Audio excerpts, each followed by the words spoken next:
As an unremarkable young man, Fang Zhou found himself at home, watching his well-worn Marvel films for the umpteenth time. Suddenly, a swirling vortex materialized on his computer screen, and he was drawn into it. When he awoke, he discovered he had entered the Marvel universe.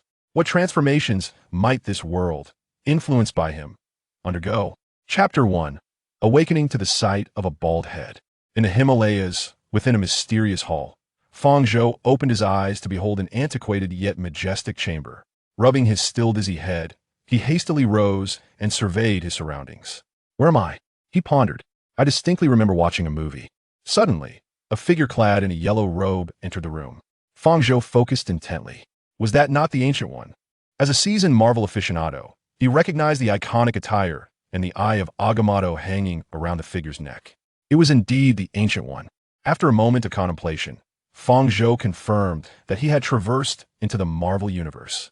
Do not question why his first instinct was to think of crossing over rather than being on a film set. He was well-versed in novels about such adventures. As an orphan who had labored tirelessly to complete his education, he had found life in society exceedingly challenging without any background.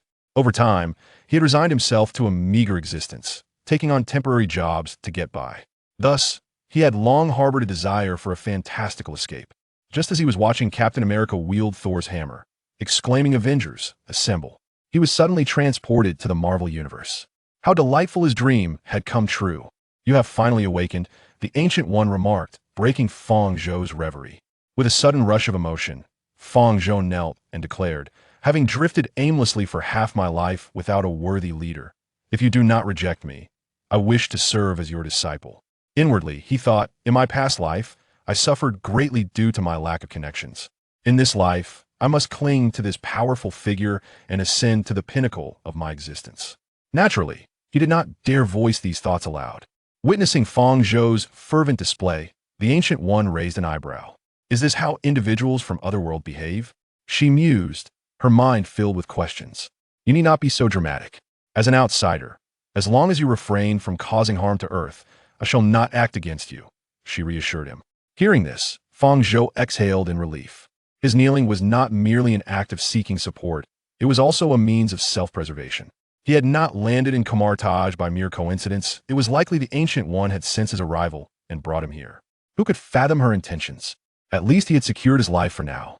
Yet he still desired to align himself with her. After all, he had yet to discover any extraordinary abilities or systems within himself. It was prudent to find a protector in this perilous Marvel universe, where merely staying at home could lead to dire consequences. Fang Zhou patted his head and spoke. Great sorcerer, you may simply call me Fang Zhou. May I remain here to study magic? The Ancient One nodded. Certainly. Most books in the Kamar-Taj library are public. If you wish to stay and learn, you are welcome to do so. Modu, this is Fang Zhou. Please escort him to a room. He will reside here for his studies. No sooner had the Ancient One spoken than a dark-skinned man in a robe entered. Yes, Modu acknowledged, gesturing for Fang Zhou to follow him as he turned to leave. Fang Zhou hurriedly trailed behind, scrutinizing the man before him. This was Baron Mordo, who in the films began as Doctor Strange's ally, but ultimately became his adversary, a stubborn fellow, indeed. Before long, Modu led him to an empty room. Fang Zhou glanced around. It was an exceedingly simple space, furnished only with the essentials, devoid of any superfluous items. However, it was impeccably tidy, which sufficed for him, given his struggles at the bottom of society in his previous life. After expressing his gratitude to Modu, who briefly stated that Fang Zhou could seek him if needed, he departed. Alone in the room, Fang Zhou rushed to the bed and plopped down, closing his eyes. He began to contemplate how to navigate his new life. While crossing over was indeed a fortunate turn of events, suddenly finding himself in an unfamiliar world stirred a profound sense of loneliness and anxiety within him. Abruptly, he sat upright, scrambling off the bed to search the room until he finally discovered a mirror. Gazing into it, he was relieved to see his strikingly handsome face, though perhaps just slightly less so than that of his esteemed readers. Even after crossing over, he retained his remarkable looks, not having lost his charm in this new realm. Meanwhile, in the vast hall, the bald-headed Ancient One sat in deep contemplation. The arrival of this mysterious traveler, was it a blessing or a curse? What heights could he reach while learning magic under her guidance? As a cross-world traveler, he must possess unique qualities. But how extraordinary was his talent? Could he succeed her as the Sorcerer Supreme and protect Earth? Naturally, all these queries would have to wait until the Ancient One confirmed whether his presence would indeed benefit Earth more than it would harm it. Moreover, if he were to prove a suitable successor, would there still be a need for Doctor Strange's emergence? Chapter 2. Is the portal really that simple? The Ancient One refrained from further speculation and had no intention of using the Eye of Agamotto to peer into the future, perhaps for reasons known only to her. The next day, Fang Zhou awoke, fully embracing the reality of his extraordinary situation, having perhaps accepted it long before. Stepping outside, two thoughts occupied his mind. First, to swiftly learn magic to equip himself with the ability to survive in this perilous world. Second, to meet the characters he had previously encountered only through film. Having already met the Ancient One and Mo-Du, his next encounters would likely involve Wong and Kaecilius. One was destined to become the future Sorcerer Supreme due to Doctor Strange's 5-year absence, while the other ultimately succumbed to Dormammu's allure. Eagerly, Fang Zhou raced to the Kamar-Taj library, a place not only for learning magic, but also for the chance to meet Wong. Yet, as he stepped into the library, he found himself momentarily bewildered. The librarian before him was certainly not Wong. Although he had never encountered Wong in reality, he was certain that this slender man was not the one. After all, Wong should be rather stout, if not robust. Momentarily taken aback, Fang Zhou gave his head a light slap. At this juncture, Cassius has likely not yet betrayed us, and Wong should not yet be the librarian. He had just traversed into this world in his excitement. He had lost track of the current timeline. Entering the library, he borrowed several introductory books on magic before departing. On his way back, Fang Zhou observed numerous individuals practicing magic in the square, each surrounded by various sizes of orange circles or sparks. Upon closer inspection, he recognized that the items they wore on their hands must be the legendary suspended rings. The suspended ring is a powerful magical artifact within the Marvel Universe that helps its user concentrate their thoughts and open portals to different locations, enabling swift transportation between places, as well as access to other dimensional spaces. Moreover, it can be wielded as a weapon, as demonstrated when Wong used the ring to create a portal that severed the arm of Black Dwarf. The user merely needs to wear the ring, focus their mind, vividly visualize their destination, and draw a circle with their hand to open a portal. At that moment, Mo-Du approached, accompanied by a portly man, presumably Wong. Fang Zhou, you've arrived. This is Wong, Mo-Du introduced. Wong, this is Fang Zhou, brought back by the Ancient One, he continued. Wong scrutinized the young man before him, being personally brought back by the Ancient One surely indicated exceptional qualities. Wong greeted Fang Zhou warmly, who reciprocated with equal enthusiasm. Fang Zhou thought to himself how fortunate he was to finally meet Wong. What are you all doing? Fang Zhou feigned ignorance, for apart from the Ancient One, no one else knew of his status as a traveler. Even the Ancient One was unaware of his prior omniscient view of this world. Mo-Du replied, since you're here, why not practice with us? Fang Zhou's expression turned to one of confusion. But I just borrowed a few books and haven't even read them, yet I haven't learned anything. He felt he would embarrass himself. However, Mo-Du had already handed him a suspended ring, explaining, this is the suspended ring, a magical tool that can help you concentrate your thoughts and open portals. With that, he pushed Fang Zhou into the square. Looking back, Fang Zhou noticed a slight smirk at the corner of Wong's lips, but it vanished as soon as their eyes met. He had initially perceived Wong as a rather composed individual, but it seemed one could not entirely rely on cinematic portrayals to judge this reality, which was distinctly different from the films. Yet, that was of little consequence. What mattered now was how to avoid humiliation. Mo-Du donned his own suspended ring and demonstrated the technique for Fang Zhou, who reluctantly stepped forward to give it a try. He mimicked Mo-Du's movements, fingers naturally extended and slightly bent, palms facing each other at an appropriate distance, as if cradling a sphere. With focused wrists, he rotated his hands clockwise or counterclockwise, tracing a circular path while envisioning an energy circle forming in space with each gesture. Concentrating intently, he infused magical energy into the drawn circle, coaxing it to glow and take form, ultimately culminating in the creation of a portal. With a sudden crackle, the portal opened. Fang Zhou stood in disbelief. It had been that simple. The onlookers, including Wong, Mo-Du, and others, were equally astonished. Wong and Mo-Du were aware of his recent arrival, while the others, though unclear about the specifics, could surmise that he was a newcomer who had just opened a portal effortlessly. They felt as if they had squandered their time in vain. Could I have done that correctly? It seems rather straightforward, Fang Zhou mused. Even he was perplexed. Did he possess such remarkable magical talent? Or was it due to some undiscovered uniqueness as a traveler? After all, even strange, the future Sorcerer Supreme, if he had not disappeared, had struggled with this at first. Yet here he was, having accomplished it so swiftly. Modu approached him. Your talent is truly extraordinary. Indeed, you are certainly someone the Ancient One would bring back, he thought to himself. Feeling a bit bashful, Fang Zhou scratched his head and offered an awkward smile. Turning to Wang, he saw that Wang had ceased smiling, which was quite satisfactory. After a brief stir, the square regained its calm, and Fang Zhou departed with his books. I must hasten to finish these texts and exchange them for more. I cannot let my talents go to waste, Fang Zhou contemplated. Before leaving, he gleaned a bit of information regarding the world outside from Wang and Modu. The most significant news was the disappearance of Tony Stark, the owner of Stark Industries. This realization struck him. Many of the storylines he was familiar with had yet to unfold. However, that was of little concern to him now. Fang Zhou's primary objective was to master magic. Chapter 3. This is unfair. Ever since Fang Zhou discovered his remarkable affinity for magic, his ardor for the arcane arts has ascended to new heights.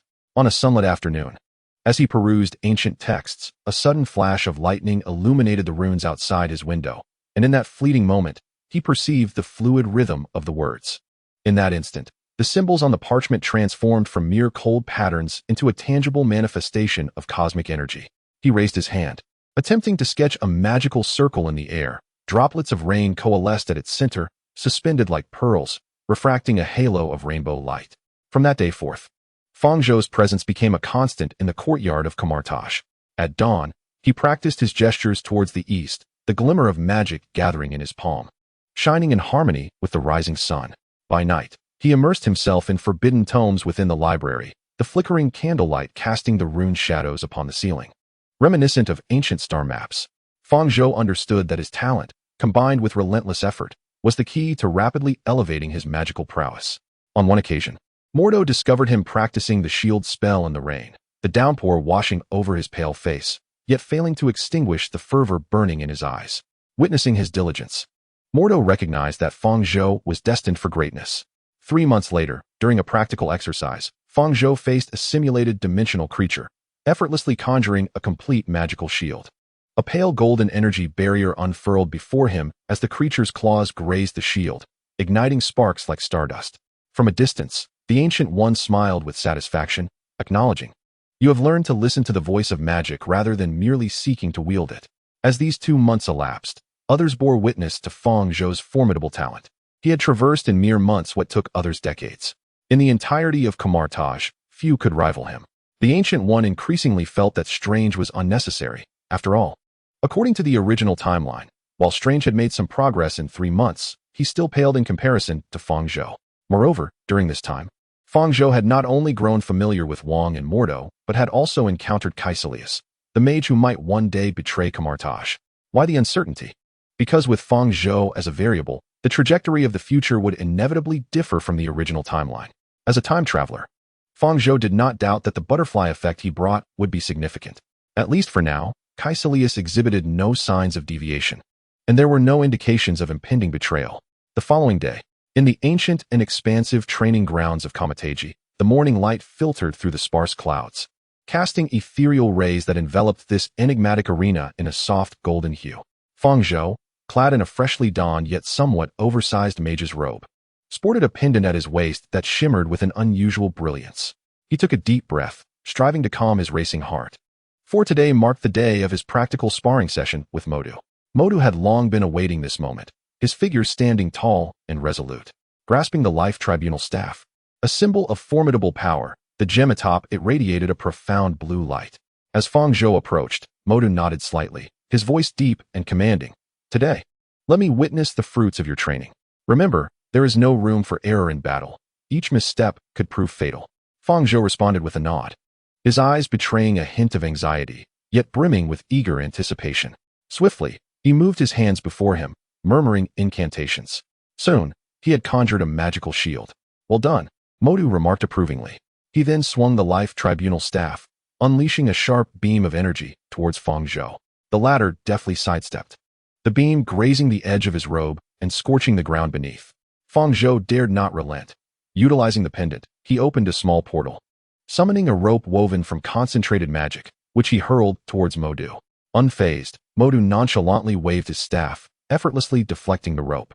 Do not rely solely on conventional magical techniques. Learn to adapt, Modu advised as he intensified his assault. He varied his strikes with the staff, at times unleashing energy blades, at others conjuring fierce winds in an attempt to disrupt Fang Zhou's footing. Despite Fang Zhou's considerable magical aptitude, his combat experience was still lacking. He evaded Modu's onslaught, shifting left and right. Yet he did not give in. During one of his evasive maneuvers, a spark of inspiration struck him. He exploited the portal's properties, instantly appearing behind Modu, and launched a powerful punch. Modu, quick to react, spun around and blocked with his staff. The clash of their forces generated a formidable shockwave, causing the surrounding air to quiver. Impressive, you understand how to utilize your environment and the nature of magic, Modu acknowledged, but it is still far from sufficient. With that, he brought his staff down heavily upon the ground, a surge of immense power radiating outward from his center. Fang Zhou was propelled backward by this force. Just as he seemed destined to crash to the ground, a portal materialized beneath him, and he vanished from sight. Modu realized that Fang Zhou's talents surpassed his expectations, demonstrating an ability to teleport without relying on the intricate hand-drawn circles or the pendant he held. The teleportation array was activated. Simultaneously, Fang Zhou emerged from the other side of the array, gathering more magical energy between his hands, which he then condensed into a radiant sphere of energy. Prepare yourself, Fang Zhou bellowed as he hurled the energy sphere toward Modu. In a rush, Modu raised his staff, conjuring a defensive barrier. The energy sphere collided with the barrier, producing a deafening roar and erupting in a dazzling light that enveloped the entire training ground. As the brilliance faded, a slight crack appeared in Modu's protective shield. Seeing this, Fang Zhou felt a surge of triumph and pressed his advantage, opening multiple portals to launch magical assaults from various directions. Under the relentless barrage, Modu had no choice but to defend with all his might, momentarily overwhelmed. However, Modu was seasoned and quickly discerned the flaws in Fang Zhou's attacks. Seizing the opportunity, he swung his staff with great force, unleashing a powerful wave of energy that nullified Fang Zhou's magical onslaught. Immediately, he leaped forward, his uniquely designed boots adorned with peculiar runes, radiating a soft, golden glow. Modu then executed a series of agile jumps, his staff slicing through the air with a fierce wind toward Fang Zhou's head. Unethical, he exclaimed, as Fang Zhou swiftly opened a portal, evading Modu's strike. Wait, Modu. This isn't fair. Upon hearing this, Modu halted his assault. You see, you possess such formidable magical artifacts, and I have nothing. This is exceedingly unfair. How about you procure one for me, and we shall duel again next time. After a moment's contemplation, Modu conceded that Fang Zhou indeed possessed exceptional magical talent, his current prowess surpassing Modu's own, albeit lacking a bit in practical experience. Modu's advantage lay in his artifacts. With a resigned tone, Modu replied, I cannot decide on the matter of artifacts, but later, I will inquire with Master Gu Yi on your behalf. Chapter 4. The Holy Shadow Flying Sword. The following morning. Hey, rise and shine. Fang Zhou opened his eyes to find two faces hovering before him. He sprang up, realizing that the visitors were Wang and Modu. A look of confusion crossed his features. What are you doing here? You mentioned wanting a magical artifact yesterday. Come with us, Modu said, opening a portal and stepping inside, with Wang following closely behind. Once Wang had one foot in the portal, he turned back to Fang Zhou, still frozen in place, and called out, Come on. Don't just stand there, hurry up. Regaining his senses, Fang Zhou promptly stepped through the portal. He had toiled late into the night, immersing himself in the study of magic, and fell into a deep slumber still clad in his robe. Otherwise, it would have been quite awkward. Stepping through the portal, Fang Zhou surveyed his surroundings. The house possessed a distinctive charm, resembling not an ordinary structure but rather a sanctuary. Its grid-patterned floor and ceiling echoed one another, enhancing the sense of spatial extension. The interior boasted numerous decorations that employed a classic style, such as glass cabinets and light strips, which infused the sanctuary with an aura of ancient mystique. Furthermore, the presence of Eastern elements was apparent throughout, including wallpaper depicting Eastern figures and geometric lattice windows in traditional Chinese style. Additionally, the Regency style was reflected in the sanctuary's design, emphasizing linearity, with a palette dominated by deep hues, grand decorative forms, and a symmetrical layout that imparted a sense of gravitas to the space. What assuredly confirmed to Fang Zhou that this was indeed a sanctuary was the circular skylight at the ceiling, composed of 4 curving lines, serving as the emblem of the Book of Vishani. This is the sanctuary of New York, where the magical artifacts you seek reside. Follow me." The trio proceeded to the exhibition room of the sanctuary, which housed numerous glass cabinets, each containing a magical artifact. The recognition of an artifact would depend solely on one's own capabilities. After making this statement, Wang and Modu stepped aside. Fang Zhou closed his eyes and began to attempt communication with the artifacts. After a brief moment, a cloak burst forth from its cabinet and draped itself over Fang Zhou. The cloak of levitation. "Oh no, I have become Doctor Strange," Fang Zhou mused. This cloak possessed the ability to fly, exhibiting remarkable speed, along with offensive and defensive capabilities that could withstand most forms of weaponry. It could expand infinitely and harbored its own consciousness, capable of assessing situations and acting according to the user's intent. Undoubtedly, it was a formidable artifact. Wang and Modu chimed in together. In truth, the cloak of levitation was, in a sense, a gift from the Ancient One to Fang Zhou. After spending some time together, the Ancient One had decided on Fang Zhou as a suitable successor to Strange. Suddenly, a sword-like artifact flew toward him, merging seamlessly with Fang Zhou's being. "The Holy Shadow Flying Sword," Modu exclaimed in astonishment. This artifact had not been wielded by anyone for many years, and all he knew was that it was a powerful offensive tool. Wang continued, "The Holy Shadow Flying Sword. It was never mentioned in the original text. An offensive artifact, no less. This is splendid," Fang Zhou thought, unable to contain his inner excitement. Without hesitation, he opened a portal and leapt through, followed by a chorus of voices from within. "Come quickly, let's test my artifacts." Wang and Modu hurriedly entered the portal. 3 individuals arrived at the plaza of Kamar-Taj. The moment the sacred shadow flying sword integrated with his being, Fang Zhou comprehended its purpose. With a thunderous shout, he summoned forth a torrent of magic energy that surged around him, and from his palm erupted a blinding golden light, swiftly followed by the radiant sacred shadow flying sword manifesting from thin air. In an instant, the very air surrounding him trembled under the weight of this formidable magic, resonating with a low, buzzing hum. The sacred shadow flying sword, elongated and gleaming with a chilling luminescence, bore intricate and mysterious runes etched along its blade. These runes flickered with an extraordinary glow, as if recounting ancient and potent powers. Fang Zhou's gaze sharpened like that of an eagle, and with a subtle flick of his wrist, the sacred shadow flying sword carved a graceful yet lethal arc through the air. As he moved, the air around the blade was instantaneously torn asunder, emitting a hissing sound. Then, as Fang Zhou chanted incantations, the sacred shadow flying sword erupted with a blinding brilliance.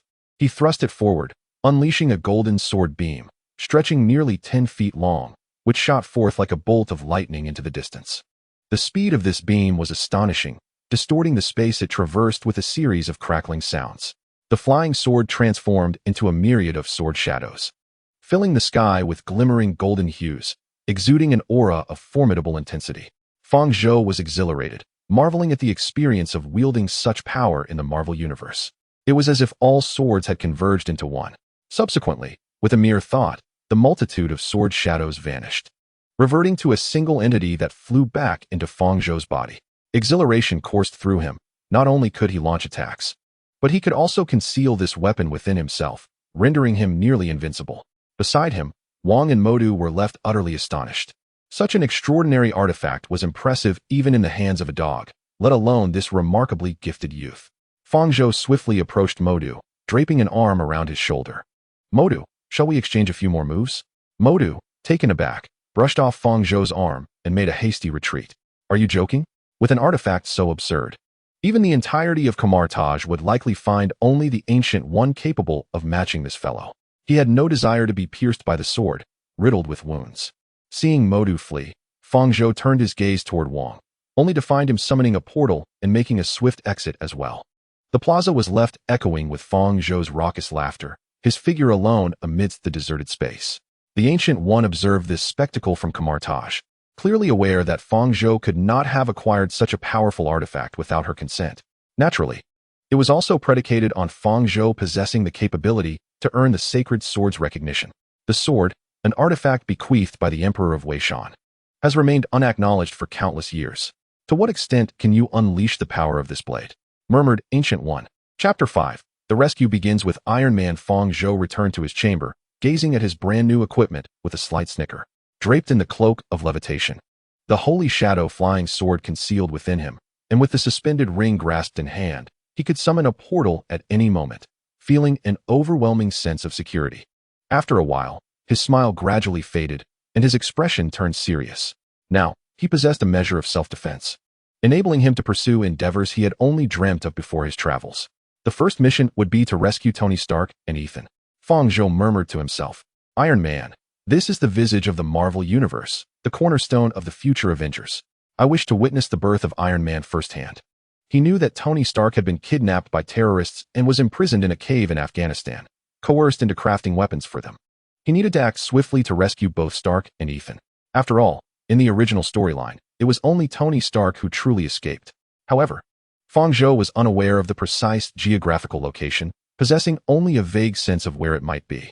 It seemed he would first need to consult the Ancient One. Such matters require the intervention of the Supreme Sorcerer for accurate guidance, he thought. He hastened out of his room, heading directly to the residence of the Ancient One. She appeared to have anticipated his arrival, standing by the window, gazing out over the majestic landscape of Kamar-Taj, her demeanor calm and profound. You wish to rescue Tony Stark? She inquired without turning. Fang Zhou was momentarily taken aback, but soon acknowledged, Yes, Master Sorcerer. Tony Stark is a vital asset to humanity. He must not fall into the hands of terrorists. The Ancient One turned to face him, her gaze seemingly piercing through his very soul. Are you certain you wish to intervene in the predetermined fate? Be aware that any alteration may yield unforeseen consequences. Taking a deep breath, Fang Zhou resolutely replied, I understand.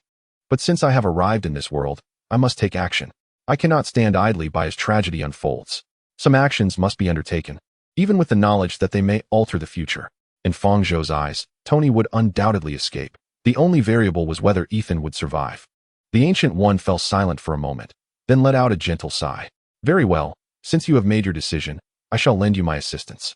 She extended her hand and waved gently in the air, a golden light swirling at her fingertips, ultimately coalescing into a point of light that flew toward Fang Zhou. This is a locating spell. With it, you shall find Tony Stark. Fang Zhou accepted the point of light, expressing his gratitude. Thank you, Master Sorcerer. Fang Zhou immediately commenced his study of the positioning spell, discovering that it was remarkably simple to master, perhaps owing to his exceptional talent. He swiftly took action, activating a portal that transported him directly to Afghanistan. The scorching sun, arid air, and the acrid scent of gunpowder permeating the atmosphere served as stark reminders that he had arrived at a battlefield rife with conflict. Surveying his surroundings, Fang Zhou quickly identified his target, a concealed cave, heavily guarded by armed terrorists who patrolled diligently. Concealed in the shadows, he scrutinized the situation, realizing that a direct assault was his only option. Stealthily, he infiltrated the cave, dispatching a few isolated guards before advancing deeper into the cavern. The interior was damp and dim, with a foul odor lingering in the air. Fang Zhou proceeded cautiously, evading the patrolling sentinels until he reached a spacious chamber. Inside, Tony Stark and Ethan were anxiously assembling a colossal iron apparatus. Mark-I. A surge of exhilaration coursed through Fang Zhou. He had arrived just in time. However, just as he prepared to rush forward, a cacophony erupted from outside. Intruders had breached the perimeter. Capture him, shouted the terrorists, having discovered Fang Zhou's presence. It appeared that plans had unraveled unexpectedly. With a resigned sigh, Fang Zhou recognized that there was no time left for subterfuge. With no alternative, he resolved to eliminate these threats. With a mere thought, his sacred shadow flying sword erupted forth, transforming into a streak of golden lightning that surged towards the terrorists. Where the blade passed, heads rolled and blood spattered. The terrorists were caught entirely off guard, swiftly dispatched by the sacred shadow flying sword. Tony Stark and Ethan, witnessing the unfolding scene, were left in sheer astonishment. Who could have anticipated that a mere glance outside would reveal a figure soaring through the air, wreaking havoc? Their eyes widened in disbelief as they beheld Fang Zhou. Retrieving his sword, Fang Zhou approached Tony Stark with a smile, declaring, Mr. Stark, I have come to rescue you. Tony scrutinized Fang Zhou, curiosity piquing his interest. Who are you? Why have you come to our aid? My name is Fang Zhou, a mage. I learned of your predicament and came to assist you, he replied. A mage? Are you jesting? Furthermore, how did you know we were here? Tony pressed, incredulity evident in his voice. Fang Zhou offered a mysterious smile. That is of little consequence. What matters now is that we must leave this place with utmost urgency. At that moment, a deafening explosion reverberated from outside the cave. They intend to destroy this place, Ethan exclaimed. Fang Zhou's expression shifted dramatically as he urgently declared, There's no time. We must leave at once. He activated the portal, preparing to escort Tony Stark and Ethan away. However, just then, Ethan abruptly halted. You go ahead. I will stay behind to hold them off. He insisted. No, we leave together. Tony Stark replied resolutely. Tony, you must leave. You have more pressing matters to attend to. Ethan urged. If I remain, I can buy you at least some time. Fang Zhou understood that Ethan chose to sacrifice himself to protect Tony Stark. After a moment of contemplation, he said, I have a way to take you both with me. Without elaborating, Fang Zhou approached Mark-Eye, swiftly inscribing runes upon its surface. What is this? Tony inquired, puzzled. It is a modification of a magical array from Kamar-Taj, Fang Zhou explained. This array will replenish all of Mark-Eye's energy, enabling it to activate immediately. Now, time is of the essence. Let us proceed. He gestured for Tony Stark to enter the suit. Exchanging a glance with Ethan, Tony leaped inside. Mark-Eye emitted a thunderous roar, its form ablaze with radiant light. Under the terrified gazes of the terrorists, Mark-Eye burst through the cave, soaring into the sky. Observing this spectacle, Fang Zhou smirked slightly. It seemed the energy had been overcharged, propelling it directly into the air. Ultimately, Mark-Eye transformed into a streak of light, vanishing into the horizon, leaving behind a bemused Fang Zhou and a stunned Ethan. Chapter 6. The Portal of Magic and Unfulfilled Promises. After a violent tremor, Mark-Eye finally came to a halt. Its heavy metallic feet sinking deep into the soft yellow sand, stirring up a cloud of dust. Tony Stark struggled to push open the heavy, scratched, and charred armor plate on his chest, the blinding sunlight prompting him to instinctively squint. He fought to emerge from the very suit that had just whisked him away from hell, now resembling a colossal iron coffin, his feet planted on the scorching sand. Surveying his surroundings, he was met only by the undulating, endless dunes, shimmering under the oppressive noon sun. This is a disaster. Tony's heart sank as a wave of icy panic swiftly eclipsed the euphoria of his escape. Ethan, and that self-proclaimed sorcerer. Ignoring the aches in his body and the tightness in his chest, he turned to dive back into Mark-Eye. He had to return to find them.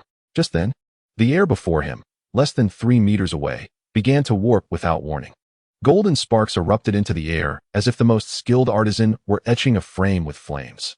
A circular portal, approximately 2 meters in diameter and adorned with flickering orange-red magical sparks at its edges, materialized instantaneously. Tony's movements froze, his eyes widening in astonishment. In the next moment, 2 figures stepped forth from the luminous circle, which radiated an extraordinary energy. It was none other than Dr. Ethan and Fang Zhou. Although Ethan bore a hint of dizziness from the teleportation, his gaze remained steady. Fang Zhou, still clad in his slightly oversized yellow robe, had his magical cloak elegantly cascading from his shoulders, his face adorned with a relaxed smile, as if he had merely taken a leisurely stroll outside. The portal behind them swiftly contracted and extinguished, vanishing as if it had never existed, leaving only a faint scent of ozone in the air and Tony's bewildered expression. Seeing Tony standing unharmed beside his armor, Ethan visibly sighed in relief and advanced towards him. However, Tony's gaze was fixed intently on Fang Zhou, and he quickly scanned the spot where the portal had just vanished, his throat feeling parched. I thought you wouldn't catch up, he stammered, his voice laden with incredulity. By the way, what on earth was that enormous light circle you just arrived through? Don't tell me it's yet another form of advanced holographic projection or spatial folding technology. He instinctively sought to rationalize it through the lens of his scientific understanding, rather than the notion of magic that the other had just mentioned. Observing his astonished yet stubborn demeanor, Fang Zhou's lips curved into a mysterious and knowing smile as he lightly brushed away non-existent dust from his robe. Mr. Stark, this is not the technology you are familiar with. This is the power of magic.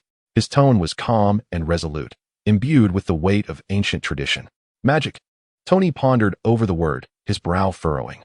As a staunch materialist and a scientist who firmly believed in the laws of physics, he found this concept more challenging to accept than an alien invasion.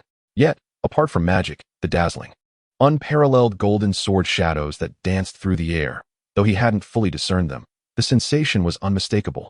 The mysterious means that instantaneously energized the Mark I's thruster to counteract the fall, and the portal that transcended spatial distance. Arriving in an instant, all exceeded the boundaries of his knowledge and even his imagination. His genius mind raced to construct a physical model to explain it, only to encounter insurmountable obstacles.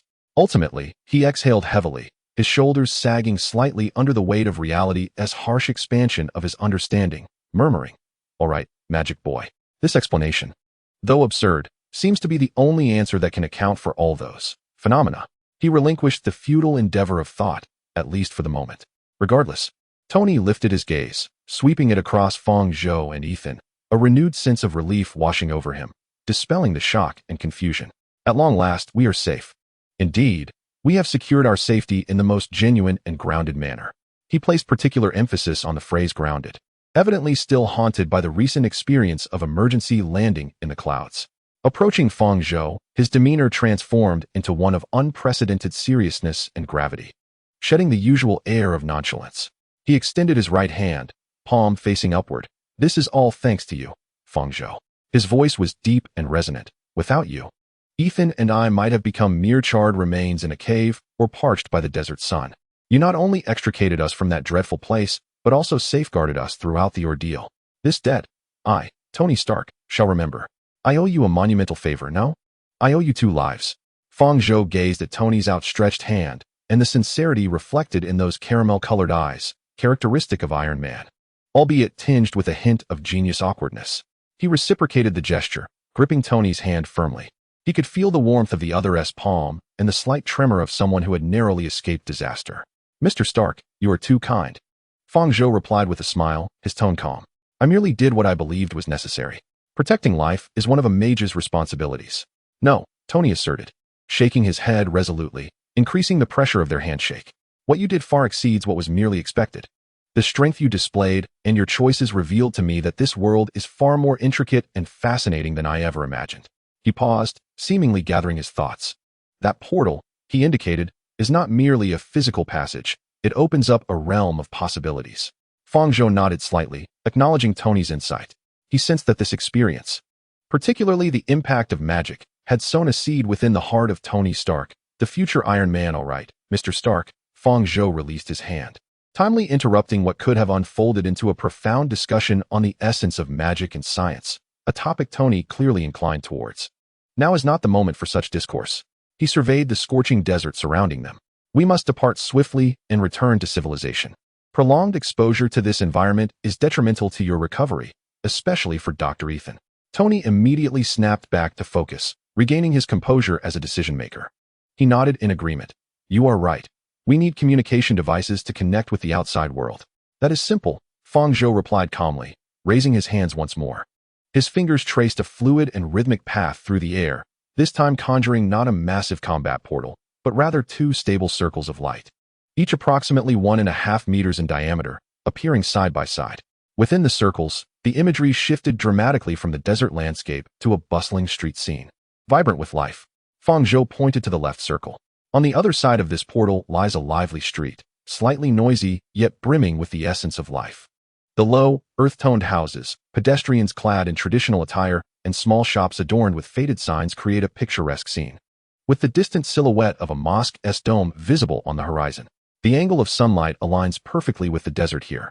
Yet the air is noticeably more humid and cool. This is a relatively secluded street in Jalalabad, a border town in Afghanistan. Fang Zhou explained. You can reach there directly through this portal. It is equipped with basic communication facilities, sufficiently secure and convenient for Stark Industries to locate you. He gestured towards the shimmering circle on the right. Within this luminous portal lies a serene and tranquil vista, the courtyard of Kamar-Taj, bathed in the golden hues of dusk.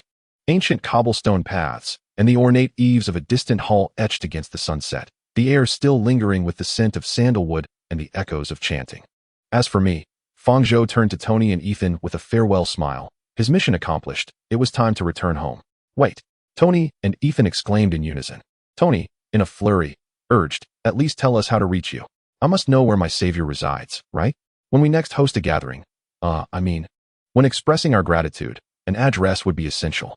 He attempted to mask his urgency and reluctance with his usual jest, curiosity about this enigmatic world of sorcery clawing at him like a cat's paw. Ethan bowed deeply, declaring, Mr. Fang Zhou, your kindness shall remain etched in my memory for eternity. Please, do inform us how we may repay you. Fang Zhou stood before the portal on the right, his figure appearing somewhat ethereal amidst the glow of the sunset and the soft radiance of magic. He turned back, his smile still gentle, yet imbued with an air of transcendence. Fate will ensure we meet again, Mr. Stark, Dr. Ethan. Focus on the path ahead. Your journey is but just beginning. His gaze swept over the arc reactor embedded in Tony's chest, suggesting that engaging in something truly meaningful with it would serve as the best form of gratitude. Take care. With that, he stepped into the portal leading to Kamar-Taj. The magical cloak billowed gracefully, as if alive, following closely behind. The portal quickly contracted into a few flickering sparks, ultimately vanishing into the sweltering desert air, as if it had never existed. Tony and Ethan stood in silence, gazing at the spot where Fang Zhou had just vanished. The hot desert winds tousled Tony's unruly hair and coated Ethan's clothes in dust. Tony instinctively touched the cool surface of the arc reactor on his chest, beneath which surged a powerful energy and the weight of Fang Zhou's final words. "Let us go, Ethan."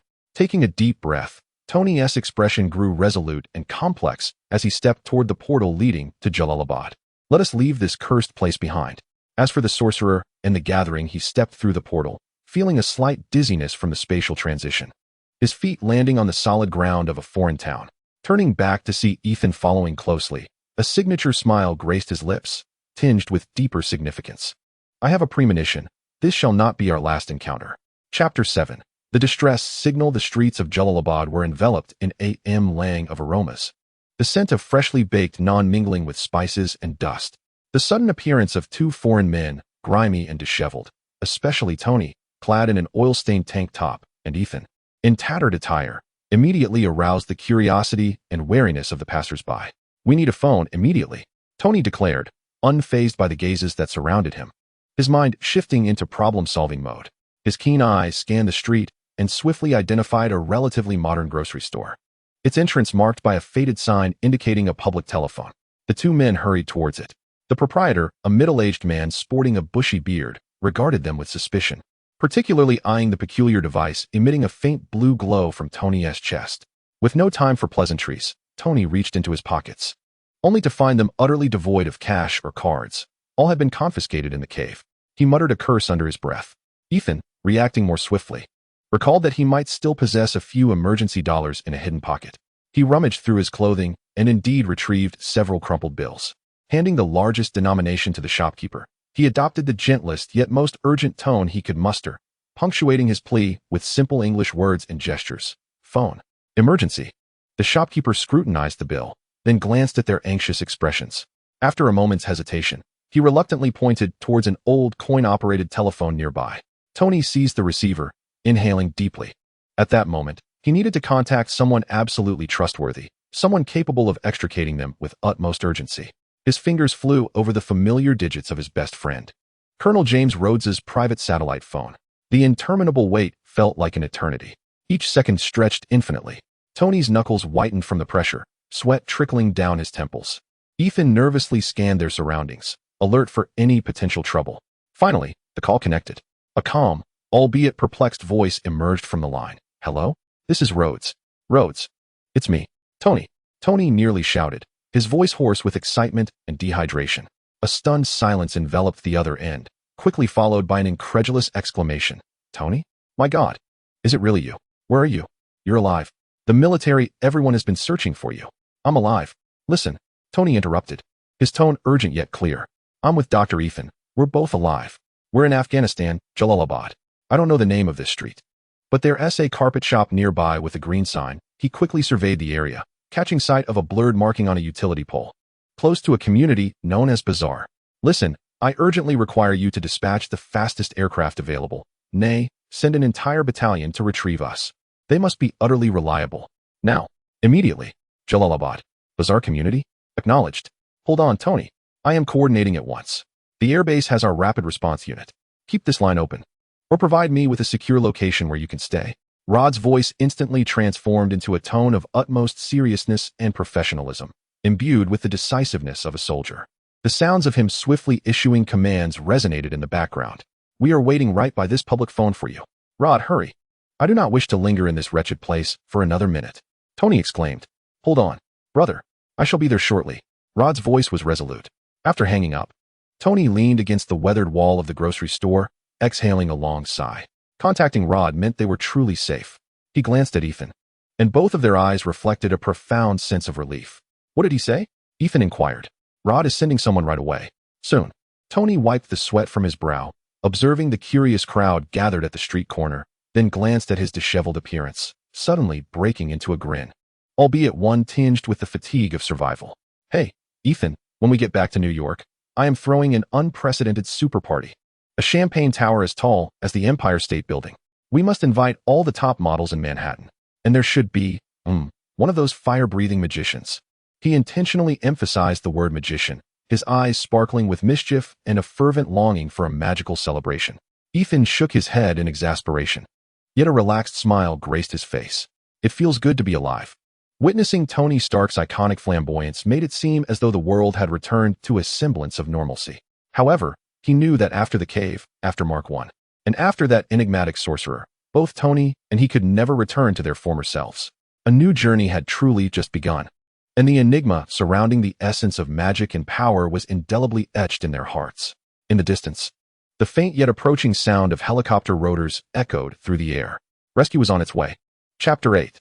The journey home, and Ripple's Ancient One stood before a massive circular window of mystical light, the steam from her warm tea rising gracefully. Her gaze seemed to penetrate the barriers of space, clearly perceiving the closure of the portal amidst the desert. Witnessing Tony and Ethan's anxious attempts to contact Rod on the streets of Jalalabad, observing Rod's decisive commands being issued urgently at the Pentagon, and also sensing the air currents stirred by the helicopter's rotors, her fingertips lightly brushed the metallic shell of the Eye of Agamotto resting against her chest. And within the soothing green gem, the endless river of time flowed, branching and converging, in a tributary once shrouded in profound darkness and sorrow. Tony Stark emerged from the desert, cradling the cold body of Ethan in solitude, his spirit seared by guilt and the flames of vengeance. At this moment, the heavy darkness dissipated like morning mist under a blazing sun. In its stead rose a golden stream of light, more radiant, yet infinitely more complex, brimming with countless uncertainties. Within this nascent stream of illumination stood the living Ethan beside Tony Stark, his gaze not only reflecting the pride of a genius, but also imbued with a profound sense of responsibility and a fierce curiosity about the magical realm represented by the other continent. The source of this luminous flow bore the clear imprint of a young mage, alongside the sacred shadow soared within him, exuding an aura of celestial might. A faint smile deepened at the corners of Ancient One's lips as she lifted her teacup and took a delicate sip. "Well done, Fang Zhou," she murmured softly, her voice echoing in the vastness of the sanctum.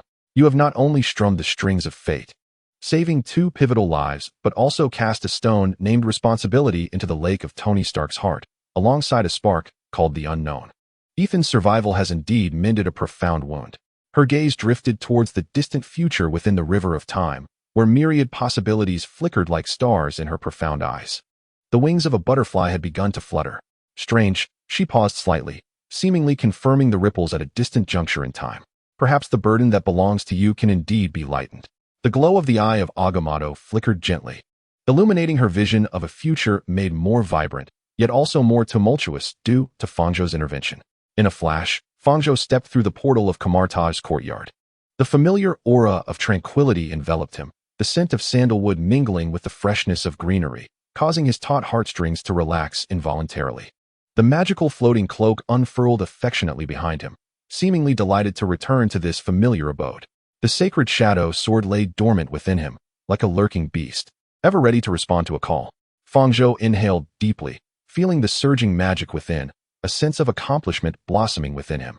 On his first mission, not only had he successfully rescued Tony Stark and Ethan, but he had also witnessed the birth of Iron Man, truly a journey worth undertaking. He strolled towards the grand hall of Kamar-Taj, eager to report his findings to Ancient One. Along the way, he encountered numerous mages practicing their spells. Upon seeing Fang Zhou, they paused their activities and respectfully bowed to him. "Greetings, Mage Fang Zhou. It is an honor to meet you." Their eyes shimmered with admiration and envy. In just a few short months, Fang Zhou transformed from a novice into one of the most formidable mages within Kamar-Taj, a feat of talent and prowess that left others in awe. With a gentle smile and a nod, he acknowledged the gravity of his journey. In this world, strength reigns supreme. Only those endowed with formidable power can earn the respect of others. As he pushed open the grand hall's door, he found the Ancient One standing before a magnificent circular window, holding a cup of tea and gazing contemplatively into the distance. "You have returned." The Ancient One spoke with a calm and gentle tone, as if she had anticipated Fang Zhou's arrival. "Master," Fang Zhou replied respectfully, bowing slightly. I have successfully rescued Tony Stark and Ethan. They are now safe. Turning to him, the Ancient One allowed a faint smile to grace her lips. I am aware. You have performed admirably. She set down her cup and approached Fang Zhou, scrutinizing him with keen interest. This mission has been a valuable experience for you, allowing you to grasp the essence of magical power and the weight of responsibility it entails. Fang Zhou nodded in agreement. Indeed, Master. I have come to understand that magic is not merely a formidable force, but also a profound responsibility to safeguard the world. The Ancient One inclined her head slightly. It pleases me that you grasp this truth. Remember, with great power comes great responsibility. As mages, we must not only protect Earth from threats beyond dimensions, but also uphold the order and safety of humanity itself. She continued with a hint of gravity. Your actions have altered certain outcomes. Tony Stark's mindset has deviated from his original fate, and Ethan's survival has filled a gap that could have led to a deeper darkness. What implications will this have for the future? Fang Zhou asked, concern lacing his voice. The Ancient One shook her head. This new timeline is replete with infinite possibilities. Even the slightest change may trigger monumental repercussions. Nevertheless, we must remain prepared for all eventualities. I understand, Fang Zhou declared resolutely. I will strive to enhance my abilities to protect this world. The Ancient One nodded in satisfaction. I have faith in you. You possess immense talent and a kind heart. If you continue to exert yourself, you will undoubtedly become a great mage in the future. After a brief silence, the Ancient One inquired, have you ever contemplated what you wish to achieve in the future? Your arrival in this world is not solely for the pursuit of magical knowledge and the protection of the realm. You should also have your own aspirations and goals. Fang Zhou hesitated, taken aback by the question, for he had not given it much thought. Before his arrival here, he had been a lackadaisical youth, merely existing and hoping for a stable life. Now, endowed with great power and the mantle of safeguarding the world, he still felt a sense of uncertainty. Fang Zhou stammered. I do not know. Perhaps I shall remain in Kamar-Taj, delving deeper into the arcane arts and enhancing my own prowess. Alternatively, I may traverse the globe, immersing myself in the diverse cultures and nuances of this world. Whether I choose to stay in Kamar-Taj or explore far and wide, the crucial element is to pursue that which resonates deeply within me. Do not fear change, nor the unknown, spoke the Ancient One with a serene smile. Life is replete with boundless possibilities. If you dare to venture forth, you will undoubtedly discover your own path. Her words illuminated a revelation within Fang Zhou. Indeed, having arrived in this wondrous realm, why should he remain stagnant? He ought to bravely explore, strive, and forge his own future. Thank you, Master. Fang Zhou expressed with heartfelt gratitude. I shall remember your wisdom. Go forth, young one. The Ancient One waved her hand. Pursue your desires and become who you aspire to be. Kamar-Taj will always be your home, and you are forever welcome to return. Fang Zhou bowed once more to the Ancient One before turning to exit the Grand Hall. Upon stepping outside, an overwhelming sense of ease washed over him. He resolved to journey across the world, seeking his true purpose and direction. His initial thought was to visit the birthplace of Tony Stark, New York. He yearned to witness firsthand how that brilliant scientist evolved into Iron Man and transformed the world.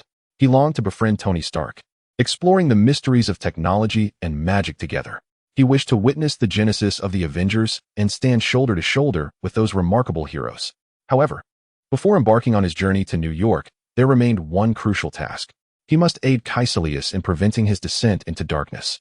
He believed that with his strength and knowledge, he could alter Kaecilius' fate, liberating him from becoming Dormammu's puppet. Fang Zhou inhaled deeply, his gaze resolute. His heart brimmed with anticipation and hope for the future. His Marvel journey was just beginning. He gently waved the suspended ring in his hand, and a golden portal slowly materialized in the air. On the other side lay the bustling streets of New York, brimming with infinite possibilities. A faint smile played upon his lips as he stepped into the portal. The cloak of levitation billowed gently behind him, heralding the dawn of a new legend. Chapter 9. The new guardian of the New York Sanctum and the first battle. Upon returning to his quarters, Fang Zhou had made his decision. Saving Tony Stark was merely the beginning. He needed to further comprehend this world, integrate into it, and embrace the responsibility of safeguarding it. And New York, without a doubt, served as the optimal starting point for understanding this universe. There lies the hometown of Iron Man, a veritable epicenter for extraordinary events and one of the core stages of the Marvel Universe. Taking a deep breath to calm his excited heart, he turned toward the residence of the Ancient One. Certain matters necessitate the Supreme Sorcerer's consent to proceed smoothly. Arriving once more at the familiar wooden door, Fang Zhou gently knocked. Come in. The The Ancient One's voice resonated with its usual tranquility, as if she had anticipated his arrival. Upon entering, Fang Zhou beheld the Ancient One standing by the window, gazing into the distance. She appeared to be in deep contemplation, seemingly possessing an understanding of all that transpired. Master. Fang Zhou respectfully bowed and declared, I have decided to visit New York. The Ancient One turned to face him, her gaze calm and devoid of surprise, as if she had foreseen his decision. You have made your choice? She inquired. Indeed, Master, Fang Zhou affirmed with conviction. I wish to gain a deeper understanding of this world and to better safeguard it. New York seems to be a suitable choice. The Ancient One nodded slightly, acknowledging. New York is indeed a unique place. It serves as the hub of technology and a breeding ground for supernatural occurrences. There, you will encounter a myriad of individuals and experience diverse events. This presents an excellent opportunity for you. Fang Zhou listened intently, his heart brimming with anticipation. However, the Ancient One continued, Yet, New York is fraught with dangers. It harbors threats from beyond dimensions, as well as malevolence inherent to humanity. Should you choose to go, be prepared to confront various challenges. Without hesitation, Fang Zhou responded, I understand, Master. I am ready. The Ancient One regarded Fang Zhou's resolute expression, a hint of a smile gracing her lips. Well, she said, since you have made your decision, I shall support you. However, before you embark for New York, I hope you will undertake a task. What task? Fang Zhou inquired with curiosity. The Ancient One approached her desk, retrieving a document and handing it to him. The Sanctum in New York is one of the vital bastions protecting Earth, she elucidated. It connects various dimensions and shields New York from external threats. Recently, the Guardian of the Sanctum has been unable to fulfill their duties for specific reasons. I would like you to take their place and become the Guardian of the New York Sanctum. Master, am I capable of such a role? Fang Zhou asked, a hint of hesitation evident in his voice. Though he had mastered a considerable amount of magic, he felt somewhat inadequate for such an essential task. I believe in you. The Ancient One replied. You possess immense talent and a sense of responsibility for safeguarding the world. I am confident you will rise to this challenge. Upon meeting the Ancient One's trusting gaze, Fang Zhou's doubts melted away. I understand, Master. He resolutely declared. I am willing to undertake this task and become the Guardian of the New York Sanctum. Ancient One nodded approvingly and replied, Excellent. Before you embark on your journey to New York, I shall conduct a simple ceremony to officially appoint you as the Guardian of the Sanctum. Furthermore, I will have Wang accompany you to New York. He will assist you in familiarizing yourself with the workings of the Sanctum and provide the necessary support. A warmth enveloped Fang Zhou's heart as he gratefully responded, Thank you, Master. The Ancient One waved his hand dismissively, saying, There is no need for thanks. Remember, safeguarding the world is our duty. I hope you will strive in New York, contributing your strength to protect the Earth. I shall indeed. Fang Zhou affirmed with conviction. A few days later, Fang Zhou participated in a brief yet solemn ceremony at Kamar-Taj, where he was officially appointed as the Guardian of the New York Sanctum. Upon the ceremony's conclusion, he set forth on his journey to New York alongside Wang. Through a portal, they arrived at the Sanctum located in Greenwich Village. This Sanctum was concealed within an unremarkable building, its exterior entirely unassuming, yet the interior was a realm of wonder. The Sanctum radiated an aura of mystique, filled with ancient artifacts and magical instruments scattered throughout. The walls were inscribed with peculiar runes, while intricate magical circles adorned the floor. An ancient and potent energy pulsated throughout the entire Sanctum. Wang provided a comprehensive introduction to the structure and operations of the Sanctum, showcasing the various magical resources at its disposal. Fang Zhou soon realized that safeguarding the Sanctum required not only formidable magical prowess, but also a wealth of knowledge and experience. During his acclimatization to the Sanctum, Fang Zhou encountered several other sorcerers, all members of the Sanctum, tasked with assisting the Guardian in maintaining its operations and addressing potential threats. These sorcerers exhibited immense enthusiasm upon Fang Zhou's arrival, having heard that he was personally selected by the Ancient One and possessed remarkable magical talent. They were filled with anticipation for his contributions. In the ensuing days, under Wang's guidance, Fang Zhou gradually became well-versed in the operations of the Sanctum and began learning to wield its various magical resources. He discovered that being the Guardian of the Sanctum entailed not only combating threats from beyond dimensions, but also managing an array of supernatural events. New York, as one of the core cities of the Marvel Universe, was rife with supernatural occurrences on a daily basis. Some were mere pranks, others unfortunate accidents, but many were schemes and crimes. As the Guardian of the Sanctum, Fang Zhou was required to address these incidents promptly, ensuring the peace and tranquility of the city. His first case was particularly challenging. One night, the alarm of the York Sanctum suddenly blared. Wang informed Fang Zhou that a powerful surge of dark energy had abruptly manifested in a certain area of New York. The surge of energy emanated from a formidable demon, striving to breach the earthly realm through a portal. Fang Zhou, without hesitation, accompanied Wang to the site of the incident. They soon discovered a colossal portal gradually opening within an abandoned warehouse. A repugnant dark energy radiated from the portal, chilling the air around them. "It appears we have arrived too late," Wang remarked gravely. "This portal is already half open. The demon will soon enter our world." Fang Zhou inhaled deeply and declared, "We must do everything in our power to thwart it." He promptly began casting spells in an attempt to seal the portal. However, the overwhelming dark energy proved insurmountable, rendering his magic ineffective. "It is futile, Fang Zhou," Wang stated. "This portal is under the demon's dominion. Ordinary magic cannot close it. We require a more potent force." Fang Zhou furrowed his brow, acutely aware of the urgency of their predicament. If the portal remained open, the demon would unleash catastrophic havoc upon New York. At that moment, he sensed the holy shadow flying sword within him stirring restlessly. Perhaps it could assist in sealing the portal. He closed his eyes, concentrating, and channeled his magical energy into the sword. In an instant, a brilliant golden light erupted from within him, illuminating the entire warehouse. The holy shadow flying sword manifested in his grasp, pulsating with formidable energy. With a firm grip on the sword, Fang Zhou swung it decisively towards the portal. A golden blade of energy cleaved through the air, striking the portal. The powerful dark energy melted away like snow in the face of the sword's brilliance. With a resounding explosion, the portal shattered into fragments, dissolving into nothingness, and the nauseating dark energy vanished. Calmness returned to the abandoned warehouse. Fang Zhou, still holding the holy shadow flying sword, panted slightly, feeling the depletion of his magical reserves. He smiled faintly as he sheathed the sword. "Let us depart," he said. "There are many matters awaiting us in New York." After resolving the demon portal crisis, Fang Zhou's life at the temple in New York gradually fell into a rhythm. He dealt with a myriad of supernatural occurrences daily, safeguarding the peace and tranquility of the city. Chapter 10. The Technological Sanctuary. As time passed, Fang Zhou was no longer the newcomer, overwhelmed yet intrigued by the strange world around him.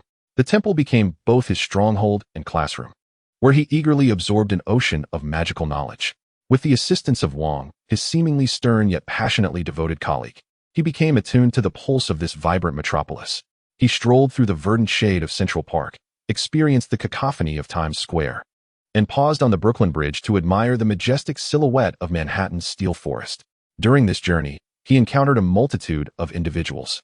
There were ardent shopkeepers from the neighborhoods surrounding the temple, scholars intrigued by Eastern philosophy, whom he met in the meditation garden, and even a couple of artists who were captivated by the unique aura radiating from the temple.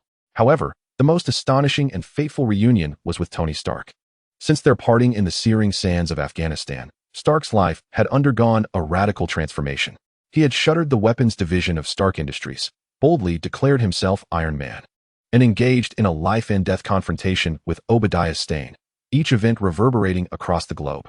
Yet, in the countless late nights, as the arc lights illuminated the cold metallic shell of his armor, Tony's thoughts would inevitably drift back to that enigmatic figure, the young mage, Fang Zhou, who had opened a spatial portal with a mere wave of his hand, summoning a myriad of swords. Magic. This term lingered like the most alluring of enigmas, continually tantalizing Tony's insatiable curiosity. Could science explain everything? No. The very existence of Fang Zhou stood as the most compelling rebuttal to that assertion.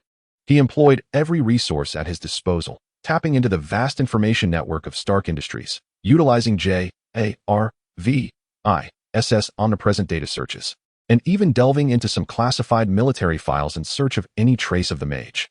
The clues were exceedingly scarce and vague, as if some invisible force was deliberately obscuring the existence of that world. Nevertheless, Tony Stark was not one to easily concede defeat. He meticulously analyzed the locations of Fang Zhou's appearances and disappearances, studied ancient texts regarding mysterious energies, and even attempted to scan the anomalous points within New York City using energy detection devices. This became, almost, his greatest pastime outside of work. Ultimately, through a most serendipitous occurrence, or perhaps the acquiescence of a higher will, Tony detected a faint spatial fluctuation reminiscent of what he had sensed outside the Afghan cave, the source directing him to an inconspicuous corner on Bleecker Street in Manhattan.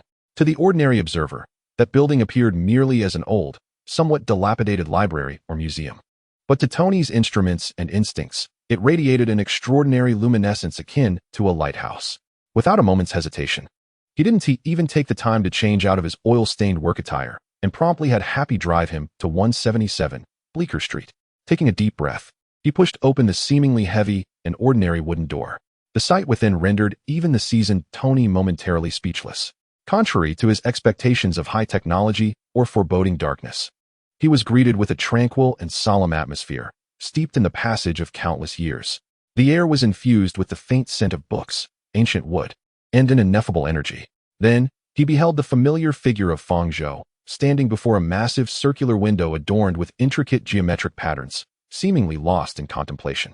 The golden rays of the setting sun streamed through the stained glass, casting dappled shadows upon his yellow robe, while the enchanted cloak at his shoulders fluttered gently without a breeze.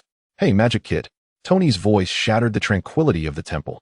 Infused with a euphoric sense of relief and unabashed enthusiasm, he strode purposefully towards Fang Zhou, his face adorned with the radiant smile of one who has rediscovered a long-lost treasure. "I knew it. I knew I would find you, elusive fellow. You vanished in the desert faster than a hare, and I didn't even have the chance to treat you to a decent cup of coffee. I have a multitude of questions piling up higher than my armor display case." Fang Zhou turned to see the travel-worn, yet strikingly bright-eyed Tony Stark, and a genuine smile blossomed on his face. During his time in New York, he had not been entirely isolated. The news of Stark as Iron Man had been ubiquitous, and he was well aware of it. To see this man, who had altered the trajectory of destiny, so vibrantly pursuing the answers to magic, filled Fang Zhou with a marvelous sense of comfort and anticipation. "Mr. Stark, it's been a while," Fang Zhou spoke in a gentle and clear tone. "I am delighted to see you in such good spirits, seemingly still fervent about magic. Indeed, I have been eagerly looking forward to our reunion, to delve deeply into the mysteries of technology and magic, two seemingly disparate, yet potentially converging forces." "Converging forces? Huh, I adore that phrase." Tony laughed heartily, giving Fang Zhou's shoulder a hearty pat. "What are we waiting for? There's no time like the present. Let me take you to my domain, where the finest coffee and donuts await. Allow me to showcase the pinnacle of human ingenuity." Without further ado, he grasped Fang Zhou's arm, as though he had found the most kindred spirit, eager to share his realm of wonders. Fang Zhou offered a smile and a nod to Wang, who was nearby, meticulously organizing ancient texts before allowing Tony to lead him through the intricate spatial structure of the temple. They emerged through an inconspicuous side door into the private high-speed elevator of Stark Tower. Tony, unperturbed, made a quick call for Happy to return with the car. Ding! The elevator doors opened at the top floor, revealing a breathtaking vista that compelled Fang Zhou to gasp in awe, even in his current state of mind.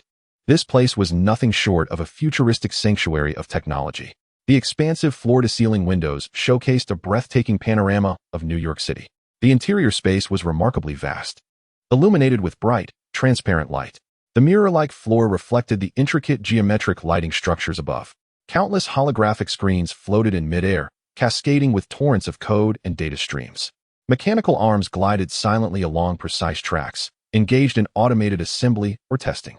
The air purification system emitted a subtle hum, maintaining a constant temperature and humidity. Various unnameable advanced instruments flicker with indicators, imbued with a stark and formidable aesthetic of technology. "Welcome to my playground, young mage." Tony spread his arms wide, his voice brimming with pride. "Jarvis, please provide our esteemed guest with some background music, something soothing, perhaps box air on the G-string. Also, prepare 2 cups of the finest Blue Mountain coffee, with mine double strength." "Certainly, sir." "Welcome, Mr. Fang Zhou." A gentle, polite British voice resonated throughout the space, omnipresent. Fang Zhou sensed that this voice did not emanate from a specific speaker, but rather from the entire environment, a novel experience that left him intrigued. The absence of magical fluctuations demonstrated that the sheer power of technology could evoke such wonder. Tony eagerly led Fang Zhou on a tour of his domain. First, they arrived at the display area for his armored suits, showcasing the evolution from the rugged and primitive Mark I, meticulously restored and displayed as a memento, to the latest models of the Iron Man suit, illustrating the astonishing advancements in armored technology. Tony proudly detailed breakthroughs in material science, from gold titanium alloys to vibranium composites. Innovations in propulsion systems, from jet flames to more efficient and stable pulse propulsion, and the integration of weapon systems, from simple missile launchers to cluster cannons, lasers, sonic weapons, and non-lethal armaments. Next was the core area of the arc reactor, a section isolated by multiple energy shields, showcasing a new generation of miniature arc reactor models, whose energy output efficiency and stability far surpassed that of the original housed in Tony's chest. A cool blue luminescence pulsed steadily, akin to a man-made miniature star. "This is my heart, the source of the power driving it all." Tony's tone bore a hint of complexity and pride. With a casual wave of his hand, a complex, three-dimensional model of an armored component unfolded in the air as he deftly manipulated his fingers, causing the model to rotate, deconstruct, and reassemble with real-time parameter adjustments. "Behold, this is the design of the future. Every molecular structure is under control." Fang Zhou was captivated. For the first time, he experienced the pinnacle of human achievement in technology so viscerally and profoundly. The intricate mechanical structures, efficient energy conversion, powerful information processing capabilities, and ultimate manipulation of the microscopic world exhibited a formidable beauty, one that was starkly different from magic, imbued with rational logic and industrial strength. This was far beyond the special effects he had witnessed in films before his journey. This was a tangible force capable of altering the world. He sincerely marveled, "Mr. Stark, your achievements are truly astonishing. The power of technology has reached such unfathomable heights. This is indeed a different interpretation of miracles." Chapter 11. The magical consultant Tony was quite pleased with Fang Zhou's reaction, yet he was even more eager to comprehend the world of his guest. "All right, my miraculous display is complete. Now it's your turn, young mage." He guided Fang Zhou to a comfortable sofa, while Jarvis deftly commanded a miniature robot to deliver a fragrant cup of coffee. "Quickly enlighten me. What is magic truly? What is its source of energy? Is it some elusive particle, or perhaps the vibrations of higher dimensional strings? What of those portal rings? How are their spatial coordinates determined? And what of their stability? What is the model for energy consumption? Furthermore, regarding that exquisitely impressive sword of yours, what is the principle behind its integration with your being? Is it a quantum state, or merely a manifestation of energy? What underlies its mode of attack? Kinetic energy, thermal energy, or does it directly interact with the structure of space?" The questions came forth like a relentless barrage, each one piercing to the core, imbued with the meticulous spirit of scientific inquiry, yet infused with a childlike curiosity. Fang Zhou lifted the coffee cup, savoring the warmth of the porcelain and the rich aroma as he organized his thoughts. He refrained from uttering incantations or performing ostentatious magic. Instead, he endeavored to elucidate concepts that Tony could comprehend. "Magic, Mr. Stark, is not merely a singular energy or particle as you might conceive." My voice resonated with calm authority. "It embodies a universal, inherent background energy field that permeates existence itself. You may perceive it as a more fundamental essence, akin to the quarks and strings that compose matter, the gravitational waves that maintain spatial stability, or the dark energy that propels the universe's expansion.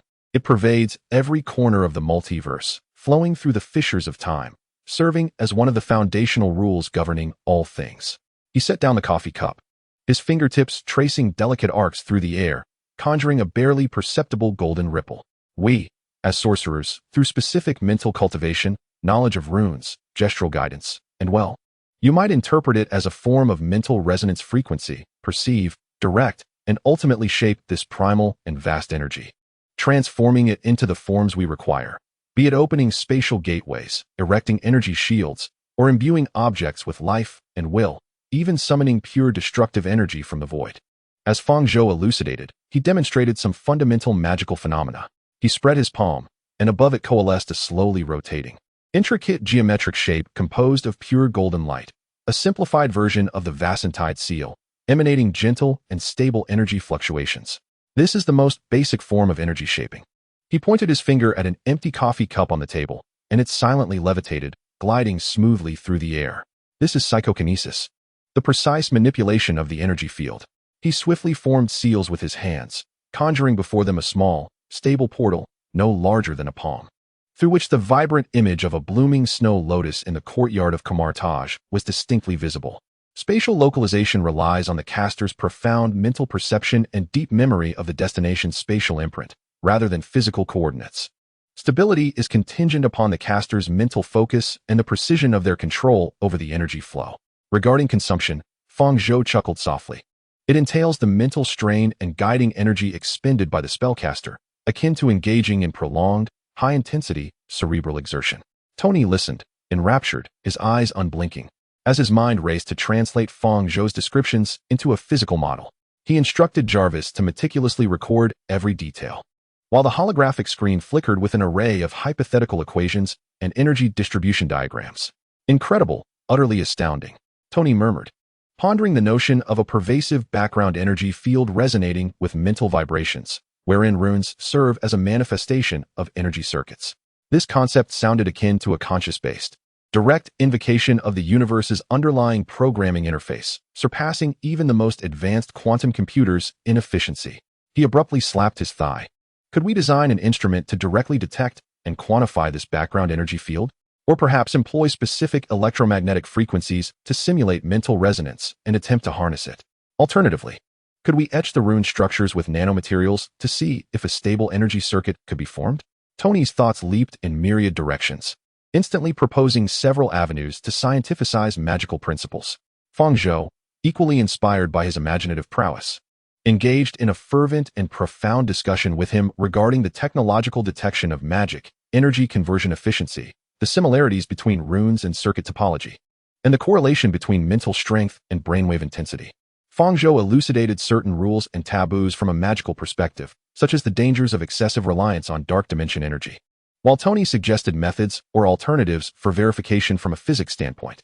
They discovered that, although technology and magic appeared to be two seemingly parallel paths, they shared astonishing commonalities beneath their differing exteriors.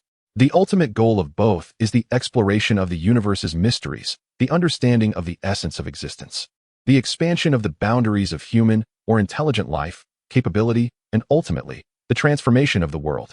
Both endeavors strive to comprehend, utilize, and manipulate various forms of energy present in the universe, adhering to the inherent, profound rules of the cosmos. Technology necessitates instruments, code, and materials. Magic requires incantations, spells, runes, and arrays.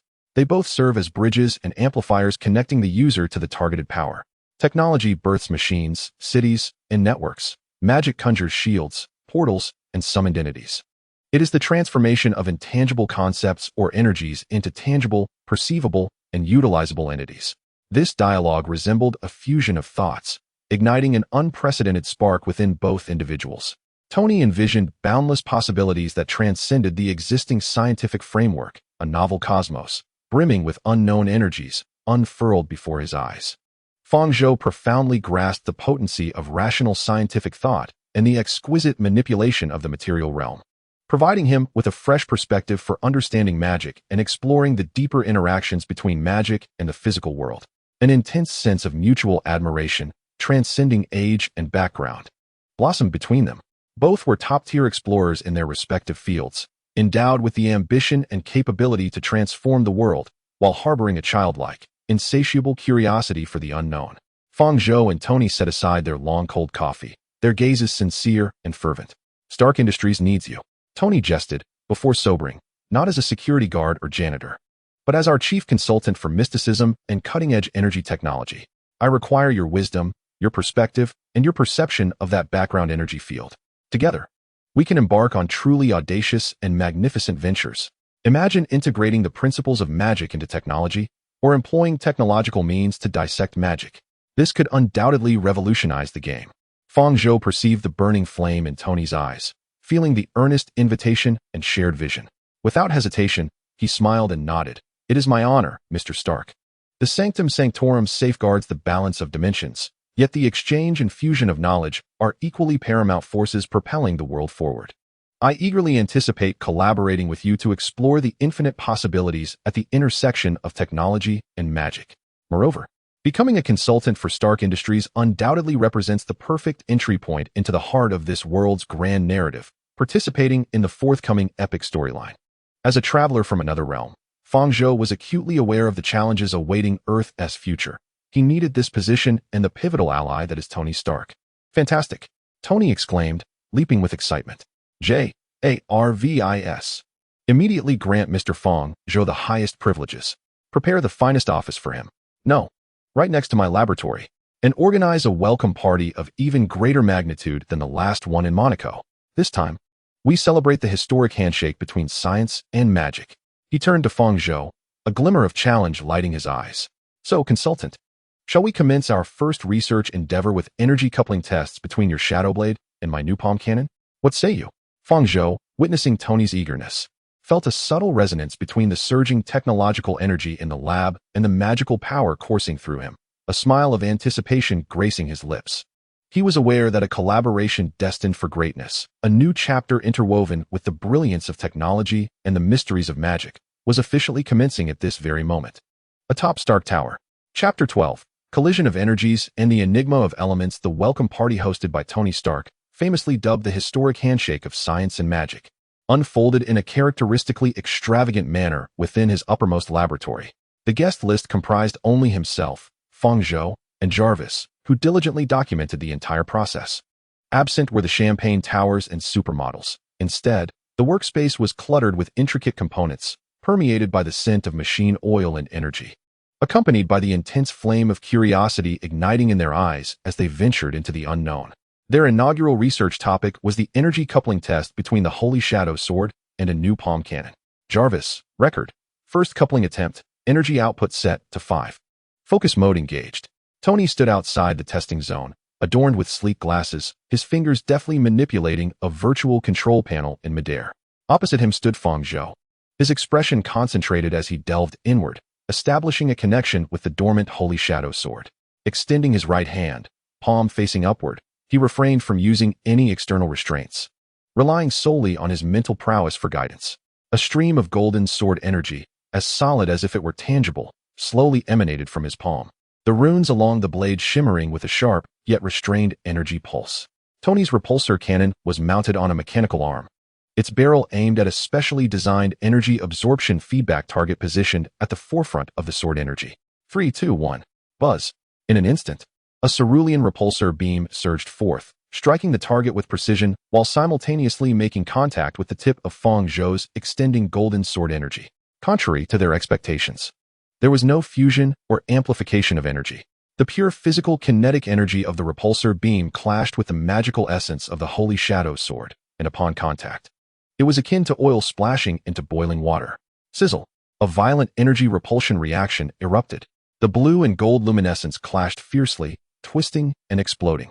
The laboratory was instantly filled with the shrill wail of alarms. The test target was obliterated, melting into a puddle of molten metal.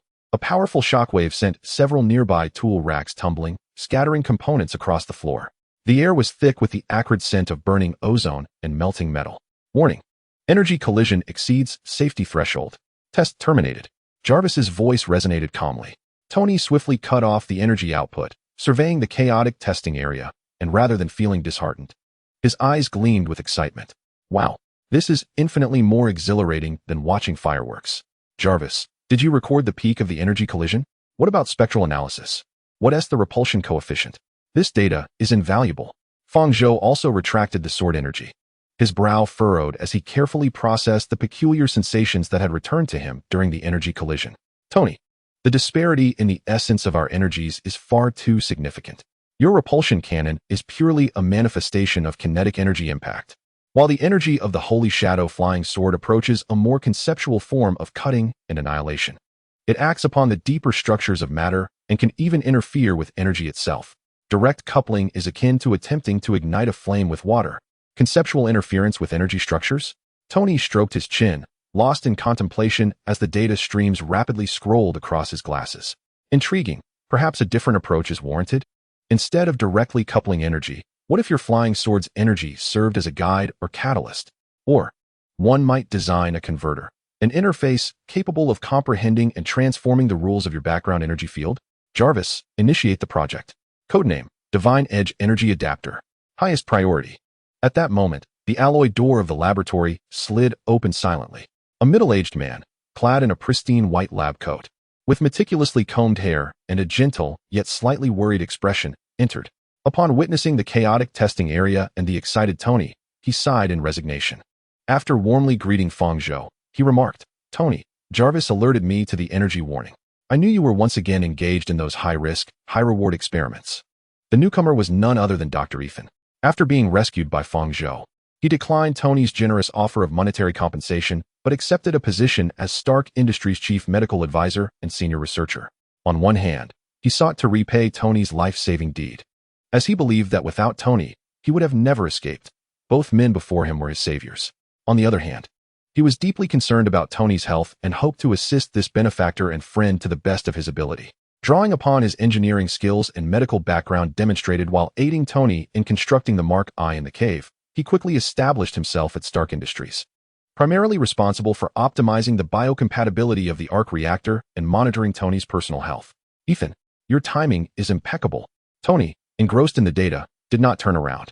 Come look at this energy counterpoint curve. It's as beautiful as Beethoven's Tempest Sonata. Ethan disregarded Tony's exaggerated metaphor, his keen gaze falling upon the skin of Tony's neck, revealed by an undone button. There, faint, spiderweb-like dark blue veins were subtly visible under the light. His expression shifted to one of gravity. Tony. Ethan's voice took on an undeniable seriousness. You haven't had your blood tests done on schedule. And look at your neck. Tony's body stiffened imperceptibly. He instinctively attempted to raise his collar, but Ethan swiftly advanced to restrain his hand. Don't think you can brush this aside, Tony. Ethan locked eyes with him, his tone laden with concern and a sense of responsibility as a friend. The symptoms of palladium poisoning are worsening. The preliminary blood sample analysis from yesterday indicates a 15 increase in toxin concentration. You must cease the use of the armor immediately. Cease? Tony abruptly shook off Ethan's hand, his voice suddenly rising, tinged with suppressed irritation and a hint of panic. Stop? To gaze upon those who harbor anger due to my past transgressions, or the scoundrels who covet Iron Man's technology and allow everything to be destroyed?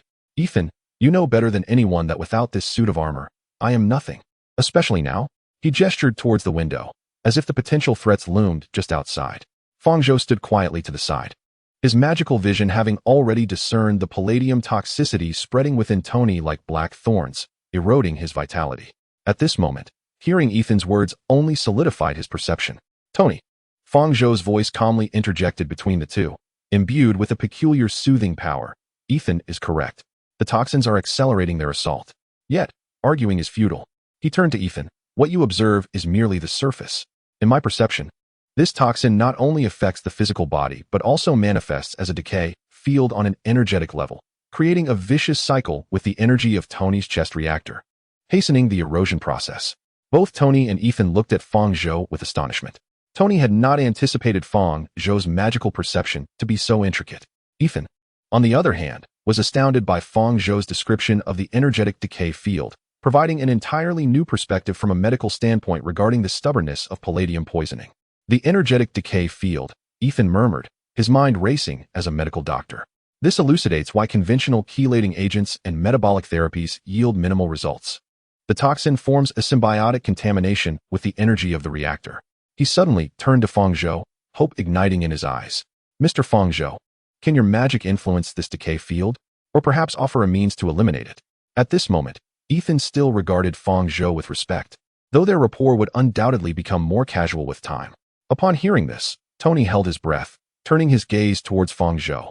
After a moment of contemplation, Fang Zhou replied, to directly eliminate this toxin, which has penetrated the core of the energy, poses a significant risk with my current magical proficiency. It may endanger Mr. Stark's very essence. However, magic might provide a key to a different direction. He looked at Tony.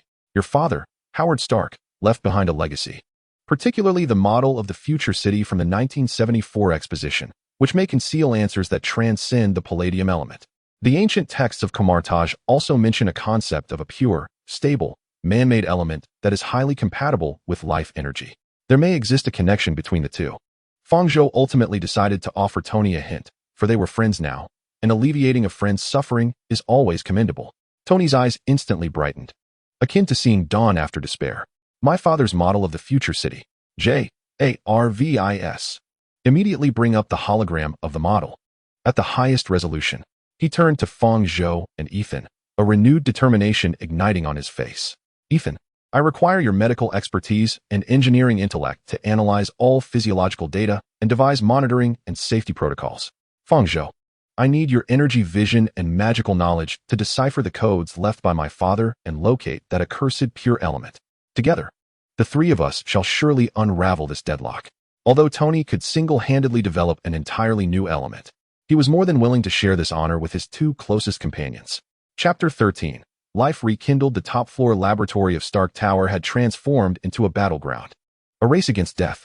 The air was no longer a blend of oil and ozone, but was thick with a tense atmosphere, resonating with electronic hums, torrents of data, and the heavy weight of a life countdown. Howard Stark's magnificent legacy, the breathtakingly intricate model of a futuristic city showcased at the Stark Expo in 1974, was projected by JARVIS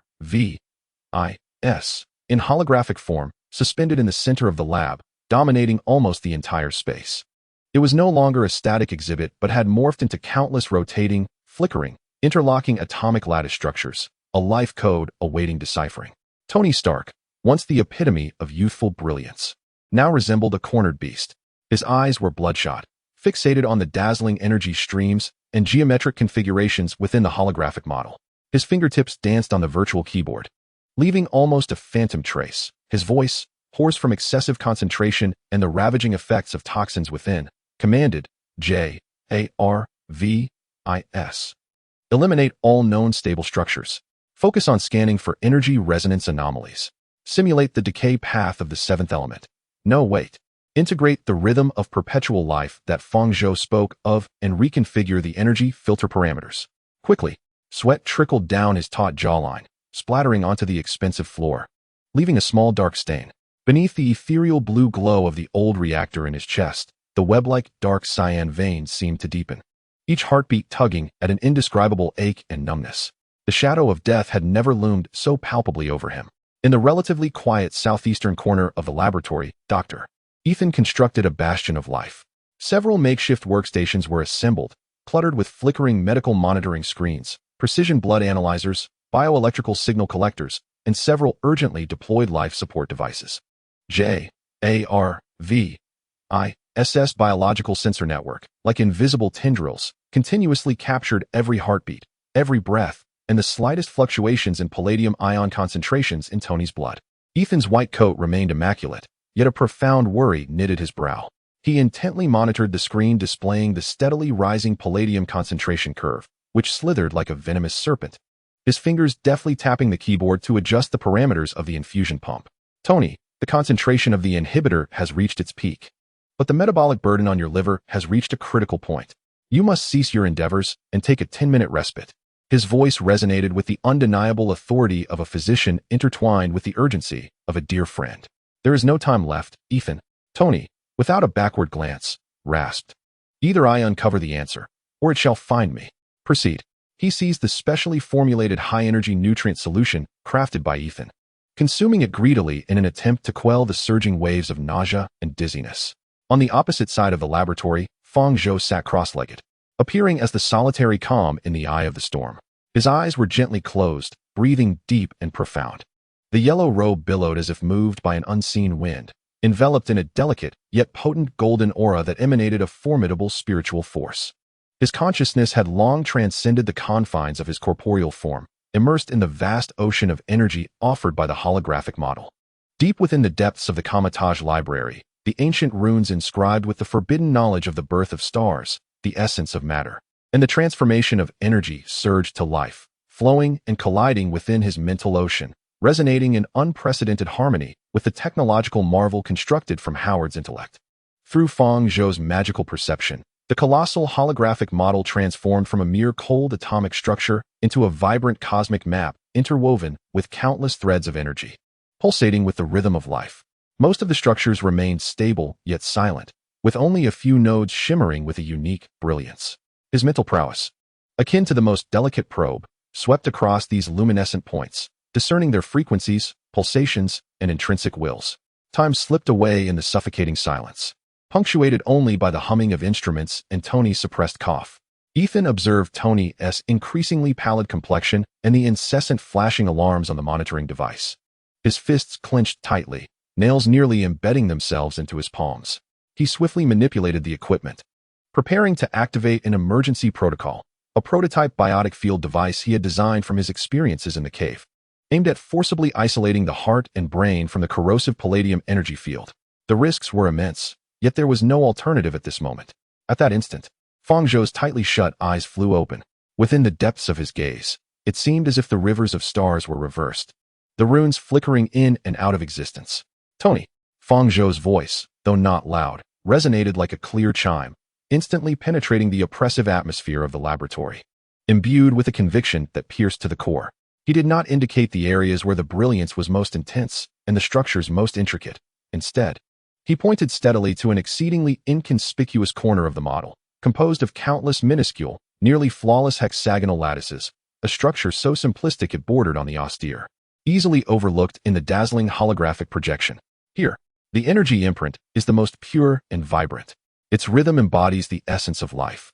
Tony jolted as if struck by a current, his bloodshot eyes fixed intently on the node Fang Zhou indicated. Jarvis. Immediate action. Target locked. The triangular resonance algorithm, with parameters set according to the energy imprint frequency based on the perceptual data provided by Fang Zhou, is established at the alpha-level resonance. Simulate. Full-speed simulation. Tony's voice trembled with excitement, his fingers nearly piercing the virtual keyboard. At your command, sir, Jarvis replied, his tone imbued with a rare solemnity. For a fleeting moment, the entire laboratory's lights dimmed, all computational power converging instantaneously. On the holographic display, the seemingly inconspicuous hexagonal node area was suddenly illuminated, magnified, and its resolution elevated to an atomic level. The intricate triangular resonance algorithm, akin to an invisible chisel, began to feverishly disassemble, reorganize, and optimize the atomic structure within. The data stream on the screen cascaded like a waterfall, as countless complex equations and atomic models rapidly materialized and vanished into the void. Ethan was immediately captivated. Swiftly retrieving Tony's real-time physiological monitoring data, his gaze fixated on the screen. A miracle unfolded, as Tony's mind fully concentrated on the node illuminated by Fang Zhou. And as Jarvis commenced the vigorous simulation of the unknown triangular structure, the palladium concentration curve, symbolizing death, revealed an exceedingly subtle, yet profoundly genuine inflection point downward. Simultaneously, the energy pollution field within Tony's body, which Fang Zhou had observed to spread like black thorns, exhibited evident fluctuations, seemingly repelled and suppressed by an invisible force, akin to ripples on the surface of water disturbed by pebbles. Tony, look here. Ethan's voice rose with excitement, pointing at the physiological monitoring screen. The palladium detoxification rate has increased. Although faint, the trend was unmistakable. Fang Zhou, your perception is correct. That structure has a natural purifying effect on palladium toxicity. Focus. Do not stop. Hope surged like a brilliant beam of light piercing through the depths of despair. An unprecedented radiance ignited in Tony's eyes, as the weariness and pain within him seemed to dissipate in an instant. Father, is this the answer you left for me? Hidden within the most fundamental beauty of geometry, he roared, as if injected with a potent stimulant. Jarvis, terminate all redundant calculations. Let me focus all efforts on this model. In the ensuing moments, the laboratory transformed into a crucible of will and intellect. Finally, Jarvis's voice resonated like celestial music. Sir, the 17-842-396 simulation is complete. The final atomic structure model stability, 999-998. The theoretical energy density is 173 times that of palladium. Radiation spectrum analysis, 0 harmful radiation. Biological compatibility prediction, excellent. The elemental properties align perfectly with Mr. Fang Zhou's description of the ceaseless energy characteristic. On the holographic projection, an unprecedented triangular bipyramid atomic structure, emanating a soft, pale blue halo, rotated gracefully. Its design was both simple and exquisite, embodying the harmony of mathematics and the rhythm of the cosmos, each atomic bond seemingly singing of purity and eternity. It is it. Tony's voice, hoarse and laced with euphoric sobs, exclaimed, Father, I have found it. Without a moment's hesitation, Tony unleashed the final potential within him. Guided by Fang Zhou's continuous energy perception and Ethan's meticulous physiological monitoring, he commenced the ultimate synthesis utilizing the most advanced particle accelerator and nanomaterial printing apparatus available in the laboratory. The process was fraught with peril, as the energy flow nearly spiraled out of control on several occasions, only to be forcefully stabilized by Fang Zhou's magical interventions. Ethan, akin to a surgeon at the operating table, precisely regulated the environmental parameters and Tony's vital signs. As the last stream of energy was steadily infused, the synthesis chamber at the heart of the laboratory gradually opened. Nestled upon a specially designed inert gas tray lay a triangular, arc-shaped crystal, no larger than a fingernail, yet radiating a pure, stable, and vibrant pale blue light. It resembled a miniature star, illuminating the weary yet hopeful faces of the three in the lab. There were no cheers, only held breaths. Ethan carefully extracted this crystallization of their collective effort, wisdom, and camaraderie using a precise mechanical arm, and, through a sterile operating chamber, gently embedded it into the replacement slot of Tony's arc reactor in his chest. The replacement process was meticulously controlled by Jarvis, with Ethan at the helm. Click. The exchange was complete. A deep, melodious hum resonated. The old reactor's ghostly blue glow was instantaneously supplanted by a brilliant, profound blue light, seemingly infused with the primal power of the universe's inception. That radiance flowed through Tony Stark's entire being like a cascade of revitalizing water. Tony's eyes widened in astonishment. An indescribable torrent of warmth and strength erupted from the core of his chest, instantly dissolving the long-standing coldness, pain, and heaviness that had enshrouded his limbs. It felt as if a dam that had obstructed the flow for eons was suddenly breached, cleansing the muck with a surging current of life. He instinctively inhaled deeply. The breath flowed so smoothly, so deeply into his lungs, as if for the first time in his life, he had truly breathed in the air of freedom. The oppressive weight that had accompanied every heartbeat, akin to a persistent torment, vanished. He glanced at his arm. The grotesque, curse-like dark blue veins beneath his skin were visibly fading, as if they had never existed. An unprecedented surge of vitality coursed through his veins, washing away the shadows left by all toxins. Jarvis. Blood analysis. Quickly. Immediately. Ethan's voice trembled with uncontainable excitement as he grasped Tony's wrist, feeling the once again robust and powerful pulse. Analyzing, sir. A few seconds of waiting felt as long as a century. Blood palladium concentration, below detection limit. Metabolic rate, exceeding baseline health levels by 23. Liver, kidney, and heart function indicators, all surpassing health standards. Neural activity, restoration to peak. Conclusion, sir. The palladium toxins within your body have been completely eradicated. Physiological functions have been fully restored and significantly enhanced. A profound silence enveloped the laboratory, followed by an exclamation of divine triumph. We did it. We truly accomplished it. Tony Stark sprang from his chair like a lion freed from all shackles. He emitted a roar infused with ecstasy, liberation, and disbelief. With fervor, he embraced Ethan, his steadfast friend and savior, who had remained by his side from the cave to the laboratory, nearly squeezing the breath from him, while exuberantly patting Ethan's back, incoherently exclaiming, "Ethan, my brother, you saved me. Once again, just like in the cave. No, this time even more thoroughly." Releasing Ethan, he turned to Fang Zhou, whose complexion was pale, yet illuminated with a glimmer of relief. With open arms, he reciprocated with a heartfelt embrace, vigorously patting Fang Zhou's shoulder. "And you, the magical lad. Without your energy eyes and those mysterious rhythms, the treasures left to me by my father would forever remain an enigma. It is you two who have wrenched me from the damned coffin and gifted me with a more robust heart." He gestured toward the new reactor core emanating a pure azure glow from his chest, his smile radiant as the rising sun, dispelling all shadows. In the laboratory, the three men, scientists, doctors, and sorcerers, exchanged knowing smiles. The euphoria of survival, the trust forged in battle, and the culmination of wisdom intertwined in this moment. Sunlight streamed through the grand floor-to-ceiling windows, cascading upon the newly forged reactor core, refracting a blue light filled with boundless hope. They had secured the most precious treasures, life and a future. Chapter 14, Dark Currents. Following the frenzied technological race against death atop Stark Tower, Fang Zhou returned to the New York sanctuary located at 177 Bleecker Street, Greenwich Village. Pushing open the heavy oak door, intricately carved with ancient runes, he felt as though he had crossed an invisible boundary.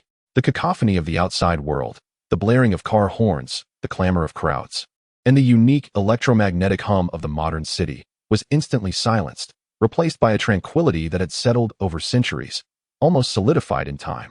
The air within the sanctuary was cool, infused with the scent of aged parchment, dried sandalwood, and an indescribable essence of energy, the spiritual imprint left by generations of sorcerers who had meditated and cast spells.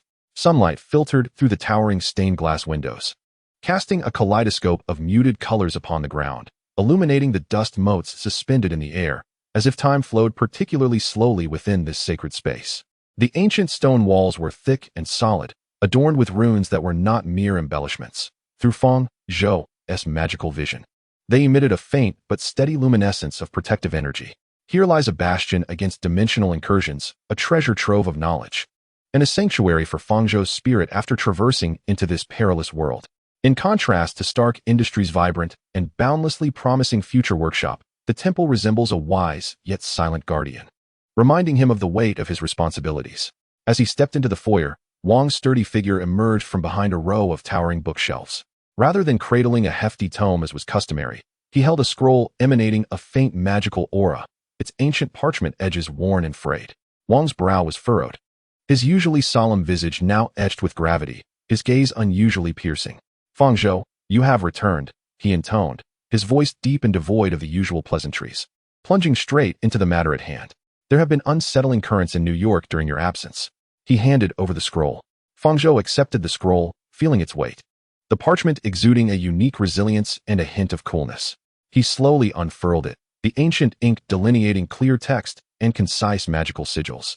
Within were recorded several supernatural occurrences that had transpired in various areas of New York in recent days. Beneath the Brooklyn Bridge, at midnight, the river's surface had crystallized into black ice, exuding a foul, sulfurous stench, causing those who touched it to succumb to deep slumber accompanied by nightmares.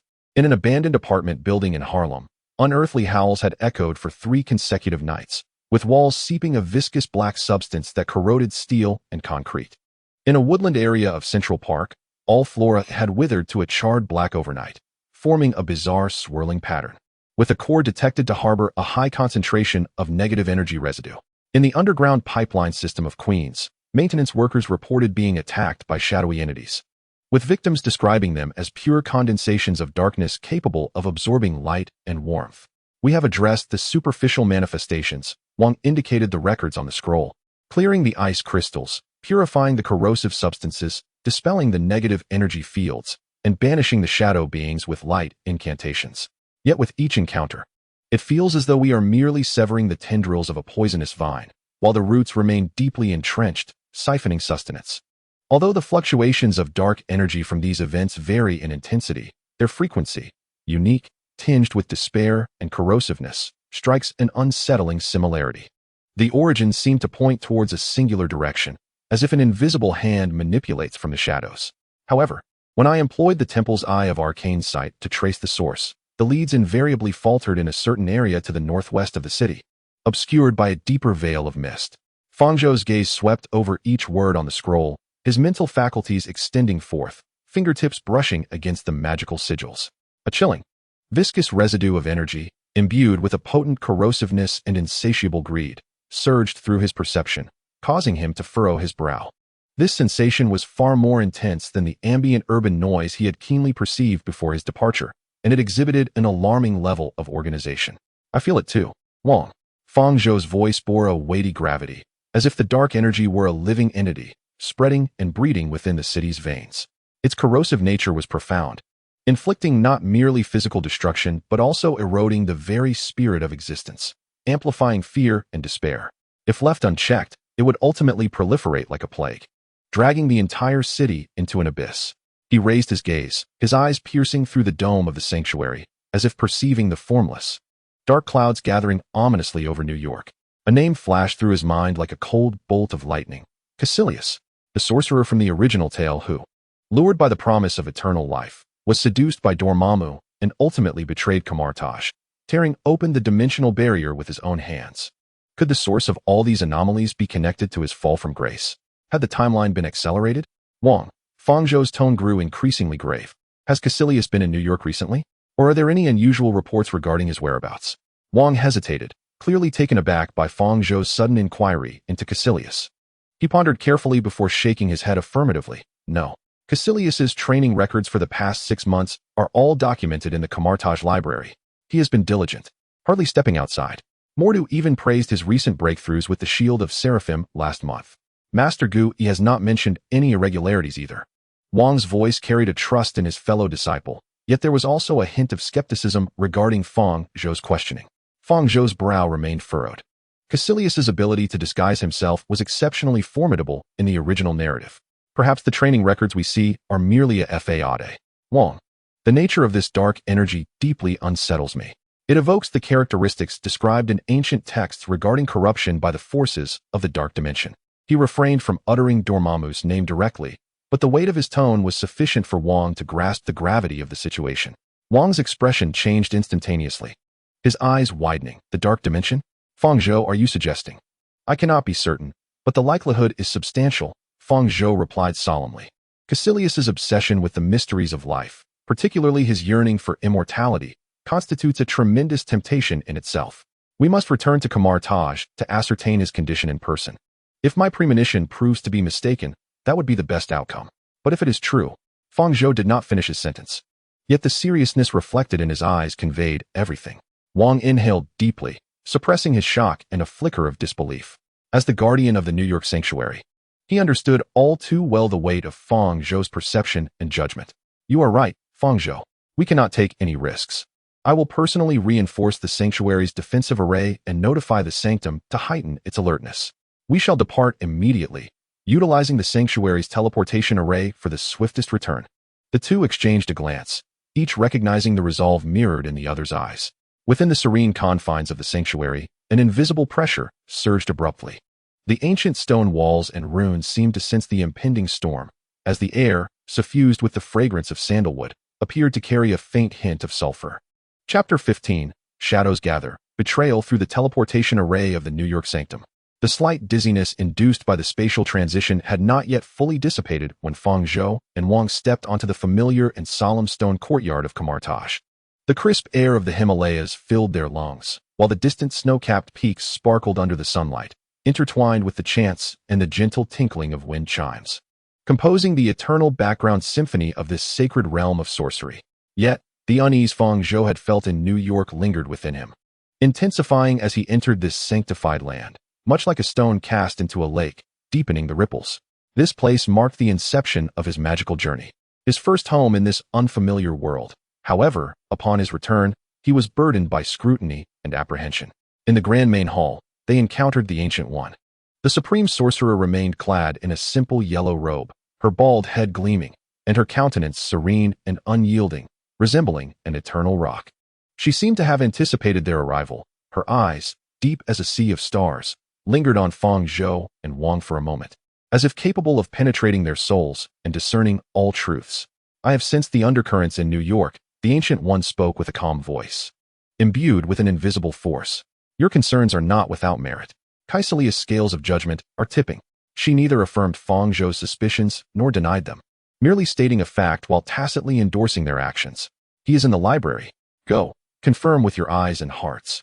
Remember, the truth often lies beneath the surface, and the key to redemption sometimes rests in the hands of the fallen. The Ancient One's words resonated like a Zen koan, tightening the strings of Fang Zhou and Wang's hearts. Fang Zhou understood that the Ancient One now regarded herself as a successor, having taken the place of the former strange.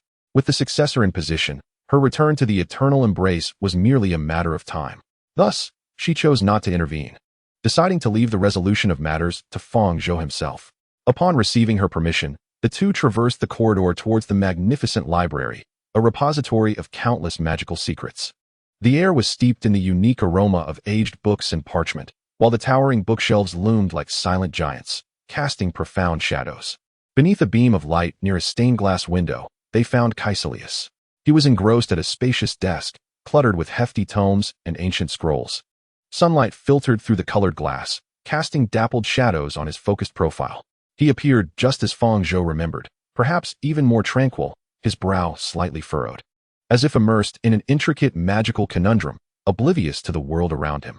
The quill in his hand glided swiftly across the yellowed pages, leaving behind elegant traces of ancient script.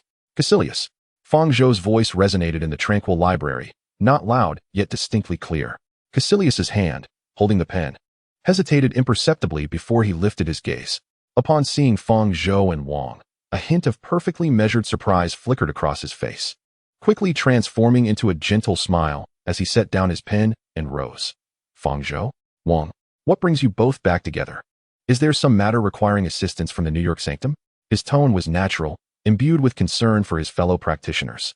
Fang Zhou bypassed pleasantries, his gaze sharp and intent, locking onto Caecilius's eyes. We have some inquiries for you, Caecilius.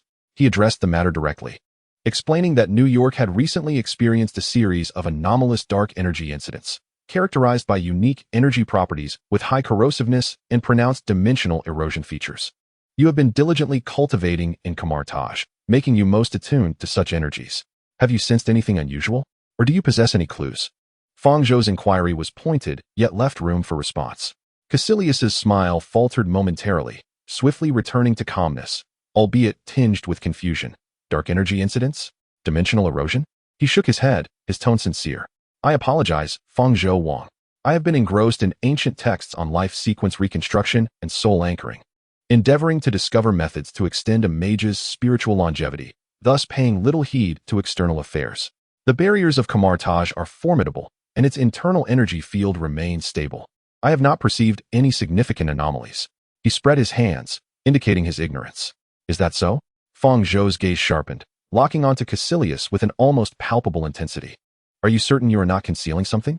Perhaps a source of forbidden knowledge? He took a step forward, an invisible pressure emanating from him.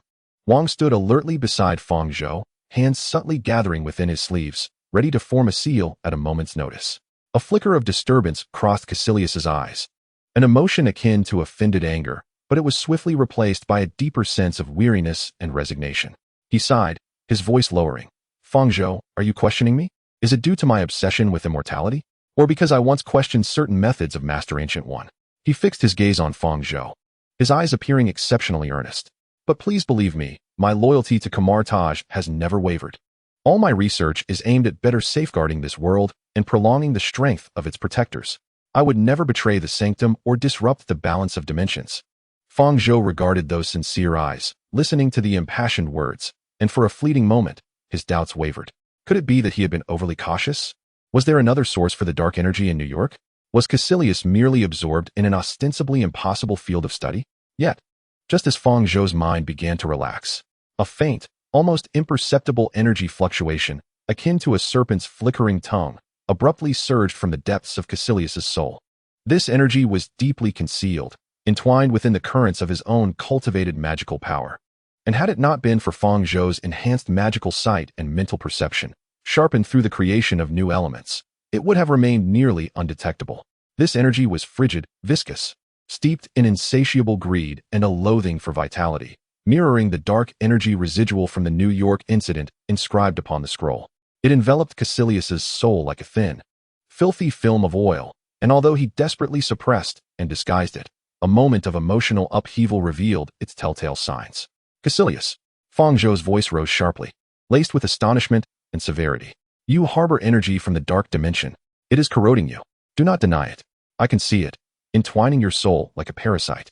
Caecilius's complexion drained of color, turning as pale as parchment. The facade of sincerity and fatigue shattered like a mask, unveiling the terror and a hint of savagery beneath the exposed secret. What are you talking about? His voice trembled imperceptibly as he instinctively recoiled, colliding with the desk behind him. Several hefty tomes tumbled to the floor with a dull thud. I am not speaking nonsense. Fang Zhou pressed on, the ethereal shadow of the holy shadow flying sword flickering beside him, radiating a golden brilliance that dispelled evil and delusion. The previously gentle energy field of the library grew heavy and oppressive. This dark energy is distorting your mind, amplifying your obsessions. If you do not eradicate it promptly and sever your ties with it, the consequences will be total corruption and irretrievable damnation.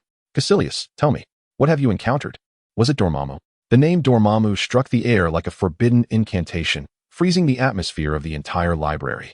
The king's expression changed drastically, a shocked exclamation escaping his lips. Dormammu? The sovereign of the dark dimension? Caecilius appeared utterly shattered by the mere utterance of this name. He abruptly lifted his head, his expression transformed from fear to a grotesque amalgamation of despair, fervor, and reckless abandon. He gazed at Fang Zhou and the king, his eyes momentarily hollow, before erupting into a sickly glow. Fang Zhou, Caecilius's voice became hoarse and ethereal, as if emanating from an abyss. Do you believe in eternal life? This sudden inquiry left both Fang Zhou and the king momentarily speechless, a chill creeping up their spines. Eternal life? Fang Zhou's brow furrowed, his tone resolute. This is not something we should aspire to. The essence of life lies in its finiteness, in experiences, growth, protection, and transmission. Caecilius, that is the trap luring you from the dark dimension. Blasphemy? A trap? Caecilius suddenly erupted into a low, eerie laughter, his shoulders shaking.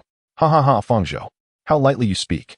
You possess extraordinary talent, having garnered immense power and the favor of the Ancient One at such a tender age. And what of me? How much effort have I expended? How many ancient texts have I pored over? My hair has turned white, my body succumbing to the ravages of time, and my strength grows but sluggishly.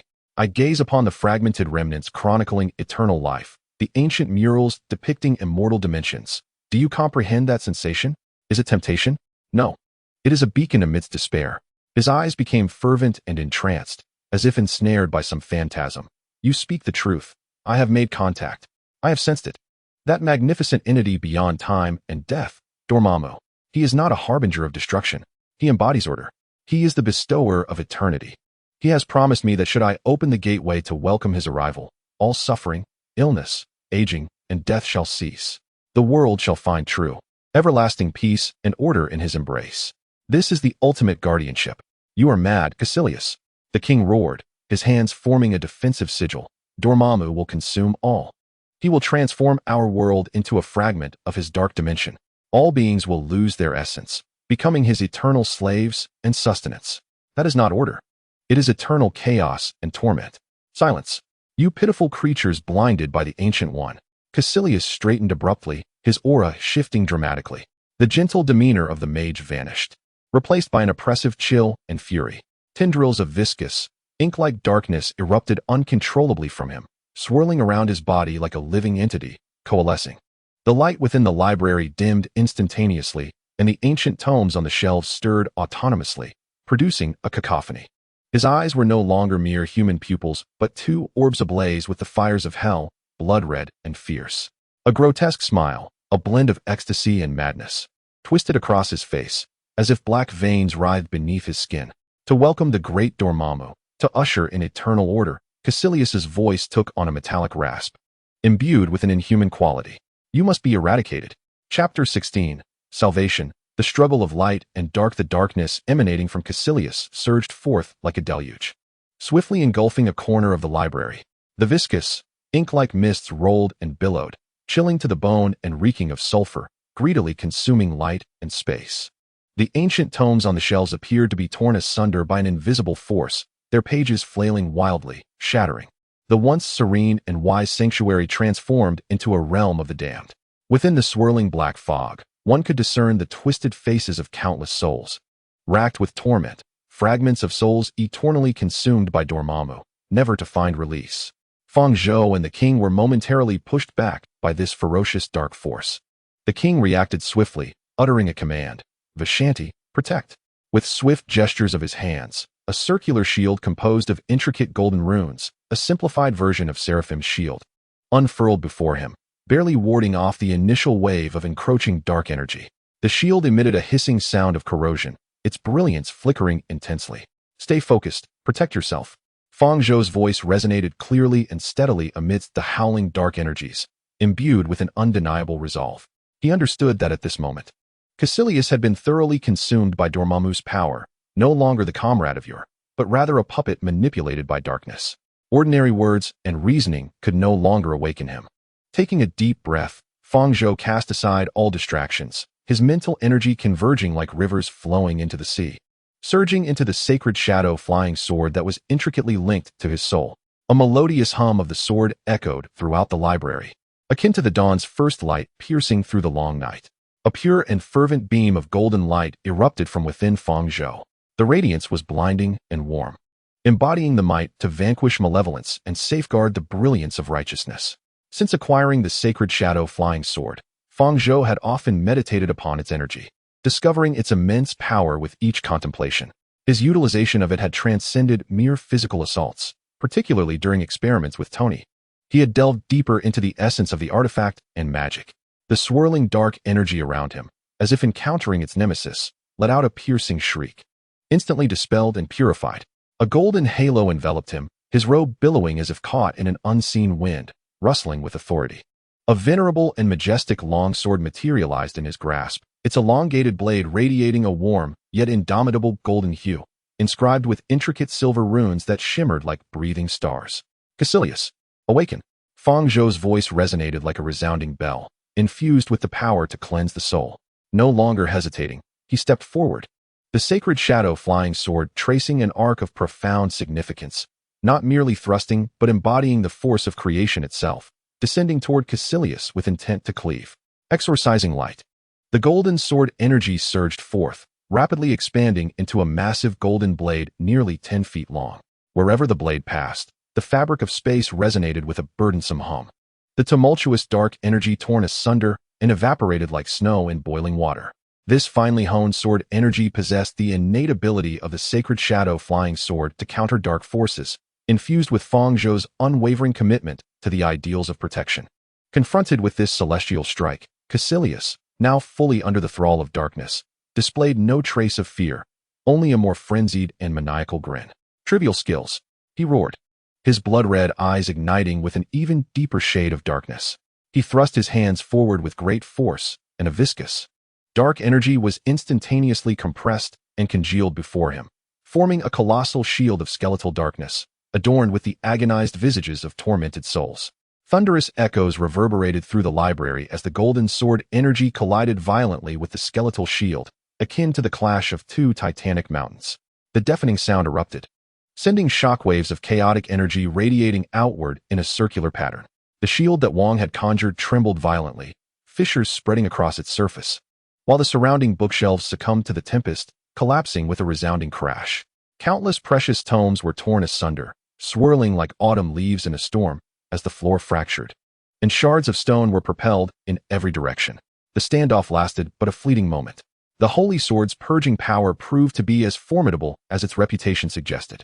The anguished faces upon the skeletal shield emitted silent screams, and under the onslaught of the golden sword energy, they shattered like fragile glass. The remnants of the sword energy struck fiercely against the dark armor hastily assembled by Caecilius. With a splintering sound, the armor crumbled. Caecilius let out a muffled groan, propelled backward by the overwhelming force, colliding heavily with the unyielding stone wall behind him, which yielded a spiderweb-like indentation. A gaping wound, deep enough to reveal bone and scorched at the edges by the sword energy, appeared on his chest, yet little blood flowed. Only wisps of black mist escaped from the gash. Coughing and gasping, Caecilius struggled to rise from the wall's embrace, gazing down at his wound. His expression not one of pain, but rather a morbid exhilaration. Such tremendous power. Is this the divine artifact bestowed upon you by the Ancient One? Truly remarkable. But do you believe this will deter my service to the Eternal? You are woefully mistaken. The dark energy enveloping him surged with a frenzy, as if a venomous serpent had been roused. Dormammu, grant me the power to rend the fabric of space. Caecilius howled to the heavens, plunging his hands into the void before him, as if tearing aside an invisible curtain. Instantly, the library's spatial integrity became highly unstable. Light twisted and images overlapped. Caecilius's figure grew indistinct, appearing at times to the left of Fang Zhou and at others directly behind him. Several shadowy spears, forged from pure dark energy and ablaze with black flames, shot forth from various unexpected angles. Simultaneously, the shadows beneath Fang Zhou's feet sprang to life, transforming into inky tendrils that coiled around his ankles, a manifestation of the dark dimension's spatial leap and illusionary assault. Fang Zhou snorted derisively, brandishing the holy sword in a graceful dance, which morphed into an impenetrable golden halo. Guardian of 10,000 swords. Countless fine streams of golden sword energy erupted around him, akin to a peacock displaying its plumage, striking with pinpoint accuracy to shatter every shadow spear. The shadowy tendrils that sought to ensnare his ankles disintegrated upon contact with the golden light surrounding him, vanishing as swiftly as snow melts under the sun. However, Caecilius's relentless onslaught, empowered by the forces of the dark dimension, far surpassed his usual speed and strength. Dark energy manifested as monstrous claws, venomous serpents, and thorny vines, accompanied by his elusive spatial jumps, as he attacked Fang Zhou from all directions with frenzied aggression. The golden radiance of the sacred shadow sword clashed continuously with the thick, swirling dark energy, enacting a brutal duel of light and shadow within the library. Each collision erupted with deafening roars and blinding flashes of energy, ravaging this temple of knowledge beyond recognition. Though Fang Zhou temporarily held his ground, aided by the divine artifact and his exquisite swordsmanship, the toll on his mental energy was immense. He could feel each strike of the sacred shadow sword draining his spirit. Caecilius, like an inexhaustible puppet of darkness, escalated his frenzied attacks. If this continued, even if he was not defeated, he would be worn down to the brink of death. Moreover, Wang, supporting a shield to protect himself and certain vital areas of the library, could not provide full assistance. A change in strategy was imperative. He must attempt to awaken the core of Caecilius, obscured by darkness, even if only a glimmer of hope remained. Fang Zhou's gaze sharpened. After deftly evading a vicious claw of dark energy, he suddenly retreated several meters. With his left hand, he swiftly traced intricate patterns in the air, as pure golden magical lines flowed from his fingertips, while his right hand inverted the sacred shadow sword, plunging its tip into the ground. In the name of Vishanti, the purification array activates. At his command, the sword embedded in the earth erupted with an unprecedented brilliance. A colossal magic circle, composed of countless intricate, swirling golden runes, unfurled instantly around the sword's tip. The light of the magic circle was not blinding. Rather, it radiated warmth and inclusiveness, exuding a sanctified aura that swept away all impurities. It enveloped Caecilius and the dark energy swirling around him like a vast field of purification. As Caecilius was engulfed in golden light, he let out a chilling scream, as if plunged into scalding holy water. The dark energy clinging to him writhed and dissipated like a venomous creature confronted by its nemesis. His blood-red eyes flickering violently under the golden glow, alternating between crimson and a fleeting clarity of agony. The power of the magic circle was not a physical assault. It directly influenced the soul, forcibly stripping away and purifying the dark contract that clung to the essence of his being. Caecilius, I know you still struggle. Fang Zhou stood at the heart of the array, the light of the sacred shadow sword continuously radiating through the magic circle. His face paled from the immense toll, yet his voice resounded with a penetrating power. I can feel your suffering, your fear. Dormammu deceives you. The eternity he shows you is but an eternal prison and torment. He will consume your soul, leaving you as a wailing fragment in his dark dimension. That is not order, it is utter nihilism. Turn back, Caecilius. The golden light of the magic circle surged like a warm tide, washing over Caecilius's soul in waves. The dark energy enveloping him visibly diminished. While the crimson hue in his eyes flickered violently, a struggle ensued. In agony, he clutched his head and collapsed to the ground, emitting a beastly howl. No, I do not want this power. This eternity is mine. It is mine. Yet Fang Zhou's words, like a sharp sword, pierced through the layers of dark mist, penetrating the most vulnerable recesses of his consciousness. Fragments of memories, forcefully suppressed by darkness, began to surge forth, the yearning upon first entering Kamar-Taj, the joy of mastering the first spell, the discussions with fellow disciples, the pure curiosity about the mysteries of life, and the profound fear of death. Death is not the end.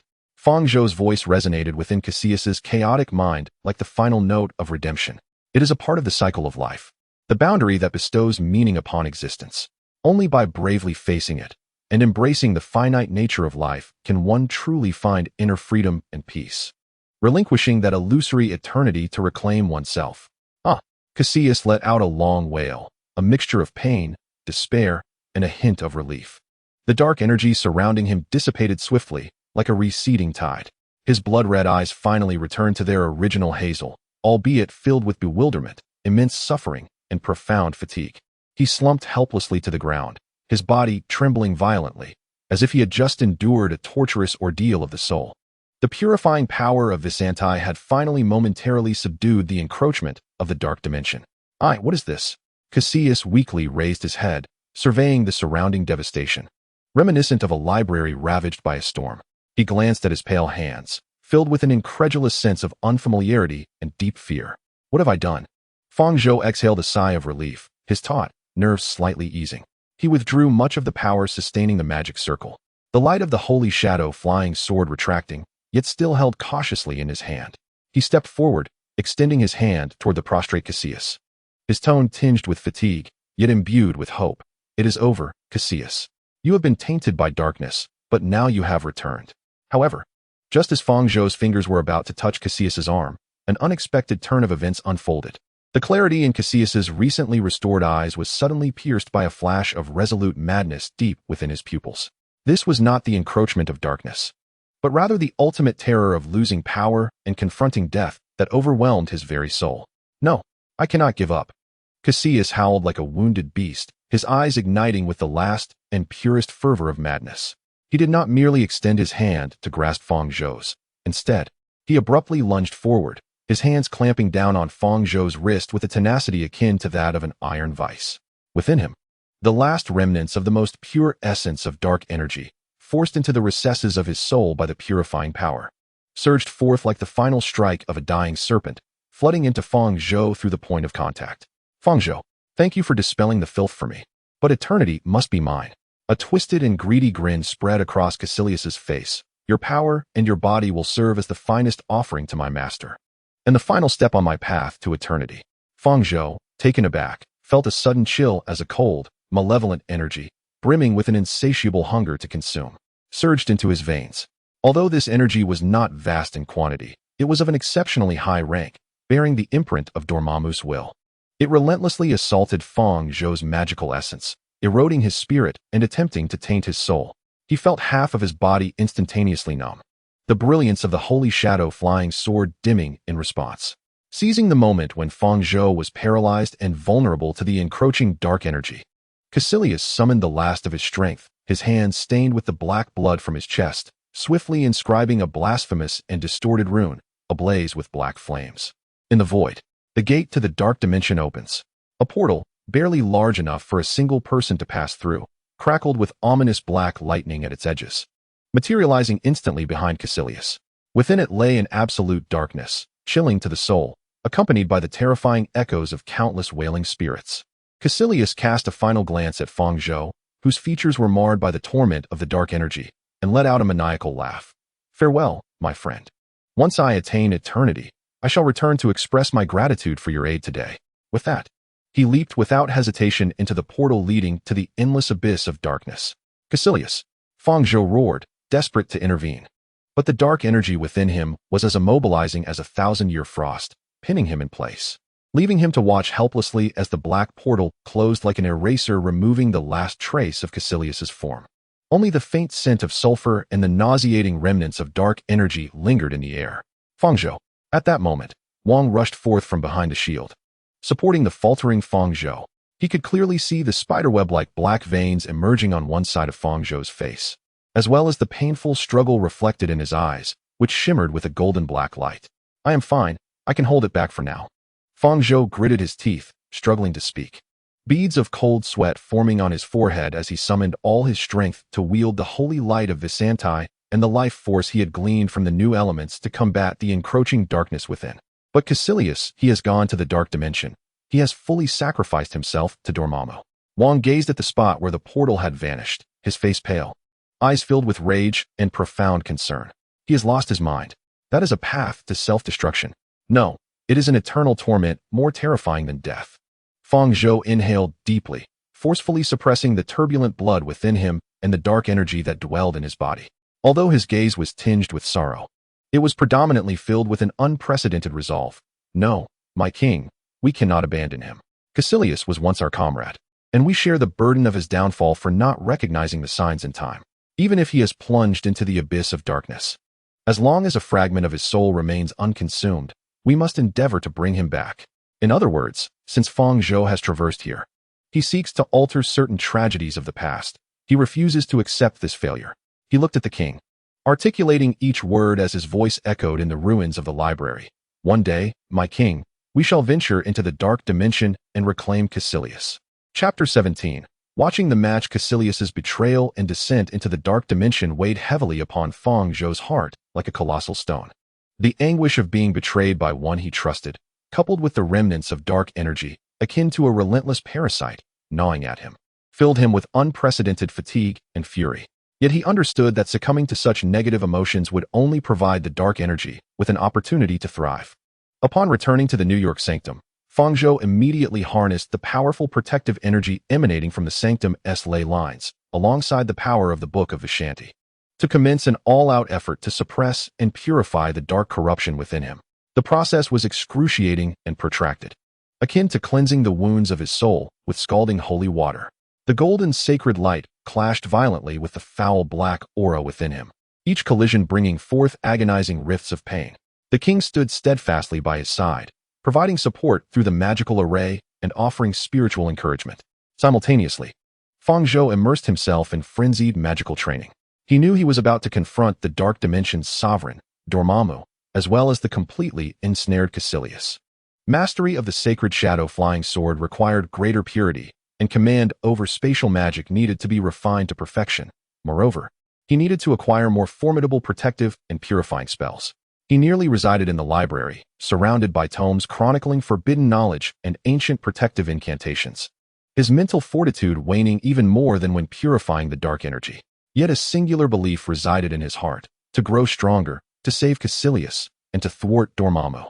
Days later, after completing a particularly arduous purification meditation, his visage still bore an unhealthy pallor, when his phone, resting nearby, rang. It was Tony Stark. "Hey, Fang Zhou." Tony's voice was brimming with his characteristic vitality, exuding exuberant joy that could be felt through the receiver. "I heard you've been engrossed in some magical seclusion lately. How's it progressing? Have you devised a spell that can automatically pour me coffee? Or perhaps a charm to help me deal with the board of directors?" Fang Zhou managed a faint smile. Tony's voice always brought a semblance of ease. "Tony, the magical servant may be absent, yet the silent spell exists. Although its use could render one mute forever. What brings you to me?" "Ha." Tony chuckled heartily. "Listen, my friend.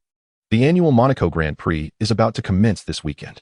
Most importantly, I, Tony Stark, shall personally pilot a race car that I have meticulously modified, equipped with the latest miniature reactor technology. What do you say? Are you interested in witnessing Iron Man's speed and thrill on land? The box seats, overflowing with champagne, offer an unparalleled view. The Monaco Grand Prix? You are participating?" Fang Zhou momentarily paused, his mind racing with the associated narrative. Ivan Vanko, the electric whip, the racetrack assault. This marks a pivotal juncture, as it is Tony's first major public confrontation since he openly declared himself Iron Man. "Of course. Did you think I could only soar through the skies?" Tony's voice brimmed with pride. "So, are you coming or not? Consider it a respite from your dreary magical studies. Ethan would surely be intrigued by such intricate machinery and extreme speed. Let us bring him along." Fang Zhou pondered briefly. Although the encroaching darkness within him had been temporarily subdued, it remained unvanquished and required ongoing purification. However, he could not allow Tony to face the impending danger alone in Monaco. The power of Ivan Vanko's electric whip was formidable, nearly costing Tony his life in the original tale. Moreover, witnessing and intervening in this event might introduce unforeseen variables and allow him to momentarily escape the shadows of the Caecilius incident. "Very well, Tony." Fang Zhou made his decision. "We accept your invitation. It's just what I need to refresh my mind." "Splendid. I knew you couldn't resist the allure of Tony Stark. I will have Happy arrange the itinerary. Just prepare to enjoy." Tony hung up the phone, satisfied. He also informed Ethan of the plan. Upon hearing that they would have the chance to closely observe a top-tier racing event with Tony himself behind the wheel, Ethan displayed a mixture of intrigue and concern. "Tony, you are racing yourself? That's quite the risk." He adjusted his glasses, but indeed, it is a rare opportunity. "I am eager to see the level of performance your modified car can achieve." Days later, in Monaco, the azure Mediterranean, opulent yachts, and exquisitely built structures nestled against the cliffs filled the air with a unique blend of wealth, hormones, and premium fuel. Tony's private jet whisked Fang Zhou and Ethan directly to the airport, where Happy awaited in a luxurious Rolls-Royce Phantom. The vehicle traversed the picturesque cliffside roads into the Principality of Monaco, ultimately halting before the iconic Paris Hotel. The doorman graciously opened the car door, revealing a resplendent lobby adorned with priceless artworks and impeccably dressed guests, all epitomizing the luxury of this locale. Tony arranged a suite for the two of them, occupying one of the finest positions in the hotel, offering an unparalleled view overlooking the harbor of Monte Carlo and parts of the racetrack. Through the expansive floor-to-ceiling windows, sunlight danced upon the shimmering surface of the sea, dotted with white yachts. The room's amenities epitomized opulence, equipped with a comprehensive smart control system. Even the composed Ethan couldn't help but exclaim in awe upon entering the suite. It was even more extravagant than the guest rooms in Stark Tower. Such was Tony's style. Fang Zhou smiled faintly, moving to the window, his gaze sweeping over the distant streets where barriers and billboards had begun to be erected for the race. His magical perception extended like invisible tendrils, quietly sensing the pulse of the city, beneath the lavishness and clamor. There seemed to be a barely perceptible energy thrumming with a hint of vengeance. His gaze deepened. That evening, Tony hosted a grand pre-race party at the panoramic restaurant atop the hotel. Crystal chandeliers refracted dazzling light, and the air was filled with the mingling of elegant attire and clinking glasses. Celebrities, tycoons, supermodels, and stars from around the globe gathered in this vibrant atmosphere. Undoubtedly, Tony Stark was the center of attention, clad in an ostentatious burgundy velvet suit, effortlessly navigating among the guests with a champagne glass in hand. His witty remarks eliciting continuous laughter. Always by his side were several alluring supermodels, while Pepper Potts conversed with business partners not far away, occasionally glancing in Tony's direction. Her gaze a blend of exasperation and affection. Ethan, dressed in a well-fitted suit, clearly felt out of place in such a setting. Holding a glass of juice, he stood in a quiet corner near the terrace railing, appearing somewhat uncomfortable. How does it feel? Quite different from the atmosphere in the lab, I presume? Fang Zhou approached him, holding a glass of sparkling water. He was attired in a simple dark suit, suppressing the aura of a mage. Yet his keen eyes scanned the crowd with precision. An entirely different world, Ethan replied honestly, loosening his bow tie. I'm more accustomed to facing microscopes and data streams rather than these flashing lights and fragrant perfumes. What about you? You seem quite at ease. Fang Zhou shrugged. Observing humanity is also part of a mage's education. Here, desires intertwine, emotions are laid bare, akin to an open book. His gaze landed on Tony, who thrived amidst the crowd as if swimming in water. He had always been this way. Ethan watched Tony with a complex expression. The genius and warrior who could create the Mark I from a heap of scrap metal in a cave. Here, he was a billionaire controlling everything. The king of the party. Which one was the true Tony? Both, Fang Zhou affirmed. Just as technology and magic may appear opposing, they are, in essence, derived from the same source. Tony's irreverence is his armor. His genius and sense of responsibility constitute his core. Just like you, Ethan. Your unwavering focus on precision instruments and your present discomfort reflect the authentic essence of who you are. We all safeguard certain things in our own unique ways. Ethan nodded thoughtfully, finding the metaphor from Fang Zhou both novel and fitting. As the party atmosphere reached its zenith, Tony unexpectedly leaped onto a makeshift stage and seized the microphone. An instant hush fell over the crowd, with all eyes fixated upon him. Ladies and gentlemen, thank you for gracing us with your presence. Tony's voice resonated through the sound system, infused with his distinctive confidence and flamboyance. What a splendid evening it is, filled with champagne and beautiful faces. Yet I know you are eagerly anticipating tomorrow's grand spectacle. The roar of the engines, the scream of the tires, and the champagne showers for the victors. He paused, relishing the attention, before dropping a bombshell. Therefore, to ensure you are not disappointed and to demonstrate that Stark Industries technology is not merely capable of flight, I have decided to personally pilot my Stark Aurora 1 racing car tomorrow. The crowd erupted in a frenzy. Gasps, whistles, and applause filled the air as camera flashes from reporters lit up the scene. Tony, are you serious? Pepper rushed to his side, her voice lowered with urgency. Concern etched across her face. Fang Zhou and Ethan also navigated through the throng to reach them. Tony embraced Pepper, planting a reassuring kiss on her cheek before turning to Fang Zhou and Ethan, wearing that familiar expression of madness that was uniquely his. Relax, guys. Pepper, my dear. I have the finest team and the utmost safety measures. I am Tony Stark. He winked and, lowering his voice to Fang Zhou, added, in case anyone attempts to stir trouble, we still have our secret weapon, right? Fang Zhou gazed into Tony's eyes, recognizing the familiar glimmer of genius mixed with a hint of reckless adventure. Pepper sighed, nodding in resignation. Fine, since you've made up your mind. We'll be watching you. That's the spirit. Tony raised his glass. To speed. To passion. To Tony Stark. Chapter 18. The Electric Whip Dance. Thunder on the track on the day of the Monaco Grand Prix. The Mediterranean sun poured unreservedly onto the narrow, winding streets of Monte Carlo's racetrack, draping everything in a dazzling golden hue. The low growl of engine warm-ups resonated like the roar of a beast awakening, stirring the hearts of thousands in attendance and billions watching from screens worldwide. The air was infused with a unique blend of high-octane fuel, melted rubber, and an atmosphere charged with fervor.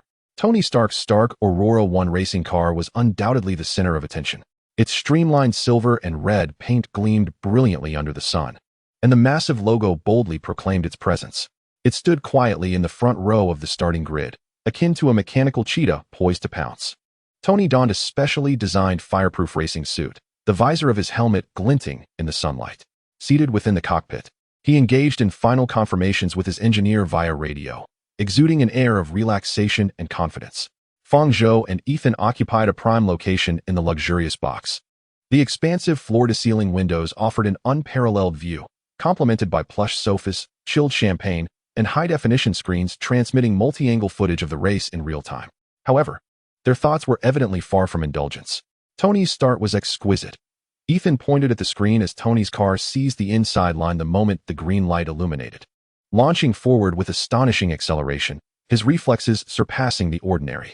It appeared the team had indeed implemented optimizations. The car's cornering stability was also remarkable. He analyzed the suspension tuning. Yet, Fang Zhou's gaze did not remain solely fixed on Tony's dazzling vehicle. His magical perception functioned like an invisible radar, enveloping the entire racetrack area. The cacophony of voices and the roar of engines were filtered from his ears. He sought deeper insights, the flow of energy. Most of it comprised the frenzied emotional energy of the spectators, along with the mechanical energy of the racing engines, but beneath it all lurked an anomalous energy, akin to a venomous serpent, imbued with a chilling desire for vengeance and strong electrical fluctuations, persistently weaving around the periphery of the racetrack, akin to a relentless parasite. Fixating on Tony's position, his skills were undeniably commendable. Fang Zhou concurred with Ethan, though a subtle weight of gravity tinged his tone. However, this race likely would not unfold as smoothly as anticipated. Ethan immediately became alert, glancing at Fang Zhou. "What have you discovered?" Fang Zhou refrained from answering directly, his sharp gaze penetrating the box's glass, directing his attention to a shadowy corner near the pit lane exit. There lay a pile of tires and maintenance tools, shrouded in shadow cast by towering advertisements. "Look there, at 10 o'clock, beneath the shadow of the billboard." Following Fang Zhou's gaze, Ethan, aided by their advantageous position, quickly identified a figure. It was a man of imposing stature, clad in a deep blue coverall stained with grease. He wore a baseball cap pulled low, obscuring much of his face, revealing only a rugged jaw lined with stubble. Leaning against a massive tire, he appeared nonchalant. However, the taut muscles of his shoulders and his slightly forward-leaning posture betrayed a predatory readiness. Most striking was the long, canvas-wrapped object resting at his feet. "What is that?" A sudden dread seized Ethan's heart, a name surfacing unbidden. "Ivan Vanko."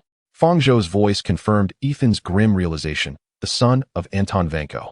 His purpose here is singular, revenge. Ethan inhaled sharply, his complexion instantly paling. How did he manage to infiltrate? What does he intend to do? Strike here on the racetrack? Has he lost his mind? Ethan did not inquire how Fang Zhou acquired such knowledge, merely attributing it to the enigma of the mage, a belief Tony likely shared. Hatred possesses the power to drive one to madness. Fang Zhou's gaze sharpened, his mental acuity reaching a peak. The holy shadow flying sword emitted a low, resonant hum from the depths of his soul, poised to respond to his call. It appeared that Tony's exhibition match was on the verge of an exhilarating climax. Although the flying sword seemed somewhat excessive for dealing with this adversary, it proved to be quite convenient. As if to validate Fang Zhou's assertion, an unexpected incident occurred on the racetrack. While navigating a high-speed pool corner, a car from the middle-tier racing team suddenly lost control during a critical turn. Its tires locking up, the vehicle skidding violently, akin to a wild stallion unleashed, accompanied by the shrill sound of friction, careening sideways towards Tony, who had just exited the corner and was accelerating. "Tony, watch your left rear," Ethan exclaimed, his voice filled with alarm. Gasps erupted from the VIP box as the footage from Tony's car monitor shook violently. In that critical moment, Tony displayed extraordinary reflexes and vehicle control. He deftly maneuvered the steering wheel while precisely modulating the brakes and accelerator, executing an almost impossible drift, skimming perilously close to the guardrail, narrowly evading the oncoming car. The immense inertia caused his vehicle to sway violently, tires emitting wisps of smoke, and his ranking plummeted in an instant. The audience erupted in cheers and applause, celebrating Tony's masterful maneuver while simultaneously catching their breath from the preceding peril. However, this heart-stopping moment was precisely the opportunity Ivan Vanko had been waiting for. Just as Tony's car, having evaded disaster, slowed down and entered the relatively straight path, preparing to accelerate once more, a hulking shadow stirred. Ivan Vanko, like a beast unleashed, abruptly tossed aside the canvas at his feet. Two massive, glowing blue superconductive electromagnetic whips were revealed beneath the sunlight, their bodies woven from countless fine metal coils, connected to a rudimentary yet potent energy-emitting arc reactor on his back. His eyes ignited with a profound hatred and a fervent desire for vengeance, releasing a beastly roar. With bulging muscles, he swung the two crackling whips, akin to two ferocious lightning dragons, leaping from the safety barrier beside the racetrack directly towards Tony's car. Tony Stark. Blood for blood. Ivan Vanko's roar drowned out the roar of the engines. Crack. The first whip, slicing through the air with a deafening crack, struck the front hood of Tony's vehicle with a force capable of melting steel, unleashing a torrent of furious electricity. The expensive carbon fiber shell was torn apart as if it were mere paper, carbonizing. The hood violently ripped away, revealing the intricate machinery beneath, belching black smoke and sparks. Inside the cockpit, Tony was jolted by the immense impact, his vision spinning, as the piercing alarm blared through his earpiece. Damn it, Tony cursed vehemently, struggling to maintain control of the nearly unruly racing car. Yet Ivan Vanko offered him no respite. The second electric whip, crackling with a more terrifying arc, struck like a venomous serpent, aimed directly at the open cockpit of Tony's vehicle, its target unmistakably his head. The eerie blue lightning rapidly magnified within Tony's pupils. Ethan's heart nearly ceased to beat. Just as the devastating bolt of electricity was about to engulf Tony, time seemed to be pressed into slow motion. A dazzling, resplendent golden radiance, brilliant as the sun, suddenly flashed before Tony's racing car. The light coalesced, instantaneously transforming into a colossal shield, the Seraphim, crafted from countless swirling golden runes. The surface shimmered with a liquid gold luminescence, emanating an indomitable spirit of protection that repelled all malevolence. Boom! The furious electromagnetic whip struck fiercely against the golden giant shield, unleashing a blinding explosion of blue and gold light, the cacophony resonating through the entire racetrack. The violent currents cascaded like waves crashing against rocky shores, splattering and scorching the track, yet the golden shield remained unyielding, steadfast as a mountain, resolutely guarding Tony's racing car behind it. As the brilliance slightly diminished, a figure appeared as if materializing from thin air, landing firmly before Tony's car, interposing himself between Tony and Ivan Vanko. It was Fang Zhou. Clad in his dark suit, he was enveloped in a faint golden halo, his gaze sharp as an eagle, though he bore no sword. The intangible pressure he exuded rendered the air itself palpable, the power of the holy shadow flying sword coursing through him. This ends here, Ivan Vanko. Fang Zhou's voice, though not loud, pierced through the clamor with undeniable authority. You have strayed from the path of your vengeance. Ivan Vanko glared at the suddenly appeared Fang Zhou, who effortlessly thwarted his lethal strike, his bloodshot eyes filled with rage and incredulity. Who are you? Get out of my way. Those who obstruct me shall perish. He wasted no words. The fire of vengeance had wholly consumed his reason. His muscular arms bulged once more, and the two electric whips erupted with even more dazzling arcs. Like enraged thunderous serpents, one to the left and one to the right, striking with the force to rend all in their path towards Fang Zhou and the racing car he protected. The whip's tips sliced through the air, emitting a piercing shriek. Fang Zhou's gaze hardened. Facing the oncoming terror of the electric whips, he did not retreat but stepped forward, his hands poised before him, and intoned with a low voice, "Holy shadow, condense the light." A golden blade of light, as solid as substance and seemingly forged from liquid sunlight, instantly coalesced between his hands. Though it was not the materialized holy shadow flying sword, its essence contained a piercing brilliance that was undiminished.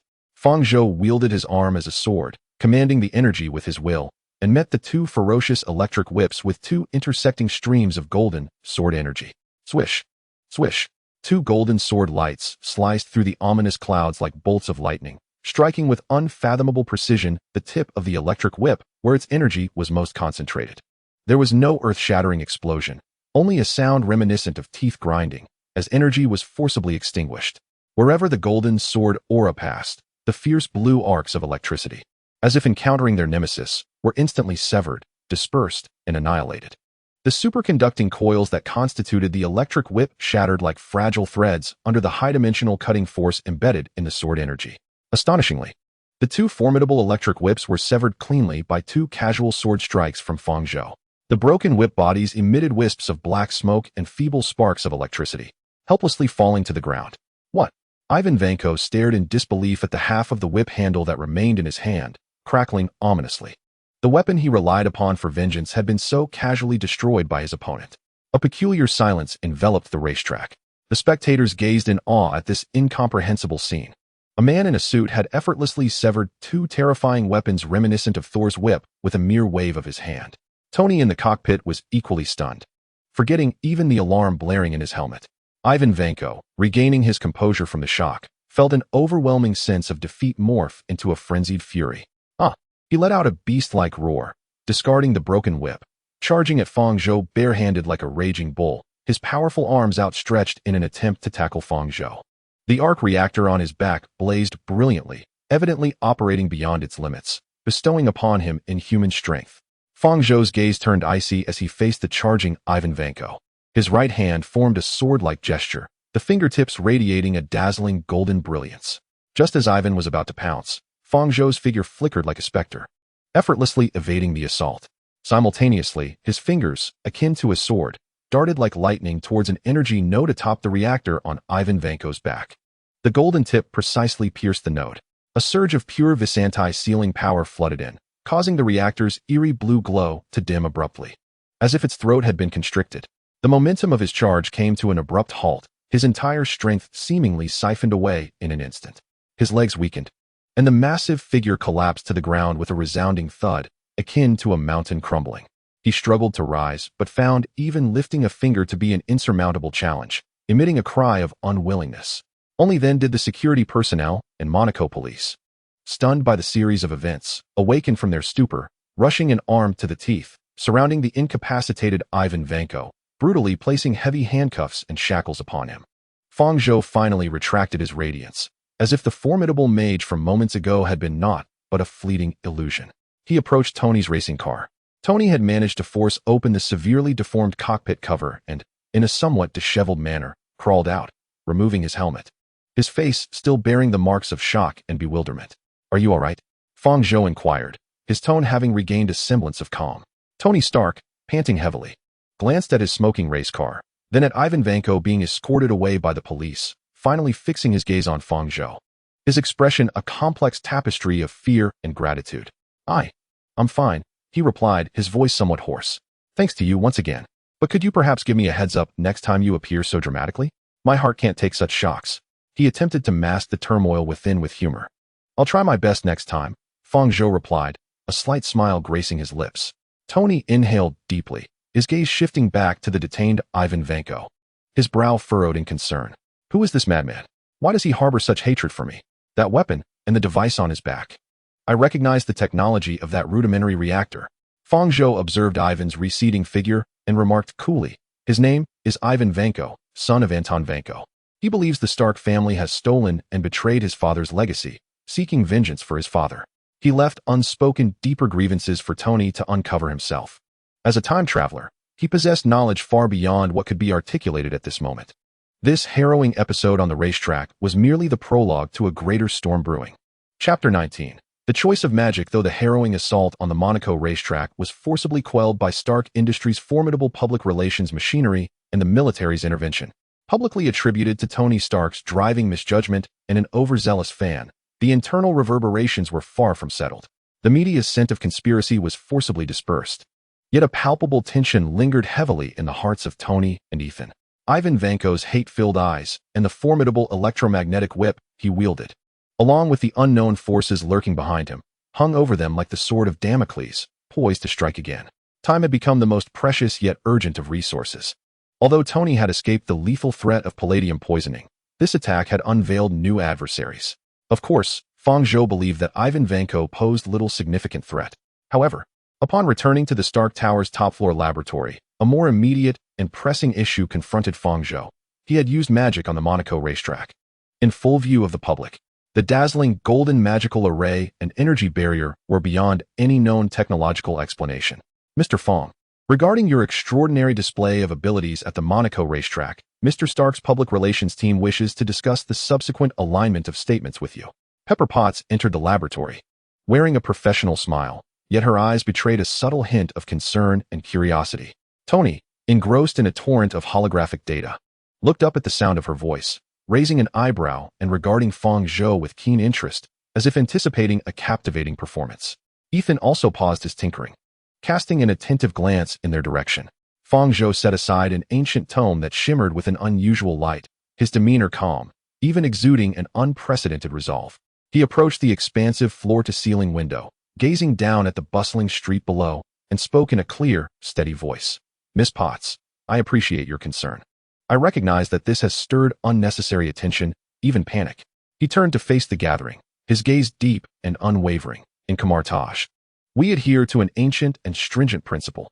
Magic must remain concealed from the mundane world, unknown to mortals. For ages, this has been to safeguard the balance of dimensions, preventing the misuse of power and protecting ordinary individuals from the impact of the unknown.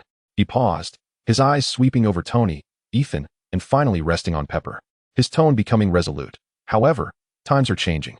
The threats are evolving. The shadow of Hydra, the unseen hand behind Ivan Vanko, and perhaps even the gaze of higher dimensional entities. These will not dissipate simply because we remain hidden. Tony's ordeal and the attack in Monaco serve as testament to this. Continuing to shroud magic in darkness will only breed fear and suspicion, allowing true threats to fester in the shadows. When ordinary people are confronted with supernatural dangers, ignorance proves far more perilous than awareness. Pepper's expression turned to one of surprise, starkly contrasting with her preconceived notion of a wizard. Fang Zhou continued, his voice imbued with a declarative determination. I, Fang Zhou, a wizard of Kamar-Taj, have resolved to no longer dwell in the shadows.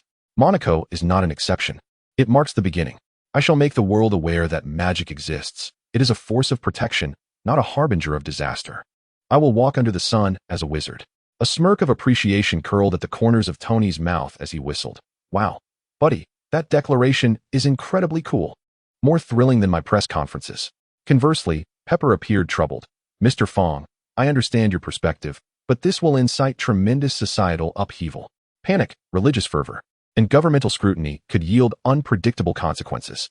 Stark Industries' public relations strategy is grounded in scientific explanations. We have prepared a narrative regarding a high-tech force field protection system. No need for that, Miss Potts. Fang Zhou gently but firmly interrupted her. I appreciate your goodwill and preparation. However, I choose authenticity. I understand this will impose additional public relations pressure on Stark Industries, but please trust that I will bear the full responsibility that comes with revealing my magical identity. I will not shy away from scrutiny. I shall demonstrate through action that magic can be wielded for protection, just as it was in Monaco. He turned to Tony. Tony, I need your platform and your understanding. This may suggest that your high-tech aura might temporarily be overshadowed by my magic. Tony shrugged nonchalantly. Hey, I've got enough limelight to spare. Sharing some with you is absolutely fine. And imagine having a publicly acknowledged mage friend. How utterly cool is that? Pepper, in collaboration with Fang Zhou, let's make a grand spectacle. Let's ensure the world knows that Stark Tower is not only home to genius, but also to genuine guardians. Pepper observed Tony's exuberance and then glanced at Fang Zhou's resolute gaze. Finally, she sighed and revealed a wry smile. Very well, Mr. Fang. I shall adjust our strategy to highlight the partnership between Tony Stark and the enigmatic mage Fang Zhou in thwarting the impending threat on the racetrack, while guiding public opinion to rationally acknowledge the existence of supernatural guardianship. However, this will be a formidable challenge. The public relations team at Stark Industries was presented with a fresh and more daunting task. Silence reclaimed the laboratory, yet the atmosphere had shifted dramatically. Fang Zhou's decision was akin to casting a colossal stone into a tranquil lake, sending ripples that would undoubtedly spread across the globe. Meanwhile, the Stark Aurora 2 racing car was swiftly completed. Tony had redesigned a miniaturized energy conversion and propulsion system. At its core was a new energy source the size of a walnut, paired with a sophisticated magneto-hydrodynamic energy converter, transforming energy into plasma jets to propel the vehicle. With excess energy allocated for the electronic systems and active suspension, even integrating a compact energy shield generator. The entire system was highly integrated, perfectly concealed beneath a sleek exterior. Sir, the racetrack simulation test is complete. The Stark Aurora 2 achieved an acceleration time of 18 seconds to 300 kilometers per hour, with a theoretical top speed exceeding 800 kilometers per hour and a cornering limit increased by 45. The energy shield can withstand 3 full-speed impacts from a standard Formula One car, Jarvis reported with astonishing data. Tony caressed the smooth carbon fiber shell of the race car. Now this is worthy of the Stark name. Monaco, we are back. Meanwhile, the investigation into Ivan Vanko made a pivotal breakthrough, largely owing to Colonel James Rhodes' efforts. Rhodes pinpointed Ivan's identity, a Russian national, son of the former physicist Anton Vanko. Anton had once been a partner of Howard Stark, but was exiled for selling stolen technology, ultimately leading to his demise and despair. Ivan inherited his father's animosity, believing the Stark family had usurped the glory that rightfully belonged to the Vanko lineage. Intelligence indicated he was involved in clandestine research facilities and the arms black market, likely backed by financiers or technical supporters. The motive is quite clear, Tony. Rhodes stated in a secure communication. He is targeting you, and there are others behind him. Fang Zhou conducted an unconventional investigation through tracking energy echoes at the Monaco racetrack. He sensed beneath Ivan Vanko's chaotic and turbulent energy signature remnants of faint, cold threads, insidious as a venomous serpent. Following the faint thread, several indistinct nodes illuminated the mental map of Fang Zhou, the headquarters of Hammer Industries, the European energy giant embroiled in a patent dispute with Stark, a dubious charitable foundation, and a node whose energy resonance subtly aligned with the Triskelion building of S.H.I.E.L.D. Indeed, matters were far from simple. Fang Zhou gazed at the frigid energy network inscribed on the ancient scroll. Ivan Vanko was merely a sharp blade, wielded by a hand concealed in deeper shadows. It appeared that S.H.I.E.L.D.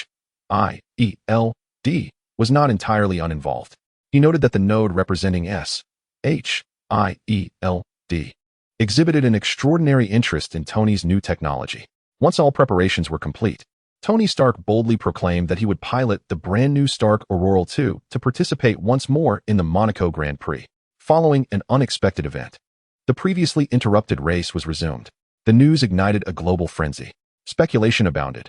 Was Tony Stark mad or possessed of absolute confidence? Would there be an assailant once again? More captivating was the statement's conclusion, where Tony added, "My sorcerer friend, Fang Zhou, will also be present. He will ensure the race is filled with surprises." This undoubtedly solidified and publicly promoted Fang Zhou's identity as a sorcerer, igniting a new wave of global discourse. To safeguard Tony's security, Fang Zhou and Ethan once again accompanied him to Monaco. This time, they eschewed the luxury box and ventured directly into the pit area. The air was thick with the scents of oil, rubber, and metal, while the roar of engines was deafening. Clad in a dark robe adorned with subtle patterns reminiscent of Kamar-Taj, Fang Zhou stood out against the surroundings, yet remained remarkably composed. Ignoring the curious, awestruck, and somewhat fearful gazes of the technicians, he lightly traced his fingers over several inconspicuous corners of the Stark Auroral 2, inscribing imperceptible reinforcement and alert runes. After all, it is always wise to be prepared. The globally broadcast cameras captured his serene figure multiple times, inciting frenzied discussions in the commentary booth and on social media. Amidst the fervent attention and thunderous cheers, the race officially commenced. Tony, piloting the Stark Auroral 2, shot forth from the starting grid like an arrow released from the bow. The car's engine emitted a deep, resonant growl, accompanied by a unique high-frequency hum. Fueled by the propulsion of a new element-driven magnetorheological fluid, the acceleration was breathtaking. Before the first turn, he had already claimed the lead like a bolt of red lightning. This time, the race concluded splendidly, without any interlopers causing disruption. Chapter 20. A storm approaches, an open secret upon returning to the cliffside villa in Malibu. Tony devoted nearly all his waking hours to a thorough investigation of the Vanko incident. Without unexpected occurrences, Ivan Vanko, newly entered into prison, has vanished once again. The vast intelligence network of Stark Industries has awakened like a precisely engineered beast, operating efficiently and silently. Fragments of information from around the globe concerning Ivan Vanko's prison records, his mysterious disappearance, vague clues of his activities in the European underground black market, and suspicious financial records flow continuously into Jarvis's database like a gentle stream. This nearly omnipotent artificial intelligence, Butler has transformed into an indefatigable analyst, navigating through the sea of data, comparing, correlating, and modeling. The scrolling lines of code and three-dimensional relational diagrams on the screen outline a network far more complex and perilous than it appears on the surface. Sir, Ivan Vanko's records during his imprisonment in Russia indicate that he was arrested for illegal trading of nuclear materials and escaped during a power system maintenance conducted by an external contractor. Jarvis's calm voice echoed in the laboratory, simultaneously bringing up a blurry surveillance video clip. The footage revealed a brief power fluctuation during the maintenance period, after which Ivan Vanko mysteriously disappeared. Tony stared at the blurred figure frozen on the screen, his fingertips unconsciously tapping on the workbench. External contractor? Find out which company it is. Cross-referencing now. Preliminary information points to a shell company registered in the Cayman Islands, with financial flows indirectly linked to Hammer Industries, Jarvis responded. Laced with implication. Tony's gaze sharpened. Justin Hammer truly bears your mark. He picked up an energy core model from the table, its metallic shell reflecting a hard, cold sheen under the light. Dig deeper. I want to know how they managed to extract him this time. Also, where did he go after his last escape? Whom did he meet? And where has he gone now that he has escaped from prison? Meanwhile, pressure from Washington, D.C. surged like an overwhelming tide, each wave stronger than the last. On the Monaco racetrack, Fang Zhou's magical power, capable of severing electric whips and constructing invisible barriers with a mere wave, shattered the already fragile ice between the world of superpowers and ordinary society, akin to a boulder cast into a serene lake. The U.S. government, particularly the Senate Armed Services Committee, resembled sharks sensing blood in the water. The Iron Man suit technology had already made them salivate with desire, and now, with the addition of a mysterious sorcerer ally, the power in Tony Stark's hands was sufficient to keep any politician awake at night.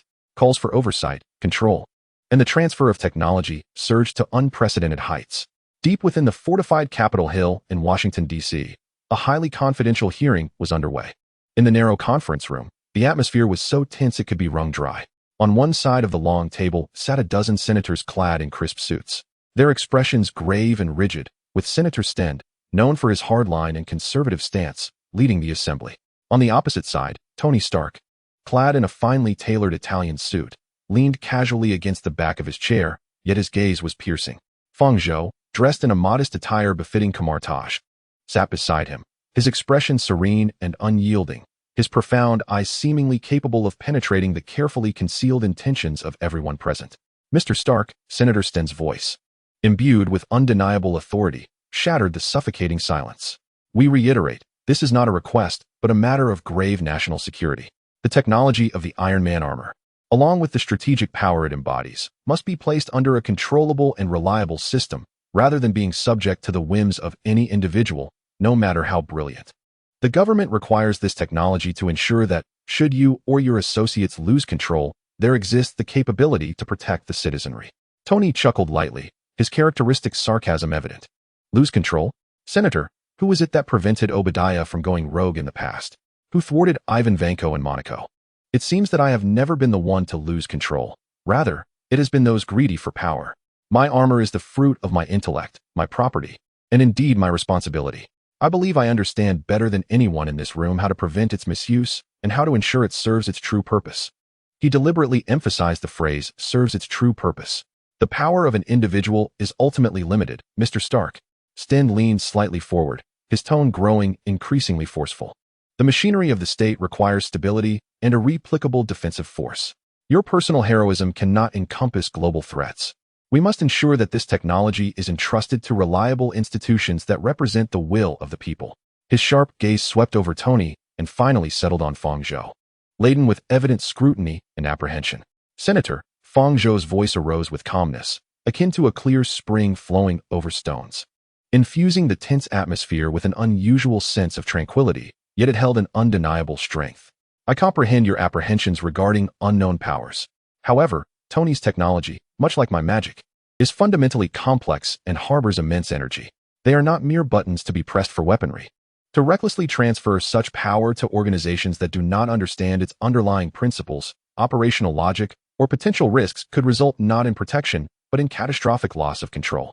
The essence of power lies in comprehension and mastery, rather than mere possession. Stend narrowed his eyes, finding Fang Zhou's intervention troublesome, as it transcended their usual script of threats and inducements. Mr. Fang, are you suggesting that only you and Mr. Stark possess the qualifications to understand and master such technology? Are you questioning the legitimacy of our regulatory authority on behalf of the state? National security supersedes all individual claims. I have never questioned the authority of Congress, Senator. Fang Zhou met his gaze with neither deference nor arrogance. I am merely stating a fact. There is not a singular method to safeguard the world, nor only one path to pursue.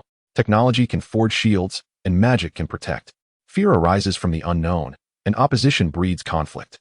Perhaps we should pursue a path of equilibrium, allowing divergent forces to weave a more robust safety net based on mutual understanding, rather than depleting one another in suspicion and strife.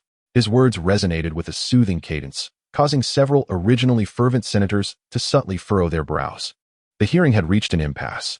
The senators found themselves unable to suppress Fang Zhou with their usual political tactics. His transcendent strength and demeanor rendered them hesitant. Meanwhile, Tony's rigidity and Fang Zhou's proposed philosophy of balance made it difficult for them to discover an immediate breakthrough. Ultimately, the hearing concluded in a dispirited atmosphere. Yet both sides were acutely aware that this was merely the beginning. As Tony and Fang Zhou exited Capitol Hill, the afternoon sun was somewhat blinding. Tony, feeling vexed, loosened his tie. A cadre of bureaucrats. They care only for power and control, utterly indifferent to what the technology itself signifies. He glanced at Fang Zhou. Your theory of balance is noble, but I doubt they comprehend it, or even wish to. The seeds have already been sown, Tony, Fang Zhou replied, gazing at the shimmering surface of the distant lake. Change requires time. Yet, prior to that, we must adopt a more pragmatic approach. Days later, Tony's private phone rang, displaying Rod's name.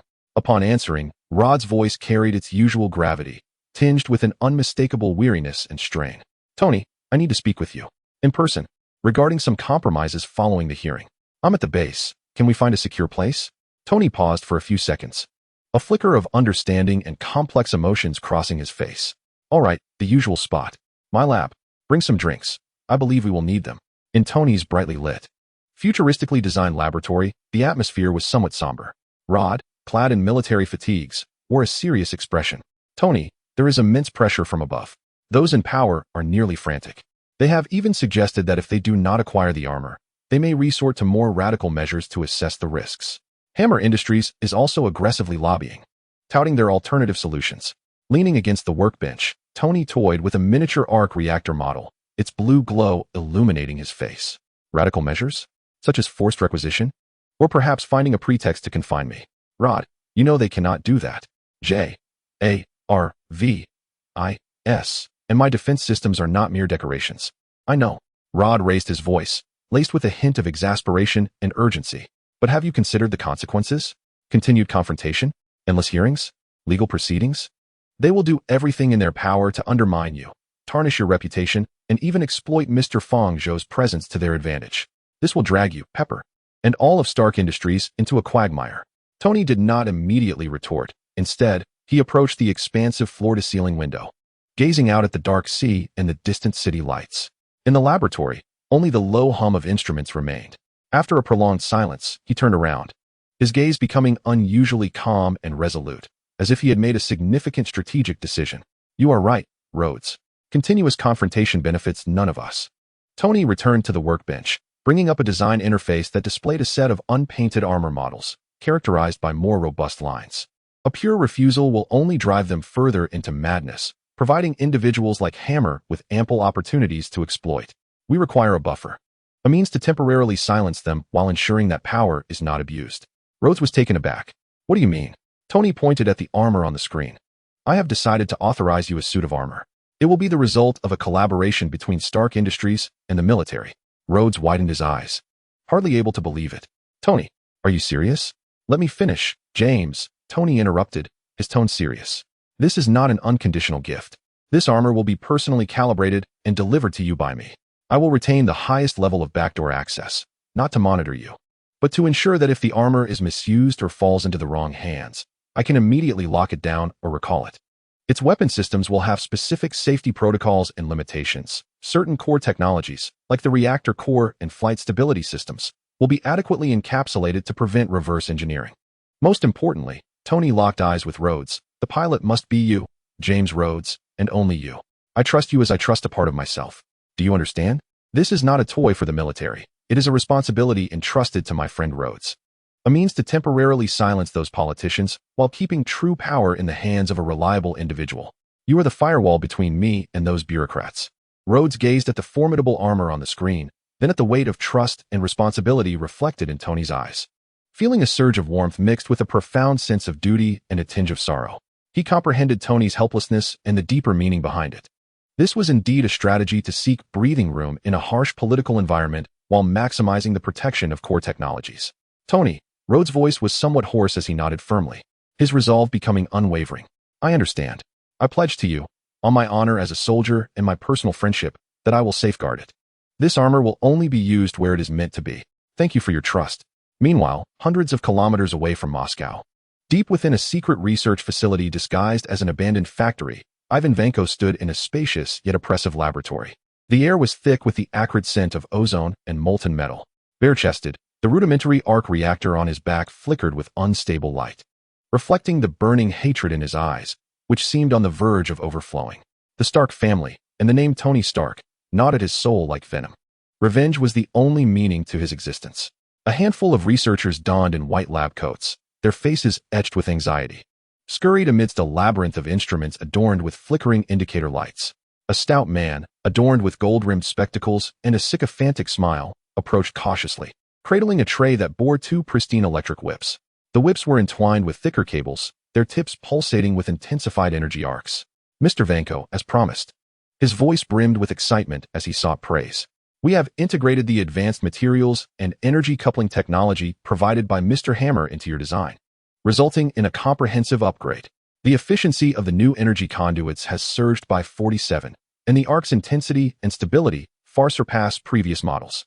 Most importantly," he gestured towards the intricate interface at the back of the whip's handle. "It seamlessly merges with the arc reactor on your back. Now, they are an extension of your physical prowess. Their power is sufficient to obliterate any target."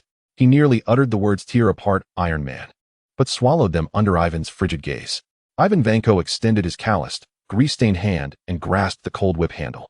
A torrent of ferocious energy surged through the interface into his arm, igniting his muscles and causing veins to bulge. He swung his arms violently to the sides. Sizzle. Boom. Two more robust and dazzling blue arcs of electricity erupted like a furious thunder dragon, instantly rending the air. The violent energy beam struck a heavy alloy test target in the corner of the laboratory with a deafening explosion and blinding flash, reducing the hard alloy to molten rivulets as if sliced by a hot knife through butter. The molten metal dripped onto the floor, hissing and rising in plumes of white smoke. The entire laboratory dimmed momentarily. Ivan reveled in the uncontrollable, tempestuous power conveyed through the whip, his lips curling into a sinister yet satisfied grin. He could vividly sense the energy coursing through his veins, the destructive force potent enough to turn everything to ash. "Excellent," he rasped, his voice gravelly like sandpaper.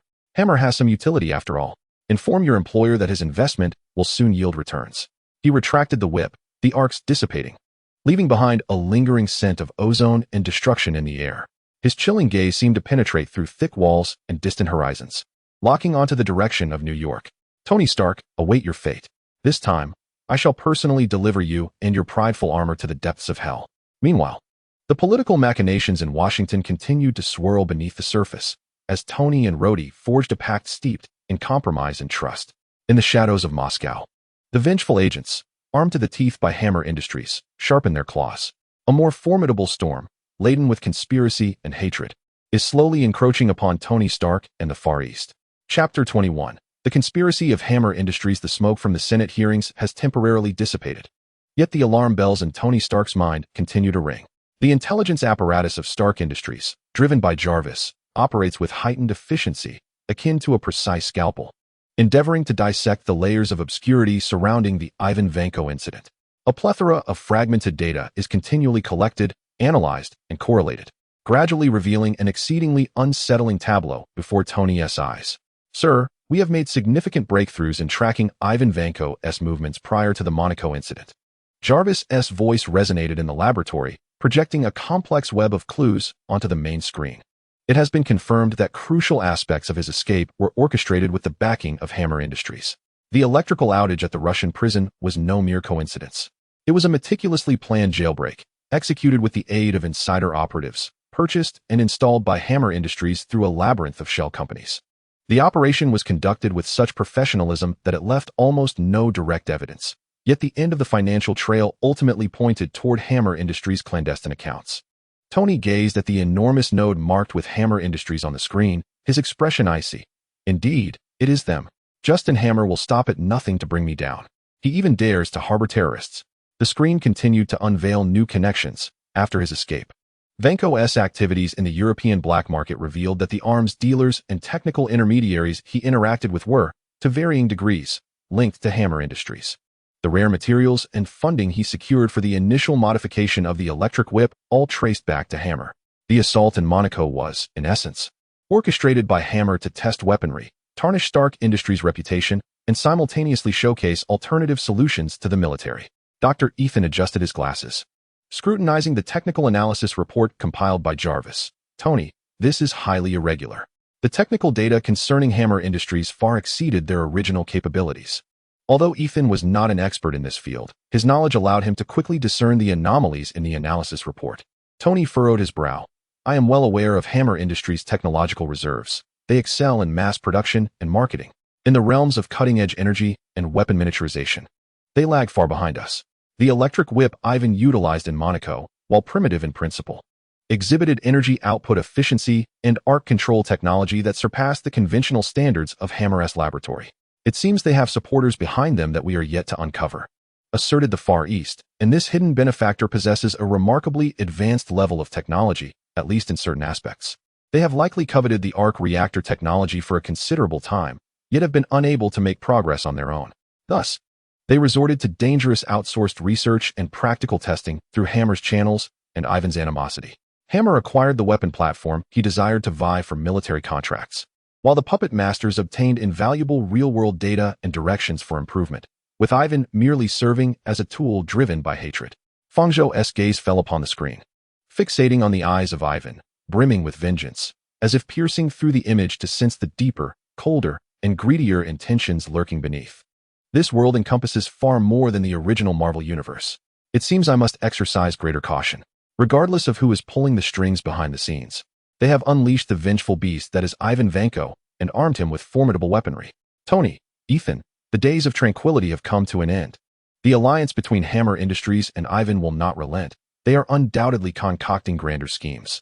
We must be thoroughly prepared. You are right. Tony inhaled deeply, determination igniting in his eyes. Being on the receiving end of an attack is not my style. Jarvis, initiate the comprehensive upgrade plan for the Mark series, codename New Era. He turned towards the workstation, his hands swiftly manipulating the virtual interface, striving to enhance his armor before the impending conflict.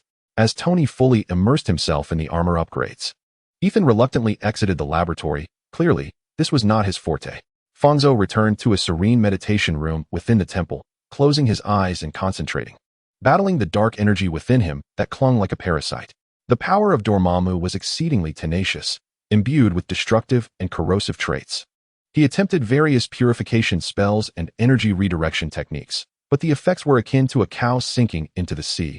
The dark energy, as cunning as a living being, always evaded the purifying light, entrenched in the depths of his soul. A barely perceptible anxiety began to burgeon within him. At that moment, a gentle knock echoed at the door of the meditation room.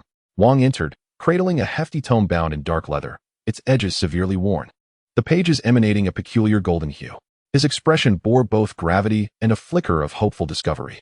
Fang Zhou Wang's voice was hushed, as if afraid to disturb something sacred. I found this in the deepest recesses of the Forbidden Books section of the Kamar-Taj archives. It is protected by a powerful forgetting spell, nearly fused with the bookshelf. He carefully placed the ancient text before Fang Zhou, its cover inscribed with an archaic script resembling a constellation, titled the Vishanti Codex, Chapter of Purification. Within it lies an exceedingly ancient spell, the Radiance of Vishanti. Wang opened the pages, pointing to a segment penned in golden ink, which, according to legend, could harness the sacred primordial power of the Vishanti Trinity to purify the most obstinate darkness and curses within the soul, akin to sunlight melting solid ice. Fang Zhou was filled with excitement. If he could master this, he would no longer fear Dormammu, as he could purify dark energy for his own use. His gaze was instantly captivated, sensing the powerful and pure energy fluctuations contained within the words of the book. Wang's expression darkened, for this magic required a formidable medium for guidance and support. He pointed to a line of minuscule, thorn-like annotations beneath the illustrations. Fang Zhou's fingers gently brushed over the thorny notes, his eyes resolutely determined. It was worth a try. It was certainly better than watching the darkness consume him, ultimately reducing him to a mere puppet of Dormammu. The dark energy within him seemed to sense the impending threat, stirring slightly. Just as Fang Zhou and Wang were preparing with all their might, Justin Hammer's stage was already set. Hammer Industries had invested heavily in a grand product launch at a vast exhibition center on the outskirts of New York City. The venue was adorned like a scene from a science fiction film, with enormous holographic projections displaying various advanced weapon concepts. The lights flickered, media gathered, and military representatives alongside government officials occupied the front rows, their faces bearing expressions of scrutiny and anticipation. Naturally, Tony was also invited, seated in one of the prime spots. Was Justin Hammer orchestrating all this merely to slap him in the face? Dressed in a dazzling white suit, Justin Hammer ascended to the center of the stage amidst an exhilarating backdrop of music, brimming with confidence. Ladies and gentlemen, esteemed military representatives, Hammer's voice resonated throughout the venue. For far too long, our national security has rested upon the unpredictable shoulders of certain individuals. He deliberately paused, the implication laden with meaning. Superheroes? Sounds impressive. But can they be on standby 24/7? Can they simultaneously appear in multiple hotspots around the globe? Can we guarantee their unwavering loyalty? With a dramatic flourish, he motioned, and a massive curtain fell behind him, revealing dozens of uniformly designed, metallic drones glinting ominously. Today, Hammer Industries will present a revolutionary answer, the drone combat system. The engines of the drones roared to life, emitting a resonant hum as they slowly ascended, forming a precise formation above the audience, skillfully shifting their shapes. With various missiles and cannons clearly visible beneath their bellies. They are tireless. They are utterly obedient. They can be deployed to any corner of the world. They represent the new era's iron wall. Hammer's voice was filled with fervor. With this system, we shall no longer rely on uncontrollable individual powers. We will possess a stable, efficient, and absolutely loyal backbone of national defense. This will fundamentally alter the rules of warfare. Let our great nation remain forever secure. He raised his arms triumphantly, and the audience erupted into fervent applause, particularly from the military representatives. Hammer reveled in the applause, his gaze sweeping over the military dignitaries seated in the front row, fully aware that lucrative contracts were beckoning him. To bolster his persuasive appeal, he had meticulously arranged the forthcoming segment. To provide the audience with a visceral experience of their formidable power, a demonstration was about to unfold. Before he could finish his sentence, the colossal alloy door at the rear of the venue connecting to the backstage erupted violently, torn asunder amidst a blinding blue arc of electricity and a thunderous metallic cacophony. Amidst the billowing smoke, a towering, rugged figure emerged, traversing the twisted remnants of metal. Ivan Vanko. Gone was the disheveled appearance he bore in Monaco.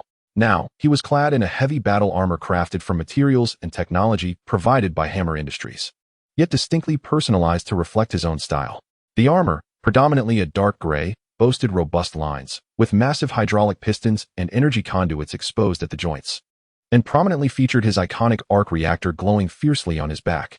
Most striking were the twin electric whips he wielded, each more than twice the girth of those from Monaco, coiling with energy conduits like two serpents poised to strike, hissing ominously and radiating a palpable aura of energy.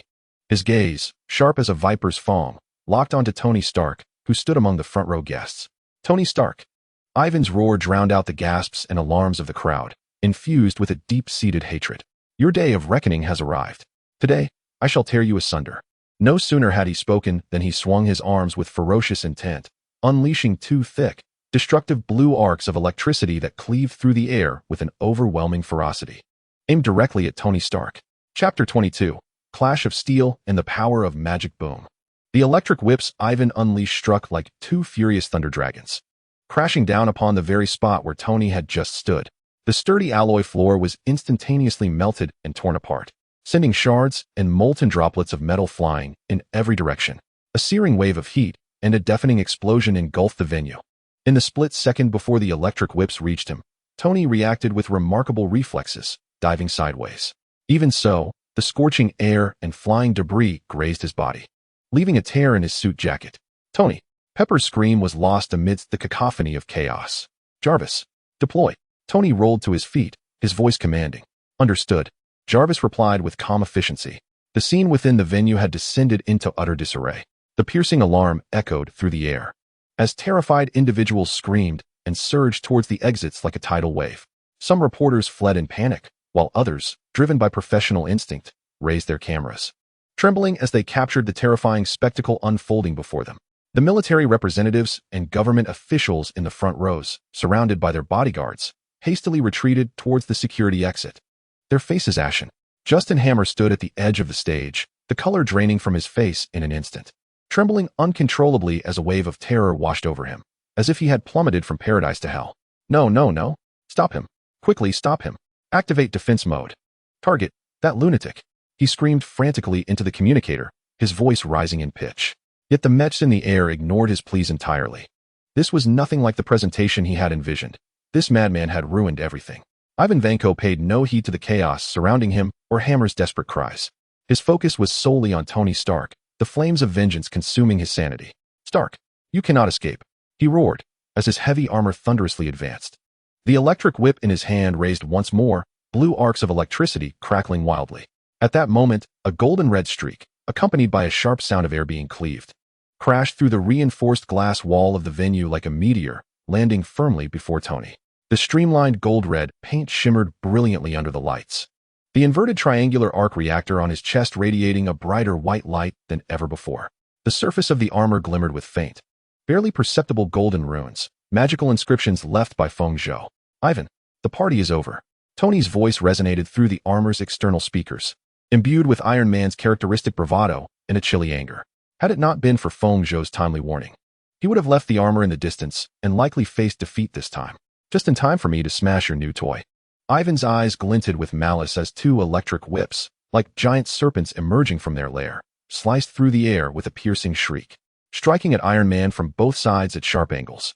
Tony's arms surged as the palm repulsors charged instantly, unleashing two high-energy pulse beams with pinpoint accuracy. The collision of energy was explosive. A blinding light erupted at the center of the venue, the shockwave sending nearby seats and display stands flying.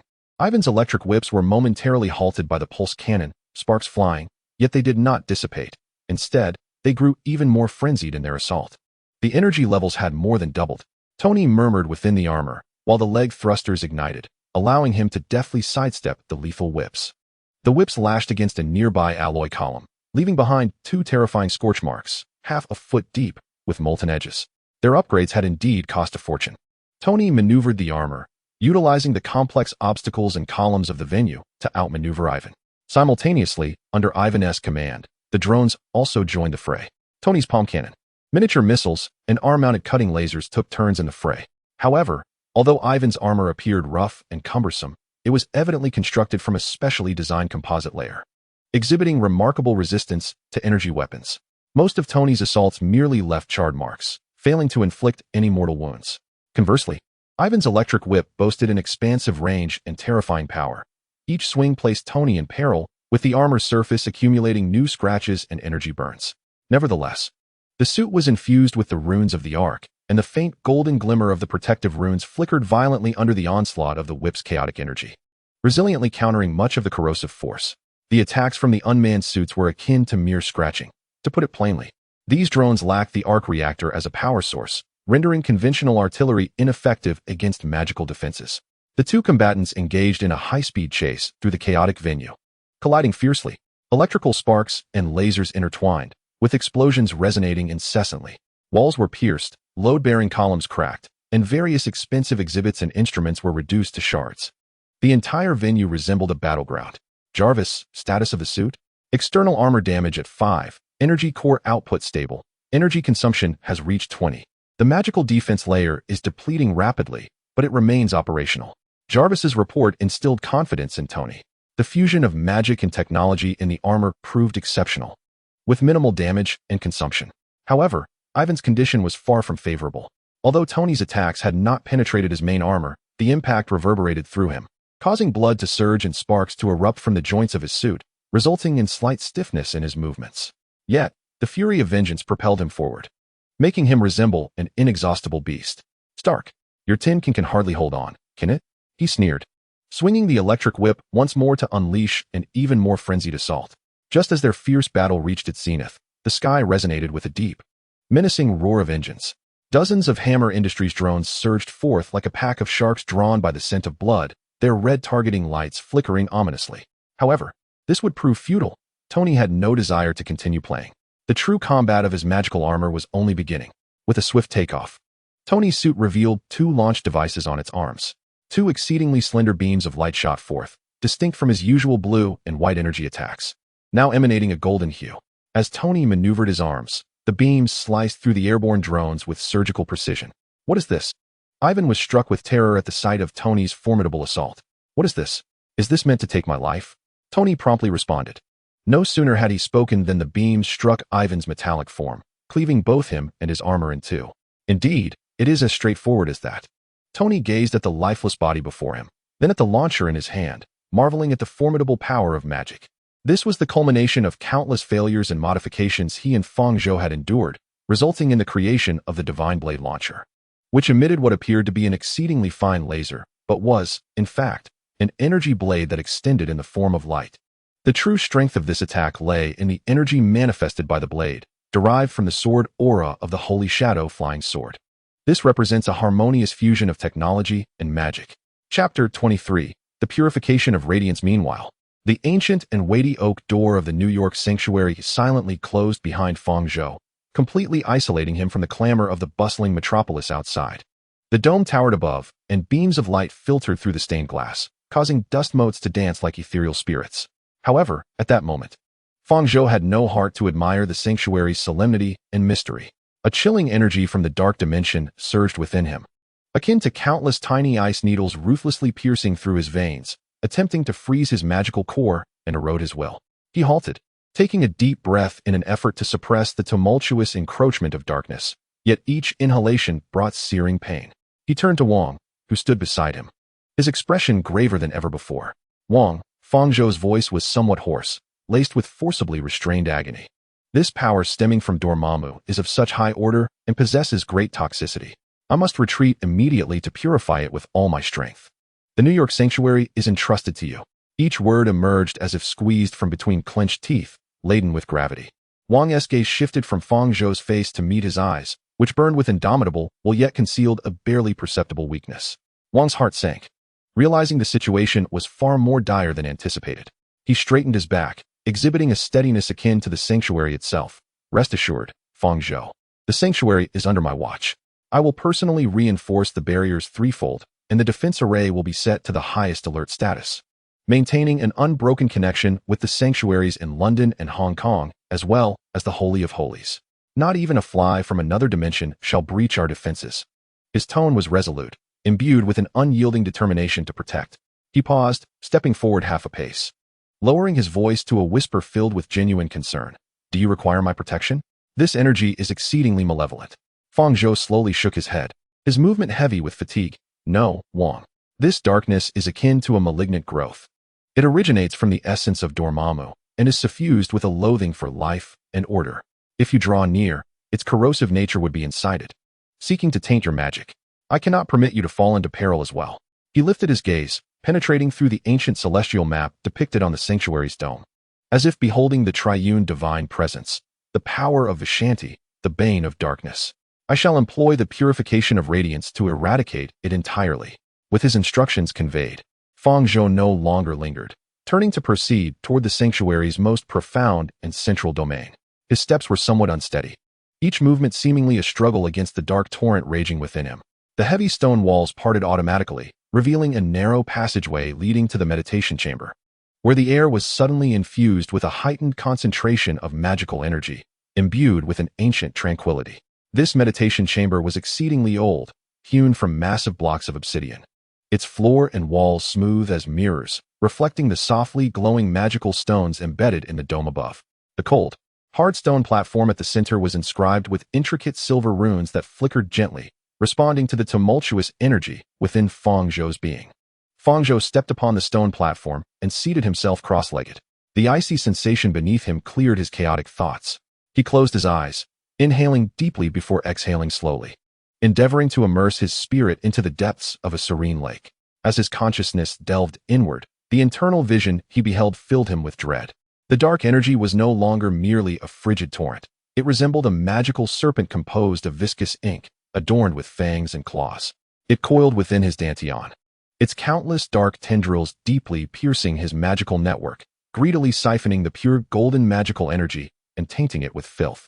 Each writhing motion of the serpent brought excruciating, soul-rending pain and endless malevolent whispers, tempting him to surrender, to embrace the eternal darkness and power. It must be expelled. There was no time to lose. Fang Zhou roared within. His thoughts surged like a tempest, and the vast sea of golden magical energy within him was instantly summoned, surging forth like a breached dam, propelled by righteous vigor, crashing fiercely against the dark serpent. Boom! An invisible thunderclap erupted in the sea of Fang Zhou's consciousness. Gold and black, light and dark, two utterly opposing forces, fundamentally at odds, engaged in a brutal tug-of-war within his fragile meridians. Each collision felt like molten lava coursing through his veins, the intense pain tightening his muscles, his teeth grinding audibly, beads of cold sweat soaking through his robes. He endured the agony that threatened to tear apart his consciousness, summoning all his mental strength to manipulate the golden magical energy, continuously compressing, enveloping, and assaulting that stubborn dark core. The golden waves crashed repeatedly, striving to wash away the darkness. Yet, the power of Dormammu was no trifling matter. The dark serpent was cunning and tenacious, as if it had fused with Fang Zhou's very flesh and soul. Each time it was driven back by the golden magical energy, It would immediately draw strength from deeper sources, counterattacking and even tainting Fang Zhou's magical energy in return. The brilliance of the golden light dimmed under the encroaching darkness, and Fang Zhou's complexion grew increasingly pale. 3 entire hours passed. No matter how hard he struggled, that dark core remained as stubborn as a rock, only slightly weakened. Its complete purification still an unattainable goal. Suddenly, Fang Zhou opened his eyes wide, the depths of his golden pupils reflecting profound fatigue and a hint of defeat. Sweat trickled down his temples, falling onto the cold stone platform and evaporating instantaneously. Conventional purification methods could not touch its essence. He muttered to himself, his voice echoing in the silent stone chamber. It seemed that he must resort to forbidden means. The luminous purification of Vishanti, he whispered, as if invoking the true name of a deity. Trembling, he retrieved from his bosom the tome radiating a gentle white light, the Vishanti Holy Text, Chapter of Cleansing. The parchment pages felt warm to the touch, as if imbued with life. He carefully turned the pages, his fingertips gliding over the ancient texts and arcane runes inscribed with mithril and stardust, finally resting upon the page detailing the luminous purification. A complex, three-dimensional magical diagram unfolded before his eyes, the incantation long and obscure, each syllable imbued with the power to manipulate the very essence.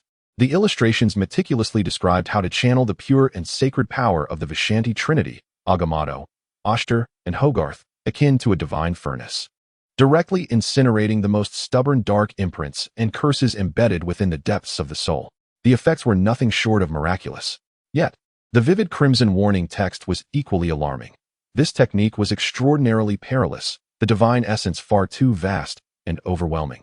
Should the casters will waver even slightly, or should their control over the power falter, they could suffer the shattering of their magical core, rendering them a mere shell, or worse. Their soul could be entirely assimilated by the divine brilliance, returning to the void. Fortune favors the bold. His gaze sharpened like a sword, the indomitable spirit within him ignited. The yearning for the ultimate truth of magic overwhelming his fear of death. He cast aside distracting thoughts and immersed himself completely in the holy text. With his prodigious magical talent and the extraordinary mental fortitude accumulated over 2 lifetimes, the runes and spells, which would confound an ordinary person for a lifetime, swiftly deconstructed, reconstructed, and revealed their truths to him. In merely an hour, he grasped the operational principles and the essence of energy guidance behind the luminous purification. However, casting such a high-level spell required a powerful and compatible medium to bear and channel the Vishanti's might. Otherwise, his frail body would be unable to withstand it. The sacred shadow flying sword. A thought crossed his mind. A melodious sword chime resonated, and a brilliant beam of golden light shot forth from his brow, instantly transforming into a long sword about 3 feet in length, its design ancient and elegant, quietly hovering before him. The blade was not of solid metal but composed of pure light energy, flowing with a radiance akin to liquid gold. Countless tiny silver runes circulating within the sword like stars, flickering in and out of existence. It emanated a warm and powerful energy wave, intricately linked to his soul, as if an extension of his very being, capable of perfectly resonating and amplifying every ounce of magical power he could conjure. Old friend, I shall rely on you this time. Fang Zhou gazed at the divine weapon that had accompanied him since he embarked on the path of magic. Whispering softly with a sense of profound responsibility, he raised his hands, his fingers dancing like butterflies among flowers, swiftly forming intricate hand seals imbued with the laws of space and light. Simultaneously, a deep and ancient incantation flowed from his lips, each syllable resonating with the magical energy within the meditation chamber, stirring it into a fervent frenzy. As the incantation deepened, the brilliance of the sacred shadow flying sword intensified. The silver runes within the sword's body ceased their languid flow, instead spinning rapidly as if infused with life, combining, morphing, and emanating an ever-growing aura of divine pressure. An indescribable energy, seemingly originating from the dawn of the universe, radiated from the sword, pure, warm, yet boundlessly vast, filling the obsidian meditation chamber in an instant. The air felt as if it had solidified, and time itself became viscous. The ancient runes upon the walls illuminated, emitting a low, buzzing hum that harmonized with the sword's glow. Fang Zhou sensed his magical power surging towards the sacred shadow flying sword like a deluge unleashed, yet his gaze remained resolute. With a decisive shift in his hand seals, he grasped the floating hilt, a tremendous force surging through him. He uttered a low cry, channeling all his strength to drive the sacred shadow flying sword forcefully into the runic node reserved at the center of the stone pedestal. Clang. The instant the sword's tip pierced the pedestal, it did not produce the clang of metal against metal, but rather a resounding echo that seemed to transcend time and space, cleansing the very soul. From the sword as its axis, an immense 3-yard diameter golden magical array unfolded simultaneously upon the ground and in the void. The array comprised countless concentric rings and intricate geometric structures, each node formed from swirling silver runes that spun rapidly, combining and emitting a radiance more dazzling than the sun, yet infinitely gentle. The entire array enveloped Fang Zhou, and the powerful energy field caused his garments to billow without wind, his black hair dancing wildly. The radiance of Vysanti descended in that moment. Fang Zhou silently cried out within, pouring all his mental will into the core of the array and the sacred shadow flying sword, urging it with all his might. The array erupted in an unprecedented brilliance. No longer mere beams of light, it manifested as a tangible, viscous, warm golden liquid, imbued with a sacred essence that cleansed all impurities. Surging forth like a river bursting its banks from every inch of the array, completely submerging Fang Zhou. Fang Zhou emitted a muffled groan. This power was overwhelming. The moment it surged into him, it brought not pain, but an almost suffocating sensation of expansion, filled with absolute purity. The golden magical energy within him, under the onslaught of this primal force, became as vibrant, pure, and refined as newly minted gold, awakening with unprecedented liveliness. Each magical cell rejoiced, greedily absorbing this sacred nourishment. The primordial power of Vysanti, under the precise guidance of the holy shadow flying sword, transformed into countless golden threads of light, accurately launching towards the menacing dark serpent coiled within him. The dark serpent, as if confronted by its true nemesis, emitted a silent, piercing shriek filled with profound terror and malice, thrashing and writhing in a frenzy. The viscous dark energy attempted to coalesce into a shield for defense, striving to burrow deeper into the marrow and crevices of the soul, seeking to retaliate and corrupt the golden threads of light. However, before the triune sacred essence of Vysanti, all struggles resembled snow melting under the blazing sun. In the instant of contact, the massive form of the dark serpent disintegrated like filthy snow thrown into a furnace, dissolving at a visible pace. The dark energy, imbued with curses and malevolence that constituted its body, was forcibly stripped away by the golden threads, decomposing into wisps of tainted black smoke, which were ultimately purified and obliterated in the sacred radiance. Simultaneously, a distinctly different agony, born from the tearing of the soul, violently assailed Fang Zhou. It was the torment of dark energy being forcibly torn from the imprint of his soul. The darkness had entwined with him too deeply. The process of separation felt akin to violently ripping away a part of his very essence. Fang Zhou could no longer contain himself, letting out a heart-wrenching roar. His entire body trembled violently, his complexion turning as pale as paper, with faint traces of blood seeping from his orifices. He felt as though his soul were being sliced by countless searing blades, penetrating through him. Yet, he grit his teeth, blood oozing from his gums, his eyes wide open, bloodshot, desperately clinging to the last vestige of clarity. His mental fortitude resembled the most resilient steel wire, tightly locking onto the core of the formation, ensuring that the guidance of the holy shadow flying sword remained unwavering and relentless. A halt would mean utter ruin. The backlash of darkness would be even more ferocious. Time flowed slowly amidst excruciating pain and purification. The golden radiance within Fang Zhou intensified, akin to a miniature sun igniting within him. Meanwhile, the once mighty dark serpent, which had arrogantly occupied his energy sea, had shrunk to less than 1/10 of its size, now merely the thickness of a pinky finger. Its hue shifting from pitch black to a deep gray, its breath feeble to the utmost, leaving only the core, most refined essence of darkness, flickering like a candle in the wind, on the verge of extinguishment. Success. It was finally to be completely purified. A wave of immense euphoria and relief surged through Fang Zhou's weary spirit. Chapter 24. Sword Shadow Devouring Light. However, just as he momentarily relaxed his focus, preparing to guide the power of Vysanti to complete the final purification and conclude the process, an unforeseen anomaly erupted. The once quiet holy shadow flying sword, embedded in the stone pedestal and serving as the core of the formation, suddenly emitted an unprecedented, piercingly high-pitched resonance. The sword body trembled violently, as if something within sought to break free, its radiance shifting from pure gold to a blinding white. A terrifyingly potent force suddenly erupted from the blade of the sword. This force was not directed at Fang Zhou's corporeal form, but rather precisely targeted the last vestige of the most pure and stubborn dark energy source within him. Fang Zhou was taken aback, feeling as though that remnant, akin to a relentless affliction, which even the power of Wyshandi required time to eradicate, was being forcibly extracted from the depths of his soul without any resistance. Instinctively, he attempted to control the holy shadow flying sword through their soul connection, urging it to halt its reckless actions. Yet the response he received was as cold and ancient as the vast expanse of the cosmos, unwavering and indisputable. His mental strength was like crashing against a cosmic barrier, utterly incapable of shifting the sword even slightly. What was even more alarming was that after consuming that strand of dark essence, the force did not cease, but instead grew increasingly voracious, beginning to wildly siphon the immense, pure golden magic energy that had just been refined within Fang Zhou by the power of Wyshandi, akin to an insatiable black hole. This is bad. The holy shadow flying sword has gone out of control. It is consuming my power. A profound sense of crisis enveloped Fang Zhou. Sinking his heart to the depths of despair, he resolutely decided to sever his connection with the formation, regardless of the backlash and potential injury it might cause. However, just as he was about to act in a moment of urgency, an astonishing phenomenon occurred. After devouring the dark essence and a considerable amount of golden magic energy, the holy shadow flying sword trembled and then stilled. The dazzling white light emanating from the blade gradually receded, replaced by a peculiar, flowing hue of chaos.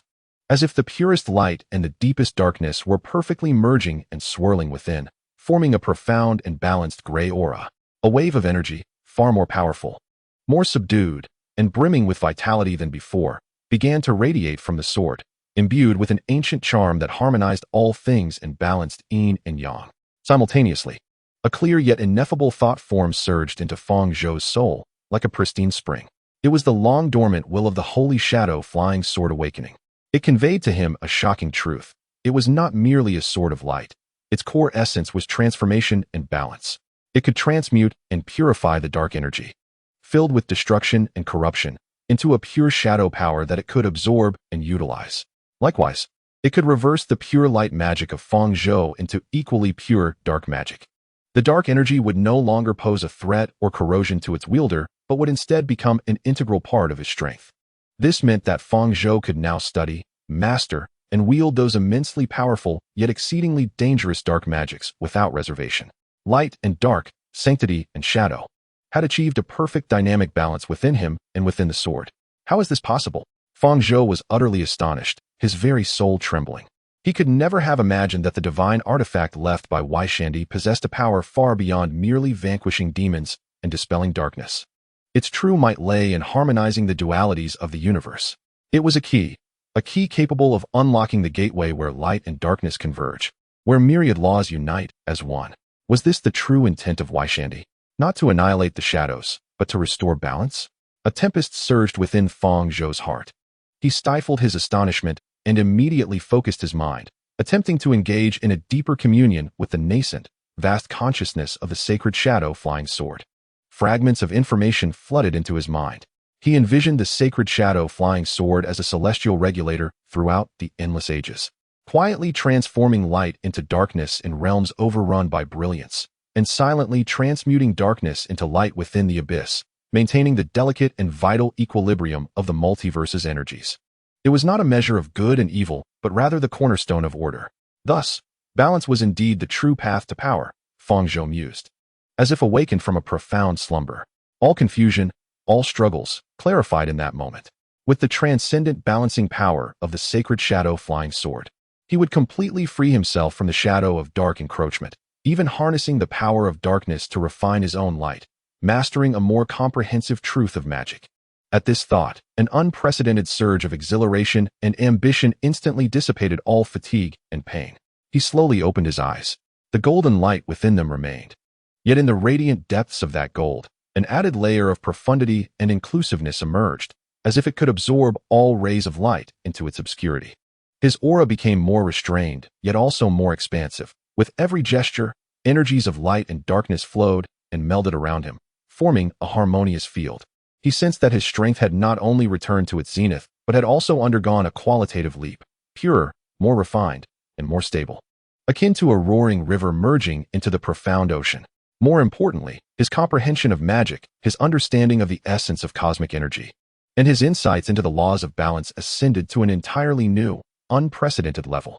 He extended a slightly trembling hand to grasp the hilt of the sacred shadow flying sword embedded in the stone platform, and the sensation was drastically different. No longer was it merely a warm light. Instead, it radiated a cool, intertwined vitality, exuding a chaotic sense of life. The flowing gray light of the sword gently entwined around his fingers, conveying a profound connection, a heartfelt understanding. "Thank you, my companion."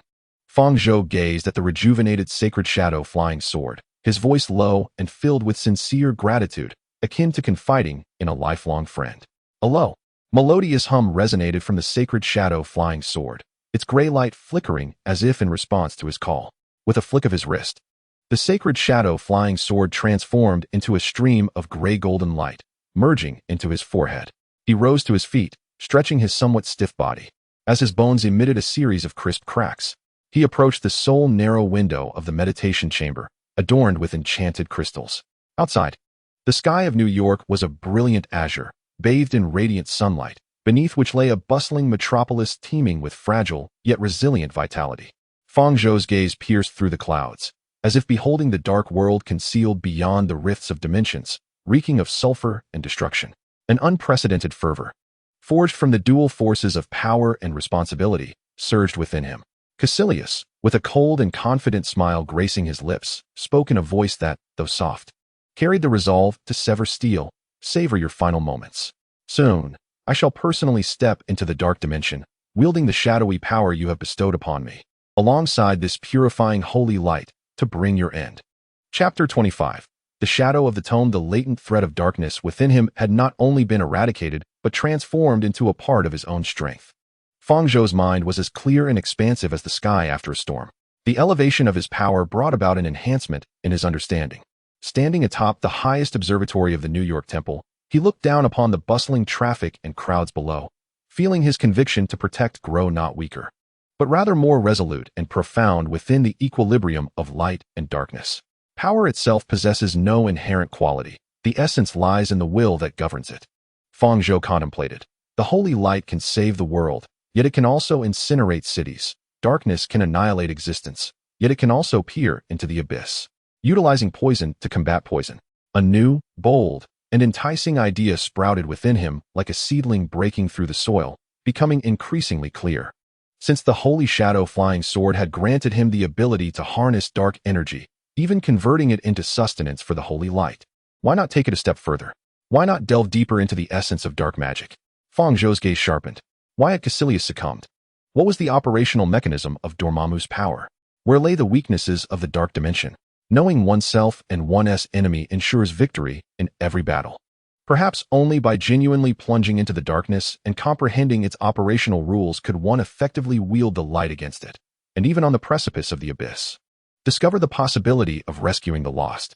Once this thought took shape, it could no longer be contained. He directed his gaze towards Kamar-Taj, that sanctuary hidden atop the snowy peaks, home to the most extensive repository of magical knowledge on Earth. More precisely, he focused on the depths of the library, a forbidden zone sealed by formidable barriers and exuding an ominous aura. There lay a graveyard of knowledge, a breeding ground for taboos, where countless ancient tomes, capable of distorting reality, corrupting souls, and inviting apocalyptic disasters, were permanently entombed. Among the most renowned tomes, one is the illustrious Book of Cagliostro, which chronicles the manipulation of time and the weaving of branches of reality, while the other, the Dark Grimoire, directly connects to the core of the dark dimension, harboring the primordial dark magic of Dormammu. To extricate Caecilius from the abyss of darkness and utterly vanquish the dimensional demon Dormammu, the mere reliance on the luminous sorcery of Vishanti is utterly insufficient. Fang Zhou's gaze hardened with unwavering resolve. He must comprehend the source of their power, delve into the mysteries of their magic, and even locate the entrance to the dark dimension, with the key residing within those two forbidden tomes. With his determination solidified, Fang Zhou wasted no time in conveying his unimpeded news to the queen, urging immediate action.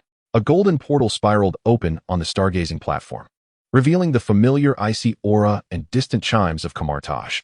Upon pushing open the unassuming yet space-defining wooden door of the Ancient One, Fang Zhou beheld her standing with her back turned, quietly gazing out at the vast floor-to-ceiling window. Beyond the glass lay the undulating peaks of the Himalayas, bathed in a golden-red hue under the setting sun, magnificent yet desolate. The Ancient One's silhouette appeared diminutive against the grand vista, yet it seemed to merge seamlessly with the world around her. She seemed to have anticipated Fang Zhou's intentions, for the moment his feet touched the ground. She spoke without turning, her voice calm and undisturbed, akin to the gentle stream flowing from melting snow. Has the dark curse originating from Dormammu been dispelled? Fang Zhou bowed slightly, his tone imbued with respect and a hint of scarcely perceptible gratitude. Indeed, Master Sorcerer.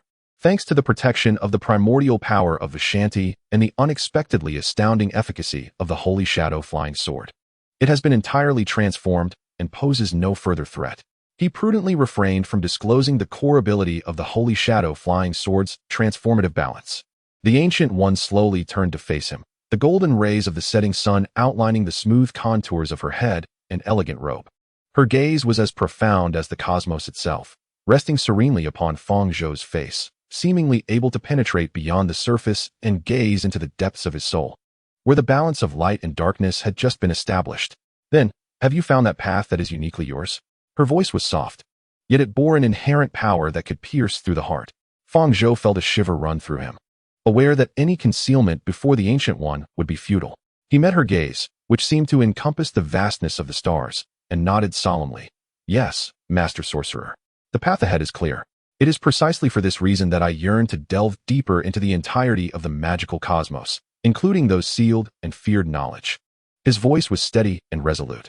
A faint, nearly imperceptible smile seemed to grace the Ancient One's lips, like a whisper of wind brushing across the snowy peaks. The book of Cagliostro and the Dark Grimoire? Fang Zhou's pupils contracted slightly, although he had anticipated it. The Ancient One's prescient awareness still left him astonished. You have long foreseen my choice? I walk alongside the river of time, having glimpsed countless potential ripples. Gu Yi nods gently, proceeding towards the modest tea table at the center of the room with an air of calm composure. Though the future is not a static canvas, I choose to honor every soul's choices in the present moment.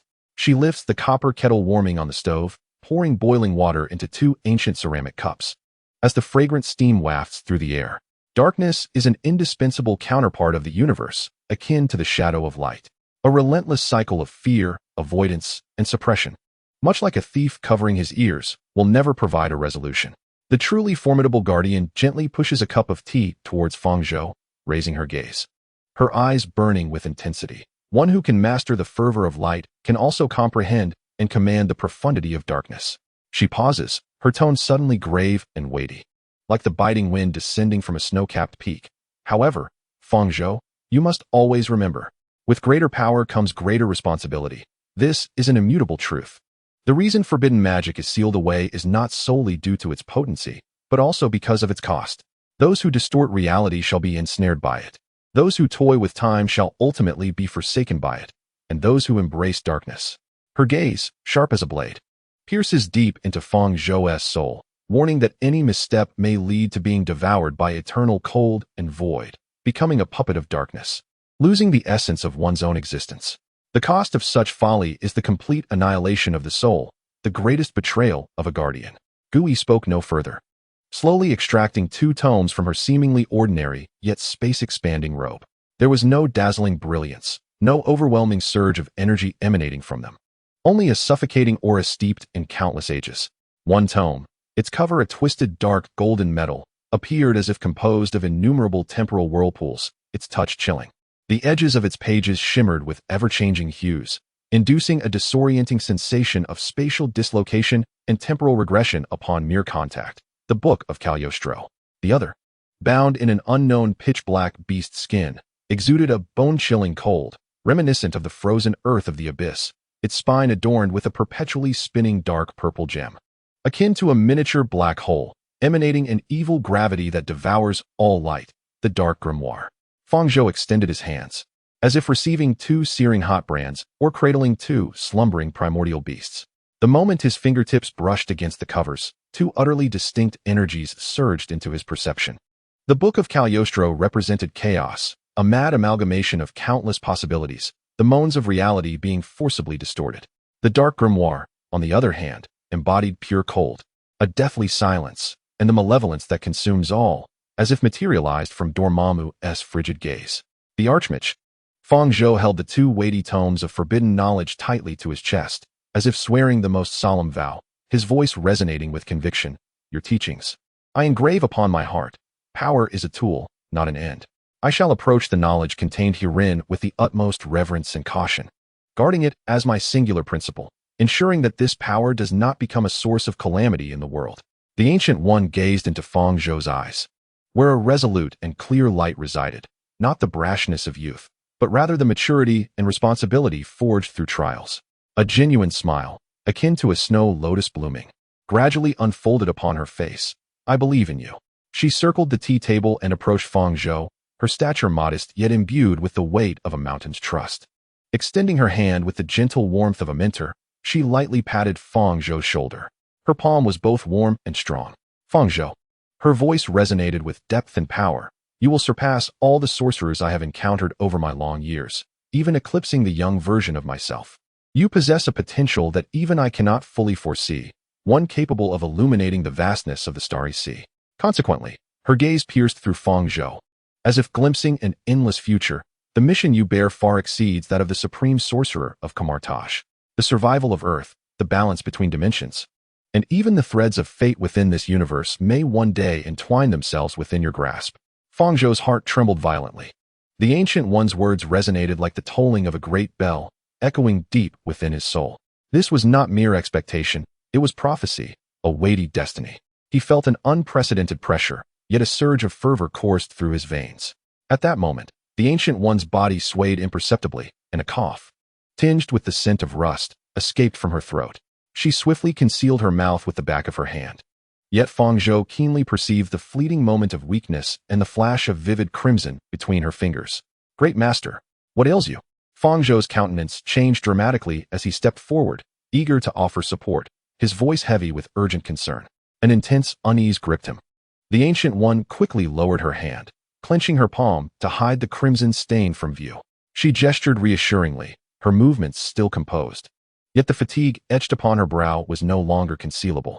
It's nothing. Her voice bore a barely perceptible rasp, akin to the last leaf clinging to a tree in the autumn wind. It is simply time. Chapter 26. The supreme trust time has come. These words struck Fang Zhou's heart like an ice pick. In an instant, he comprehended the gravity of the moment. The Ancient One, the legendary guardian of Earth for centuries, was to return to eternity. A profound sorrow and disbelief engulfed him. Great Master. Fang Zhou's voice faltered, a myriad of words lodged in his throat, yet none could escape. He had never anticipated that parting would arrive so abruptly. The Ancient One, however, offered a faint smile, one imbued with a profound understanding of life and death, akin to a weary bird returning to its nest. There is no need for sorrow, Fang Zhou. Her voice was gentle, imbued with a soothing power. Death is but the conclusion of one journey in the long river of life, and simultaneously, the commencement of another.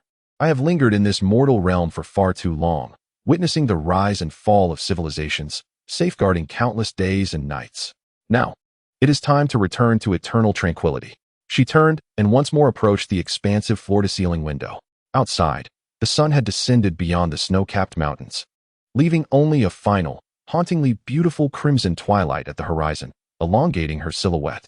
Her gaze fell upon the majestic peaks gradually enveloped by dusk, her voice echoing as if from a distant time and space. My life, akin to these mountains beyond the window, stands silently here, shielding the world behind it from countless tempests that originate from dimensions unknown. Now, she slowly turned, her eyes resting upon Fang Zhou, filled with unparalleled trust and entrustment. This responsibility is now yours. She advanced step by step towards Fang Zhou, each footfall seemingly marking a moment in time. In Fang Zhou's astonished and nearly dazed gaze, Ancient One raised her hand and removed the ancient pendant, the Eye of Agamotto, which radiated a gentle green glow, resembling an eye, from her chest. I bestow upon you the title of Sorcerer Supreme of Kamar-Taj. Ancient One's voice resonated with solemnity, akin to a coronation's sacred sound, echoing in the silent room.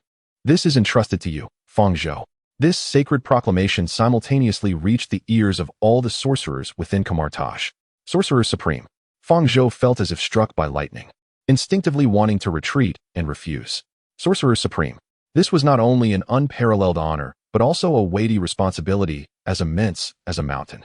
He felt his own inexperience and inadequacy, questioning how he could bear such a heavy burden. Furthermore, he harbored doubts about what would become of Strange. Ancient One's gaze was gentle yet resolute, silencing his unuttered words. There is no need for self-deprecation. You possess strength, wisdom, courage, responsibility, and a pure belief in guardianship, all of which far exceed your peers. More importantly, she gazed deeply into Fang Zhou's eyes. You have discovered your own path, one that embraces both light and darkness. This is the choice of the era and the choice of fate. You are the singular and most suitable candidate. She gently placed the eye of Agamotto around Fang Zhou's neck. The moment the pendant touched his skin, an indescribable energy, vast as a sea of stars, surged through his limbs and body. Time itself seemed to roar in his ears, revealing countless branches and convergences of timelines. His mental strength soared like molten steel cast into a furnace, rapidly ascending, condensing, and expanding under the tempering force of time. A wholly new perception of the time dimension unveiled itself before him. The Eye of Agamotto, an artifact wielding the power to manipulate time. Ancient One's voice carried a warning. It grants you the might to pluck at the strings of time, but remember, time is the most intricate tapestry. Tug on one thread, and the entire fabric shifts. The attempt to alter an established past will inevitably provoke unpredictable, even catastrophic, temporal paradoxes and divergences. Caution is paramount. Fang Zhou felt the immense power within him merging with time itself, and he nodded resolutely. I understand. Gu Yi gazed at this young man, who had inherited her legacy. Her eyes filled with pride and anticipation. She seemed poised to speak further, yet suddenly recalled a long-buried secret, a mysterious and almost mischievous smile flitting across her face. Before departing, she approached Fang Zhou, leaning close to whisper a few words meant only for their ears. Instantly, Fang Zhou's body stiffened, his eyes widened in shock. Pupils constricting in disbelief, his complexion paling before a wave of incredulous crimson washed over him, as if he had uncovered a staggering truth that shattered all his previous notions. So it was, he murmured in a daze, his voice trembling. No wonder you remembered. Gu Yi stepped back, the enigmatic smile fading, replaced by solemnity. Whatever you have learned, do not be deceived by the secret itself. Your strength, your path, your choices, all stems solely from your true heart. The belief you protect is your true beacon. Fang Zhou took a deep breath, forcefully suppressing the tumultuous waves within, and nodded firmly. Disciple will remember. Gu Yi cast a final, profound glance at Fang Zhou, as if imprinting his visage into the annals of eternity. She offered a smile, warm as the first sunlight, yet tinged with farewell. Farewell, Fang Zhou. Her voice was as gentle as a feather. I believe you will undoubtedly become a great supreme mage who illuminates the ages. With that, she resolutely turned, pushing open the wooden door, her figure melding into the dim light of the corridor beyond. Her footsteps receded, gradually fading into silence, as if merging with the ancient stillness of the snow-capped mountains. Fang Zhou stood frozen, clutching two cold, forbidden tomes. The Eye of Agamotto around his neck radiating a warm, yet weighty green glow. A profound sorrow engulfed him like a chilling tide, as the figure that had sheltered and guided them simply departed.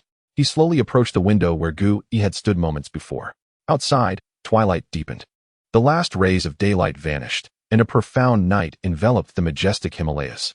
The cold wind began to howl, stirring up mounds of snow. He gazed towards the direction where Gu Yi had vanished, as if he could still see a corner of her elegant robe fluttering in the storm. After a long while, Fang Zhou raised his hand, forcefully wiping away the warmth that had slipped from his eyes unbeknownst to him. The sorrow settled, transforming into a steely resolve. He straightened his back, akin to a sturdy pine atop a mountain peak, his gaze piercing through the boundless darkness, becoming unwavering and sharp. Master Gu Yi gazed out into the endless night, his voice low yet resonant, echoing like a solemn vow amidst the snow-capped peaks. Your unfulfilled responsibilities, your unwavering faith, and the world you have safeguarded. I, Fang Zhou, in the name of the newly appointed Supreme Sorcerer, vow to protect it with my life and my strength. Chapter 27. The Dark Dimension. Dormammu. The departure of Master Gu Yi resembled the fall of a colossal star, stirring tumultuous waves within the magical realm and the entire cohort of guardians. Yet, Fang Zhou had no time to dwell in sorrow. The crown of the Supreme Sorcerer weighed heavily upon him, and the Eye of Agamotto hung at his chest, a constant reminder of the guardianship he bore. Within the sanctum of the New York Temple, the atmosphere was solemn. Outside, the bustling city sparkled with myriad lights, while inside, Only the cold luminescence of the magical crystal lamp illuminated the space. On the desk lay two ancient tomes, exuding distinctly different auras, like slumbering beasts awaiting their master's exploration. The dark golden cover of the Book of Cagliostro shimmered under the light, flowing with an enchanting glow, as if countless miniature vortices of time and space were gently spinning within, inducing a sense of dizziness and disorientation. In contrast, the dark grimoire resembled a shard of light-devouring black ice, its dark purple gem on the cover emanating a chilling, lifeless, and malevolent allure that beckoned one towards damnation. Fang Zhou's gaze first fell upon the Book of Cagliostro. Caecilius had betrayed Kamar-Taj, aligning himself with Dormammu to acquire the powers of the Dark Dimension and achieve immortality, thus becoming one of Earth's threats. Caecilius's survival and empowerment within the Dark Dimension must surely have its origins. The Book of Cagliostro contained forbidden knowledge of time and reality. Perhaps it could unveil the rift between the Dark Dimension and the realm of reality, or even reveal a safe method to enter the Dark Dimension. Fang Zhou contemplated this notion. If he could discern the pivotal moments in Caecilius's timeline, perhaps he might discover the key to reversing his fall from grace. He extended his right hand, gathering a thread of pure magical energy at his fingertip, and cautiously touched the dark golden cover. Contrary to his expectations of repulsion or impact, the pages seemed to sense the potent magic of their holder and silently opened of their own accord. In an instant, Fang Zhou's consciousness was drawn into a bizarre realm that defied all comprehension. Here, there was no up or down, no past or future. The space resembled a canvas crumpled and torn by a mischievous child, twisted and folded, creating countless absurd angles and fractured planes. Time no longer flowed in a singular direction. Instead, it appeared like a shattered mirror, reflecting innumerable possible pasts and futures, intertwining, permeating, and clashing with one another. In the fleeting moment, he beheld the miraculous birth of an infant, only to witness the transformation into a decaying skeleton in the next heartbeat. A bustling metropolis arose before him, only to be instantaneously crushed into a chaotic mass of scrap metal by an unseen force. Here, the laws of reality were wantonly trampled and toyed with, steeped in whispers of madness and disorder. A torrent of information, composed of flickering runes, warped geometric formulas, and enigmatic incantations, surged forth like fragments of a cosmic explosion, delivering a devastating psychological impact that threatened to rend asunder his sanity and distort his perception. An overwhelming psychic pollution flooded his mind, and alarm bells rang within him.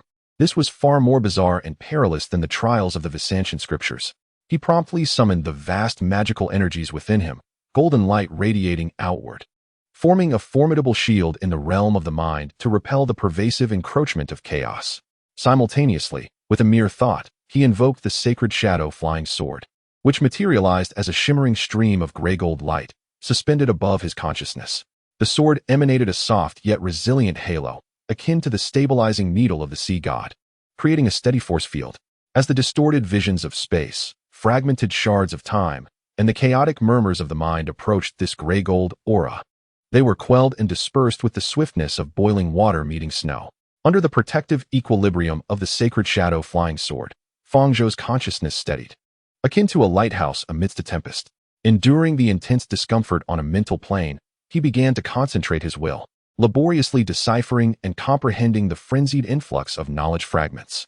He discovered that the essence of the Book of Cagliostro did not lie in directly manipulating the primary timeline, a domain reserved for the time gem, but rather in employing an exceedingly intricate technique of spatial folding and resonance of temporal strings to forcibly rend minute fissures in the fabric of reality, thereby creating a transient bubble of reality attached to the primary timeline. Within this ephemeral bubble, the spellcaster could establish temporary, localized rules, such as altering the flow of time or nullifying gravity in a specific area, even conjuring illusions that defied logic. However, these branches were exceedingly fragile, akin to soap bubbles. Once the spell concluded or faced potent interference, they would shatter, leaving a negligible impact on the primary timeline, more akin to an exquisite illusion or a localized temporal trap. Although the art of creating these branch bubbles was extraordinary, attempting to use it to pinpoint and consistently open a passage to the dark dimension, an existence of higher dimensions, was as implausible as using a fishing rod to catch a leviathan in the deep sea. A wave of disappointment surged within Fang Zhou. The path to trace the whereabouts of Caecilius and infiltrate the dark dimension seemed unfeasible within the Book of Cagliostro. Resolutely, He withdrew his consciousness from that bizarre and chaotic realm, feeling a wave of fatigue wash over his spirit. His gaze shifted to the ominous tome beside him, the Book of Dark Gods. To comprehend the essence of Cassius and Dormammu, one must ultimately confront the very darkness itself. Fang Zhou's gaze grew grave and piercing. Knowledge of oneself and one's adversary ensures invincibility in battle. The Dark Tome, as a manifestation of Dormammu's power within the material realm, undoubtedly harbors the fundamental secrets of dark magic and may even conceal the coordinates and means of entry into the dark dimensions. Drawing a deep breath, Fang Zhou placed his left hand upon the chilling, obsidian cover of the Dark Tome. This time, he refrained from probing with his magical energy and directly turned the weighty pages. It was as if he had opened the gates of hell, a surge of purer, more tyrannical dark energy, brimming with insatiable malice and a consuming desire, erupted forth from the pages like a flood from the river Styx, disregarding the boundaries of space as it surged into Fang Zhou's being. This dark energy was even colder and more unadulterated than the curse that lingered within him from Dormammu. Unlike a serpent's tangible assault, it pierced through his skin, flesh, and bones like a multitude of icy steel needles, reaching deep into his very soul. His blood seemed to freeze in an instant, and his spirit was thrust into an absolute zero abyss, his thoughts dulled as a seductive whisper of descent, degradation, and surrender to the void echoed in his ears. What a terrifying corrosive force. Fang Zhou's complexion changed drastically. He dared not hesitate. The pure golden magical energy within him surged forth like an enraged lion, roaring towards his limbs and bones, striving to expel and purify this invading darkness. However, what transpired next left Fang Zhou utterly astounded. When the majestic, sacred golden energy collided with the cold, lifeless dark energy, the anticipated fierce clash and mutual annihilation failed to occur. Instead, the frigid darkness, upon encountering the golden energy, displayed no signs of repulsion. Rather, it seemed to respond to some form of catalyst, as the two opposing forces began to permeate, intertwine, and transform in an incomprehensible manner. Within the golden radiance, strands of profound darkness quietly emerged, while the cold, dark energy gradually infused with glimmers of warm gold. They ceased to be distinctly separate within Fang Zhou's meridians, magical core, and even at the level of his soul, they began to merge and spin, forming a novel, chaotic energy that was neither purely light nor purely dark. This energy manifested a deep gray-golden hue, exuding an ancient allure that harmonized all things, embodying an ineffable contradiction and sense of mystery. What is this? Fang Zhou immediately halted the flow of magical energy, his mind completely immersed in introspection, incredulously observing the remarkable transformation occurring within him. The balanced force of the holy shadow flying sword had directly manifested within me? No. It is the unique constitution bestowed upon me that enables the natural bearing and transformation of this intertwining energy of light and darkness. The sacred shadow sword hovers beside me, its blade emanating a low, resonant hum, the gray-golden radiance flickering subtly, as if affirming my conjecture. How wondrous it is! An immense joy instantaneously disperses the previous disappointment and anxiety. I endeavor to guide and control this nascent chaotic gray-golden energy within me. With a mere thought, the energy responds like an obedient lamb. When my intention shifts towards the light, the gray-golden energy instantaneously transforms into pure, fervent, life-imbued golden holy light. When my focus turns to darkness, the energy swiftly shifts into a chilling, lifeless essence, brimming with a devouring potency of pitch-black, demonic energy. The seamless transition between these two forms is utterly fluid, devoid of any hindrance. This is marvelous indeed. This is the key to unlocking the door to dark magic. My heart swells with exhilaration. With this ability to effortlessly transmute light and darkness, I can not only pursue the study of dark magic without trepidation, but also grasp the operational mechanisms of dark power in its most primal form, discerning its vulnerabilities. This opens unprecedented possibilities for me in confronting Dormammu and studying Caecilius. No longer hesitating, I immerse myself entirely in the study of the dark grimoire. With chaotic, gray-golden energy as my foundation, the dark magical runes and spells, once filled with sinister temptation, attempting to distort the mind, now shed their beguiling fade before my eyes, revealing their intrinsic structure and principles, akin to specimens on an autopsy table. As the pages turn, a series of chilling dark spells come into view. Soul Siphon. By tormenting the target, one extracts the pain and fear from their soul's essence, converting it into one's own dark magical power. This method is highly efficient, yet it severely corrupts the caster's character. Abyssal summoning. Utilizing the flesh or powerful souls of living beings as offerings, it tears the barriers of space, summoning formidable demons or void entities from the dark dimension or lower realms. This is exceedingly perilous, as the summoned entities can easily turn against the summoner. I scan these accounts, my brow furrowed. Most of these spells are predicated upon the plunder of others' lives, pain, and destruction, reeking of unabashed malevolence. While I can comprehend their operational energy models and rune configurations, and even flawlessly simulate their casting with chaotic gray-golden energy, the conviction safeguarded deep within my soul fills me with aversion and vigilance towards the essence of these spells. Power itself is devoid of good or evil.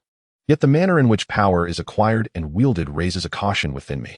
I study dark magic to understand, to combat, and ultimately to purify the darkness, not to become a part of it. I commit the principles of these spells to memory, akin to a physician studying a virus. Yet I shall never easily employ those malevolent forbidden arts that require the sacrifice of innocence. As he concentrated on deciphering a complex array of runes pertaining to the anchoring of the dark dimension, a sudden mutation transpired. The once stable flow of chaotic gray-golden energy within him seemed irresistibly drawn to a profound presence lurking within the depths of the dark grimoire, abruptly becoming uncontrollable and agitated. A clandestine and profound dark will, akin to an ancient slumbering deity awakening, surged through the mental link established with Fang Zhou, fiercely eroding from within. This will exuded an overwhelming majesty, frigid greed, and a desire to annihilate all. It was Dormammu. The dark grimoire, as an extension of his power, appeared to serve as a conduit for his will at that moment. The audacious thief dared to meddle with the very essence of darkness. A grand, chilling voice, seemingly composed of the lamentations from the destruction of countless universes, reverberated directly within the depths of Fang Zhou's soul. Submit or be obliterated. The terrifying dimensional pressure descended like the weight of countless mountains, and Fang Zhou felt as though he were a fragile vessel amidst a tempest, poised to be utterly shattered at any moment. The space within the study contorted violently. The light from the magical crystal lamp was devoured, shadows writhed as if alive, and the objects upon the desk began to decay and disintegrate. Dormammu's will sought to forcibly descend and consume this newly appointed supreme mage who dared to pry into his secrets, transcending endless dimensions. Chapter 28. Darkness Against Darkness. Dimensional Bargaining. The subsequent 2 chapters primarily involve negotiations with Dormammu and preparations before venturing into the dark dimension, mostly comprising dialogues that may not appeal to readers, who may choose to skip them. The clash at the soul level, silent yet more heart-stirring than any explosion in the material universe, unfolded. The roar of Dormammu, capable of rending stars and shaking dimensions, gradually subsided within Fang Zhou's sea of consciousness, not dissipating, but replaced by a deeper, more perilous silence. Fang Zhou could distinctly sense that the overwhelming dimensional pressure, akin to the simultaneous collapse of billions of dying stars, was undergoing subtle transformations. It was not diminishing, rather, it had shifted from a violent tide of destruction into a chilling undercurrent, imbued with an unprecedented sense of inquiry. Dormammu, the dark sovereign who had consumed innumerable dimensions, found himself in rare astonishment and confusion. He could not comprehend how a diminutive human mage, born from a fragile material plane he deemed insignificant, could not only resist the direct erosion of his will, but also reverse engineer the very structure of his power's essence. It was akin to an ant not only withstanding the crushing weight of Mount Tai, but also dissecting its rocky composition to uncover its vulnerabilities. This utterly upended Dormammu's perception of lower life forms. Who are you? The voice of Dormammu resonated once more within the depths of Fang Zhou's soul. This time, the grand resonance was no longer solely imbued with the intent of annihilation, but rather interwoven with a sense of gravity, disbelief, and perhaps even trepidation. How could one master the darkness? Fang Zhou's thoughts, akin to an ancient well, remained still yet distinctly captured the pivotal term, mastery. This indicated that, following the clash of absolute powers, Dormammu had finally acknowledged him, elevating him from the status of an insignificant insect to a being worthy of exploration, even requiring caution. This shift in status stemmed entirely from the transformative and balancing power bestowed upon him by the sacred shadow flying sword, along with his own peculiar essence revealed through the chaotic gray-gold energy, which harmonized light and darkness. Fear arises from the unknown. To truly conquer this high-dimensional demon, one must shatter the deeply entrenched arrogance within him, making it clear that, Before the ultimate laws of the universe, he is not an omnipotent sovereign. Fang Zhou understood that today he must present himself with great boldness. I am Fang Zhou, he declared, his consciousness responding with calm resolve.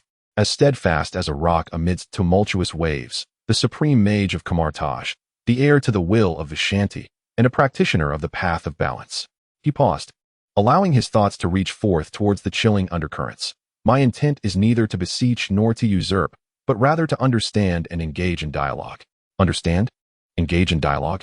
Dormammu's will stirred as if a boulder had been cast into stagnant waters, unleashing a torrent of derision and disdain. Understand the dark dimension? Insignificant speck of dust, do you believe your ephemeral consciousness can grasp anything? Can you fathom the insatiable hunger that spans countless epochs across myriad universes? Can you comprehend the soul-freezing loneliness of witnessing countless stars and civilizations succumb to silence amidst eternal expansion? Can you understand that all existence, including your own, ultimately leads to that singular, ultimate void? Perhaps I cannot fully comprehend with your eternal measure. Fang Zhou's thoughts remained as steady as a mountain, unmoved. Yet, he could endeavor to recognize the principles at play. He understood that the dark dimension epitomized chaos, devouring, and conquest. However, this was merely a fade, a manifestation of your power. At its core, there must exist fundamental laws that sustain this vast dimension from collapsing under endless consumption, a dynamic equilibrium. Just as light is born from the cradle of darkness, order is established upon the ruins of chaos, and life and death define one another through endless cycles. All things possess their opposites, and all are interdependent. You are no exception. Dormammu's will fell into a prolonged silence. The cold undercurrent seemed to solidify. Fang Zhou's words, like an invisible key, precisely pierced the deepest recesses of Dormammu's essence, revealing hidden corners often overlooked or shunned even by himself.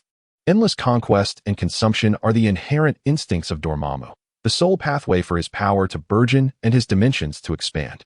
Yet, beneath this insatiable feast lies a significant peril.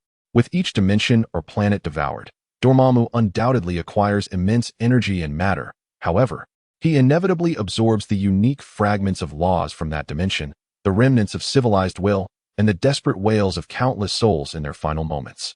These impurities, akin to indigestible toxins, lie buried within his colossal core of energy, accumulating over time into chaotic, violent, and conflicting energy swamps. The more he consumes, the greater his overall strength becomes, yet his core will's mastery over this power diminishes, as his essence is tainted and diluted by innumerable alien fragments of will. He resembles a cosmic behemoth suffering from severe indigestion after overindulging in a diverse feast, appearing invincible outwardly, yet internally rife with turmoil and torment, subtly teetering on the edge of chaos and self-dissolution. Deep within, he yearns for an order that can organize, integrate, and purify this chaotic energy, a balance that can stabilize his eternal existence.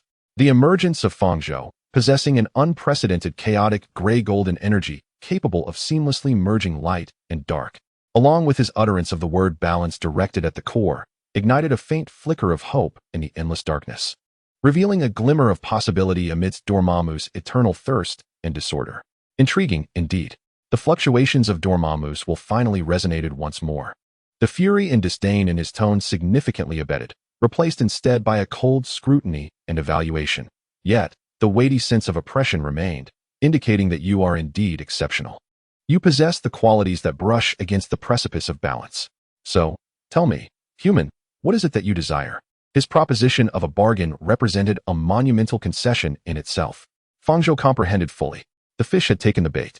Dormammu sought not a subservient follower, but a healer capable of remedying his indigestion. And he, fortuitously, held the singular prescription: knowledge. Fang Zhou's thoughts were clear and direct, encompassing knowledge of the primordial structure of the dark dimension, the mechanisms of his power, the means by which he maintains the stability of this vast dimension, and all there is to know about Cassius. Cassius, a ripple of intrigue stirred within Dormammu's will, laced with a sense of amusement akin to a child toying with ants, a fragile soul consumed by despair and greed. He had sacrificed everything, including that paltry semblance of free will, to me, becoming a convenient projection of my will within the material plane. Do you believe, with your power of balance, that you can extricate him from his eternal descent? I do not know, Fang Zhou candidly admitted, yet with an unwavering resolve in his thoughts, but I must attempt it. Cassius was once my comrade, devoted to the art of guardianship. His downfall was a seduction of power, a descent into the abyss of despair. I am reluctant to let his soul wail eternally in darkness, becoming fuel for your insatiable expansion. Guardianship, comradeship, emotion. Dormammu's will emanates a complex oscillation, difficult to comprehend. Laced with disdain and echoes of ancient memories, fragile and fleeting, destined to fade into the eternal void. Yet, your tenacity is indeed rare. The fluctuations of Dormammu's will surged abruptly. A torrent of information, vast beyond imagination and intricate beyond mortal comprehension, erupted like a cosmic ray burst from the event horizon of a black hole, instantaneously transcending dimensional barriers, disregarding the confines of space and time, and directly infusing the core consciousness of the continent. This was not mere text, images, or sounds, but a primal code of existence, detailing the topological structure of every twisted inch of the dark dimension, a turbulent map of energy flow, the genetic sequences and ecological chains of horrific entities birthed in darkness. Countless formidable, enigmatic, and costly models of dark magic spells and their energy node analyses, interspersed with fragmented insights of Dormammu regarding ultimate concepts such as power, dimensions, existence, and the entropy of the universe. This ocean of knowledge, in its depth and breadth, could instantaneously overwhelm the most powerful supercomputers on Earth, enough to shatter the souls of any unprepared sorcerers, dismantling their wills and relegating them to the state of imbeciles or dark puppets. However, the continent is not of mortal origin. The sacred shadow flying sword hummed within his sea of consciousness, and the gray-golden balance field unfolded instantaneously. Akin to a universe-scale intellect core endowed with infinite storage and extraordinary information processing capabilities. Chaotic, gray-golden energy surged within the force field, functioning as the most efficient firewall and antivirus engine, precisely filtering out the mad whispers, temptations of corruption, and the traps of will that Dormammu deliberately embedded within the information flow, categorizing, imprinting, and storing only the purest structures of knowledge, energy models, and magical formulas. While Dormammu transmitted knowledge, he simultaneously orchestrated a covert erosion. His will resembled myriad invisible tendrils, attempting to inscribe his mark deep within the soul of the continent through the veins of knowledge, silently transforming it into a servant of darkness. A futile endeavor. The continent scoffed coldly. Within him, a faint energy resonating with the essence of the universe quietly circulated. It was formless and intangible, akin to the purest eraser, or a solvent capable of assimilating all. It silently swept through every corner of the sea of consciousness. The will pollution meticulously imprinted by Dormammu was quietly neutralized, absorbed, and transformed into nourishment for the spiritual realm of the continent before it could fully take shape. He was like a perfect shell, allowing Dormammu to infuse as many impurities as he wished, ultimately transmuted into pure knowledge by the power of balance. The darkness endeavored to assimilate the light, yet the light, under the law of balance, transformed the encroachment of darkness into its own sustenance. The cosmic rotation unfolded within the ocean of consciousness in the realm of Fang Zhou. Time became an indiscernible expanse, until the tumultuous torrent of information finally subsided. Never before had Fang Zhou's spiritual realm been so enriched. His comprehension of the dark dimension had surpassed the entirety of the ancient texts of Kamar-Taj, even eclipsing the knowledge of the long-ensnared Caecilius. He beheld the very core of the dark dimension, a tumultuous sea of pure negative energy, ever roiling in a state of unrest. At the heart of this abyss, a distorted humanoid energy entity was ensnared by countless chains of darkness, entwined as if pinned within amber. That was Caecilius. His former human form had long since vanished, replaced by an energy conglomerate composed of highly concentrated dark energy, its surface coursing with symbols of anguish. His self-awareness had been suppressed to its utmost limit, leaving but a flicker of a soul's light, weak and nearly extinguished, silently wailing amidst endless torment and the relentless tide of Dormammu's will. He was no longer an independent entity. He had utterly devolved into a node within Dormammu's vast network of will, a living battery supplying specific frequency energy to the dark dimension. Is this the eternity and power you have bestowed upon him, Dormammu? Fang Zhou's thoughts were frigid, laced with unabashed scorn, his tone no longer polite as before. He has become a part of me. Dormammu's will remained unfazed, as cold as the eternal ice. I have granted him an existence that transcends the mundane and bestowed upon him power. This is the gift. You have merely stripped him of everything, distorted his essence, transforming him into a source of eternal anguish and energy. Fang Zhou pierced through the deception mercilessly. This is not a gift. It is a torment 1,000,000,000 times more cruel than death. It is a manifestation of your greedy nature. The lament of the insignificant was utterly meaningless. Dormammu will seem to have lost interest in further debate, or perhaps was brewing an even greater storm. The transaction had concluded. You have gained knowledge. What then is my recompense? Petty sorcerer, how do you intend to quench my thirst? Fang Zhou understood that the true game had only just commenced. He sought to leverage this unique power of balance to secure a glimmer of hope for Earth, for Caecilius, and for the stability of the universe. What I can offer you extends far beyond the mere exchange of knowledge. Fang Zhou's thoughts were as steadfast as rock, resolute and powerful. You yearn to untangle the chaotic energies within you, to attain genuine order and control. I can provide you with a novel solution, a path that requires neither ceaseless consumption nor endless expansion, yet allows your core of power to return to purity and stability, even advancing beyond. No need for consumption, no need for expansion. The fluctuations of Dormammu will surged violently, touching the very essence of his existence. It was akin to informing a creature that sustains life through sustenance that it may no longer require nourishment. Tell me, humanity, what do you mean? Chapter 29, Interdimensional Negotiation. Supreme Mage faced with Dormammu's inquiry, rife with shock, skepticism, and an undeniable hint of insatiable desire, Fang Zhou refrained from immediately providing an answer. He resembled a seasoned chess master, deftly regulating the rhythm of the dialogue. In your ceaseless expansion and consumption, have you truly attained the order you so fervently seek? Fang Zhou's thoughts sliced through Dormammu's deepest anguish with the precision of a scalpel. Each successful assimilation brought forth not only an augmentation of power, but also an influx of conflicting fragments from myriad dimensional laws. The residual grievances and willful pollution of countless consumed beings, and an irreconcilable, tumultuous flow of chaotic energy. They gnawed at the very essence of your will, eroding your control over the immense power you possess.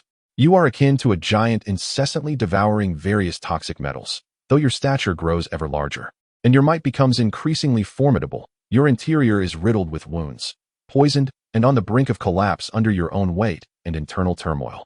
Every utterance from Fang Zhou struck like a hammer at the core of Dormammu's will.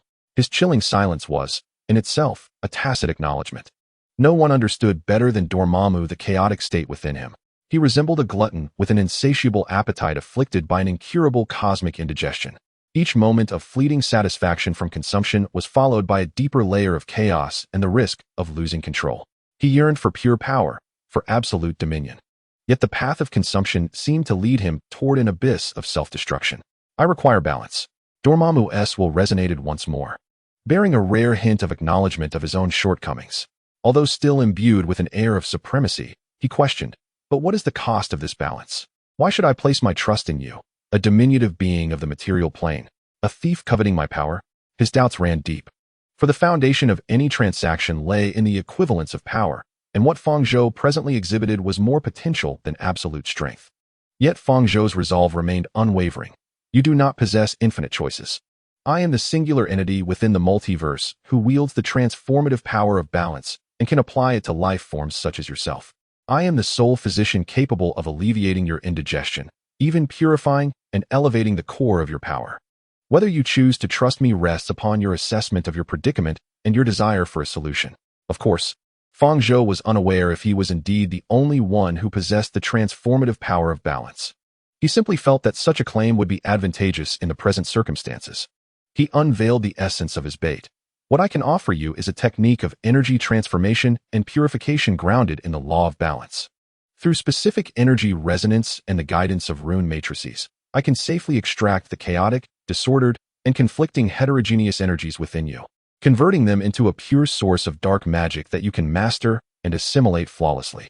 This process will not diminish your overall strength. Rather, it will significantly enhance your precision and intensity in wielding your existing power, purifying the core of your will and liberating you from the burden of chaos, allowing you to truly touch a higher realm of order. Energy transformation, purification, a method that refines oneself without the need for consumption. Dormammu will surge like boiling magma, revealing the profound disturbance within. The allure of this proposal was lethal. If he could free himself from reliance on chaotic consumption and internally refine and purify his power, he would attain unprecedented stability and strength. His voice carried a hint of urgency. The price. State your terms. Fang Zhou's intent was as sharp as a drawn sword, radiating clarity. First, Caecilius. I demand to take him, his complete soul and consciousness, out of your control and back to the material world. Second, in the name of your dark dominion, I require a dimensional covenant that permanently halts any form of surveillance, infiltration, erosion, and invasion attempts upon Earth and its affiliated dimensions. Earth is my home, the sacred ground of Vishanti, and it shall not be violated. These two conditions struck at the very heart of Dormammu's vulnerabilities. Caecilius was a crucial pawn he had meticulously nurtured for anchoring and invading Earth, embodying a portion of his will and power. To relinquish him would be akin to severing a limb, and to permanently forsake Earth, that would signify the loss of a vast, potent source of sustenance and a direct challenge to his dark dominion's authority. Nevertheless, Fang Zhou's proposed solution held immeasurable value. It could represent a pathway to a higher plane, a means of escaping his own predicaments. Silence descended once more upon the dimensional realm. Time seemed to lose its significance, with only Dormammu's colossal will weighing heavily in a fierce deliberation, creating subtle ripples and distortions in the very space of Fang Zhou's meditation chamber. Ultimately, that cold will, seemingly emanating from the cosmos's edge, reverberated once more with an undeniable authority and cautious probing. I can acquiesce. However, Dormammu's will suddenly became overpowering. I need to see your sincerity. I require verification of the efficacy of your claimed technique. I will permit you to enter my dimension and take the vessel, but you must demonstrate your transformative purifying power under my gaze, using the chaotic energies of my dimension as your demonstration material. Should you fail or harbor deceit, Dormammu will exuded a chilling intent. Both you and that vessel shall become an eternal part of my dimension. The container referred to here is none other than Caecilius. This is both a trial and a trap.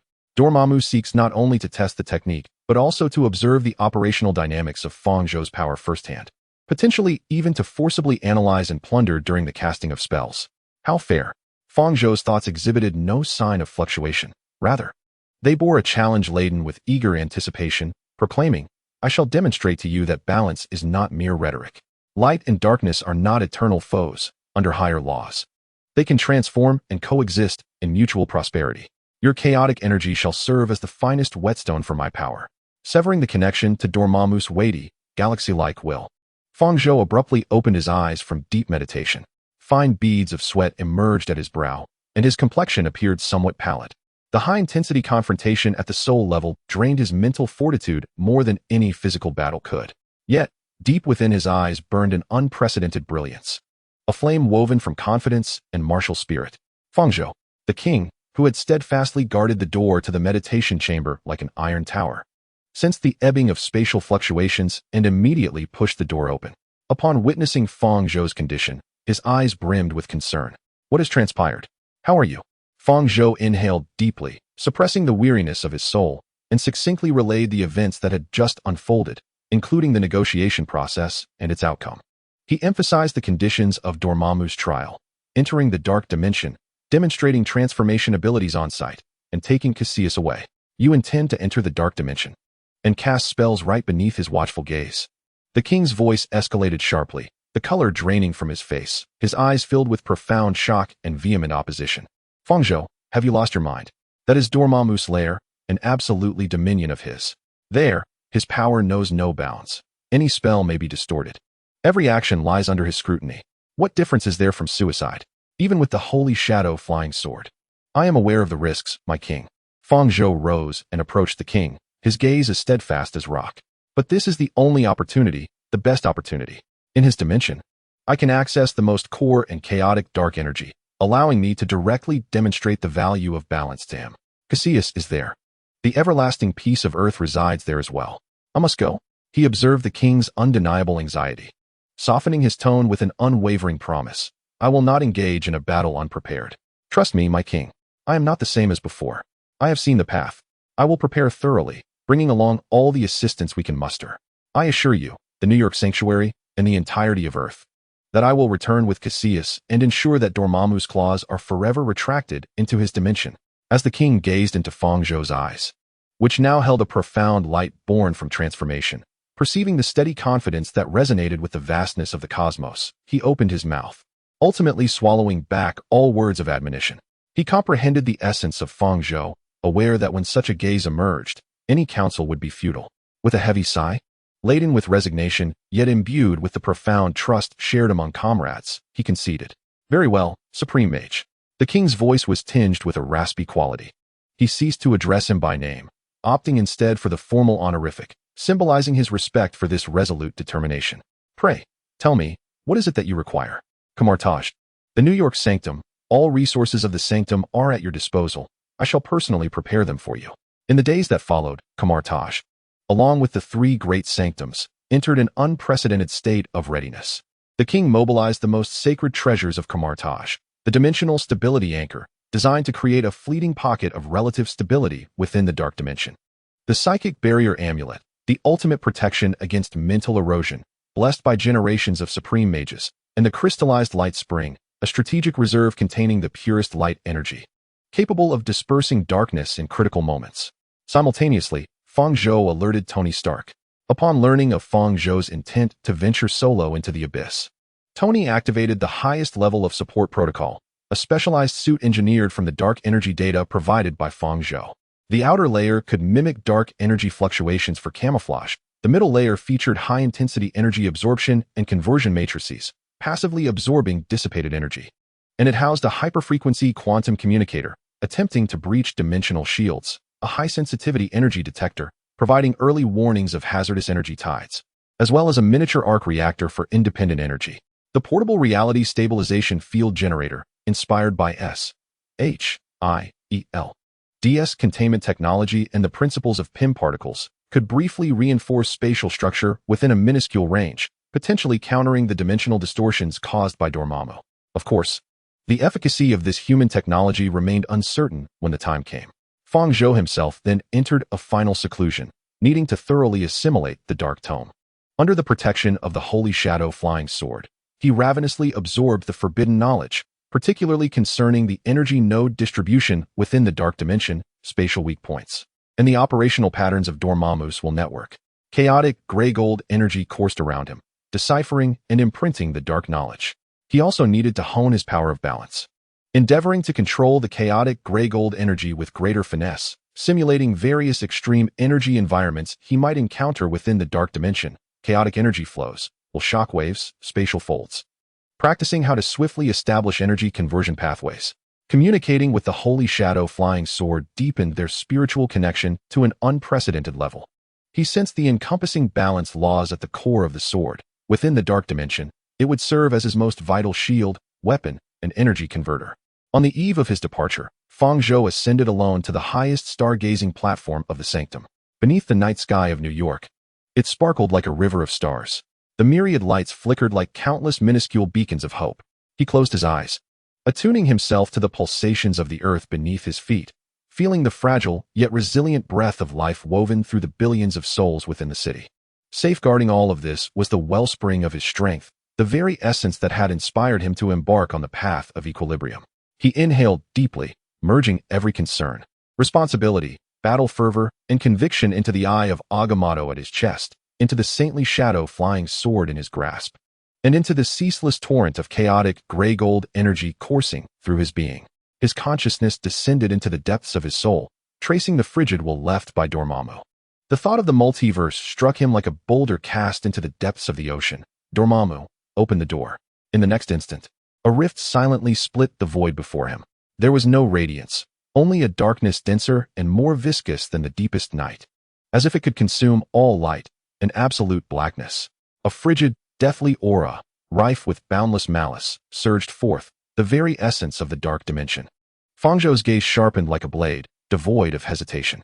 He cast one last glance at the brilliantly illuminated city behind him, then stepped forward, his form immediately engulfed by the infinite darkness.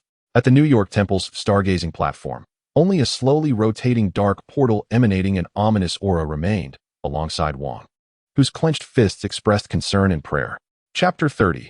The Devouring of Balance. The Dark Lord's retreat the instant he stepped into the dark dimension. Fang Zhou felt as though he had plummeted into a sea of congealed ink. There was no light, no sound, and even the concept of time became nebulous.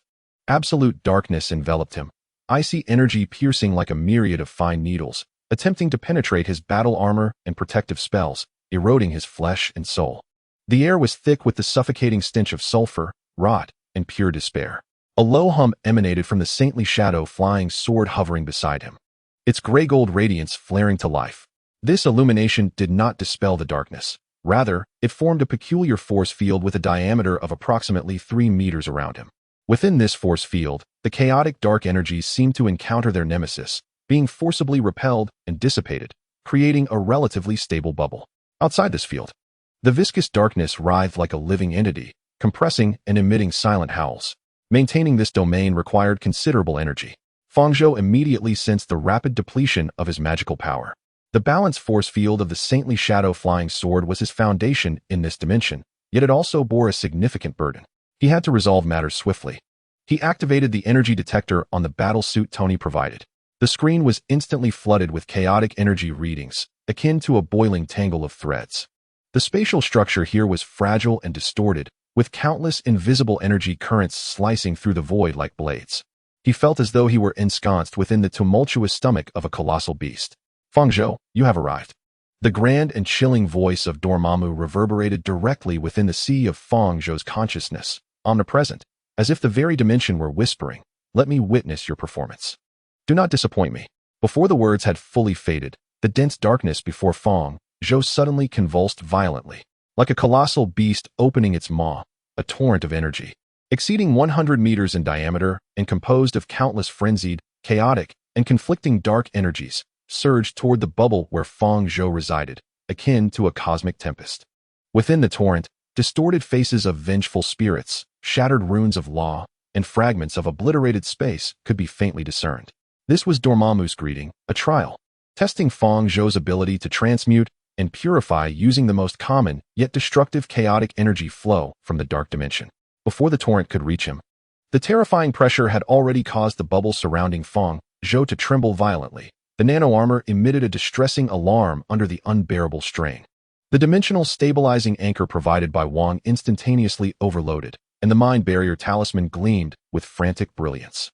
Indeed, it was naive to believe that mere human technology and ordinary artifacts could withstand such a force. Here it comes. Fang Zhou's gaze sharpened, unflinching.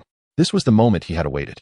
He chose not to defend, but instead took a bold step forward, crossing the safety zone maintained by the Holy Shadow flying sword. As the chaotic gray-gold energy surged within him with unprecedented ferocity. With a low shout from Fang Zhou, the Holy Shadow flying sword erupted in an unparalleled radiance. No longer a gentle gray gold, it transformed into a singularity that devoured all, merging the essence of a black hole with that of a star. A colossal three-dimensional magical array composed of countless swirling gray-gold runes unfolded with Fang Zhou at its center, instantly enveloping an area of hundreds of meters. The core of this magical formation was neither offensive nor defensive, but rather focused on transmutation and equilibrium. At the very moment the violent chaotic energy torrent collided with the array's perimeter, a breathtaking scene unfolded. Like a searing iron thrust into cold butter, or a raging flood encountering a meticulously crafted energy diversion network, the tempest capable of obliterating planets had its ferocious force deftly guided, dispersed, and alleviated by the array upon contact with the gray gold formation. More critically, the myriad chaotic and conflicting energy properties that formed the torrent, fiery flames of destruction, icy breaths of death, corrosive malice, and tearing spatial fragments, were forcibly analyzed and disassembled under the influence of the arcane gray gold runes within the array. The Holy Shadow flying sword floated at the core of the formation, akin to a voracious cosmic furnace. The most fundamental and purest particles of dark energy, akin to iron filings drawn by a magnet, surged frantically toward the sword. The gray gold radiance upon the sword's blade deepened and intensified, as if it were continually growing in strength through this act of consumption. Fang Zhou himself became the pivotal node of this vast energy conversion system, where the chaotic gray gold energy constructed a flawless circulatory pathway within his being. A portion of the gently refined and pure dark primordial power, bestowed upon him by the Holy Shadow flying sword, nourished his body like a soothing rain, nurturing his magical core and fortifying his sinews and flesh. Another portion was meticulously guided and transformed through a magical array, with his own will as the conduit, and infused into a designated dimensional energy node as dictated by the will of Dormammu. This was not a chaotic impurity, but rather a profoundly purified and obedient essence of pure dark primordial magic, tempered by Fang Zhou's balancing force. A roar reverberated through the entire dark dimension as Dormammu, who had remained coldly observant with a scrutinizing and mocking intent, erupted for the first time in an unmistakable roar that mingled ecstasy, shock, and a hint of greed. He felt distinctly that the node infused with Fang Zhou's energy had transformed, like a parched land receiving a long-awaited rain, becoming stable, powerful, and vibrant. Furthermore, this influx of energy harmonized perfectly with his own, exhibiting no trace of rejection. This affirmed that Fang Zhou's technique was not only effective but exceeded even his most optimistic expectations. More.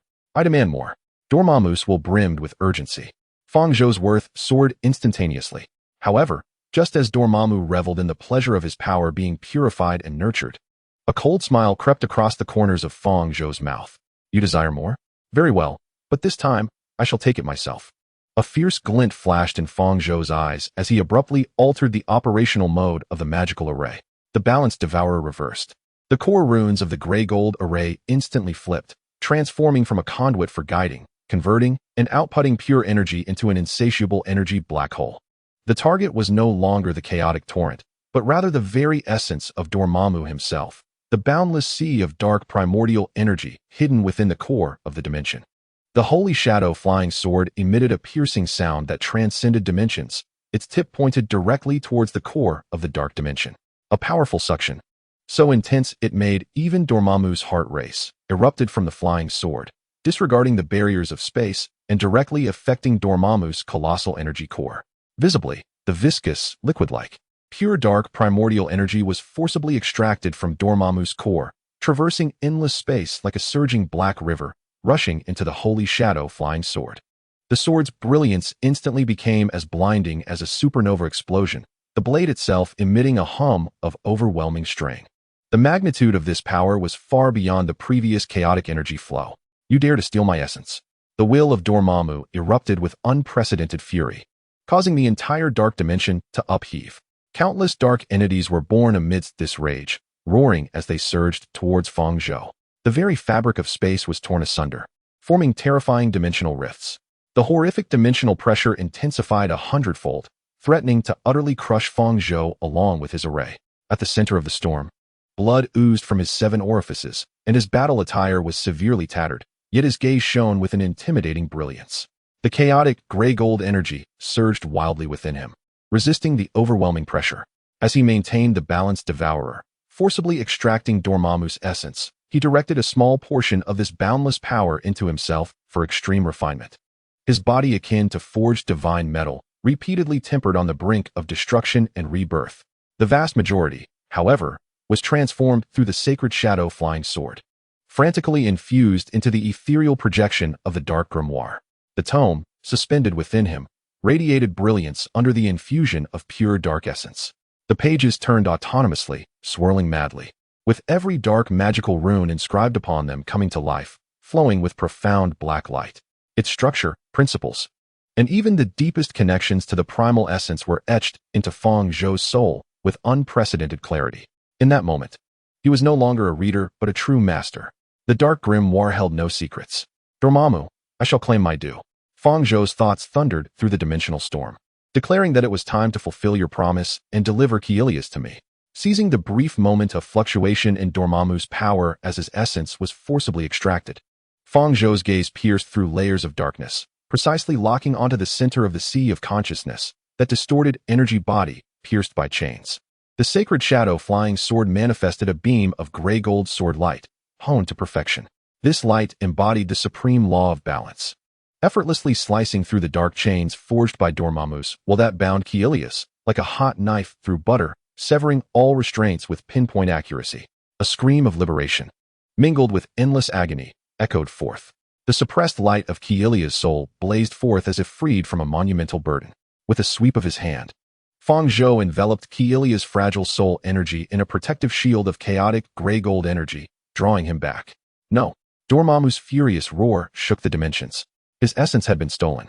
A crucial piece taken from him, and a tempest of violent dark energy surged towards Fang Zhou like a cataclysmic tsunami. Dormammu, while one hand shielded Kaelia's soul, the other wielded the sacred shadow flying sword, pointing it at the core of the dimension. His voice carried an undeniable authority and the overwhelming momentum of the immense power he had just absorbed. The covenant has been sealed. Do you wish to go back on your word? to stand against the very laws of balance? I possess the ability to transform your chaos and ignite your core. Today, I shall extract your essence. It is the interest. Should you dare to obstruct me further, I will allow you to experience the taste of a complete digestive upheaval, causing your dimensions to collapse from within. Fang Zhou's words struck like a cold hammer of reality, forcefully shattering Dormammu's will. He indeed felt that the essence forcibly extracted by Fang Zhou, though insignificant in totality, was infused with a balancing force during the extraction process. Should Fang Zhou choose to ignite that infiltrating balance at this moment, it could very well act as a spark to ignite the pent-up chaotic energy buried deep within him. The consequences would be unfathomable. Moreover, the transmutation and purification abilities displayed by Fang Zhou held immense value for him. Although this individual had stolen his energy, he had indeed assisted in addressing certain issues to some extent. To sever ties completely would result in a greater loss. The cataclysmic dark tsunami, poised to engulf Fang Zhou, abruptly halted in its tracks. The entire dark dimension fell into an eerie silence. Only the severed chains of will dissipated soundlessly. Dormammu's will churned violently, weighing options. Anger, resentment, trepidation, and greed were ultimately overshadowed by the yearning for a solution and the dread of potential annihilation, suppressing the impulse to tear Fang Zhou apart immediately. Begone! A wave of humiliation surged through his icy will, as if a chilling wind swept through, carrying that wretch out of my dimension. Remember your promise. The earth is yours. But should you dare to deceive me, my wrath will incinerate all realms. With Dormammu's resentful roar, the space behind Fang Zhou suddenly tore open, revealing a shimmering portal of gray gold light, a return path preordained and sustained by the holy shadow flying sword. Fang Zhou cast one last profound glance toward the heart of that boundless darkness, his gaze deep and contemplative. Without uttering a word, he stepped into the portal, cradling the soul of Cassius, enveloped in gray gold light. In a flash, the portal vanished. Within the dark dimension, only Dormammu remained, stifling endless fury, yet tinged with a hint of yearning for the secret of balance, enveloped in silence.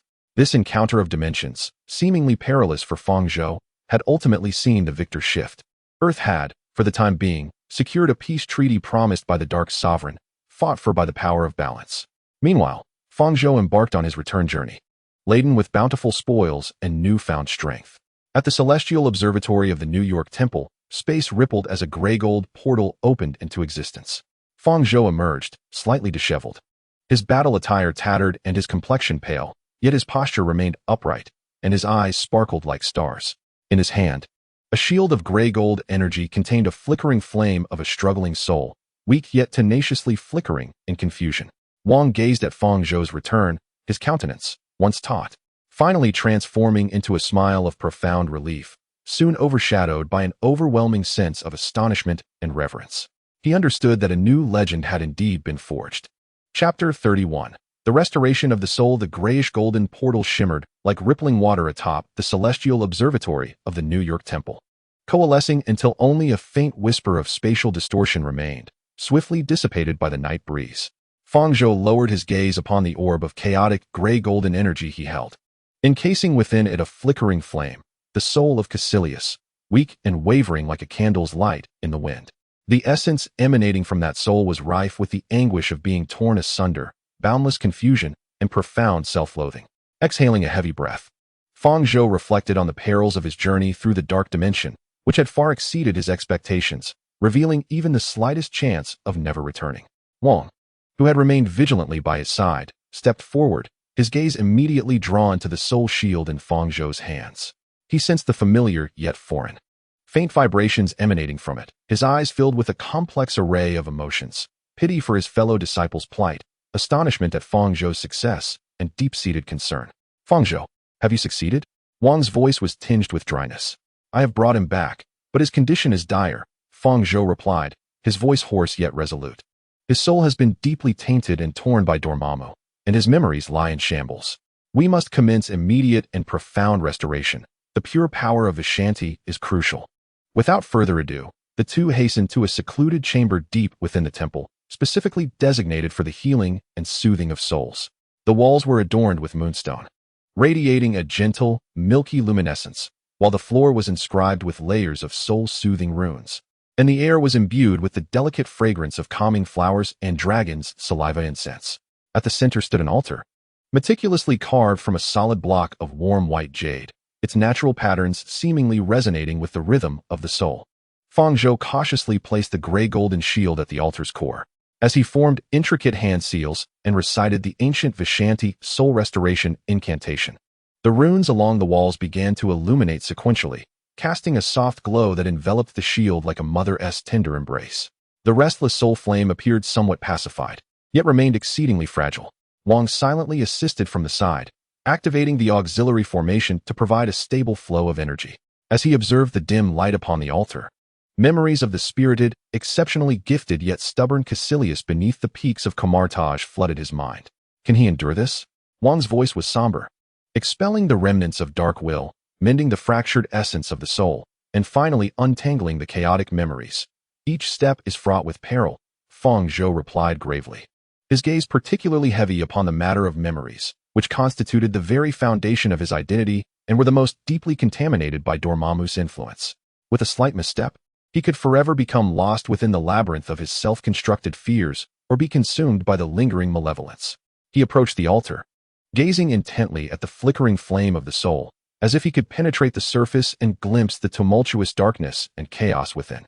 Directly mending the wounds of the soul posed too great a risk. It was imperative to first soothe the core consciousness.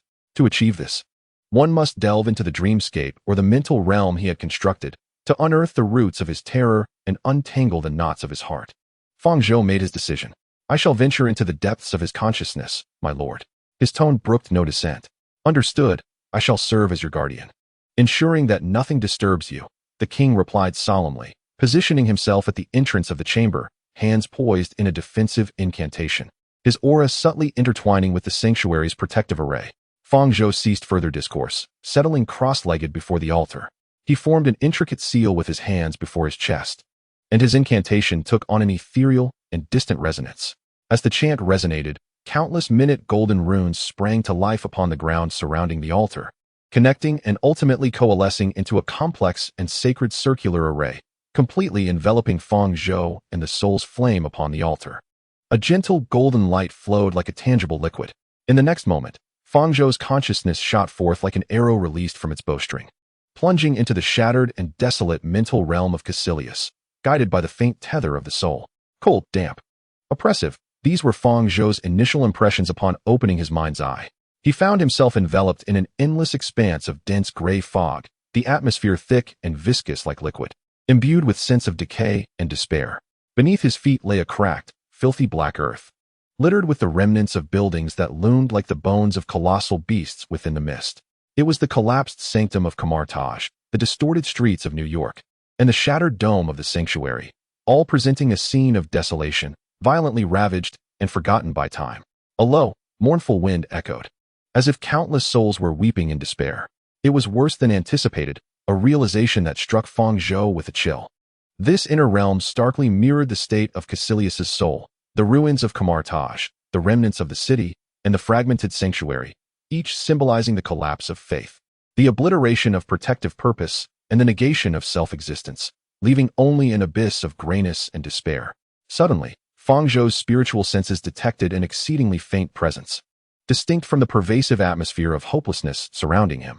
He immediately followed this sensation, weaving swiftly through the fog and ruins. The scenery around him warped and shifted with his movement, the crumbled walls seeming to come alive, extending sharp stone protrusions in an attempt to hinder him, while the ground fissured into unfathomable chasms. Yet, all were effortlessly smoothed and resolved by the chaotic gray-golden energy that flowed around Fang Zhou. At last, atop the ruins of the nearly collapsed Kamar-Taj structure, where only the remnants of a clock tower remained, Fang Zhou beheld a solitary figure. A middle-aged man clad in tattered Kamar-Taj robes stood with his back to him, hunched over as if he were a stone statue, fixated upon the endless abyss of gray mist below. That silhouette radiated an ineffable weariness, solitude, and desolation. Caecilius? Fang Zhou tentatively called out, his voice resonating with unsettling clarity in this hushed world. The figure abruptly shuddered, slowly turning around. Upon glimpsing the face, marred by torment and bearing hollow, numb eyes, Fang Zhou confirmed his identity. It was indeed Caecilius, or rather, the core projection of his lingering self-awareness. Who? Caecilius's voice emerged, hoarse and dry, akin to the rasp of sandpaper. Was it yet another illusion of Dormammu? Or a new torment? His gaze lacked focus, filled solely with profound weariness and despair. I am Fang Zhou, he replied calmly, carefully emanating a mental wave imbued with the pure essence of Vishanti and the power of balance. Attempting to dispel the surrounding gray mist and infuse a touch of warmth. I have come to lead you away from here, away from the darkness, back home. Fang Zhou. Caecilius's vacant eyes flickered, as if recalling something, only to be swiftly engulfed by deeper anguish and self-deprecation. Home. Help? Who can help me? Look at this place. This is my abode. A complete failure. A wretched creature wholly consumed by his own ambition and darkness. A worthless being who has lost even himself. He gestured toward the boundless ruins and mist, his voice rising in a crescendo of hysterical self-denial. Listening to his anguished confession, Fang Zhou refrained from rushing to counter him. He understood that Caecilius was ensnared in profound self-reproach. Any preaching would be utterly futile. What he required was guidance, an illumination of truth. A failure? A wretch? Fang Zhou's voice held a peculiar penetrating quality, directly influencing the chaotic core of Caecilius's consciousness. Caecilius, tell me, was it merely the desire to become a wretch that drove you to betray Kamar-Taj and embrace Dormammu? Caecilius's body trembled violently, as though struck in a vulnerable spot. Fang Zhou pressed on, his tone sharp as a blade. You fear death and yearn to transcend mortal limitations. This is not wrong. But tell me, is the immortality that Dormammu bestowed upon you truly what you desire? To be bound by chains that pierce your soul, becoming an energy node in the dark dimension. Your consciousness suppressed, left with only endless pain and void, witnessing everything you once protected crumble into ruins within your memories. This is the meaning you pursue? This is the existence for which you willingly sacrificed your soul's freedom. Enough! Caecilius roared like a wounded beast. The surrounding gray mist surged violently. The ruins trembled, and countless sharp stone spikes suddenly erupted from the ground, aiming towards Fang Zhou. What do you understand? You have no comprehension of the terror of losing everything. You cannot fathom the despair of watching time slip away, the power waning. All I desire is to grasp a fragment of the eternal. What have I done wrong? In a fleeting flash of ashen golden light, the stone spire near Fang Zhou was instantly reduced to dust. Unmoved, Fang Zhou's gaze was as keen as that of a hawk. I understand. I perceive your yearning for power, your unwavering dedication to protection, and your resentment towards your own limitations. Caecilius, examine your heart. Fang Zhou abruptly pointed at Caecilius's chest. That faint yet indomitable light deep within your soul. What is it? It is not fear of Dormammu. It is your affection and unwillingness to part with Kamar-Taj. Your duty to safeguard, and life itself that have been shrouded in darkness. You have never truly wished for destruction. You simply sought to preserve all that you hold dear through misguided means. You have been manipulated by Dormammu, who magnified your fears and distorted your path. Fang Zhou's words reverberated like thunder, echoing in the chaos of Caecilius's mind. He staggered back, clutching his head, his face contorted in extreme pain and struggle. The desolate surroundings began to warp violently, flickering between the serene tranquility of Kamar-Taj as snowy peaks and the sulphurous rain of the dark dimension. This was a fierce battle within his consciousness. Caecilius's gaze flickered wildly, Fang Zhou's words acting as a key, laboriously prying open the heart sealed by darkness. A long-lost clarity, belonging to Caecilius rather than the dark servant, was striving to break free from its shackles. Caecilius, awaken! Fang Zhou's voice resonated like a mighty bell, imbued with the sacred echo of Vishanti, revealing that the essence of power lies in protection, not in plunder. True eternity resides in the legacy of faith, not in the mere existence of the flesh. The choice is yours, to continue sinking into this abyss of self-denial, or to grasp my hand and reclaim the once noble-hearted Kamar-Taj sorcerer. Caecilius struggled to lift his head, the clarity in his eyes expanding as he trembled and reached out toward Fang Zhou. This was the final struggle and hope of his soul. Yet, at that pivotal moment, boom, a terrifying bolt of lightning, composed purely of viscous darkness, ripped through the dim expanse without warning, targeting the unshackled Caecilius. This lightning bored Dormammu's cold will and the pure malice of annihilation. It was the final shackle rooted in the essence of Caecilius's soul, triggered as he attempted to break free. Beware! Fang Zhou instantly summoned the chaotic ashen golden energy to its peak, attempting to intercept, but it was too late. That dark lightning struck precisely at Caecilius's outstretched hand, instantly spreading throughout his entire being. Caecilius emitted a heart-wrenching wail, as if his very soul had been irrevocably torn asunder. He resembled a smoldering ember, instantly engulfed in darkness. The flickering light of his spirit was voraciously consumed and suppressed by the shadows, his breath fading at a visibly alarming rate. His body crashed heavily upon the cold ruins.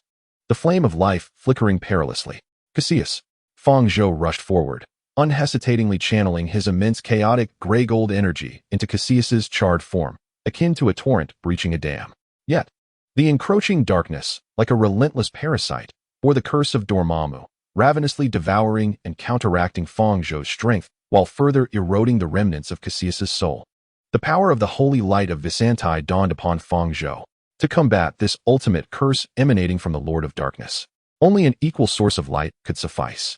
He immediately ceased the flow of energy, his thoughts racing. A hefty tome, radiating boundless warmth and a sacred aura, swiftly materialized in the forefront of his consciousness, the Byzanti Holy Scripture. Although not a tangible entity, the divine essence it contained was now fully summoned by Fang Zhou. In the name of Byzanti, shine forth and dispel the darkness. Sacred words, soothe the soul. Placing both hands upon the ethereal manifestation of the Scripture, he bridged his own spirit, infusing it with all his mental power. The Scripture erupted in an unprecedented brilliance of golden light. This golden luminescence was pure, warm, and imbued with the might to cleanse all evil and heal all wounds, flooding over the near-lifeless Cassius like a tangible torrent of sunlight. The clash between the golden radiance and the dark curse enveloping Cassius erupted in a cacophony of dissolving sounds. The dark miasma writhed as if encountering its nemesis, evaporating in its frenzy. The sacred power of Byzanti, embodying the supreme laws of creation and purification, not only dispelled the dark curse, but also, like the gentlest of restorative lights, seeped into Cassius's fractured soul, mending the wounds and awakening vitality. Under the persistent brilliance of the golden light, the blackness representing the curse rapidly receded from Cassius's charred exterior like a receding tide. A faint yet steady light of the soul reignited within his chest, growing ever brighter. His body's painful convulsions ceased, and the furrowed lines of his brow gradually relaxed. At last, when the radiance of the Scripture reached its zenith, Cassius's tightly shut eyes flew open. Those orbs, once filled with darkness and madness, although still feeble, now sparkled with the bewilderment of survival and the long-lost clarity and confusion of humanity. The light is so warm, he murmured instinctively, his gaze slowly focusing on Fang Zhou, who stood before him radiating divine brilliance. Are you Fang Zhou? Where am I? What has happened? As Dormammu beheld the clarity in Cassius's eyes that dispelled the gloom, Fang Zhou's taut heartstrings finally relaxed, and a relieved, albeit weary, smile graced his face. Welcome back, Cassius. The darkness has passed. You are safe now. Chapter 32. The Cyclops' consciousness resurfaced from the depths of an abyss, akin to struggling against the crushing weight of the ocean. Fang Zhou abruptly opened his eyes to the world, his soul having departed from the realm of despair and trauma that was Cassius's heart. A profound weariness and a sense of spiritual depletion washed over him like a tidal wave. His body swayed, his complexion pale as parchment, a sheen of cold sweat adorning his forehead, and even his breath came in heavy gasps. Restoring a soul deeply eroded by Dormammu was far more taxing than engaging in an intense magical duel. Fang Zhou, the king, who had been vigilantly guarding him, immediately noticed and stepped forward to steady his faltering form, his voice laced with concern. How are you? Your soul. He was worried about Fang Zhou's self-sacrifice in saving another, especially considering that Fang Zhou was now a supreme mage. I am fine, merely fatigued, Fang Zhou replied, raising a hand dismissively, his voice hoarse yet reassuring. His gaze instinctively turned toward the center of the altar. There, the gray-gold shield that had enveloped Cassius's soul had vanished. In its stead floated a pure soul orb, emanating a soft, steady white light upon the jade altar. At the core of the orb, a faint golden flame of will pulsated steadily, though still weak. The overwhelming aura of darkness and chaos had dissipated, replaced by a tranquil essence imbued with the sacred resonance of Byzanti. The king's eyes were fixated on the soul orb, his voice trembling with barely concealed emotion. Has he truly awakened? Yes, Fang Zhou affirmed with a firm nod, a fatigued yet deeply satisfied smile emerging on his lips. The most arduous trial had been surmounted. He had liberated himself from Dormammu's shackles and reclaimed the essence of his self-awareness. Though severely wounded at the core of his soul and his memories fragmented like a shattered mirror, his vital self had returned. He was no longer a puppet of Dormammu. Wonderful! By the grace of the heavens. Byzanti praised. The king exhaled deeply, releasing the pent-up turmoil within, his face illuminated by a mixture of excitement and relief. He clapped Fang Zhou on the shoulder with such force that the weakened mage stumbled slightly. Fang Zhou, you did it. You have pulled him back from the eternal abyss of darkness. This is nothing short of a miracle in the annals of magical history. His eyes sparkled with genuine admiration and astonishment. Fang Zhou, feeling the weight of the king's hand and the fervor of his excitement, managed to smile through his exhaustion. He understood that this miracle was guided by bystander, the balancing power of the holy shadow flying sword, the flicker of light that refused to be extinguished within Cassius's heart, and the culmination of his own relentless efforts. Now is not the time for celebration. Fang Zhou's gaze once again turned serious as he looked at the fragile orb of soul light. Breaking free from control was merely the first step. His soul resembled a porcelain vessel riddled with cracks, requiring the most tender care and meticulous restoration. Those shattered memories necessitated patient guidance, akin to assembling a jigsaw puzzle, as they needed to be sorted and reconnected piece by piece. This endeavor demanded time, the gentlest of magics, and a stable environment brimming with positive energy. The task of restoring the soul and guiding the memories would be entrusted to me and the mage collective of Kamar-Taj. Wang immediately straightened his posture, his face etched with an undeniable sense of responsibility tinged with a hint of gravity. I will take personal charge of this, mobilizing the finest resources of the sanctuary, blending the soul secrets of Kamar-Taj with the soothing light of Vishanti. This place shall serve as his sanctuary. I shall do everything in my power to help him reconstruct his identity and reclaim the trajectory of Cassilius's life, allowing him to once again stand beneath the sun. His tone bore the weight of a solemn vow. Fang Zhou observed the unwavering sense of duty and camaraderie reflected in Wang's eyes, and he finally set aside the last remnants of his worry. He extended his hand, clasping Wang's firmly. I entrust this to you, Wang. I have faith in you and in the profound heritage of Kamar-Taj. He needs time, and more importantly, he requires understanding and support. This entrusted responsibility bore the weight of 1,000 burdens. With Cassilius's soul restoration fully placed in the capable hands of the trustworthy Wang, Fang Zhou felt the heavy pressure on his shoulders lighten significantly. A wave of profound fatigue washed over him. Yet it was accompanied by a sense of ease that followed the completion of a significant mission. He returned to his room through a portal and promptly fell asleep. Upon awakening, it was already the following day. I must pay a visit to Stark Tower to see what new contraptions that rascal Tony has concocted. Fang Zhou stretched his somewhat stiff neck, his tone lightening as he added with a hint of jest that his meticulously prepared Dark Dimension tour package might not be needed after all. After tidying himself up a bit, he informed Wang of his departure. Wang smiled knowingly. Go ahead, I will handle things here. Remember to send my regards to Mr. Stark and Dr. Ethan. With a flourish of his left hand, a portal appeared. In an instant, Fang Zhou materialized on the exclusive helipad atop Stark Tower. As for why he did not directly teleport to the laboratory, it was to avoid startling Tony and the others. He navigated the heavily secured corridors with ease. J.A.R.V.I.S. had already identified and granted him passage, and entered Tony's core laboratory, a veritable fortress of futuristic technology. The moment he stepped inside, he was enveloped by the familiar scent of ozone, metal, lubricants, and caffeine.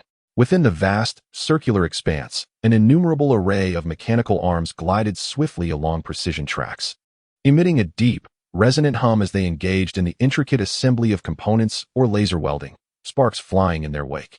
Dozens of holographic screens hovered in the air, cascading a dazzling torrent of code, complex energy models, and the schematics of armored suits.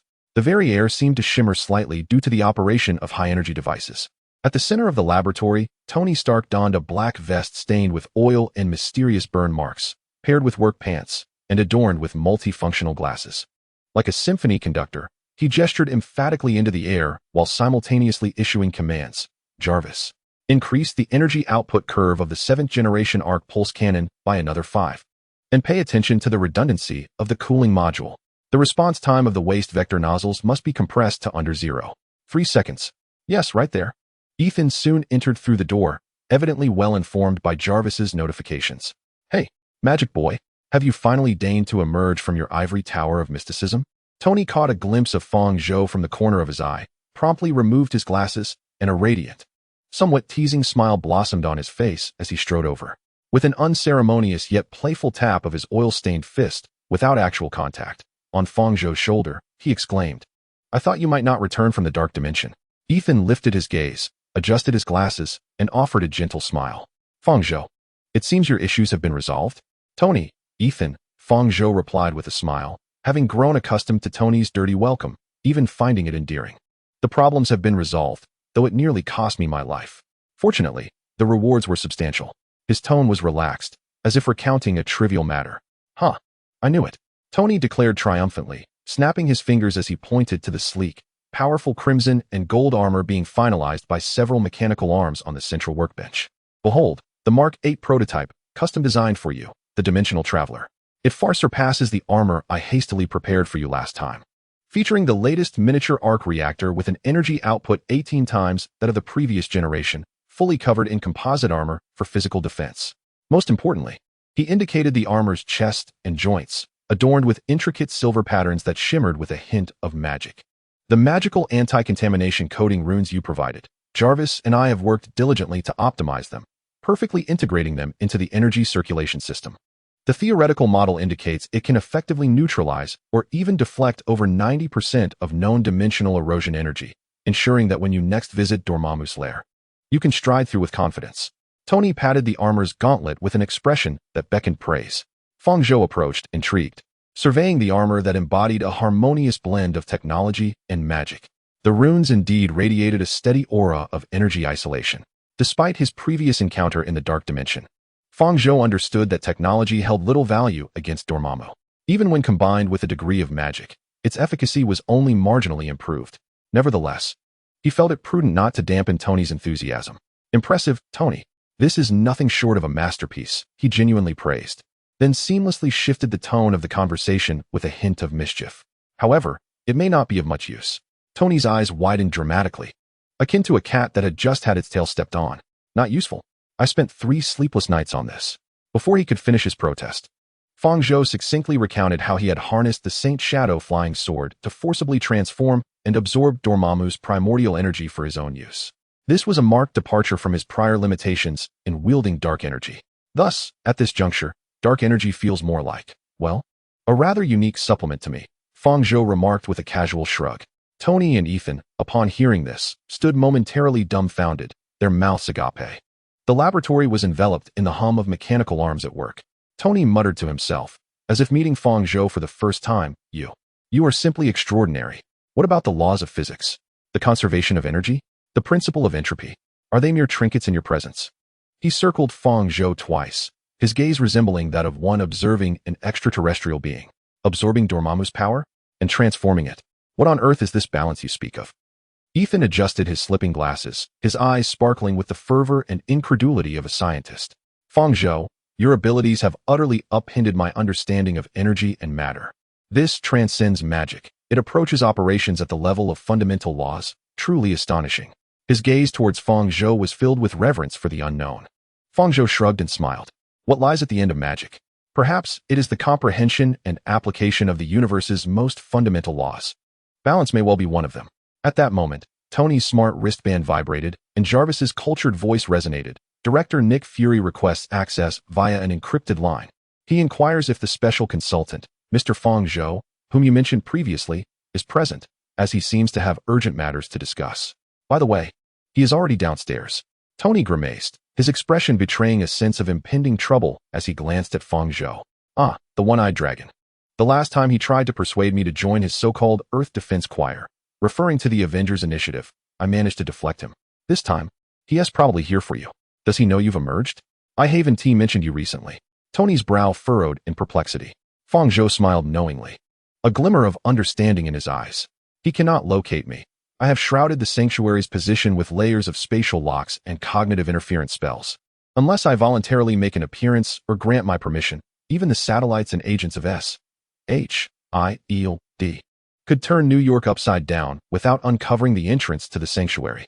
Previously, Tony had utilized technological means to locate it once, and upon returning, he immediately reinforced the sanctuary's concealment measures. He must have anticipated our meeting, hence the timing of his contact with you. It seems that this esteemed director is quite invested in our affairs. Tony nodded in understanding, unperturbed by Fang Zhou's methods. Shall we meet? Although this individual exudes an air of mystery that is less than endearing, he indeed possesses some troublesome matters at hand. Let us meet. Fang Zhou nodded, eager to hear what apocalyptic news he might bring. Tony instructed Jarvis, Connect us, Jarvis. Bring the director up. Chapter 33. Negotiation after a while. The elevator doors silently slid open. A tall, imposing black man clad in a distinctive long black leather coat, wearing an eye patch, entered the room, radiating a cold, decisive presence that commanded authority. It was Nick Fury, the director of S.H.I.E.L.D. His single eye, sharp as that of a hawk, scanned the laboratory with precision, momentarily assessing Tony and Ethan before firmly locking onto Fang Zhou, imbued with a sense of scrutiny and evaluation. Stark. Fury's voice was low and steady, devoid of emotion. It appears your research is progressing well. He cast a glance at the dazzling Mark 8. Director Fury. One does not enter the Temple of Treasures without cause. This is the special consultant you seek. Fang Zhou, Tony introduced lazily, deliberately emphasizing the word consultant, reaffirming Fang Zhou's role as an advisor to Stark Enterprises. Fury's gaze shifted to Fang Zhou, offering a slight nod. Mr. Fang Zhou, it is a pleasure to finally meet you. Your capabilities demonstrated during the Battle of New York and in addressing recent extraordinary threats are quite impressive. S.H.I.E.L.D. is dedicated to safeguarding Earth, and we require the assistance of all capable individuals. His words were direct, imbued with the customary intent of recruitment. Director Fury. Fang Zhou responded calmly, neither subservient nor arrogant. Protecting Earth does not conflict with my responsibilities. However, it does not imply that I am inclined to join any organization. Fury's single eye narrowed slightly, seemingly taken aback by Fang Zhou's blunt refusal, yet he maintained his composure and concealed any dissatisfaction. Stepping forward, he spoke with a tone of persuasive authority. Mr. Fang Zhou, the power of an individual is ultimately limited. S.H.I.E.L.D. possesses the most extensive intelligence network globally, cutting-edge technological resources, and the most comprehensive logistical support. By joining us, your magical abilities will receive optimal support and development. We can provide you with all the necessary research environments, security assurances, and even the requisite operational authorizations. Your power must be guided and integrated into an orderly system to maximize its value and mitigate the risks of losing control. He endeavored to depict the splendid vision of a well-managed future. Fang Zhou's gaze instantly turned icy. In the discourse of Fury, there was an unmistakable subtext of guidance, integration into a system, and the avoidance of chaos, which he grasped with clarity. Director Fury, though the voice of Fang Zhou was not loud, resonated with an undeniable penetrative quality, causing even the mechanical hum of the laboratory to momentarily subside. My power derives from the legacy of Vishanti, from an understanding of the cosmic laws of balance, and from my own will and cultivation. It requires no external organization's guidance or integration into a system. He gazed directly into Fury's singular eye, articulating each word with precision. Magic is not a weapon, and a mage is certainly not a soldier. There are myriad ways to safeguard the world. My path is mine to choose. The grasp of S.H.I.E.L.D. extends too far. An invisible pressure, seemingly emanating from a higher dimension, radiated from Fang Zhou, not as an attack, but imbued with an imposing majesty. Fury felt a momentary constriction in his breath, his muscles tautening involuntarily. A profound tremor surged within him as he experienced, for the first time at such proximity, the transcendent sense of oppression that Fang Zhou exuded. This was not a force he could control. The atmosphere in the laboratory plummeted to a frigid state. Tony crossed his arms, watching with keen interest as Fury faltered. Ethan, somewhat anxious, adjusted his glasses. True to his reputation as a seasoned operative, Fury quickly recalibrated his strategy, displaying no trace of embarrassment. He instead donned a smile that could be perceived as, perhaps feigned, understanding, raising his hands in a gesture of pause. Mr. Fang Zhou, I respect your stance and choices. The doors of S.H.I.E.L.D. will always remain open to you, but we will not coerce anyone. My previous remarks were merely an expression of a desire for collaboration, perhaps poorly articulated. He deftly provided himself an avenue of retreat, downplaying his intentions of control as a mere aspiration for cooperation. Shifting his focus, he addressed Tony Stark regarding the Avengers initiative we discussed previously. Tony interjected, "Oh, that superhero ensemble plan. What? Has the council's gaggle of antiquarians not finished bickering over the budget yet?" His tone dripped with mockery. Fury, undeterred by Tony's jibe, adopted a grave expression. The plan has yet to receive final approval from the International Security Council, and there is considerable resistance. However, I believe time is of the essence. The level of threats facing Earth is escalating rapidly. He turned his attention back to Fang Zhou. this time with a much more sincere tone. Mr. Fang Zhou, while you may be reluctant to join SHIELD as a member of this planet and a guardian endowed with formidable powers, I hope you will comprehend this concept.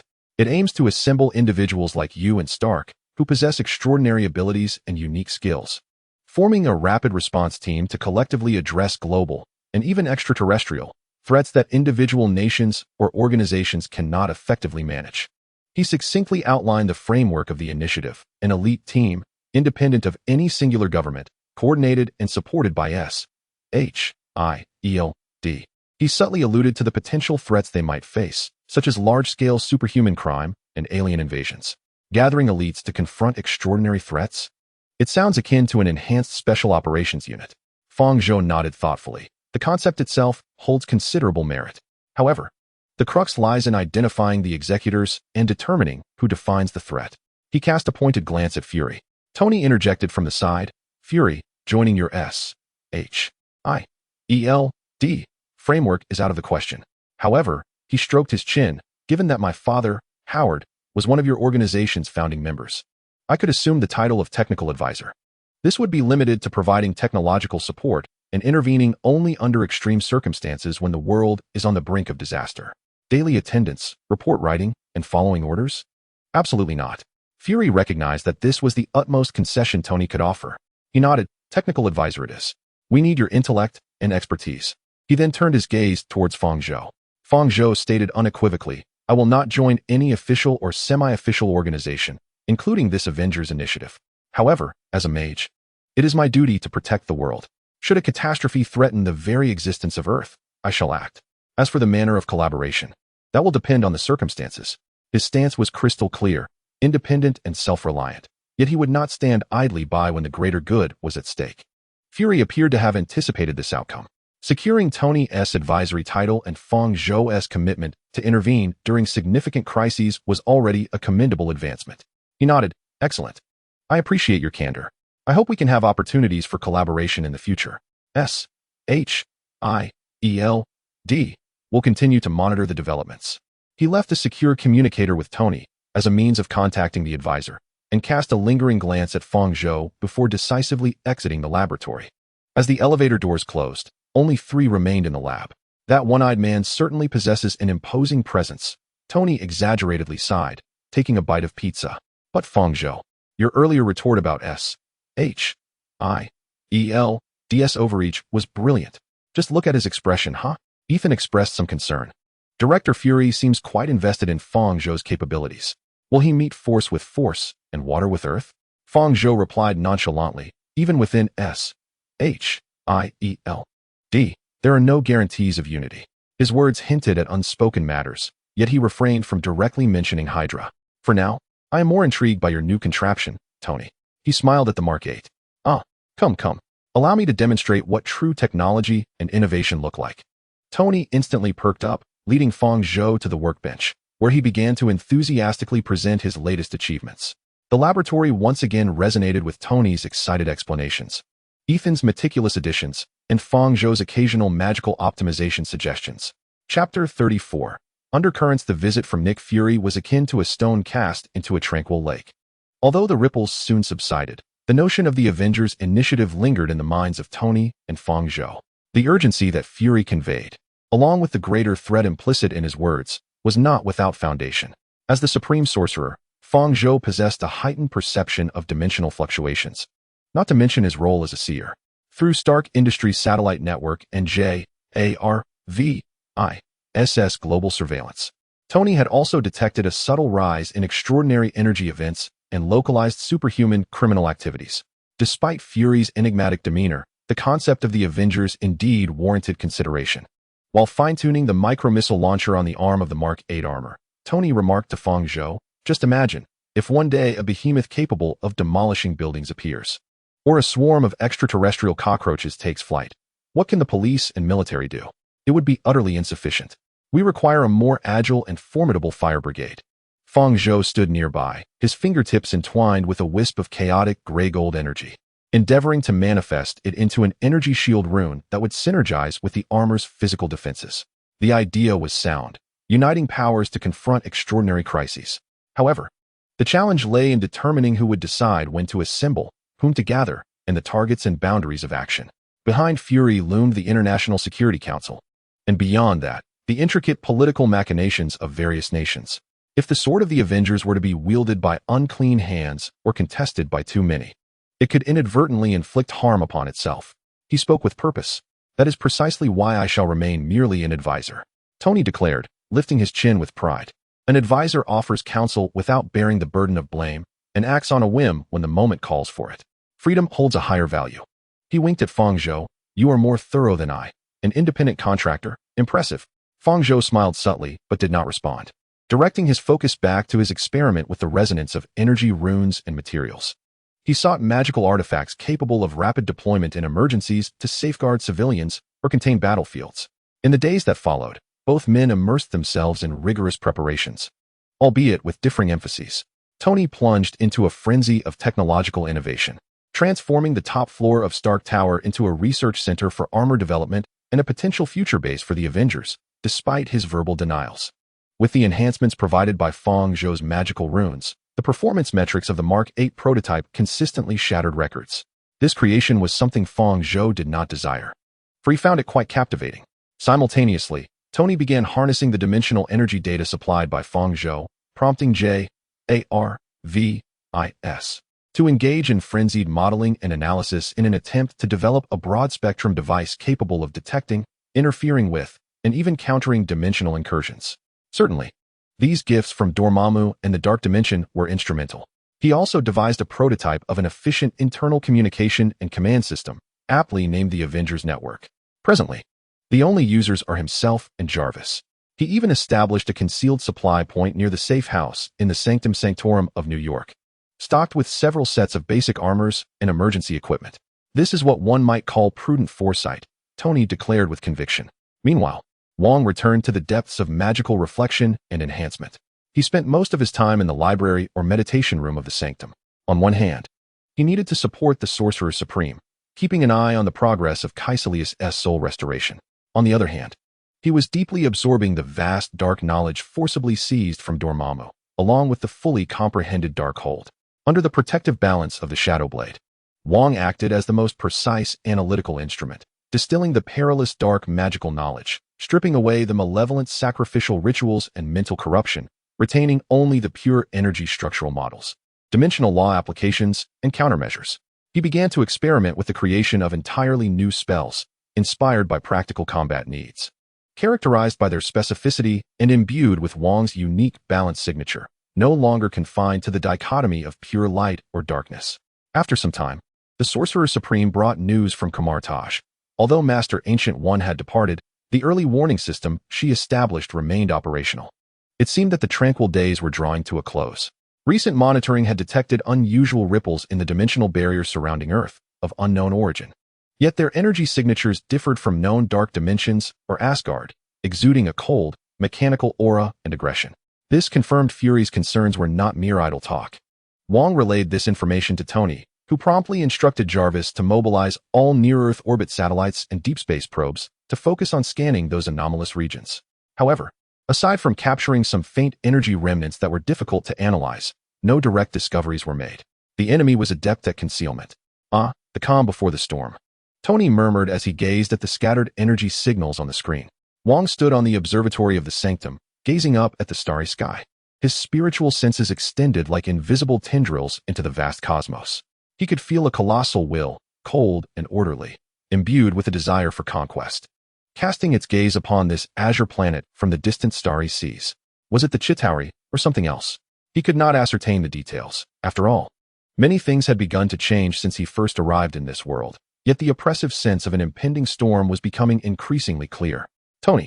Wong contacted him through the newly developed magical communicator. Our time may be running short. How is your progress? Undoubtedly, the encryption properties of the magical communicator surpass those of any conventional means of communication. Mark 8. The foundational framework of the Bird Network. A codename bestowed by Tony for the Avengers Network. The Dimensional Detector version 30 is now loading and ready for operation at any moment. Tony's voice brimmed with enthusiasm, yet carried a note of gravity. And you, young sorcerer, are you prepared to face the extraterrestrial trials? Fang Zhou offered a faint smile. When the soldiers come, We shall confront them. When the waters rise, we shall shield ourselves. In the name of balance, I await the winds to stir. Chapter 35. Before the winds rise at the observatory of the York Sanctum, the biting cold wind howled like a blade, slicing through ancient stone pillars and lifting the deep blue edges of Fang Zhou's mage robe, creating a resonant flutter. He was not perturbed by the chill. Rather, he immersed his mind in the profound expanse of the starry river above. Chitauri, Fang Zhou murmured softly, his brow furrowed. During this period, Tony Stark's insights, shared through Nick Fury, corroborated with his knowledge of the original timeline. These signals resembled finely tuned scouts preceding a large-scale invasion, akin to eyes peering from the darkness. The outlines of the threat were gradually crystallizing, yet instead of inciting panic, it instilled within him a chilling calmness. The unknown may provoke trepidation, but the coordinates of the known provide a starting point for retaliation. Tony, I must depart for a time. Fang Zhou's voice resonated through the communicator, clear and undeniably serious, echoing within the upper laboratory of Stark Tower. On the holographic projection platform, intricate energy flows and diagrams of unknown metallic molecular structures intertwined and transformed. Tony Stark, fully engrossed in adjusting parameters, abruptly lifted his head, the blue light on his iconic glasses flickering rapidly. Depart? Huh. Planning a vacation in the dark dimension this time? Don't forget to bring me back some local specialties. His tone dripped with his characteristic jest, attempting to dilute the gravity of Fang Zhou's words. Asgard. Fang Zhou's response was succinct and powerful, akin to a boulder cast into tranquil waters. The smile on Tony's face froze instantaneously, replaced by an expression of incredulity and absurdity. Asgard? You mean the one from Norse mythology? The realm of Odin, the All-Father, Thor the Thunderer, and Loki the Trickster, with its shimmering palace and rainbow bridge? He exaggeratedly tapped his temple. Magic boy, while your tricks are indeed quite impressive, I suggest you undergo a brain scan immediately. I acknowledge the existence of magic, but treating mythology as a travel guide seems a bit ahead of its time, doesn't it? I understand this sounds utterly insane, Tony. Fang Zhou's voice remained calm and unwavering, penetrating Tony's skepticism. I comprehend the magnitude of the impact when a scientific understanding based on physical laws and observable universe suddenly has to accommodate a legendary domain. Yet the truth is, Asgard exists. It is a powerful and ancient civilization within the cosmos, and I must go there to meet the All-Father, Odin. Tony abruptly removed his glasses, vigorously rubbing his brow as if trying to force the explosive revelation into his mind. Though he had come to accept the existence of magic, the impact of mythology was undeniably more profound. I need a drink. No, a bottle, preferably something aged 30 years from the Scottish Highlands, to help me comprehend this. He inhaled deeply, attempting to regain his logic. Meeting Odin? What is the rationale? Are those gods so bored that they plan to add Earth to their conquest list? Quite the contrary. Fang Zhou countered his speculation. I believe they are potential, immensely significant allies. Tony, the universe is far more intricate and perilous than we can fathom. The enemy's recent surveillance was merely the tip of the iceberg. As guardians of the Nine Realms, Asgard has accumulated invaluable experience and strength over the ages to combat various cosmic threats. I need to ascertain their stance towards Earth personally and evaluate the prospects for future collaboration against our common foes. A deeper concern weighed heavily on Fang Zhou's heart. The premature departure of Master Gu had been akin to removing the backbone of Earth's magical defense system. Without the deterrence and mediation of this temporal guardian, Asgard's attitude became exceedingly crucial. He had to ensure that when the inevitable storm swept over Earth, it would not stand alone and defenseless. Potential allies sound promising, Tony mused, his skepticism waning as curiosity took precedence. But, Supreme Sorcerer, how do you intend to get there? Should I build you a spaceship capable of breaching the barriers of mythology? I'd have to draft the blueprints from scratch. Rainbow Bridge, Fang Zhou uttered succinctly. Tony nearly spat out the sip of water he had just taken, erupting into laughter. The Rainbow Bridge. That legendary magical highway connecting the 9 worlds with its vibrant hues. Fang Zhou, have you become so engrossed in ancient texts that you've lost your grip on reality? You plan to take a cab there? You will soon witness its existence with your own eyes, Fang Zhou replied, his voice laced with a hint of mystery, offering no further explanation. He sensed clearly that the wheels of fate were turning. Thor, the exiled god of thunder, was on the verge of descending upon Earth. The opening of the Rainbow Bridge would serve as his passage to Asgard. By the way, Tony, Fang Zhou reminded before ending the communication, keep a close watch on New Mexico, particularly the recent reports of anomalous weather and unexplained energy readings. If my instincts and intelligence are correct, A significant visitor will soon arrive there. New Mexico? That desolate place filled with nothing but cacti and sand? Tony furrowed his brow, pulling up a satellite map. What is so special about it? Is there a hidden backdoor to Asgard? You will find out in due time. Fang Zhou concluded the call with a meaningful tone. He understood that Thor's exile journey would commence in that desolate expanse, marking the initial encounter between the god of thunder and earth, a pivotal juncture in his grand design. Subsequently, Fang Zhou hurried through the hallowed corridors of the York Sanctum. After the departure of the Ancient One, the weighty responsibility of safeguarding the sanctum rested squarely upon his shoulders.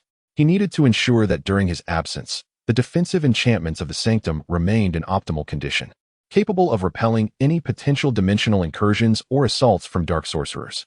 He arrived at the core library of the sanctum, where an ocean of magical tomes awaited him. The air thick with the scent of parchment and ancient spells. Wang was engrossed in a hefty tome, its cover adorned with strange metallic runes, his brow furrowed in concentration. Upon hearing footsteps, he lifted his gaze and was met with Fang Zhou's presence, concern instantly etching itself upon his features. Supreme Sorcerer? What brings you here? Wang. I must depart the sanctum for a time to attend to a matter of utmost importance, Fang Zhou stated plainly. Now, Wang's anxiety deepened. The dimensional fluctuations have been frequent as of late. Though Caecilius is currently subdued, the forces behind him and those external signals worry me. The sanctum's safety is equally critical. Fang Zhou reassured him, his tone steady. I have reinforced the core protective arrays and established an alert mechanism. Should a threat surpass the threshold, the array will promptly notify me, and I can swiftly return via spatial spells. During my absence, the guardianship of the sanctum and the monitoring of dimensional anomalies will rest upon you. Should you encounter any situation beyond your capacity, contact me immediately. Inquiring about Caecilius, Fang Zhou asked, how is his condition? Wang's expression softened slightly, yet remained grave. His soul is gradually stabilizing. The portions eroded by Dormammu are being mended by pure magical energy, and fragments of memory are beginning to resurface. However, the process is excruciatingly slow. He often awakens in the dead of night, drenched in cold sweat, murmuring incomprehensible words, seemingly struggling amidst boundless darkness and past sins. Fang Zhou sighed gently, a flicker of compassion in his eyes. To fully restore a soul tainted by the Lord of the Dark Dimension is an endeavor fraught with adversity. Wang, grant him more time and patience. Guide him, helping him to sense the kindness and acceptance of Kamar-Taj. Remember, he was once our comrade, our brother. His redemption is also our victory against the darkness. I understand, Fang Zhou, Wang replied solemnly, nodding with unwavering resolve. I shall do my utmost. With all arrangements in place, Fang Zhou stood before the sanctum's portal. He cast a final glance at the ancient edifice, a testament to the dedication of countless generations of sorcerers who protected Earth from dimensional threats. Taking a deep breath, he stepped into the swirling golden sparks. Destination, New Mexico, the imminent epicenter of the storm that would herald the arrival of thunder. Chapter 36, The Descent of Thunder. New Mexico, Puente Antiguo, a small town steadfastly clinging to life on the edge of an expansive desert. The yellow sands swirl, and the heat waves distort the horizon. A few resilient cacti are the only splashes of green in this desolate expanse. Just days prior, this barren land erupted into a state of agitation. Without warning, a fierce thunderstorm rent the clear sky, and a sandstorm swept through the town chaotically. Electronic devices malfunctioned incessantly, and compasses spun wildly. These phenomena appeared as ominous heralds of an impending apocalypse. Agents of SHIELD had infiltrated the area under the guise of meteorological research or geological exploration. Yet faced with these extraordinary occurrences, their advanced instruments and analytical models proved inadequate, leaving the investigation at a standstill. Upon receiving a message from Tony, Fang Zhou promptly set off.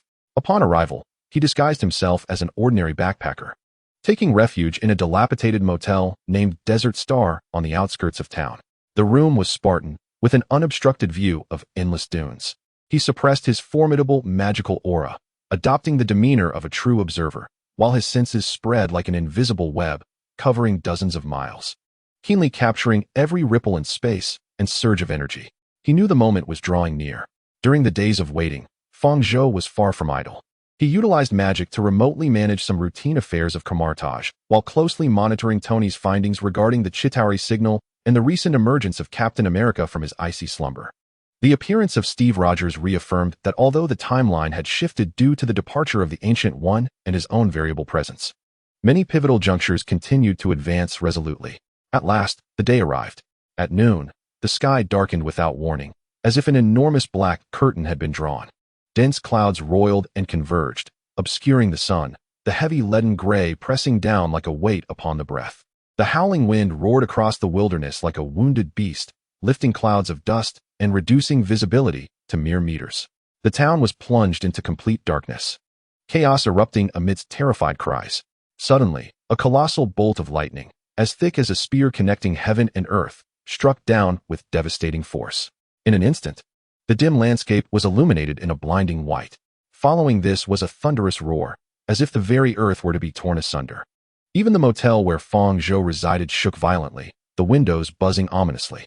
It had begun. In a flash, Fang Zhou appeared atop the motel's roof. Without the need for a levitation cloak, the golden-red ring of Ragdur unfurled beneath his feet, and a powerful anti-gravity field propelled him like an arrow towards the source of the energy explosion deep within the desert. Within mere breaths, he hovered above a vast, steaming circular impact crater. At the center of the crater, a peculiar metallic object lay quietly, shaped like an oblong disc, its surface etched with unknown runes, and the edges showing signs of melting, emanating a faint blue glow. It was none other than Thor's personal escape pod, or, as one might say, a one-way ticket to Earth. Fang Zhou descended slowly, stepping onto the scorching gravel, approaching the crater's edge to gaze downwards. Not far from the escape pod, a tall, robust figure lay face down in the sand. He possessed striking golden hair, adorned in ancient yet extraordinary silver chainmail, and a crimson cloak, which was now tattered and stained with sand and dark red blood. This was Thor, the Prince of Asgard, stripped of his divine powers and exiled to Earth by Odin. Fang Zhou silently slid down the crater wall and crouched beside Thor. His formidable mental energy enveloped Thor's body in an instant. The results were startling: multiple rib fractures, a comminuted fracture of the left humerus, varying degrees of internal trauma and bleeding, and the spine had endured tremendous impact. Such injuries would have proven fatal to an ordinary mortal. Yet, the overwhelming vitality of the Aesir, vast as the ocean, still pulsated within Thor, resilient despite its weakness, showcasing astounding tenacity. Indeed, the divine physique was remarkable, Fang Zhou murmured. He extended his finger, the tip radiating a gentle and vibrant emerald light, a manifestation of advanced healing magic from the Visandi. The green luminescence seeped into Thor's body like a soothing spring, precisely mending the fractured bones, soothing the damaged organs, and dispersing the congealed blood. Thor's pained groans gradually subsided, his breathing becoming steady and prolonged. Approximately half an hour later, Thor's thick golden eyelashes fluttered, and he slowly opened his eyes.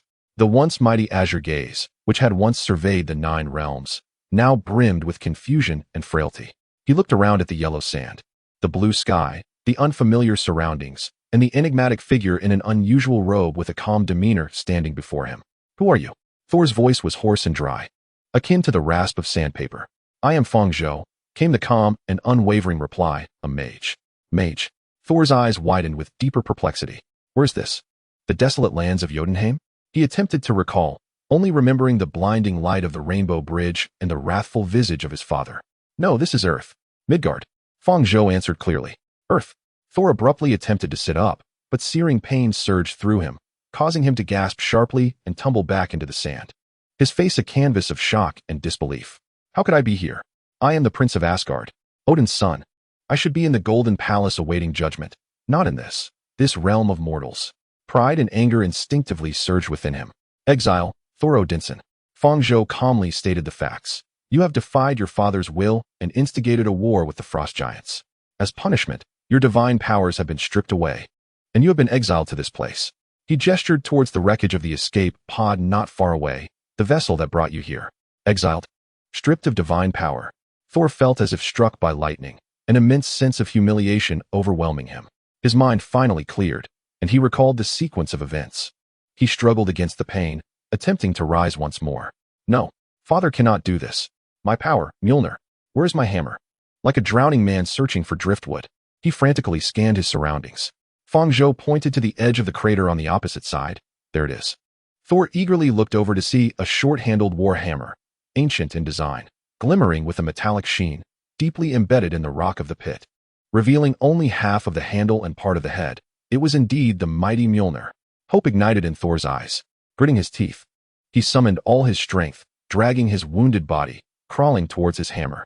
Once he reclaimed Mjolnir, he could restore his powers, return to Asgard, and prove his father wrong. Closer, ever closer, his trembling hand finally reached for the familiar handle. Yet, just as his fingertips were about to brush the cold metal, an invisible, overwhelming force abruptly thrust him back. It felt as though an unseen wall of size stood between him and Mjolnir. No matter how he roared in anger, how he exerted himself, even hurling his shoulder against it, he could not budge it in the slightest, let alone grasp the weapon that had once felt like an extension of himself. What is happening? Why? Mjolnir, answer me. Thor, both astonished and enraged, screamed in despair, his fists pounding the sandy ground, sending up a cloud of dust. He could not comprehend why his steadfast companion, who had fought alongside him for years, now rejected him. Because you are not worthy of it yet, Thor. Fang Zhou's voice resonated behind him, calm yet striking like a hammer upon Thor's heart. Thor whirled around, his azure eyes ablaze with offended fury. What did you say? I am the god of thunder of Asgard, Odin's firstborn. I was born worthy of it. Mjolnir is not an ordinary weapon. Fang Zhou approached him, his gaze fixed on the distant divine hammer. It symbolizes the power of Asgard, an extension of the king's will. It recognizes only those who truly possess the qualities of a ruler: nobility, selflessness, compassion, and the courage to bear responsibility, rather than merely relying on bloodline and might. At present, you are filled with arrogant rage, a greedy desire for power, and suspicion towards your brethren.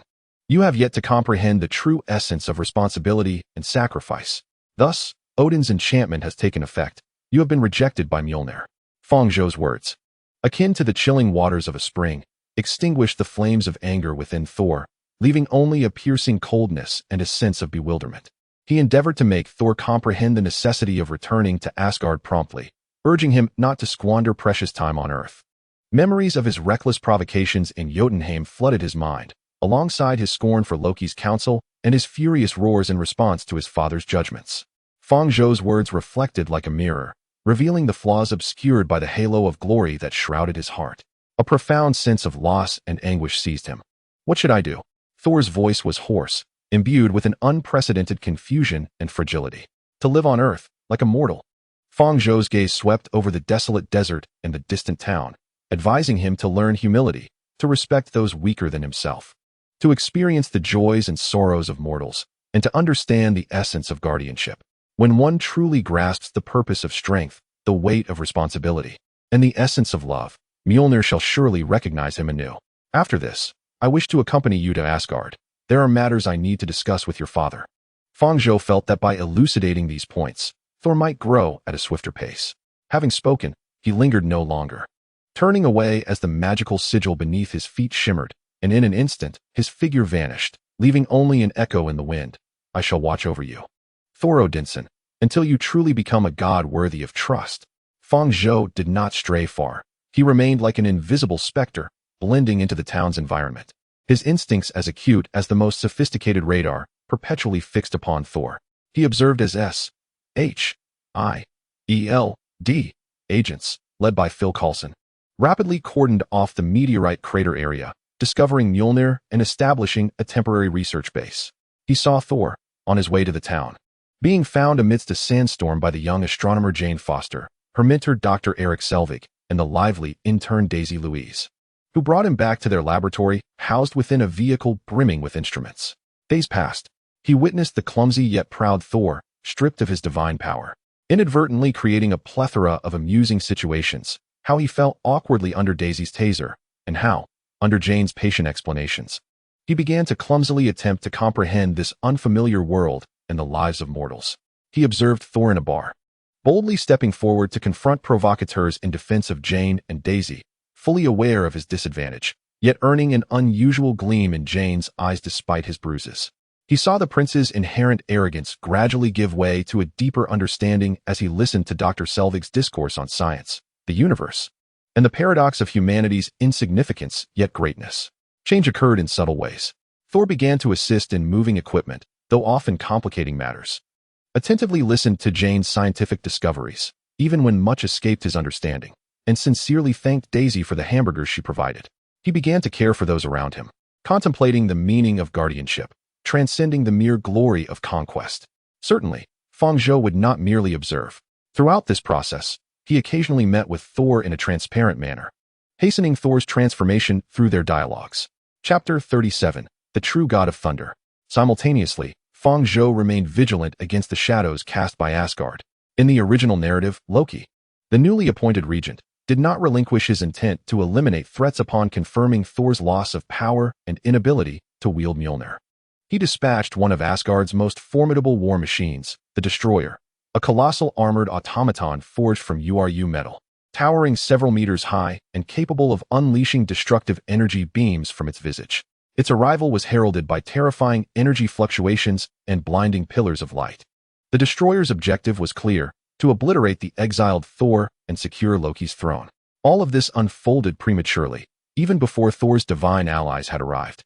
It advanced like a harbinger of calamity, traversing from the desert towards the quaint town of Puente Antiguo, leaving charred earth in its wake, with structures collapsing as if made of mere paper.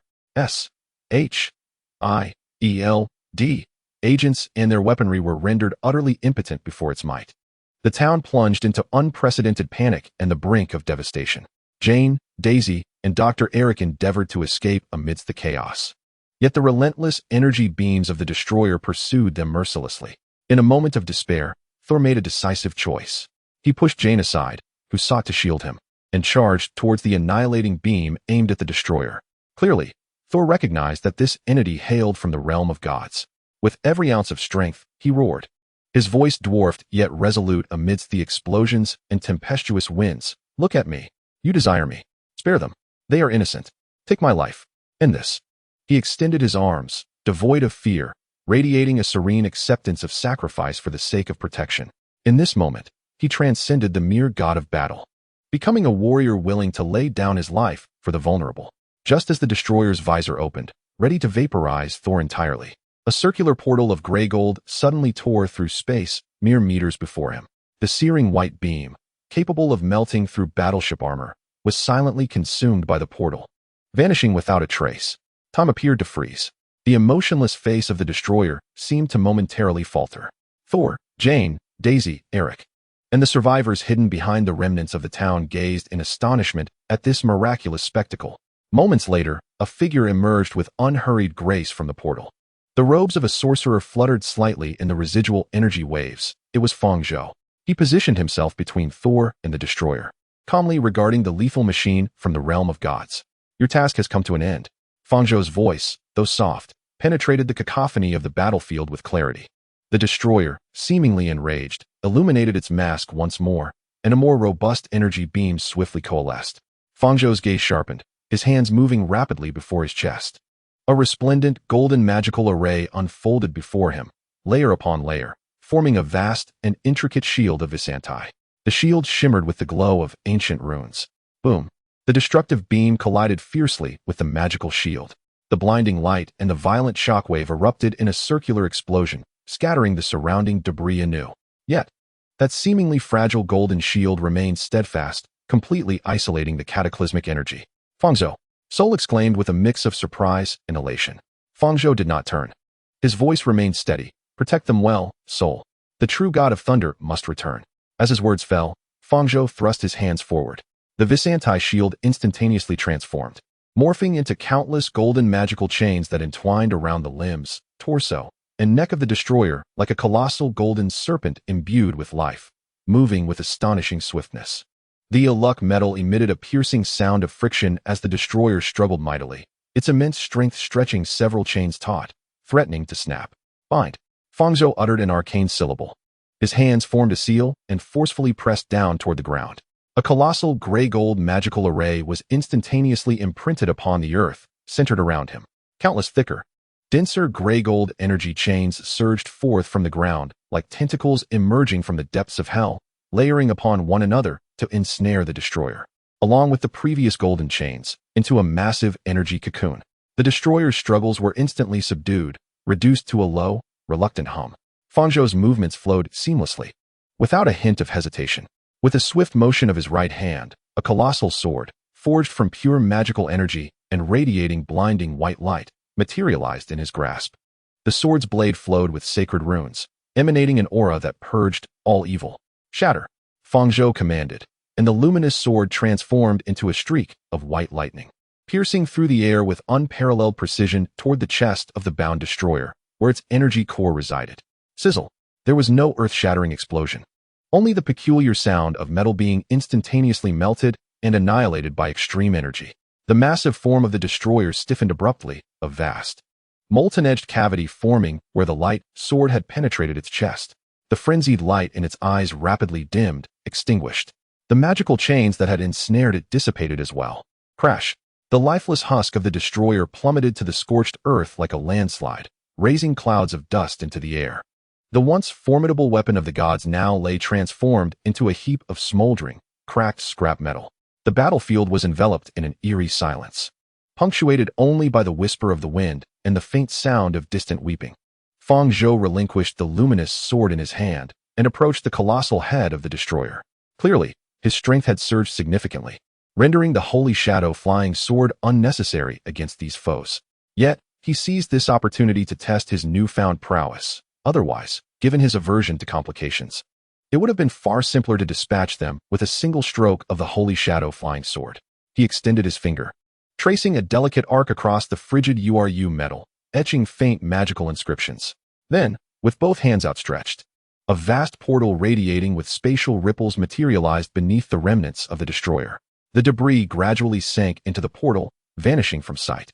Having completed this task, Fang Zhou turned to face the still-dazed Thor, along with the incredulous Jane, Daisy, and Eric, who stood behind him, their expressions a mixture of astonishment and disbelief.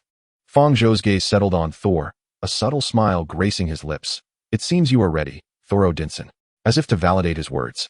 A commotion and gasps erupted from the direction of the temporary S-H-I-E-L-D base.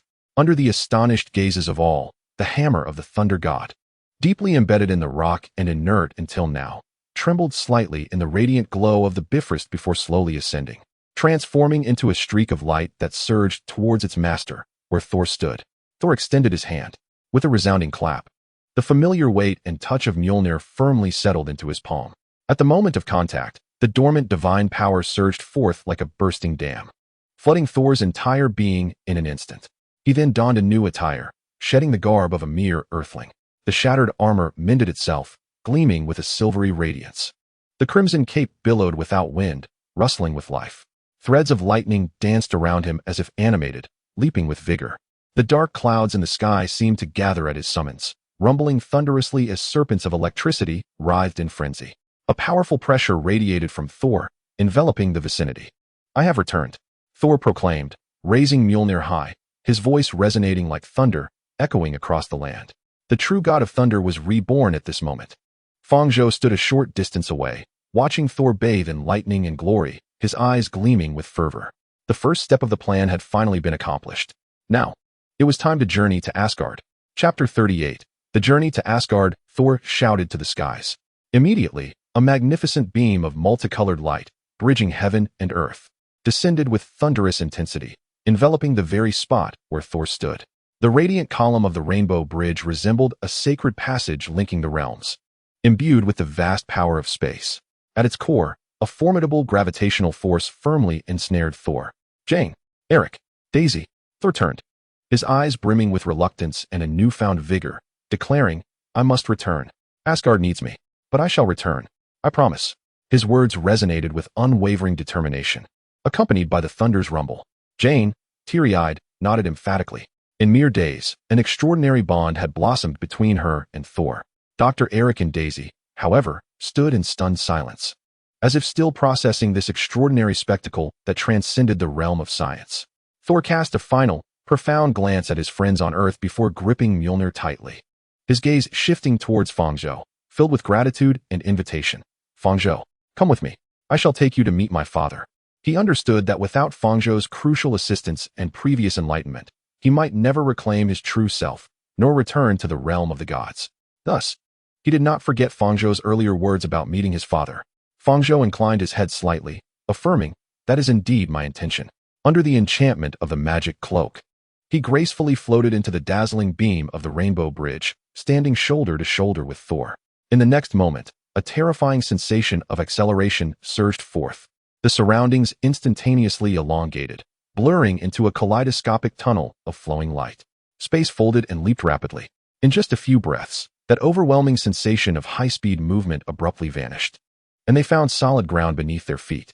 Before them lay an expansive vista. Fang Zhou stepped out of the Rainbow Bridge's radiant beam, his feet resting upon a smooth, mirror-like metallic surface that emanated a gentle glow, extending to the horizon. An unimaginably grand golden-domed structure loomed overhead, its colossal pillars adorned with vivid, lifelike murals depicting the ancient Pantheon's epic tales. The air was infused with a refreshing aroma, a blend of metal, ozone, and some peculiar energy. In the distance, a cluster of golden palaces floated above the sea of clouds, shimmering in eternal brilliance, while waterfalls cascaded like silver chains from the floating islands. Merging into the starry void below, celestial warriors clad in resplendent armor patrolled the magnificent bridges and platforms, while sky vessels darted through the heavens. This is Asgard, the fabled realm of the gods. Its splendor, majesty, and the overwhelming vitality of life far exceed any description or imagination. Welcome to Asgard, my friend. Thor's voice brimmed with pride. Having regained his divine power, his entire demeanor radiated confidence, akin to a sword unsheathed. Heimdall, the vigilant guardian of the Rainbow Bridge, endowed with the ability to perceive all realms through his all-seeing eye, stood beside the control center of the bridge, his golden gaze piercing deeply into Fang Zhou, as if capable of penetrating the very soul and unraveling its secrets. Fang Zhou met his gaze with calmness, offering a slight nod of acknowledgement. After a brief silence, Heimdall reciprocated with a subtle inclination of his head, signaling his recognition of this extraordinary visitor from Midgard. Thor, brimming with anticipation, took Fang Zhou by the hand and summoned a magnificent golden skiff. The vessel transformed into a streak of light, soaring over the breathtaking vistas of the divine realm. Ultimately descending upon the grand and awe-inspiring plaza of Asgard, they traversed through a colossal gate, guarded by numerous imposing celestial sentinels, adorned with intricate carvings of the world tree, before entering the grand hall of the Golden Palace. Within the hall, the space soared high, with immense golden columns supporting a star-studded dome, from which a soft and eternal radiance cascaded down. Flanking the hall stood Asgard's esteemed dignitaries and generals, including the resolute and battle-hardened Valkyrie Sif, alongside Thor's loyal comrades, the three warriors of the palace, the boisterous Volstagg, the valiant Fandral, and the steadfast Hogun. Their gazes were riveted upon Thor, filled with delight, yet tinged with scrutiny and curiosity towards the unfamiliar visitor, Fang Zhou.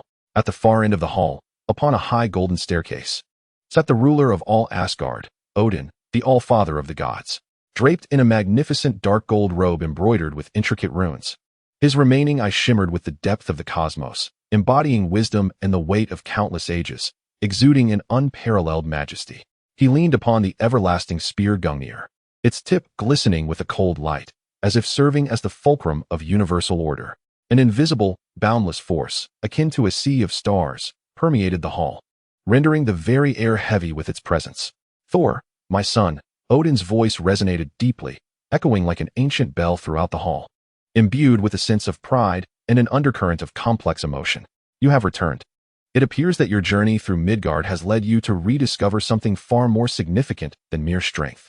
Father, Thor knelt on one knee, his right hand resting upon his chest, performing the customary Asgardian greeting with a newfound respect laced with a hint of remorse. Indeed, Father, I have come to understand the profound meaning behind your exile. I have learned humility, grasped the weight of responsibility, and witnessed the courage and love of mortals. Midgard is worthy of Asgard's protection. Rising to his feet, he gestured towards Fang Zhou. Father, permit me to introduce you. This is Fang Zhou, the supreme mage from Earth's Midgard. It was he who aided us in our direst moment, vanquishing the destroyer and saving innocent lives, allowing me to attain enlightenment at last. All eyes swiftly turned to Fang Zhou. Supreme mage? Vanquish the destroyer? The mere combination of these phrases held enough weight to stir the hearts of even the proudest warriors of Asgard. Sif exchanged bewildered glances with the three warriors. Heimdall stood at the entrance, his golden eyes once again casting their gaze upon them. Fang Zhou stepped forward, bowing respectfully before Odin, whose single eye seemed to perceive all. Supreme Mage Fang Zhou, at your service, Father of the gods, Odin. His demeanor was composed, neither servile nor arrogant, conveying a profound respect befitting an ancient god-king. Odin leaned slightly forward, the Gungnir, his eternal spear, quivering gently. You are the successor of the Ancient One? The new guardian of Earth? His voice was remarkably calm. Odin had long been aware of these matters. Perhaps he wished to meet this newly appointed Supreme Mage, evidently. In contrast to the original narrative, he had awakened from slumber prematurely, or perhaps had never slumbered at all, disrupting Loki's schemes. Apart from releasing a destroyer, Asgard remained unchanged. Most importantly, the Bifrost need not be shattered, for the enemy had already been subdued by Odin. Indeed, Fang Zhou affirmed, lifting his head, his gaze clear and resolute. The Ancient One dedicated herself tirelessly to the protection of Earth's dimension. Her departure is a tremendous loss for us. I have inherited her mantle and responsibilities. Odin fell silent for a moment, the stillness in the grand hall palpable. He gradually leaned back into his throne, his expression becoming distant, as if transcending the boundaries of time and space. I understand your purpose, Supreme Mage Fang Zhou. His tone regained its tranquility. You have traversed the cosmic seas in search of Asgard's friendship and strength, intending to forge an alliance to confront the dark threats that lurk beyond the 9 realms. Coveting Midgard and indeed the entire universe. Fang Zhou felt a shiver of trepidation. Odin's insight was indeed remarkable. Your Majesty, your perception is astute. He proclaimed, Earth, Midgard, stands on the precipice of an impending storm. External tendrils have begun to probe. The shadows of the dark dimension have never truly receded, and countless cosmic entities, of which we are still unaware, loom ominously. The Ancient One's departure has created a brief vacuum in Earth's defenses. We require allies, friends like Asgard, with its rich history and formidable power, to stand alongside us in safeguarding the order and lives we hold dear. Odin emitted a long sigh, a sound that seemed to carry the weight of countless stars' births and deaths. The whispers of Ragnar K are not mere fables. The ancient prophecy stones have already reflected the imbalance of the cosmos. Darkness gathers strength in the abyss, poised to stir Midgard as a vital link on the world tree. Its existence entwines with the fate of the 9 realms. His single eye once again regarded Fang Zhou, Asgard, as the guardian of the 9 realms, is willing to ally with Earth to confront the threats that emerge from the depths of the cosmic seas, preserving the order and balance of the 9 realms. In truth, Asgard has always been an ally of Earth, and this shall remain unchanged. Upon the utterance of these words, the grand hall resonated with a suppressed murmur of awe and whispers. A radiant smile graced the face of Sol. While Sif and the 3 warriors appeared considerably more at ease, Odin began to scrutinize the figure before him with great attention. After a long pause, a hint of faint, nearly imperceptible approval finally surfaced on his solemn visage. The eternal spear in his grasp paused momentarily. Very well, Odin's tone softened. The Ancient One chose you as her successor. It seems there is merit in that decision. In your eyes, I see the same resolute determination and wisdom that she possessed. The future of Earth shall be entrusted to your guardianship, and Asgard acknowledges this responsibility. Rising to his feet, he directed the eternal spear towards the vast stars adorning the dome of the Great Hall. As allies, Asgard shall uphold its promises. When threats descend upon Midgard, when dark forces seek to rend the veil of reality, the warriors of Asgard shall traverse the Rainbow Bridge and stand shoulder to shoulder with Earth's protectors. The horn of the Golden Palace shall sound for the sake of protection. However, the young Supreme Sorcerer, Odin's gaze once again fixated on the figure of Fang Zhou, imbued with a sense of warning. Remember, with great power comes great responsibility. The burden of safeguarding Earth does not rest solely upon your shoulders. It also lies with Asgard. This covenant entails shared sacrifice and accountability. Do not betray this strength and trust. Fang Zhou inhaled deeply, a weighty yet empowering emotion swelling within his chest. He bowed once more, performing a more solemn gesture befitting a sorcerer. Fang Zhou shall heed your Majesty's teachings and shall not fail in his duty. In the days that followed, Fang Zhou, as a distinguished guest of Asgard, was accorded a grand reception within the Golden Palace.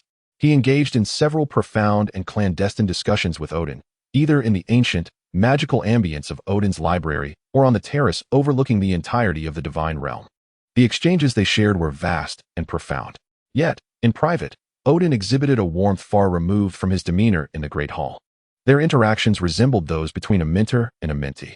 Odin's earlier comportment in the hall appeared somewhat performative, as though intended for the ears of his subjects. As their dialogues progressed, Odin began to perceive the distinct qualities of this young man before him, particularly after witnessing Fang Zhou's mastery over the balancing forces of the sacred shadow. The more he observed, the more he found favor in this junior, which only deepened his concerns regarding his own sons. Although his elder son, Thor, had shown growth during his recent sojourn to Earth, he remained an impulsive braggart. His younger son, Loki, had been imprisoned in Asgard following his last misdeed, and rumors of another escape had recently surfaced. Fang Zhou, I have had many exchanges with the Ancient One, and as her successor, you stand among Thor's peers. I propose that Thor accompany you to Earth, to learn and grow under your guidance. What are your thoughts on this? Fang Zhou was taken aback by this revelation. The fact that Thor would remain on Earth for an extended period marked a significant shift in the narrative. However, it was indeed a positive development, as Earth would now possess an additional formidable force. With this thought, Fang Zhou responded, "Very well, let Thor accompany me to Earth. Should Asgard require his presence, we shall summon him back." Odin, hearing Fang Zhou's agreement, wore a broad smile. In the ensuing days, Thor enthusiastically guided Fang Zhou through the magnificent realms of Asgard. They traversed the radiant bridge resembling a rainbow aboard a flying vessel, accompanied by Sif and the three warriors, visiting the Grand Hall of Heroes. There, they inhaled the essence of Asgard's martial glory, strolled through the ethereal gardens of the palace, and admired the enchanted blossoms that never withered, sustained by magic. Chapter 39. A family banquet. The nightfall in Asgard was imbued with the unique romance of the deities. The deep, ink-like sky was adorned with stars that sparkled like shattered diamonds, while the northern lights flowed across the horizon like vast silks, casting a dreamlike pinkish-purple hue upon the golden spires of the palace. The obsidian floor of the side hall's terrace shone under the moonlight, and at the center, a round table crafted from ancient wood featured intricate grain patterns inlaid with glimmering crystals, as if fragments of the Milky Way were encapsulated within the timber. The armrests of the four high-backed chairs were carved with distinct totems. An eye-patched raven graced Odin's chair, an entwined world tree adorned Frigg's, a roaring thunderbolt crowned Thor's, while Fang Zhou's chair back was whimsically enhanced with a few bamboo leaves by a skilled attendant, adding a touch of uniqueness. Silver platters bore etched runes that seemed to pulsate, filled with steaming ribs of star whale, their juices cascading down the grooves, mingling with the aromatic spices distinctive to Asgard, weaving a warm tapestry upon the terrace. Attendants clad in gray-blue linen robes moved silently, their footsteps cushioned by soft mats, as they quietly cleared away empty platters. Their movements as delicate as butterflies landing, careful not to disrupt the rare tranquility. Odin removed his helmet, revealing a weathered forehead, with a scar that stretched from his brow to his temple faintly visible under the starlight. The collar of his deep blue robe was embroidered with the pattern of the Big Dipper, and as his fingertips brushed the wine goblet, the sleeves of his robe slipped back, exposing ancient battle scars on his forearms, medals earned from youthful conquests across the 9 realms. When he looked at Fang Zhou, the light in his single eye shone brighter than the runes upon the platter. "Have you visited the star map chamber in the library?" Fang Zhou had just swallowed a mouthful of mead, the sweet warmth blossoming on his tongue, accompanied by the distinctive chill of the spring water's aftertaste. He set down his goblet, lightly tapping its rim with his fingertip, and replied with a smile, "I have been there thrice. Particularly, the wall chronicling our Midgardian myths. Upon seeing the discrepancies between those tales and Asgard's realities, I nearly sprayed the star whale mead across the parchment." At this, Frigg chuckled softly, the silver wine jug in her hands casting shimmering arcs of light as she poured an extra half goblet for Fang Zhou. "Those are merely the fanciful fabrications of Midgardian poets. When Loki visited Earth, he was even mistaken for a sorcerer and illustrated in a fairy tale." As she mentioned her youngest son, a tone of helplessness lingered in her voice, her fingertips instinctively caressing the silver ring upon them, crafted from ice by Loki in his youth, later transformed into a ring by a skilled artisan at her request. Thor was happily gnawing on a honey-glazed beast's leg when he paused at the mention of Loki's name, subsequently mumbling indistinctly, "He ought to be portrayed as the villain. Last time, he pilfered the century-old honey wine I had hidden beneath the Rainbow Bridge, and then framed Heimdall's wolf for it." As he spoke, he patted his chest, his muscular form clearly defined beneath the crimson shirt, while the wolf-tooth necklace around his neck swayed gently with his movements, a trophy from his first solo conquest of a frost giant. Odin suddenly rapped his knuckles on the table, causing the rune-etched goblet to resonate with a crisp echo. Outside on the terrace, the aurora swelled into the shape of a colossal wave, casting flickering shadows across his profile. "Thor, do you understand why, after a millennium, you still lack the capacity to firmly secure this throne?" Thor's chewing momentarily halted, his ears tinged with a faint blush. He placed the thoroughly gnawed beast bone at the edge of his plate, its surface marked with clear bite impressions. Frigga opened her mouth as if to speak, only to be silenced by Odin's piercing gaze. "I, Thor, find my fingers unconsciously tapping upon the table. I know I am prone to impulsiveness. Last time, I nearly jeopardized the Treaty of Jotunheim. But it is not merely that. Odin's voice resonated like distant thunder. You continually regard strength as paramount, forgetting that the essence of kingship lies in restraint. Fang Zhou effortlessly repelled the foes Loki sent to Earth. Have you ever seen him boast of it? Fang Zhou, holding his goblet, paused for a moment before chuckling. Your Majesty overestimates my abilities. Yet Thor suddenly raised his head, golden lashes casting shadows beneath his eyes. Father, are you suggesting I learn from Fang Zhou? His gaze toward Fang Zhou carried a hint of defiance intertwined with curiosity. What secrets lay within this sorcerer capable of easily vanquishing the destroyer? Frigga timely replenished Thor's goblet with honey wine, her white gown shimmering softly in the moonlight. Mr. Fang Zhou possesses not only formidable powers, but also a rare meticulousness. Who was it that clarified matters with S-H-I-E-L-D when you were nearly apprehended as a madman on Earth? Clearly, Thor, who had recently descended to Earth, had attracted the attention of S-H-I-E-L-D agents, and if not for Fang Zhou's intervention, he would not have had the opportunity to share that ambiguous time with Jane. Thor's face grew even more flushed. From this day forth, you shall serve as Fang Zhou's apprentice. A glimmer of undeniable authority flashed in Odin's single eye. When he instructs you to clear the sewers of New York, you shall not venture off to battle frost giants. When he teaches you the script of Midgard, you must not sneak back to Asgard for revelry. Clear the sewers. Thor's voice escalated sharply, the legs of his chair screeching against the obsidian floor. I am the god of thunder of Asgard. Fang Zhou stifled a laugh, gently swirling the stardust within his glass. Rest assured, the sewers of Earth have not yet descended into such filth as to require the intervention of Thor. However, he shifted the subject. I recently noticed the lightning rod atop Stark Tower has succumbed to considerable rust. Perhaps you could attend to it. Of course, this was merely a jest aimed at teasing Thor, for Stark Tower would never suffer from such neglect. Thor's expression instantly contorted into a frown, while Frigga erupted into laughter. Odin observed his son's disgruntled demeanor, and a rare smile tugged at the corners of his mouth, as if the frost in his single eye had melted slightly. The night breeze swept across the terrace, carrying the fragrance of Vanaheim flowers. Fang Zhou raised his glass in a toast to the royal couple, the liquid within reflecting the dancing auroras. Rest easy, your Majesty and Queen, upon our arrival on Earth. I shall ensure he comprehends that true strength lies not in cleaving mountains, but in knowing when to sheath the hammer. Thor gulped down a generous draught of mead, oblivious to the liquid trickling from the corner of his mouth to his chin. In his peripheral vision, he noticed Fang Zhou whispering to Frigga, her face adorned with a gentle smile. Suddenly, he recalled the time 3 centuries ago when he had pilfered a sip of his father's prized mead, resulting in Odin punishing him by assigning him to guard the roots of Yggdrasil, with his mother secretly providing him with a basket of honey cakes. I shall be obedient, he murmured to his reflection in the glass, his words barely audible, as if fearing they might be overheard.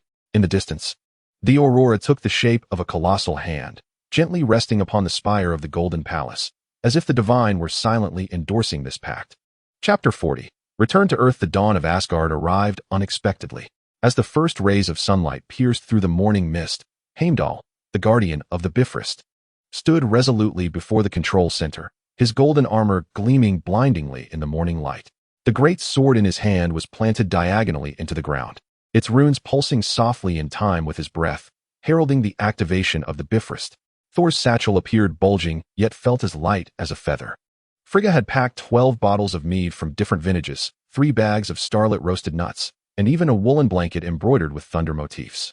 The winters of Midgard were notoriously harsh, and the queen had repeatedly cautioned him during the packing, reminding him not to emulate his father's youthful folly of fighting bare-chested in the bitter cold.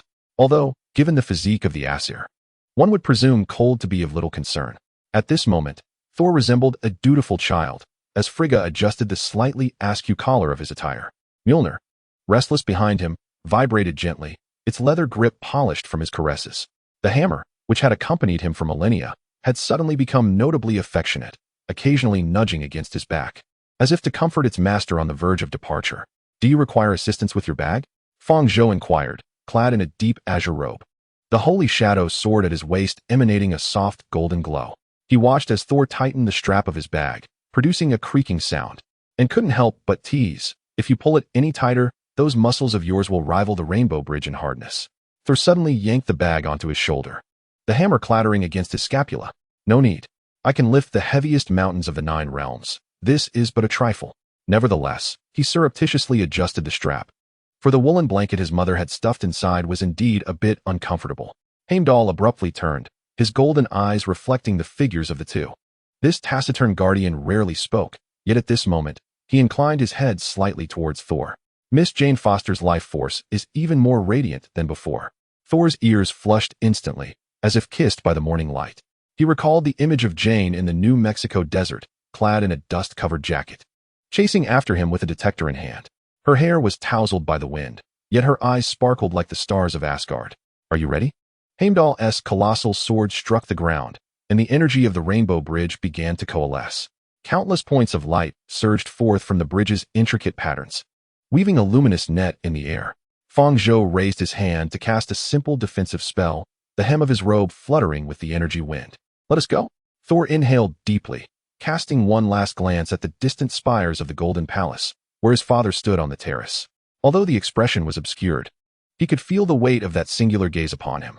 Freya's white figure flitted past the palace entrance, seemingly waving something. The light of the Rainbow Bridge cascaded down like a pallet overturned by a deity. Thor felt his body enveloped by countless warm threads, with the howling winds of the 9 realms swirling around him. Instinctively, he tightened his grip on the cloth bag behind him, and in a daze, he heard Odin's voice cutting through the luminescence. Write a letter home every week. No slacking with runestones. The Rainbow Bridge landed amidst the desert, and Fang Zhou waved his hand, creating a seamless portal. Upon once again setting foot on solid ground, the unique scent of New York enveloped his senses. The helipad atop Stark Tower was bathed in a golden-red hue by the setting sun, where a silver private jet rested in the corner, and J.A.R.V.I.'s mechanical arm glided over the wings with a polishing cloth, tracing even arcs. Amid the subtle sounds of metal rubbing against metal, Fang Zhou's shoes echoed crisply against the metallic floor. Welcome back, Mr. Fang Zhou. Welcome to New York, Mr. Thor. The mechanical arm suddenly pivoted towards them, its camera rotating half a turn. Your hammer has been registered as a special personal item. According to Stark Tower regulations, the use of lightning abilities in the elevator is prohibited. Clearly, before leaving Earth, Fang Zhou had engaged in discussions with Tony about Asgard, and had even surreptitiously taken photos of Thor to share with him. Naturally, if Tony was aware of these matters, J.A.R.V.I.s would be equally informed. The corners of Thor's mouth twitched as he instinctively touched the Mjolnir at his back. The hammer seemed to comprehend, its runes dimming slightly, emitting a plaintive hum. Fang Zhou could not help but chuckle, his fingertips brushing through the air, casting a soft golden glow upon the hammer's head, transforming the hum into a lively vibration. Do not bully it. Fang Zhou turned his gaze towards the edge of the landing pad, where the air shimmered like rippling water, heralding the imminent emergence of Tony's communication screen. Indeed, in the next moment, Tony Stark's visage leapt forth from the pale blue screen, sunglasses perched on the tip of his nose, a blueberry-flavored lollipop held between his lips. Oh, magical lad, have you managed to package and ship back Asgard's troublemaker? Tony's voice crackled with static, accompanied by the sound of metal clanging in the background. I just gave my new armor a fresh coat. It looks far more dashing than your faded robe. Fang Zhou lightly tapped his fingers, causing Tony in the screen to suddenly sneeze, nearly dislodging the lollipop from his mouth. We are heading to your lounge shortly. You should join us to discuss the Tesseract. It is far more perilous than your new armor. The Tesseract? Tony removed his sunglasses, arching an eyebrow at the camera. Did you stumble upon treasure in New Mexico or Asgard? Thor was merely perplexed as to why their conversation had veered towards the Tesseract, yet he refrained from further inquiry. With a flick of Fang Zhou's left hand, they materialized before Tony, exchanging greetings, and he promptly opened a portal to Tony's lounge. Fang Zhou stepped out, followed closely by Thor, and shortly thereafter, Tony, now clad in different attire, entered as well. Some have mistaken it for a mere doormat, while outside, extraterrestrial beings are sharpening their claws, waiting for a meal, Fang Zhou remarked. Thor suddenly straightened his back, Mjolnir thrumming ominously at his back, echoing its master's wrath. Are you suggesting the Tesseract is on Earth? That is Asgard's spoils, rightfully ours to safeguard. Now it resides in S.H.I.E.L.D.'s possession. Fang Zhou's fingertips coalesced into a soft, golden magical map, a three-dimensional projection rotating in the air, clearly depicting the terrain of New Mexico. Specifically the secret base beneath the White Sands missile range. Fury and his team are conducting energy experiments with it, attempting to extract spatial energy to power weaponry. They likely believe it to be a colossal power bank. Suddenly, J.A.R.V.I.S. mechanical arm presented two chilled colas. Droplets of water cascading down the cups and pooling on the floor. After a brief conversation, J.A.R.V.I.S. interjected, "Gentlemen, 6S, H.I.E.L.D. Quinjet aircraft have been detected circling low, 3 kilometers away, at an altitude of 500 feet, suspected of surveilling the tower." Thor's fists clenched tightly, his knuckles whitening. They dare to spy on the Prince of Asgard? Fang Zhou sensed something amiss. The commotion surrounding the Rainbow Bridge had only recently manifested in the desert. They had barely returned when the aircraft arrived, certainly not a friendly greeting. Fang Zhou surmised that Loki had already taken action, concurrently manipulating a faction of S.H.I.E.L.D. personnel. On Earth, this could be termed hospitality. Fang Zhou remarked to Thor that it seemed imperative for them to journey to New Mexico and relocate the Tesseract to a secure location. Tony's laboratory was equipped with energy isolation devices capable of temporarily suppressing the spatial fluctuations of the Tesseract. Delaying further would allow extraterrestrial probes to trace the disturbances to their source. He conveyed his suspicions to the duo. "I will accompany you," Thor declared. Casting his canvas backpack to the ground, which landed with a dull thud, a vessel imbued with spatial energy, capable of tearing apart reality should it spiral out of control. If it were indeed Loki, he intended to exploit it to open a portal and subsequently dominate Earth. Fury and his associates remained oblivious. Tony's voice resonated clearly in the expansive lounge as J.A.R.V.I.S. infiltrated S.H.I.E.L.D's database. Their experimental logs still recorded an energy conversion rate elevated to 12, entirely unaware that this contraption could summon an alien fleet. Tony toyed with a metallic sphere, which abruptly unfurled into a miniature projector, displaying a three-dimensional model of the S.H.I.E.L.D. base that rotated in midair, with red energy flows flickering within the model. J.A.R.V.I.S. had just unearthed S.H.I.E.L.D's secrets. They had placed the Tesseract in an energy chamber, utilizing superconductive coils to extract energy. The circuit design was as foolish as a science project from my elementary school days.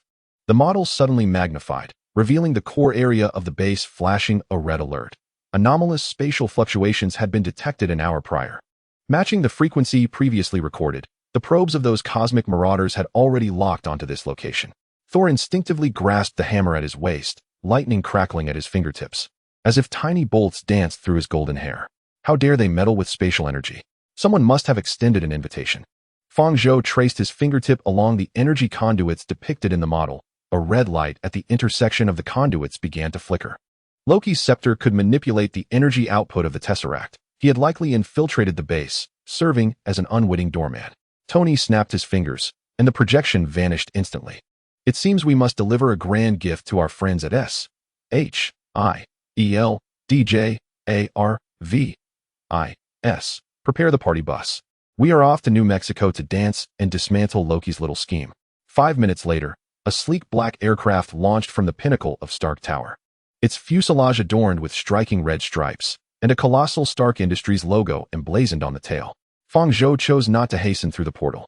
Interrupting Loki's incantation prematurely could lead to unforeseen consequences. Chapter 41. The arrogant deity within the cockpit. Tony was diligently calibrating the weapon systems.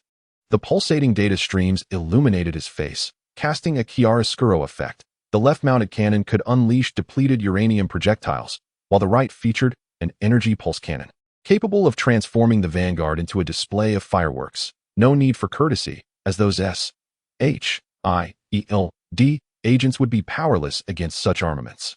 Thor leaned against the viewport, his nose pressed against the frigid glass, observing the diminishing expanse of New York City below. This contraption was significantly slower than the Bifrost, and its noise resembled that of a lustful fire dragon. At least it wouldn't hurl you into a wormhole.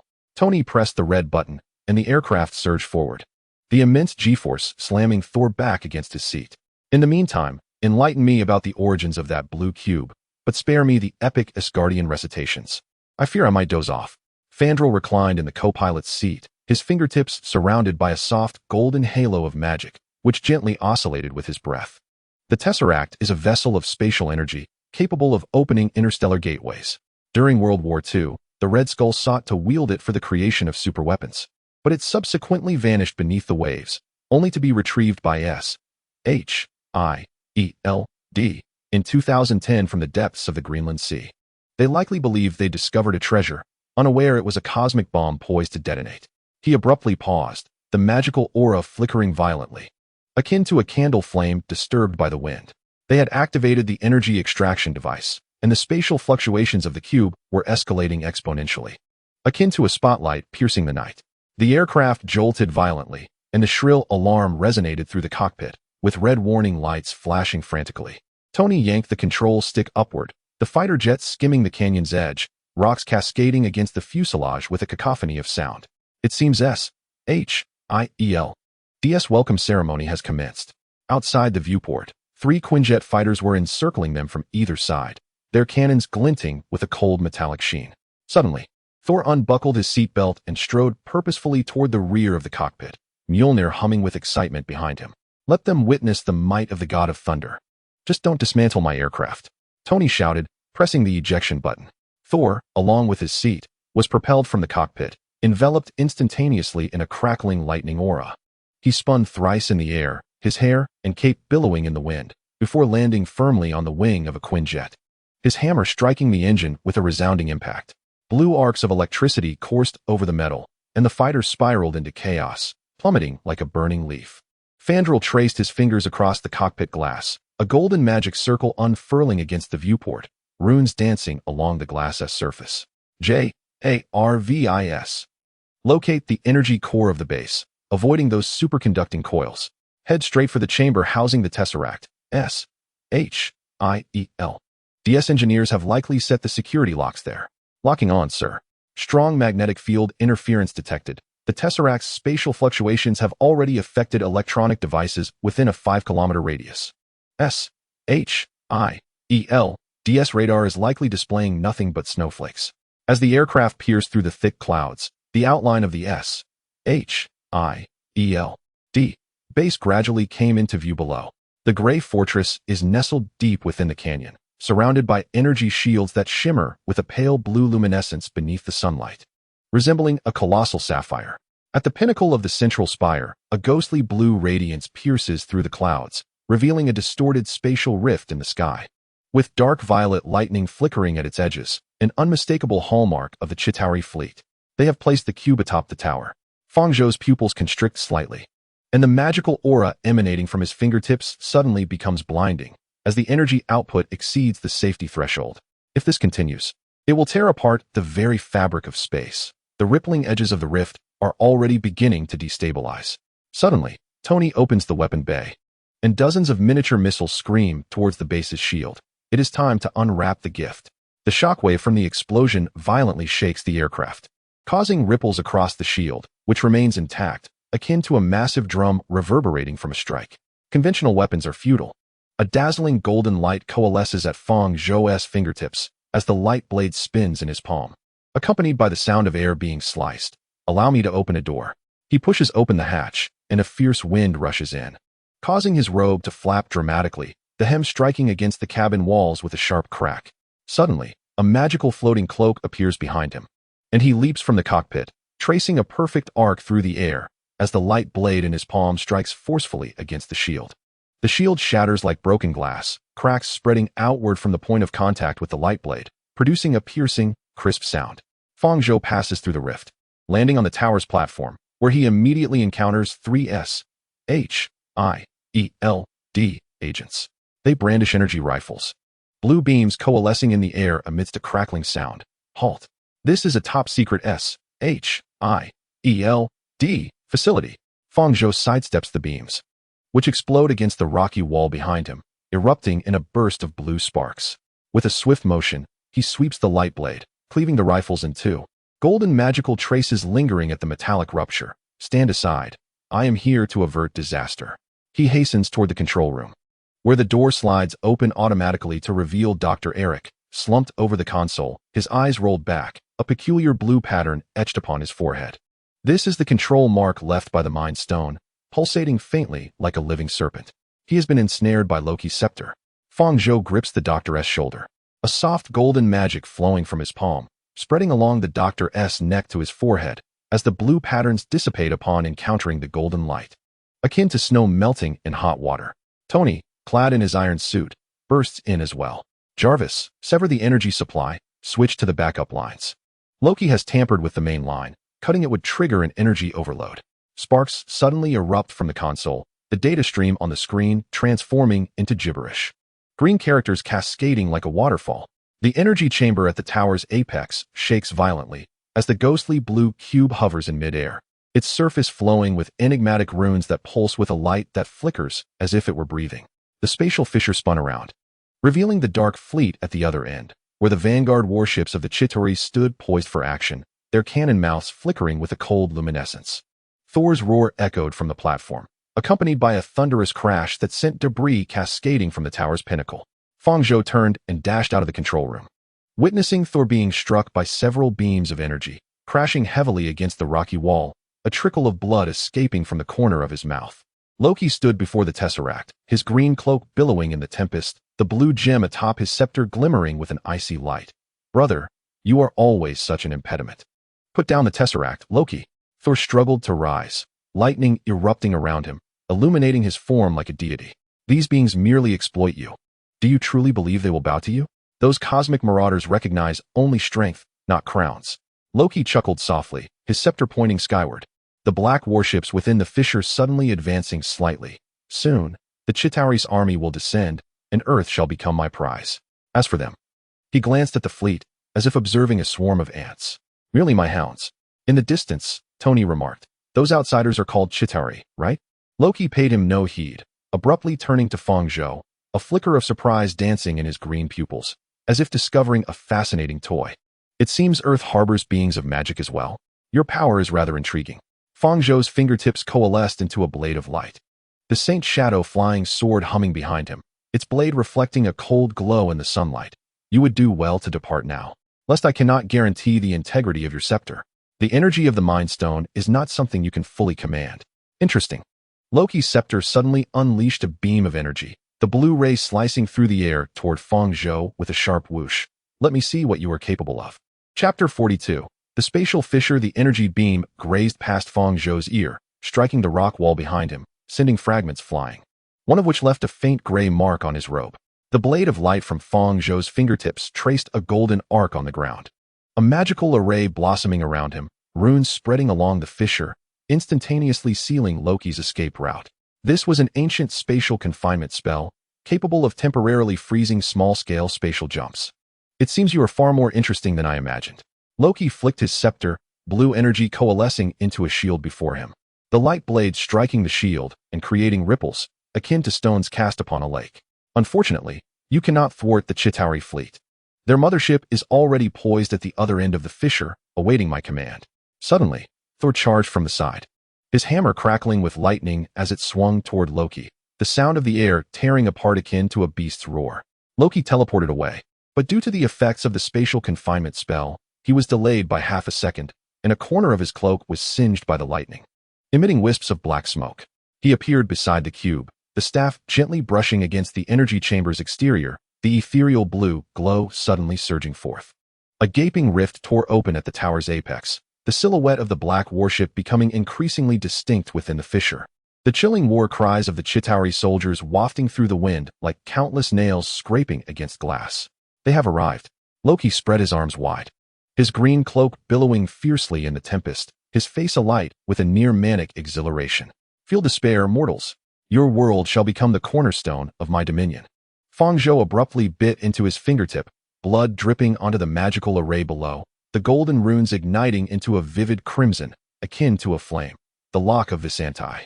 Countless chains of energy surged forth from the array, coiling around the rift like a living serpent, the expansion of the fissure slowing drastically. Tony, you must seal the rift within 3 minutes. Fang Zhou's voice crackled through the communication, the core password of the energy chamber having been altered by Loki. Attempt to disrupt it using your armor's energy pulse. Set the frequency to 73 Hz, the resonance frequency of the superconducting coil. The aircraft broke through the cloud cover. Tony's voice laced with electrical static, mingled with the roar of the engines. I'm working on cracking the energy chamber's password. Thor, buy me time. Don't let your brother touch that cube again. If he pokes it twice more, we'll be collecting corpses on Earth. Thor's hammer spun in his palm, lightning spreading like a spider's web, illuminating his surroundings as bright as day. Leave it to me. He hurled the hammer, which traced a golden arc through the air, striking Loki's staff with a sound that cleaved the air. The blue energy instantly became chaotic, swirling like disturbed paint. Loki staggered back, the staff slipping from his grasp, rolling several times on the ground before resting at Fang Zhou's feet. Fang Zhou regarded Loki with exasperation. In Asgard, Odin had discussed Loki's issues with him, and thus he had been holding back throughout this battle, not exerting his full strength. Surely, he could not simply pierce Loki with a flying sword, could he? No. Loki reached out, but was ensnared by Fang Zhou's magical chains, tumbling heavily to the ground, his green cloak now smeared with dust and debris. You cannot thwart their will. Thanos will come personally for the stone. He will. Fang Zhou's pupils constricted sharply. Thanos. The name struck like a cold wave, surging up his spine. If Thanos were to come in person, he was uncertain whether he could withstand him now. Yet, he refrained from responding, channeling even more magical energy. The crimson chains tightening their grip, the fluctuations at the rift's edge finally beginning to subside, as though choking a beast by its throat. It seems you comprehend his terror. A peculiar smile crept across Loki's lips. Even bound by chains, the madness in his gaze showed no sign of abating. He will come personally for this stone. And when he does, the entire universe will. Thor's fist interrupted his words, crashing into Loki's cheek with the might of thunder. The sound of bone colliding echoing across the tower's summit. Loki's cheeks instantly swelled, blood trickling from the corners of his mouth, yet he continued to smile. Come on, brother. The angrier you get, the more you prove your fear. Suddenly, Tony's voice erupted through the communicator, brimming with a sense of relief and excitement. It's done. The energy chamber is closing. The outer shell of the energy chamber began to contract, resembling a flower closing its petals. The cube's brilliance gradually dimmed, and the spatial tear shrank at a visible rate. The Chitauri soldiers, half of their bodies already through the rift, were drawn back like images pressed by a rewind button, emitting anguished howls. The remaining Chitauri warships opened fire frantically, laser beams cascading like a torrential downpour, green rays striking the rock walls and instantly creating smoldering craters. Fang Zhou suddenly deployed a magical shield, a pale golden barrier enveloping the entire tower's peak. The beams collided with the shield, creating ripples, and the runes on its surface flickered like a candle in the wind. His arms began to tremble, spiderweb-like cracks appearing on the shield's surface. Tony. Detonate the rift with a mini-nuke. Set the energy level to 70, just enough to shatter the spatial connection without affecting the base. Deploying the mini-nuke now. The aircraft's bay opened, and a silver projectile soared toward the rift, trailing a plume of white smoke. Upon contact, a violent explosion engulfed half the sky, the orange-red flames illuminating the clouds, and the spatial tear was completely sealed by the shockwave, akin to a wound sutured shut. The remaining Chitauri warships plummeted like kites severed from their strings, exploding in the canyon and lighting up the winding river below. Fang Zhou collapsed to the ground. His magical energy depleted, causing his vision to blur and a buzzing sound to resonate in his ears. He gazed at his hands, the icy touch of the spatial rift lingering on his fingertips, as if coated in frost. Thor approached, dragging the bound Loki, the lightning on his hammer gradually subsiding. Golden strands of hair disheveled against his sweat-drenched forehead. We must take him back to Asgard. Our father will judge him. Also, be cautious of the Thanos he mentioned. That fellow might be a cosmic-level lunatic. Who exactly is this Thanos he referred to? Fang Zhou inquired knowingly. Thor's expression turned grave, his golden eyelashes casting deep shadows beneath his eyes. He is a survivor of Titan, perpetually gathering powerful energy sources across the universe, aiming for what he calls balance in the universe. In plain terms, he seeks to treat the entire cosmos as his plaything. Asgard has been monitoring him, but we did not anticipate his fixation on Earth's spatial energy. Tony's aircraft landed atop the tower, and as the hatch opened, he emerged holding a champagne bottle. His burgundy suit stained with oil, clearly having been through a tumultuous battle. Shall we celebrate our latest world-saving endeavor? Spotting the bound Loki, he whistled. So this is your rebellious brother? He seems less menacing than my vacuum cleaner, but his gaze is quite fitting for a Hollywood villain. His pay would surely surpass yours. Thor. Loki abruptly lifted his gaze, his green pupils ablaze with fury, resembling two flickering specters. Mortal, you shall pay dearly for your arrogance. Spare me, Tony retorted, thrusting a champagne bottle into Fang Zhou's grasp. The condensation dripped onto Fang Zhou's fingers. S-H-I-E-L-D will arrive in 10 minutes. We must make our escape before Fury's grave visage appears. He suddenly gestured towards the energy chamber. What about that blue cube? We can't leave it for S.H.I.E.L.D. to mishandle. Their engineers might even reverse the polarity of superconducting coils. I certainly don't wish to witness New Mexico turned into a crater tomorrow. Fang Zhou caressed the exterior of the energy chamber. The cube's energy fluctuations had stabilized, akin to a slumbering behemoth. Take it back to New York. Your laboratory possesses energy isolation devices. Additionally, we must retrieve Jane and the others. New Mexico is no longer safe. The Chitauri's detectors may still be hovering nearby, and it would be troublesome if they caught a whiff of the cube. Suddenly, Thor straightened his back, his red cape shedding dust in the wind. I shall fetch them. You must first take the cube and Loki away. He turned and dashed towards the helipad, the cape tracing a crimson arc behind him. Wait for me at Stark Tower. Do not allow Loki to escape. This wretched creature has more tricks than a specter. Thor, of course, could not pilot the aircraft. That task was left to J.A.R.V.I.S. Tony snapped his fingers, the ring on his hand reflecting the sunlight. J.A.R.V.I.S. Send an anonymous email to S.H.I.E.L.D. informing them that the Chitauri package has been received, albeit with damage, and suggest they leave a poor review for Loki. Fang Zhou observed Loki, bound by energy chains, whose resentful gaze bore into him like a viper with its tail stepped on.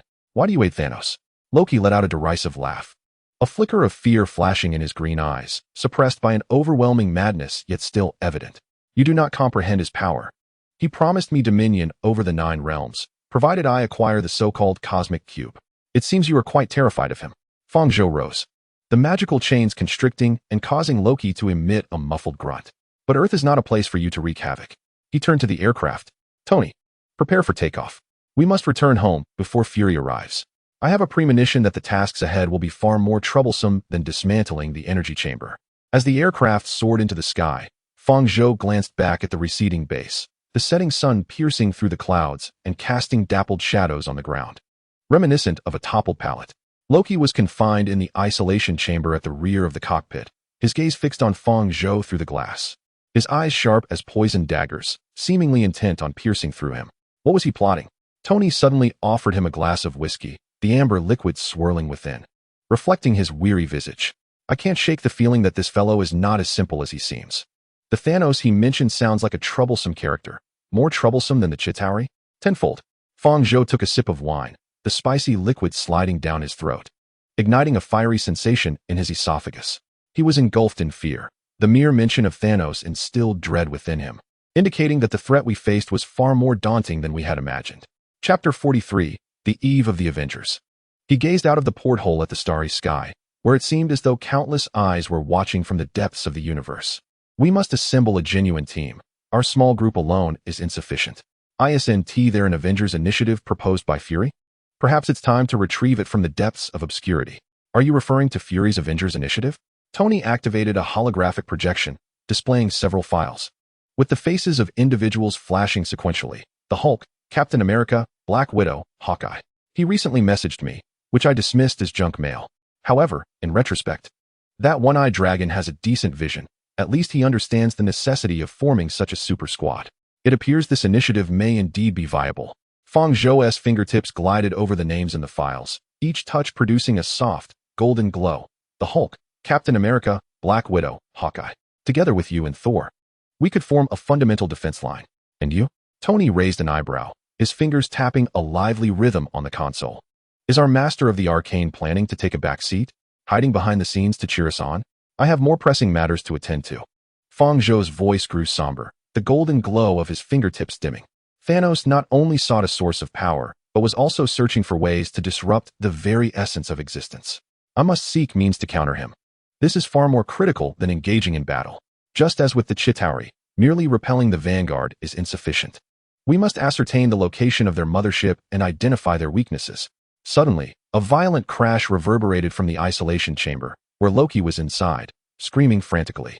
Blue energy spread along the chamber walls, emanating from the Mind Stone's pulsations, like countless fine needles attempting to pierce the human mind. Fang Zhou immediately rose, conjuring golden runes that formed a rotating disc, shielding the isolation chamber. He is attempting to influence us with psychic energy. Tony pressed a red button. and the isolation chamber was instantly enveloped in electricity, blue arcs dancing along the walls, emitting a crackling sound. It seems we need to add a little spice for this guy. Jarvis, adjust the current intensity to keep him alert, but prevent him from emitting any psychic interference. Veins bulged on Loki's forehead, his eyes rolled back, and his lips moved rapidly. Fang Zhou placed his palm against the chamber wall, golden magic surging from his fingertips, solidly trapping the psychic energy within the chamber like cement filling a dam. It's Thanos. He is communicating with Thanos using the Mind Scepter. The runes etched intricate formations on the chamber walls, resembling a golden cage. Loki's screams gradually subsided, collapsing to the chamber floor, his lips still mumbling incoherently about the Sorcerer Stone testing ground. What did he just say? Tony's voice tightened, his finger hovering over the weapon button, poised to add more spice to the isolation chamber. Jarvis could only capture fragmented snippets. He is testing our strength. Fang Zhou withdrew his hand, a burning sensation lingering in his palm, akin to the scalding touch of boiling water. Thanos seeks to ascertain the Earth's defensive capabilities, particularly my proficiency in magic. Loki serves merely as bait. The Chitauri's incursion appears to be a reconnaissance of our firepower. Fang Zhou recalled that the Ancient One, once the Guardian of Earth, was one of Thanos' greatest fears. Now that the Ancient One has perished, Thanos has yet to confront us directly, instead probing the strength of Fang Zhou, her successor. Suddenly, the aircraft pierced through the clouds, revealing the silhouette of New York below. The spire of Stark Tower pierced the night sky like the finger of a steel giant.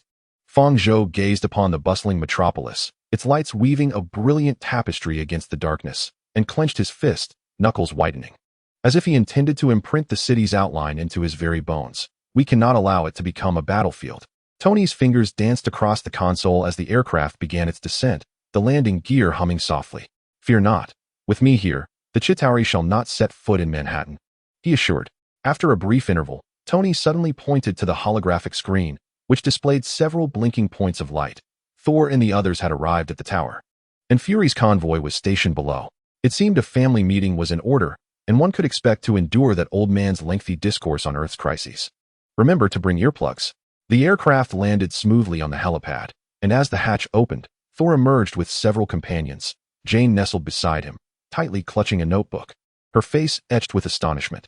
Evidently, Thor had informed her of the Chitauri situation, albeit only mentioning it as an alien invasion without delving into further details. Fury's figure materialized at the elevator entrance, his black trench coat billowing in the night breeze, his singular eye glinting ominously under the lights. Resembling a hawk fixated on its prey, it appeared we had much to discuss. Fury's voice was low, akin to sandpaper, especially regarding the Tesseract, Loki, and the Chitauri's incursion. Fang Zhou stepped forward, positioning himself before the containment chamber like a silent mountain. Loki is under our custody, and the Tesseract is temporarily housed in Stark's laboratory. Until we ascertain their intentions, S.H.I.E.L.D. must refrain from meddling with either. Your design of the energy containment unit leaves much to be desired. Fury narrowed his eye, his brow knitting into a frown. You are challenging S.H.I.E.L.D.'s authority, sorcerer. I am safeguarding Earth. Fang Zhou's voice was frigid, like a frozen lake surface. Had you the capability to manage spatial energy, Loki would not have nearly invited the Chitauri in. Furthermore, even if we capture Loki, the Chitauri will inevitably find a way to invade Earth. At best, we may delay them by 2 days. Now, we can either collaborate to establish a defensive alliance or manage our own territories. Choose. Tony suddenly placed a hand on Nick's shoulder. He is right, Director Fury. The threat posed by our adversaries far exceeds your imagination. Fighting alone will only lead to our own demise. Fury fell silent for a moment, then suddenly broke into a rare smile that softened his otherwise stern visage. It appears you possess a deeper understanding of the battlefield than I had anticipated. Tomorrow morning at 9 o'clock, in the conference room of the 3/4 wing building, bring your companions. We shall discuss the operational dynamics of the Avengers. By the way, I have already contacted Captain America, who is rather intrigued by the prospect of combating extraterrestrial threats. He turned and strode toward the elevator, his black trench coat vanishing around the corner. Oh, and do ensure Loki does not escape. The S.H.I.E.L.D. prison cannot contain the Prince of Asgard, especially with the secrets he holds. Tony suddenly draped an arm around Fang Zhou's shoulder, his burgundy suit appearing particularly striking under the lights, reminiscent of a flickering flame. It seems we must prepare ourselves. A tough battle awaits us tomorrow. However, before that, We ought to satisfy our appetites. He gestured toward Thor and Jane, welcoming her to New York. Doctor, tonight it is my treat at the top-floor revolving restaurant, where endless champagne flows abundantly. Fang Zhou gazed at the distant starry sky, where shadows seemed to flit through the clouds. Perhaps it was the reflection of a satellite or the remnants of a Chitauri reconnaissance craft, though more likely it was the gaze of Thanos himself. He understood that this was merely the calm before the storm, and the true war was only just beginning. Chapter 44. The assembly of the Avengers. The revolving restaurant atop Stark Tower was ablaze with light, its expansive floor-to-ceiling windows offering a panoramic view of the New York skyline. The neon lights of Manhattan flowed across the glass like a melting rainbow, casting dynamic patterns of light upon the tabletops as the restaurant turned. At the far end of the long table, Tony was delicately spearing a piece of lobster tail with his silver fork. The glow of the crystal chandelier dancing upon his burgundy suit, illuminating the pearl buttons at his collar like scattered diamonds. So, what do you Asgardians typically consume? Tony inquired suddenly, his mouth full, rendering his speech somewhat muffled. Do you gnaw on the legs of celestial beasts, or is lightning used as a seasoning? The last time I heard Thor mention mead, I assumed it was a vodka infused with electrolytes. Thor, merrily devouring a massive roasted turkey. Let the juices drip down his chin, staining his attire with dark splotches. Our feasts are tenfold more lavish than this, featuring fire-breathing dragon ribs, small dragons, mind you, not the city-destroying behemoths you envision, and mead brewed from starlight. I shall take you to Asgard to sample it. Provided you refrain from telling my father that your castle has poor reception, he would be inclined to prod your rear with the eternal spear. Sounds akin to a medieval barbecue, Tony remarked, wiping the corner of his mouth. He snapped his fingers, summoning the strongest whiskey for the Asgardian prince. Eager to demonstrate that Earth's potent elixirs were far more exhilarating than your mead, at least they wouldn't leave one longing to wield Mjolnir. Jane poked at the steak on her plate, the clink of her knife and fork producing a delicate sound, her glasses reflecting the lights outside, resembling two fallen stars. Are you truly intent on forming that alliance to combat extraterrestrial beings? Her voice was soft, laced with a hint of uncertainty. I am merely an astronomer and may not be of assistance unless you require someone to calculate the transition trajectories of extraterrestrial fleets. Your cosmic model is quite applicable. Fang Zhou set down his knife and fork, his fingertips tracing a stellar map upon the table, golden light flowing through the wood grain, outlining the contours of spiral galaxies. The transition trajectories of the Chitauri fleet aligned with the patterns of the spiral arms, and your research on dark matter might predict their offensive routes. Akin to providing a navigation system for cosmic pirates, allowing us to discern when they might make landfall. The following day, Fang Zhou and his companions arrived at the designated location. Suddenly, the door swung open, a gust of cold wind sweeping in, rustling the tissues atop the table. Fury stood at the entrance, flanked by Black Widow and Hawkeye. Natasha donned a form-fitting black suit, her long hair shimmering under the lights like a burning flame. Clint bore a compound bow upon his back, the tips of arrows in his quiver glinting with a metallic sheen, some still bearing traces of their recent training. It seems we are not late, Fury remarked as he approached the head of the long table, his single eye scanning the room before resting on Fang Zhou for 2 seconds. S-H-I-E-L-D had activated its emergency protocols. The National Guard would cordon off high-risk areas in 3 cities, erecting barriers as if responding to a nuclear leak. He slid a dossier across the table toward Fang Zhou. Its cover emblazoned with the S-H-I-E-L-D emblem, documents regarding the defense of spatial nodes, unearthed from the secret archives of World War II, possibly of use to you. Do not inquire how I procured it. S-H-I-E-L-D. S archive is more disordered than you might imagine. Tony flipped open the dossier, the yellowed pages revealing intricate energy diagrams. With handwritten annotations in a hasty scrawl, these data were left behind during the Red Skull's research on the Tesseract. Fury's voice was subdued, as if sharing a secret. Though he was eccentric, his understanding of spatial energy surpassed that of the current S-H-I-E-L-D engineers. Just then, another figure entered. Captain America, clad in his star-spangled uniform, stood with his shield reflecting a cold gleam under the lights. The star emblem on the shield was particularly striking, displaying several new scratches, likely from a recent training session after being pulled from the ice. S-H-I-E-L-D just fished me out of the ice. And I hear Earth is on the brink of disaster again. Is it aliens this time? Tony whistled, tapping a lively rhythm on the table. It appears our antiquated relic has finally awakened. Welcome to the 21st century, Captain. We have pizza and the internet, far more comfortable than the trenches of your era. By the way, the Chitauri are 10 times more formidable than the Nazis. Remember not to employ tank tactics against their warships. Their shields can deflect projectiles. Rogers ignored Tony's jests. After a brief introduction among the group, they commenced their strategic planning. Rogers strode directly to the projection, his gaze sweeping across the three-dimensional model. His eyes sharp as an eagle's. I have perused the combat report. The Chitauri ground forces excel in close-quarter combat, their weapons imbued with corrosive properties capable of melting steel. We must assemble a rapid response unit to engage in guerrilla warfare within the urban districts. His fingers traced 5 crimson dots on the map, pinpointing densely constructed blocks ideal for ambush, particularly near 5th Avenue, where towering edifices could shield them from aerial support. Fang Zhou's fingertips lightly drummed on the table, producing a rhythmic sound. We need to delineate our roles clearly. Thor and the captain will handle the frontal battlefield. Tony will provide aerial support and energy weaponry. Natasha and Clint will infiltrate behind enemy lines to disrupt their communication systems. The Chitauri mothership relies on central communication. Severing their lines will render them like headless flies, disoriented and directionless. And you? Fury raised an eyebrow, stroking the stubble on his chin. Hiding in the nodes, reciting incantations? Our magical safeguard? I shall initiate a joint defensive array of the 3 temples.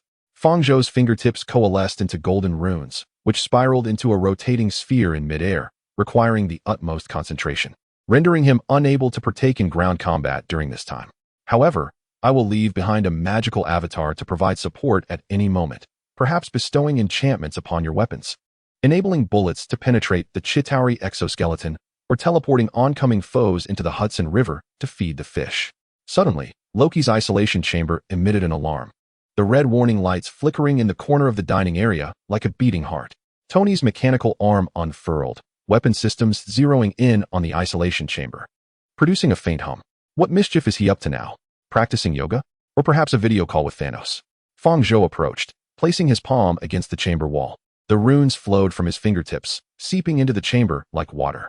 Loki's eyes abruptly opened, his green irises shimmering with an eerie luminosity, resembling 2 fathomless pools of cold water. You cannot escape.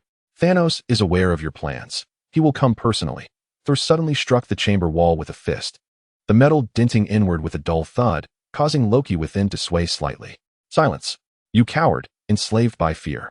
They merely exploit you. Do you truly believe he will grant you the 9 realms? Loki erupted into laughter, the sound sharp and grating, like glass scraping against metal. He fears this sorcerer. Thus, he sends the Chitauri to test the waters. Once you exhaust your strength, he will crush you like one would a mere ant. Fang Zhou surged with magical energy, golden runes flooding into the isolation chamber, abruptly silencing Loki, who collapsed to the chamber floor, the purple markings on his forehead gradually fading, akin to receding tides. Is he speaking the truth? Natasha's voice shattered the silence as she leaned against the wall, her fingers unconsciously tracing the grip of her holstered gun. Is that fiend truly afraid of Fang Zhou? Who knows? Fang Zhou retracted his hand, his palm icy as if clasping a block of ice. Yet one thing was certain. The Vanguard forces were merely probing. The true power lies behind, and we must act swiftly, leaving them no respite.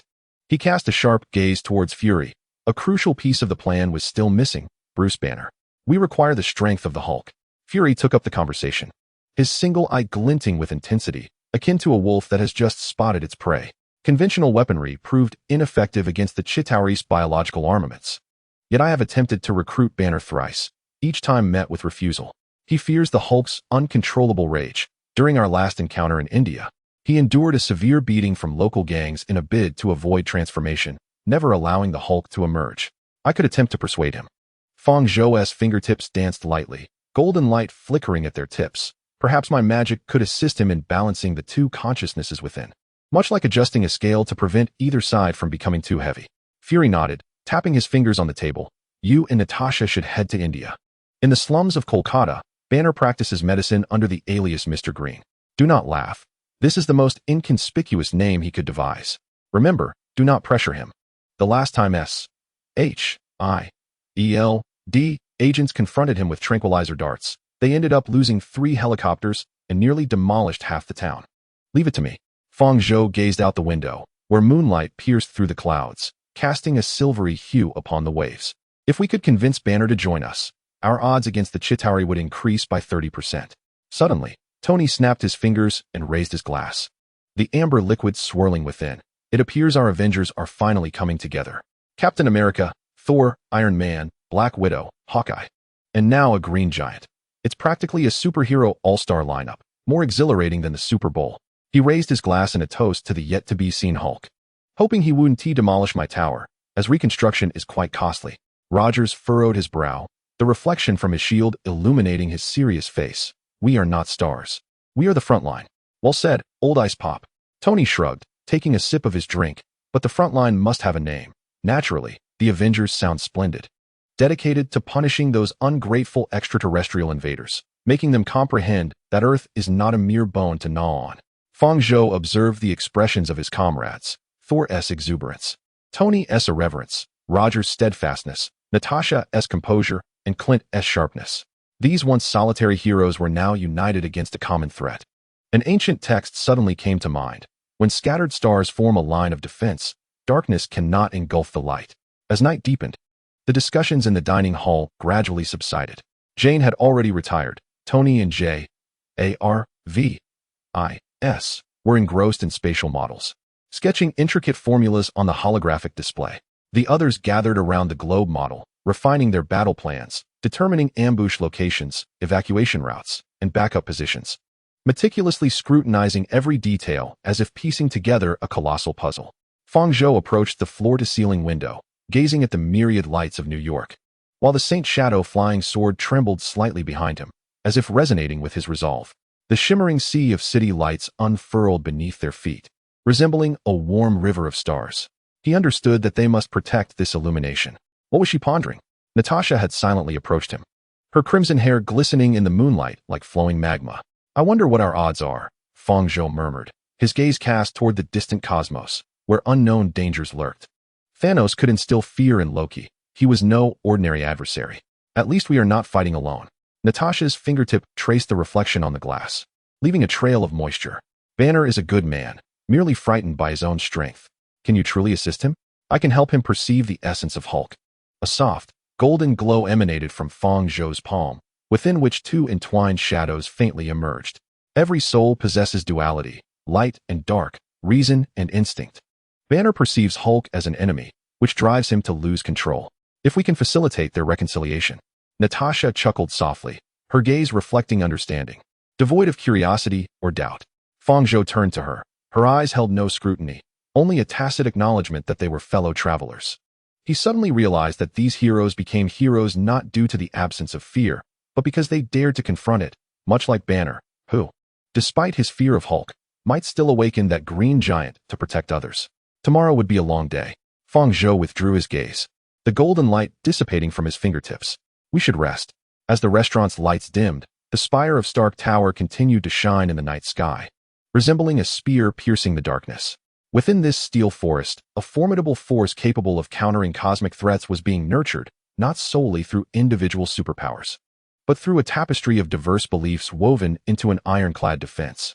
Chapter 45. The separation of souls and the choice of the Hulk. The slums of Kolkata resembled a forsaken labyrinth, with low shanties exuding a musty scent in the humid air. The weathered graffiti on the walls blurred under the rain. Barefoot children chased stray dogs, leaving a trail of footprints in the muddy alleys. A yellow bull swatted at flies beside a garbage heap, producing a low moan. Fang Zhou and Natasha navigated the narrow passageways, their shirts soaked with sweat, the aroma of cheap spices mingling with the stench of sewage invading their nostrils. It's the clinic just ahead. Natasha pointed to a blue shed at the alley's end, where a faded wooden sign hung, inscribed with charcoal, Mr. Green's Clinic. The letters now smudged. There was a faint gamma energy reading, yet stable. It appeared that Banner had not transformed in quite some time, tightly restraining Hulk. As they reached the entrance, a man in a white coat emerged, escorting a patient out. The man was tall and slender, wearing black-rimmed glasses. Bloodshot eyes peered from behind the lenses, with light stubble on his chin. His gaze, though weary, radiated warmth. It was Bruce Banner. Upon catching sight of them, his pupils dilated sharply, and his hand instinctively reached for the syringe at his waist, filled with a homemade sedative potent enough to incapacitate an elephant. Dr. Banner. Fang Zhou initiated softly, his voice barely above a whisper, as if fearing to disturb something delicate. We are not here to apprehend you. The agents of S.H.I.E.L.D. Always said the same. Banner retreated a step, pressing his back against the doorframe, the hem of his lab coat crumpling under the pressure. The last time they claimed it was merely a discussion, I awoke upon the icy plains of Siberia, surrounded by 3 agents rendered unconscious by the Hulk. By the way, your tranquilizers are ineffective against him. They only serve to incite his fury further. I am not one of S.H.I.E.L.D., Fang Zhou declared. Palms opened wide, as a soft golden magic danced at his fingertips like flickering fireflies. I am a sorcerer, here to assist you. Natasha revealed her credentials, the S.H.I.E.L.D. emblem glinting in the sunlight. Earth is under siege from an alien invasion, with the enemy fleet poised for action. We require your intellect to decipher the Tesseract, and we urgently need the Hulk's strength. Only he can rend the exoskeleton of the extraterrestrial monstrosities with bare hands. Banner's complexion paled instantly, his lips trembled as if he wished to speak, but swallowed his words. His grip on the doorframe tightened, knuckles whitening. I cannot aid you.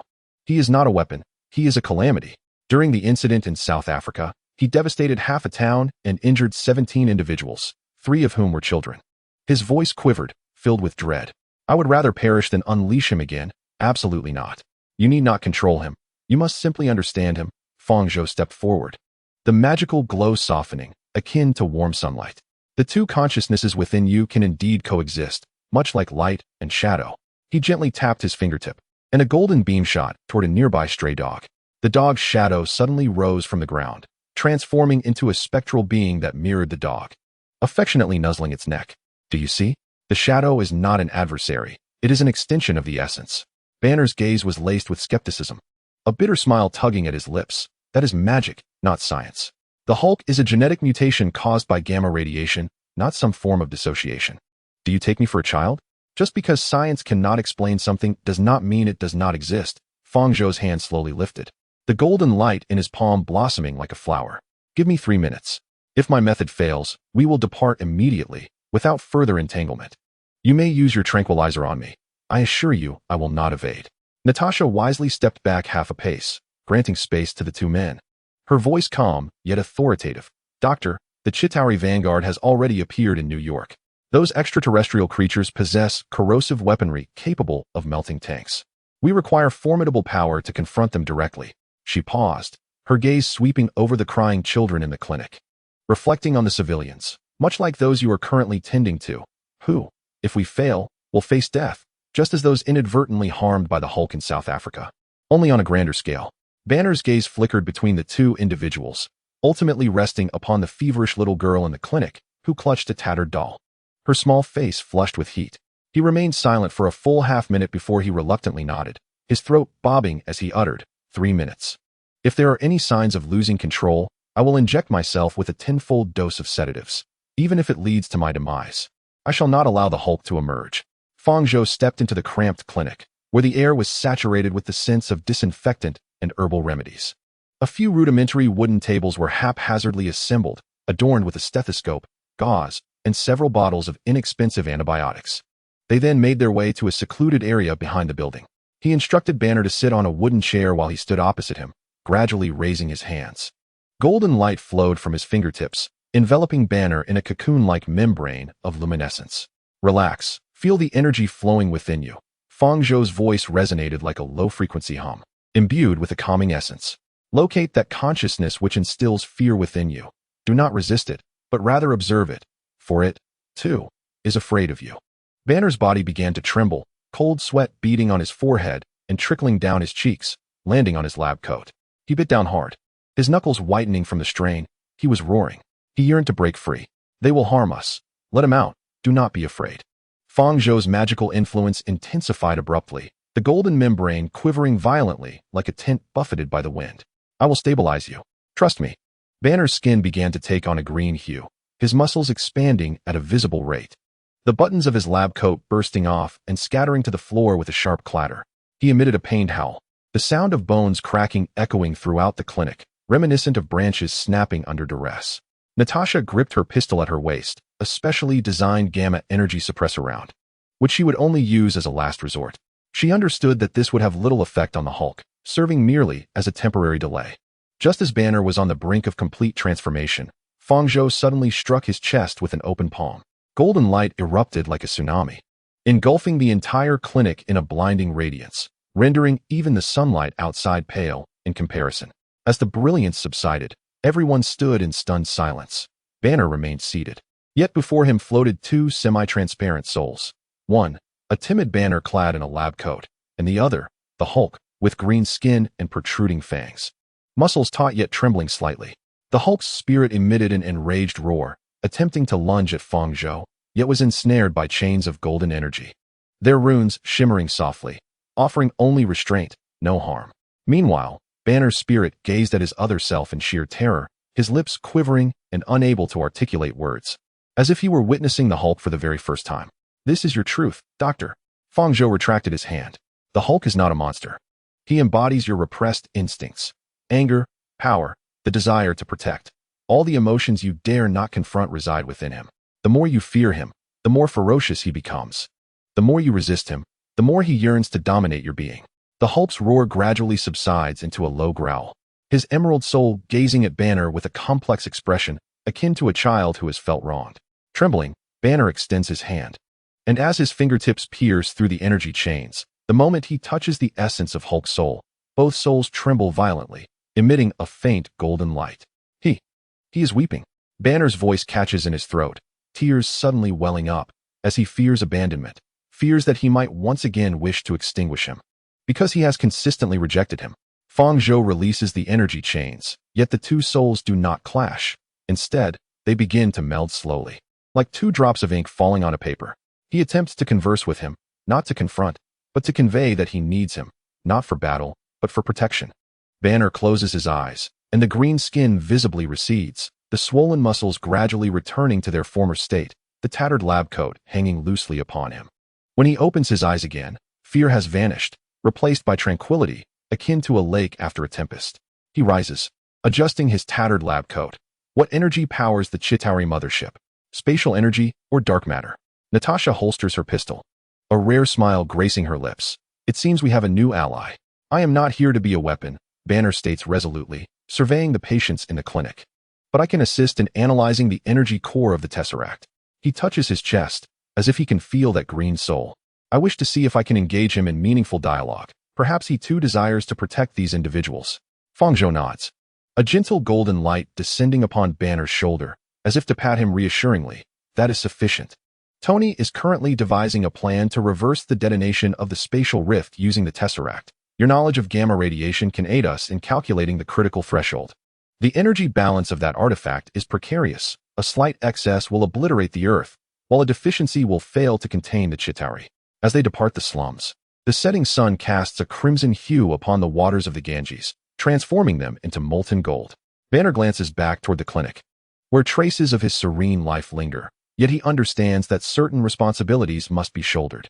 Much like Hulk's power, evasion will not resolve the issue. One must learn to coexist. "The magic you employed earlier." Banner suddenly interjects, observing the rapidly retreating streets outside the car window. "Is it a spell for soul separation? I have encountered similar accounts in an ancient Indian manuscript, which spoke of perceiving one's true heart. It is a balancing technique." Fang Zhou elucidates, tracing faint runes upon the car window with his fingertip.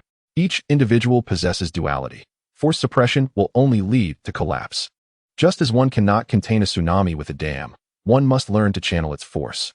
Hulk's fury is, in essence, a desire to protect you, albeit expressed in an erroneous manner."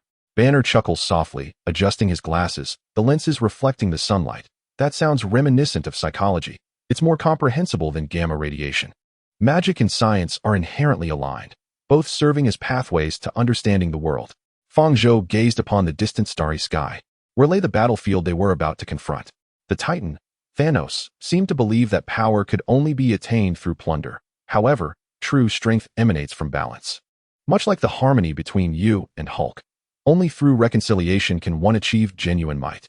As their aircraft ascended into the heavens, Natasha was messaging Fury. "The Hulk has joined." Additionally, Dr. Banner was inquiring if there were any gamma detectors in the lab, as he wished to discuss energy control with Hulk. Fury stood in the command center of the Triarch Tower, observing the names accumulating on the screen. Captain America, Iron Man, Thor, Black Widow, Hawkeye, Hulk, and Fang Zhou, who stood ready to provide assistance at any moment. He lifted his coffee cup, toasting to the rising sun outside. The steam from the coffee obscuring his single eye, the game had begun. Chapter 46. The Battle of New York. The shadows in the sky spread like ink dropped into clear water, dispersing at an unforeseen pace and swiftly engulfing the afternoon sunlight of New York. Notably, while Fang Zhou and Natasha sought out Banner, Loki had successfully escaped once more. Fang Zhou stood at the apex of the temple in New York, the ancient stone bricks chillingly penetrating through the soles of his shoes. Before him hovered a magical mirror, outlined by golden sparks. Yet the reflection was not of blue skies and white clouds, but of the cold, desolate depths of the cosmos.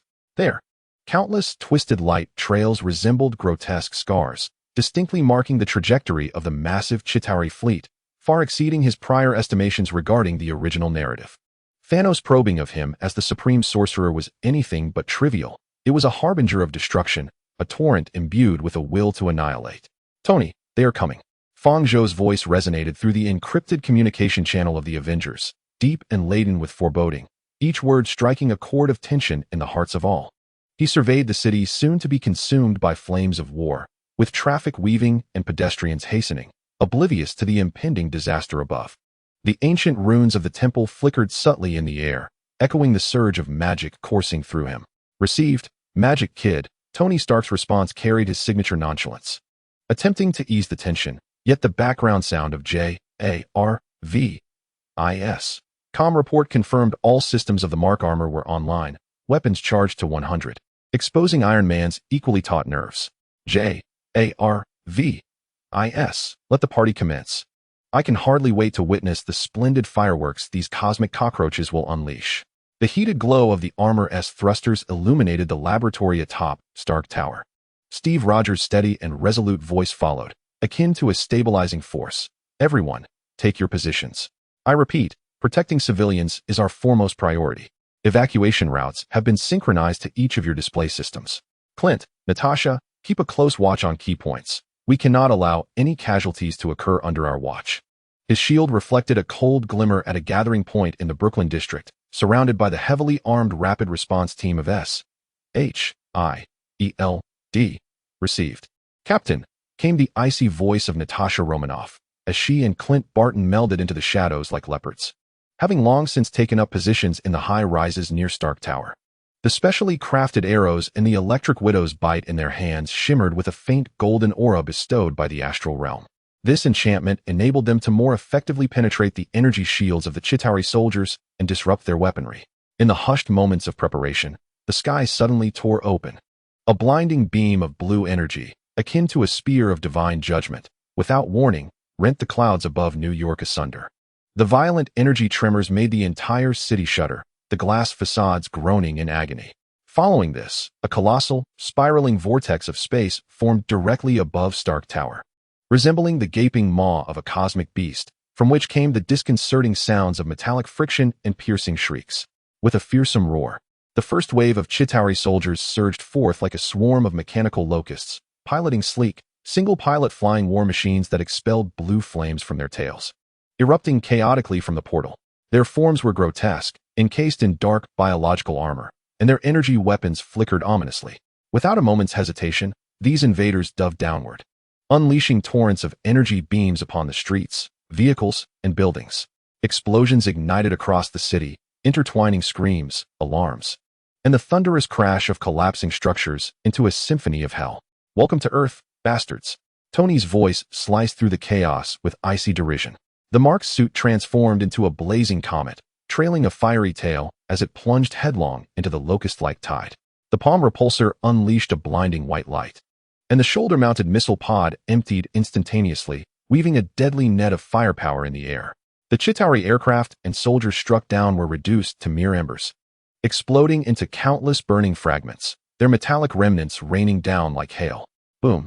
A formidable figure, enveloped in thunder, crashed heavily into the center of Times Square, crushing an abandoned bus into a disk of iron.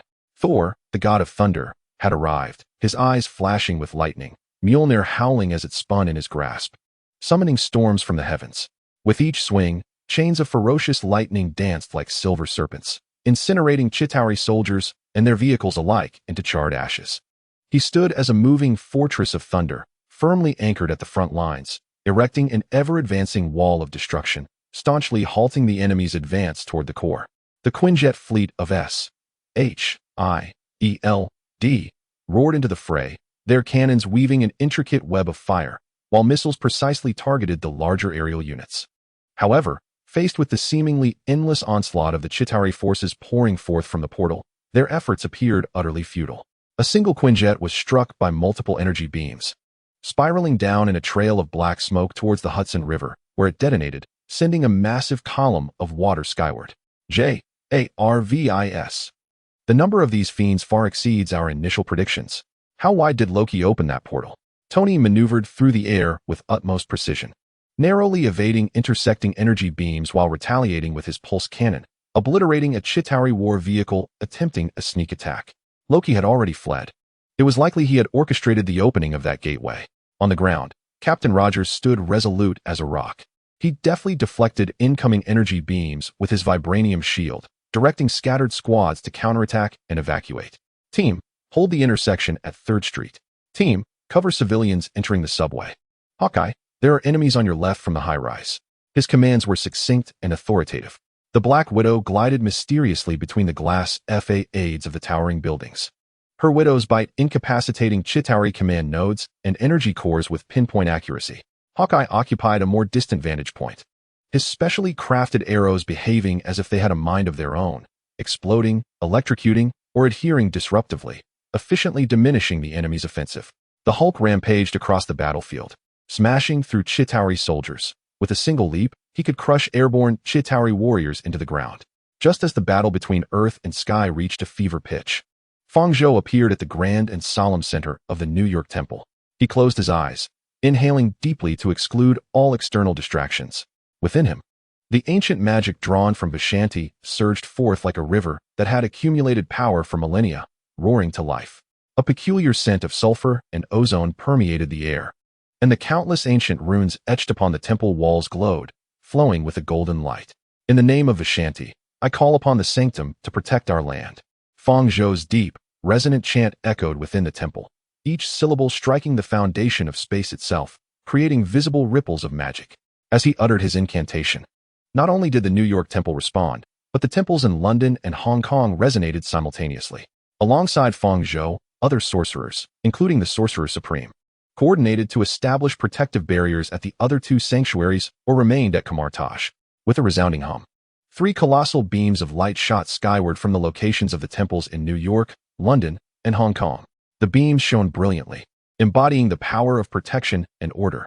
Above the bustling expanse of New York City, the celestial spheres converged at a singular point, subsequently radiating outward like ripples upon water, instantaneously forming an immense, translucent golden spherical shield enveloping the entirety of the urban landscape. This trifold protective barrier resembled an inverted golden bowl, steadfastly shrouding the metropolis. Energy beams unleashed by the Chitauri soldiers struck against the barrier, merely eliciting concentric waves of golden ripples that dissipated into nothingness. More critically, this formidable magical shield not only physically repelled assaults, but also intricately warped the fabric of space, cloaking Earth's precise dimensional coordinates, thereby preventing the expansion of the portal and temporarily barring the mightier Chitauri mothership from breaching through. However, the sheer number of the Chitauri legions was overwhelmingly daunting. Like an unending tide, they relentlessly surged against the golden rampart with reckless abandon. The concentrated barrage of energy weaponry assailed the barrier like a torrential downpour, provoking an incessant and increasingly violent series of ripples, as the entire shield emitted a deep, resonant hum, its brilliance flickering erratically. Fang Zhou, the guardian of the barrier, felt beads of perspiration forming at his temples. These cosmic locusts were truly undeterred, charging forth with fearless determination. Suddenly, Fang Zhou's eyes flew open, glimmering with a molten golden light. He understood well that mere defense, passively enduring the onslaught, would ultimately lead to the depletion of energy or the discovery of a vulnerability in the barrier. Earth required a counteroffensive. It was time to demonstrate that the master of the mystic arts of Kamar-Taj was not solely a builder of walls.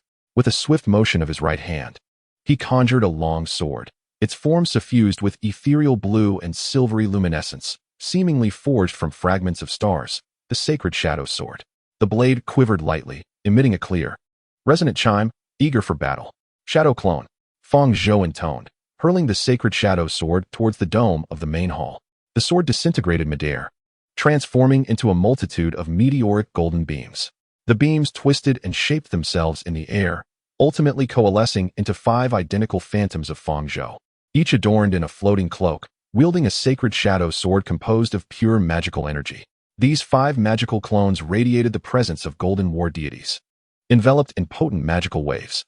Beneath their feet, the shimmering golden sparks of the Ragador Ring portal materialized, propelling them towards 5 strategic points in Manhattan: Brooklyn Bridge, Times Square, Central Park, the heart of the financial district, and Hell's Kitchen. At the entrance to Brooklyn Bridge, one clone descended like a golden meteor, positioning itself before a group of Chitauri soldiers who were indiscriminately firing upon fleeing civilians. With a sweeping motion of his magical lightsaber, a crescent-shaped arc of brilliant sword energy surged forth. Where the sword energy passed, the air seemed to split apart, and those Chitauri soldiers, along with their vehicles, were cleaved in two by an invisible blade, erupting into fiery explosions. Do not stop. Run towards the tunnel beneath the bridge. This place is under my protection. The doppelganger addressed the terrified civilians, their faces stained with tears, with a voice that was gentle yet imbued with an undeniable authority, instantly dispelling the despair that gripped their hearts.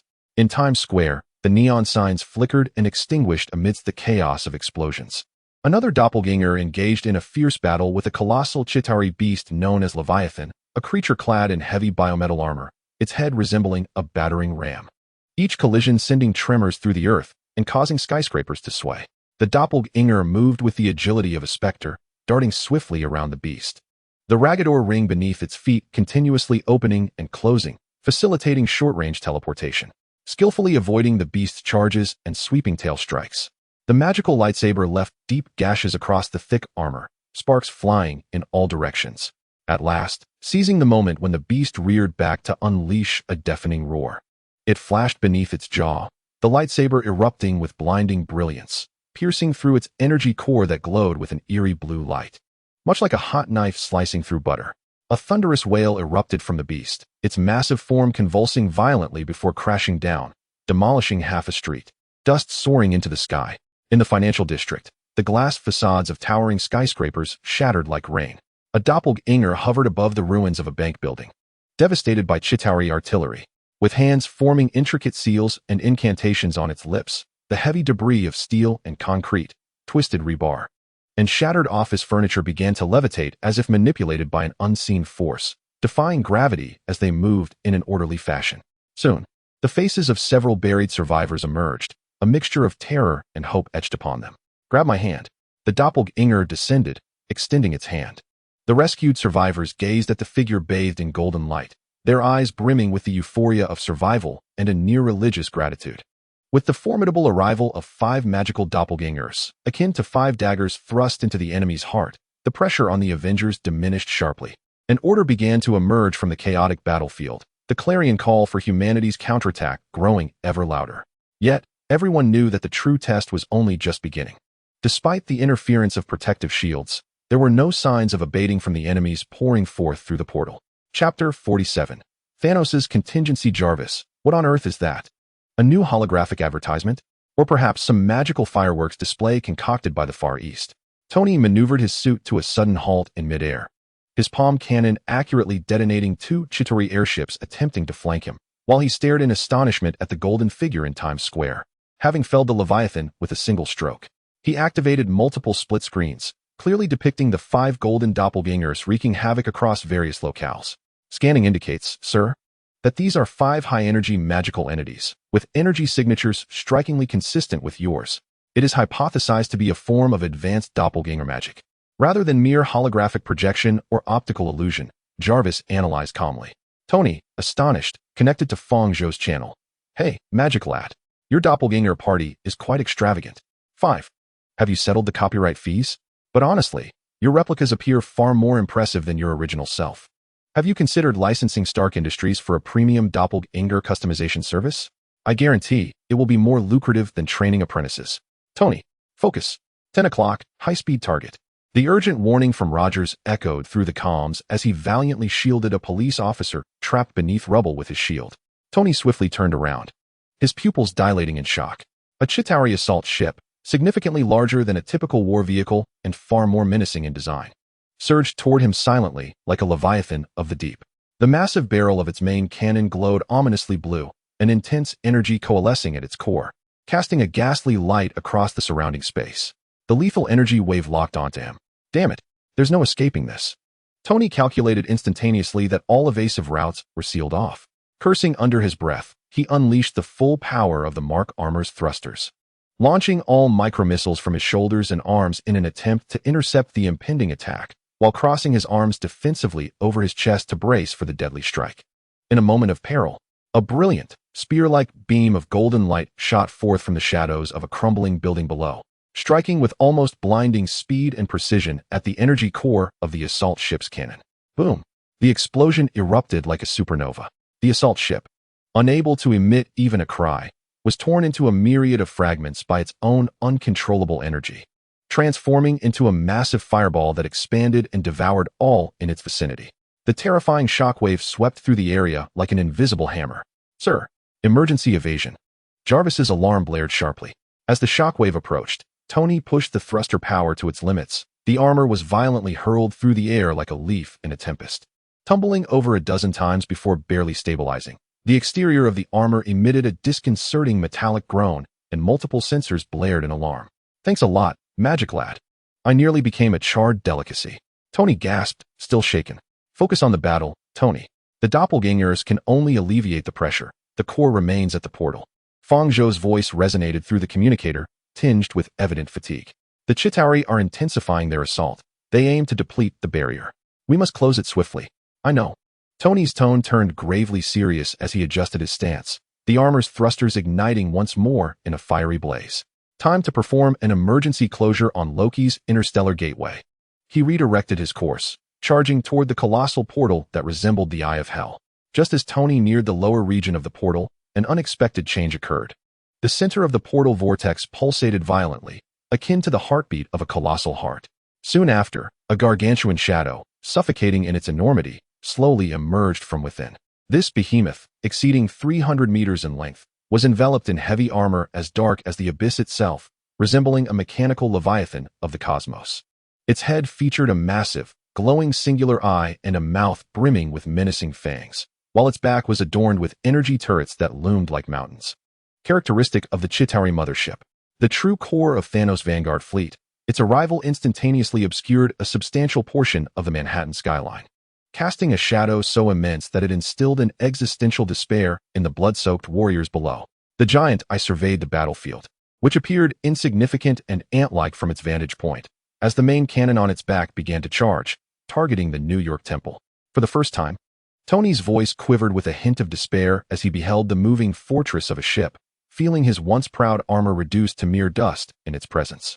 "Jarvis, do the calculations. Can an overload self-detonation of the arc reactor pierce that thing?" "Sir, the probability is below 0.03, and your survival chance is 0. Jarvis's response was as cold as it was brutal. The Chitauri mothership, the true command center. The frail yet urgent voice of Vision echoed simultaneously across all Avengers channels. "Tony, Thor, we must prevent it from firing. Its attack could obliterate an entire block. The barrier cannot withstand such sustained bombardment. Hurry. Were it not for the necessity of maintaining the protective shield, Vision would have already charged forward."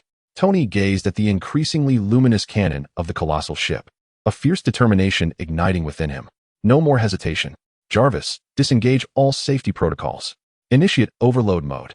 Redirect all energy to the thrusters and palm repulsor. We are going straight for its eye." The Mark's suit erupted in blinding white flames from every seam, soaring forth like a meteor burning through the fabric of life, recklessly charging towards the world-ending vessel. In that pivotal second, a massive golden shield enveloping the New York Temple revealed an imperceptible, fleeting breach at the very edge of Tony's flight path, akin to a soap bubble bursting. A beam of darkness, distilled to perfection and seemingly capable of devouring all light, shot forth from this minuscule gap, like a serpent striking after lying in wait. The timing and angle were exquisitely precise, striking Tony, who was in a state of maximum acceleration, with all energy allocated for attack and propulsion, while defenses were reduced to a bare minimum. "Tony." Vision's anguished roar resonated within the main hall of the temple, but maintaining the vast barrier left him no room to divert his attention or intervene in time. With a sharp hiss, the dark energy beam pierced through the marked suit's chest armor as effortlessly as a red-hot iron rod through butter. Tony barely had time to emit a cry of despair, akin to a bird struck by a colossal hammer. The flames enveloping him abruptly extinguished, and his golden-red armor, emitting tendrils of black smoke, plummeted freely from several hundred meters above towards the ravaged streets below. A thunderous roar echoed, a sound so deep it resonated with dread as Tony's descent collided with a dilapidated 7-story office building, shattering it in a cloud of dust and debris that surged skyward. The silhouette of Iron Man vanished amidst the ruins. Sir, vital signs are weak. The armor is severely damaged.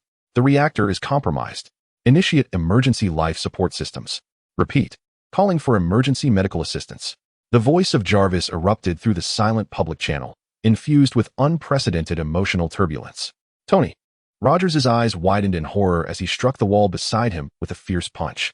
Natasha and Clint momentarily froze, their expressions reflecting profound disbelief and sorrow. Thor, who had just cleared an area of enemies with lightning, lifted his gaze sharply towards the direction of Tony's fall, his golden pupils igniting with furious lightning. Loki. He bellowed skyward, his voice shattering the clouds, imbued with boundless rage and grief. Mjolnir whirled in frenzy, summoning a tempest of thunderclouds. He bent his knees slightly, preparing to launch himself into the sky, determined to confront the instigator and crush him. "And your opponent is me."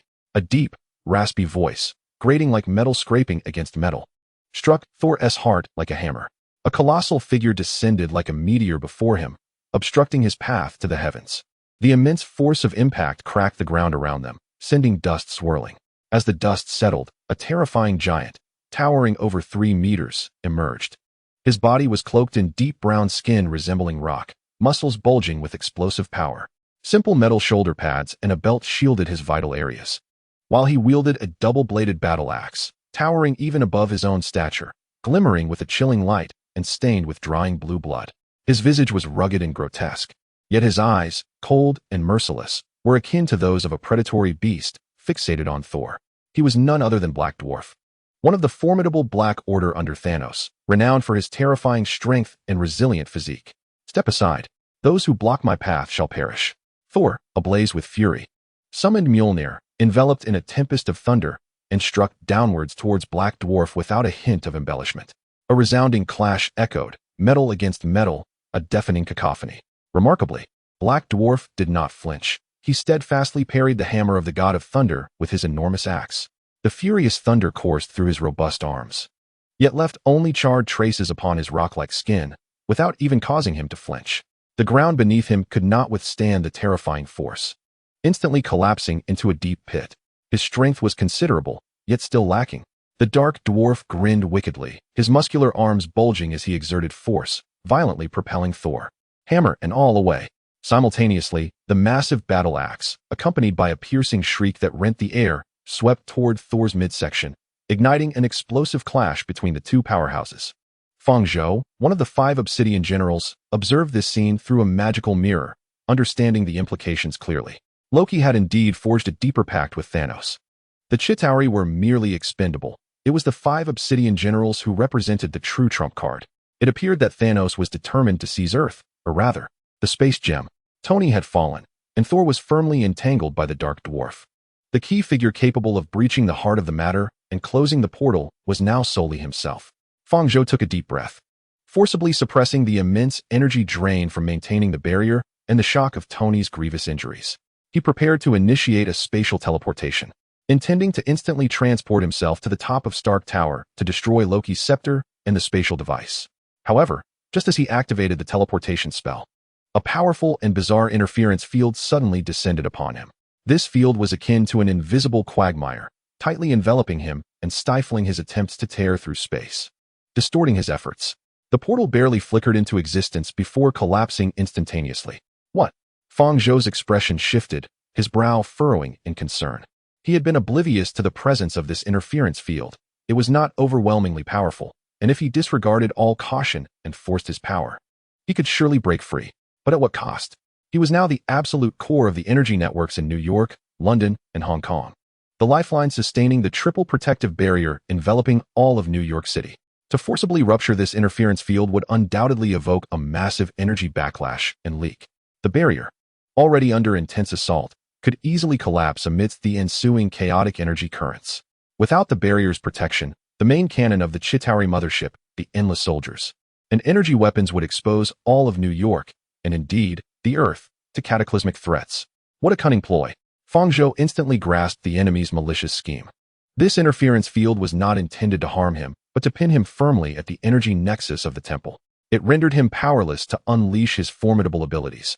Forcing him to watch helplessly as his comrades bled, the city crumbled, and the barrier was gradually eroded. If he succumbed to the urge to leave forcefully, the consequences of the barrier's collapse would be catastrophic. He could not remain passive. He had to unearth the one lurking in the shadows, orchestrating this treachery. Fang Zhou compelled himself to regain his composure, his mind racing with thoughts. Maintaining the barrier must not be interrupted. The spatial transport is locked down. To break this stalemate, one must entice the serpent from its lair, placing oneself in peril, allowing the hidden enemy to believe there is an opportunity, thus provoking their emergence. A bold and perilous scheme swiftly materialized in Fang Zhou's mind. A flicker of resolve shone in his eyes. Then let us perform a play, he mused, a cold smile curving his lips as he returned to the core of the magical array in the main hall, seated in a meditative posture. His hands formed intricate seals, and a surge of magical energy enveloped him, seemingly more focused on maintaining the barrier while remaining oblivious to the outside world. Yet, beads of sweat increasingly dotted his forehead. His complexion grew ever paler, portraying the visage of immense exhaustion, struggling to hold on. Chapter 48. Darkness descends. Fang Zhou sat cross-legged in the center of the main hall of the New York Temple. The intricate golden runes of the magical array flowed like a living entity, gathering the powers of the three temples and transforming them into a colossal barrier to protect the city. His eyes were tightly shut, brows furrowed, as beads of sweat rolled down his temples, soaking his garments. His chest rose and fell slightly, each breath seemingly tugging at the very pulse of the barrier. Weighted with gravity, he murmured ancient and esoteric incantations of the Vishanti, each syllable laden with significance, as if he were contending with an unseen force of immense power. In the name of Vishanti, I grant you the light of protection. Maintain this realm, and let no evil intrude. His voice echoed within the solemn expanse of the hall, imbued with a near-tragic sense of perseverance. In Washington, at the S.H.I.E.L.D. headquarters, the atmosphere in the command center was so tense it felt as though it could precipitate. The enormous electronic screen displayed harrowing scenes of battle across New York, burning streets, collapsing buildings, Zatara soldiers swarming like locusts, agents and civilians struggling against the tide, and 5 golden magical avatars striving valiantly on the battlefield. At the center of the display loomed a colossal portal resembling the Eye of Hell, with a Zatara mothership ominously protruding from it, exuding an aura of apocalyptic dread. Nick Fury, as steadfast as a cast-iron statue, fixed his singular gaze upon the screen. When he witnessed Tony being struck by dark energy and plummeting, as buildings crumbled around him, his tightly clenched fist turned pale with strain. J.A.R.V.I.S.S. emotionally charged alarm reverberated through the command center, casting a heavy shadow over all present. Director, the New York Temple has detected an exceptionally intense energy fluctuation. The barrier's output power experienced a violent spike the moment Tony Stark was attacked. A technical agent reported urgently, his voice tinged with disbelief. The peak of the fluctuation far exceeds the previously recorded maximum. The energy readings are also alarmingly unstable. Fury's single eye gleamed sharp as an eagle's. Retrieve all satellites and city surveillance feeds that can observe the exterior. Quickly, Fang Zhou would not allow S.H.I.E.L.D. to install surveillance within the temple, yet external observation was imperative. This was the result of their ongoing confrontation. The screen flickers rapidly. High-precision satellite imagery reveals the ancient structure of the New York Temple, standing in stark contrast to the chaotic urban backdrop, exuding an aura of tranquility. The golden protective barrier still envelopes it, though its radiance appears somewhat dimmer than before, with rippling fluctuations growing ever more frequent and intense. Surveillance footage from the city streets captures only the tightly shut doors and windows of the temple, along with the blinding golden light emanating from the building. A result of energy overload. There are no signs of intruders, and external monitoring shows no anomalies. The report from the technical agent is laced with confusion and unease. Fury knots his brow into a tight frown. No anomalies? This itself is the greatest anomaly. The energy fluctuations of Fang Zhou cannot be so violently erratic without cause. Tony's assault, the barrier's disturbance, Fang Zhou's weakness. All these threads weave together, forming a terrifying thought in his mind. The relentless assault by the Chitauri, and even Tony's grave injuries, may all be mere smokescreens. The true target of the enemy is Fang Zhou, the supreme mage and the core of the barrier, the very pillar of the battlefield. No, this cannot be. Contact Natasha or Clint immediately. They must find a way to confirm Fang Zhou's condition. Something is after him. Fury nearly shouts, finally realizing he may have committed a fatal strategic misjudgment. Yet, everything transpires in the blink of an eye, just as Fury's words fall silent. The heavy oak door of the main hall, intricately carved with countless protective runes, silently opens a crack without any external force. A shadow, ethereal like smoke yet resembling a concentrated essence of pure darkness, flows through the gap. It seamlessly blends into the flickering light and shadows within the hall, evading the ancient runes on the ground that, while appearing decorative, conceal vigilant and defensive magic. Clad in a form-fitting matte black armor, with sharp black metal plating covering its joints, and wearing a peculiar helmet resembling twisted branches, obscuring much of its face, the figure grips a grotesquely designed, astonishingly curved black scythe, its blade pulsating with a darkness that devours light. This is the harbinger of death, walking in the shadows. The shadow silently advances deep into the main hall, crossing the vast magical array to behold Fang Zhou, unguarded, eyes closed in meditation, sweat pouring down. His breath faint and weak at the center of the array.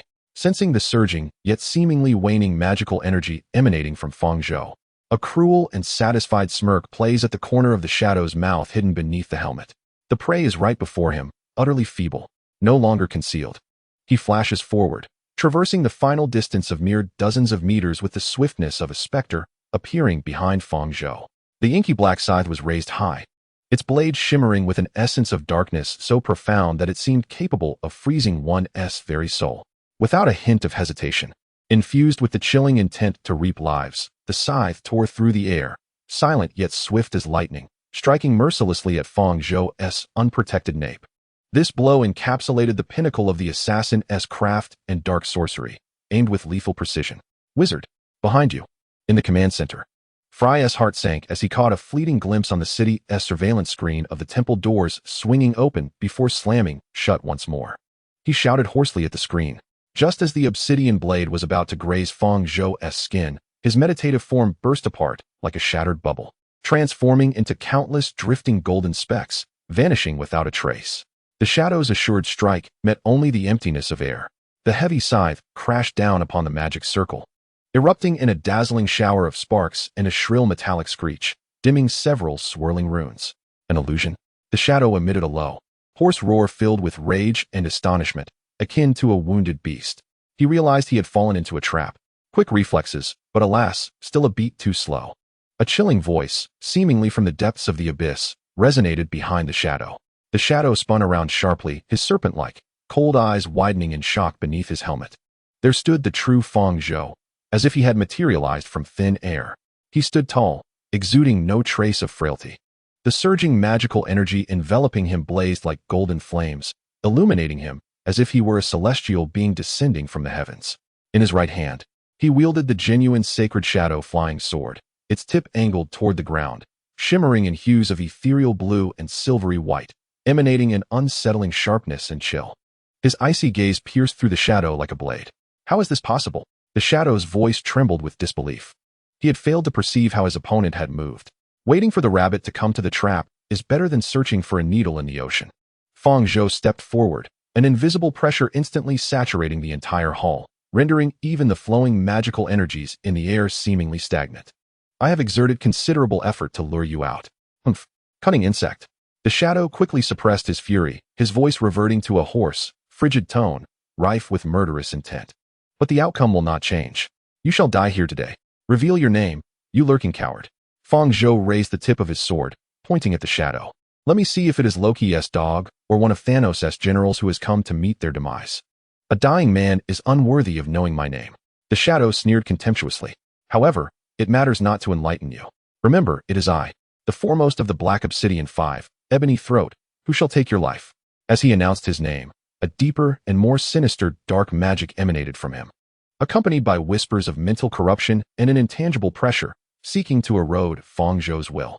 the master of spiritual manipulation and dark sorcery, the most cunning strategist of Thanos. Fang Zhou comprehended the situation, confirming his suspicions. It seemed that Thanos indeed held Earth in high regard, dispatching even you. The Chitauri were merely cannon fodder to draw fire. You were the true key to closing the barrier. He tightened his grip on the holy shadow flying sword, his internal magic coursing rapidly to resist the encroaching mental invasion. To perish at the hands of my ebony throat is a privilege. It saves Lord Thanos the trouble of doing it himself. Without further ado, he knew well that maintaining the barrier consumed immense energy, necessitating a swift resolution. The shadow flickered, merging with the space like ink, vanishing in an instant.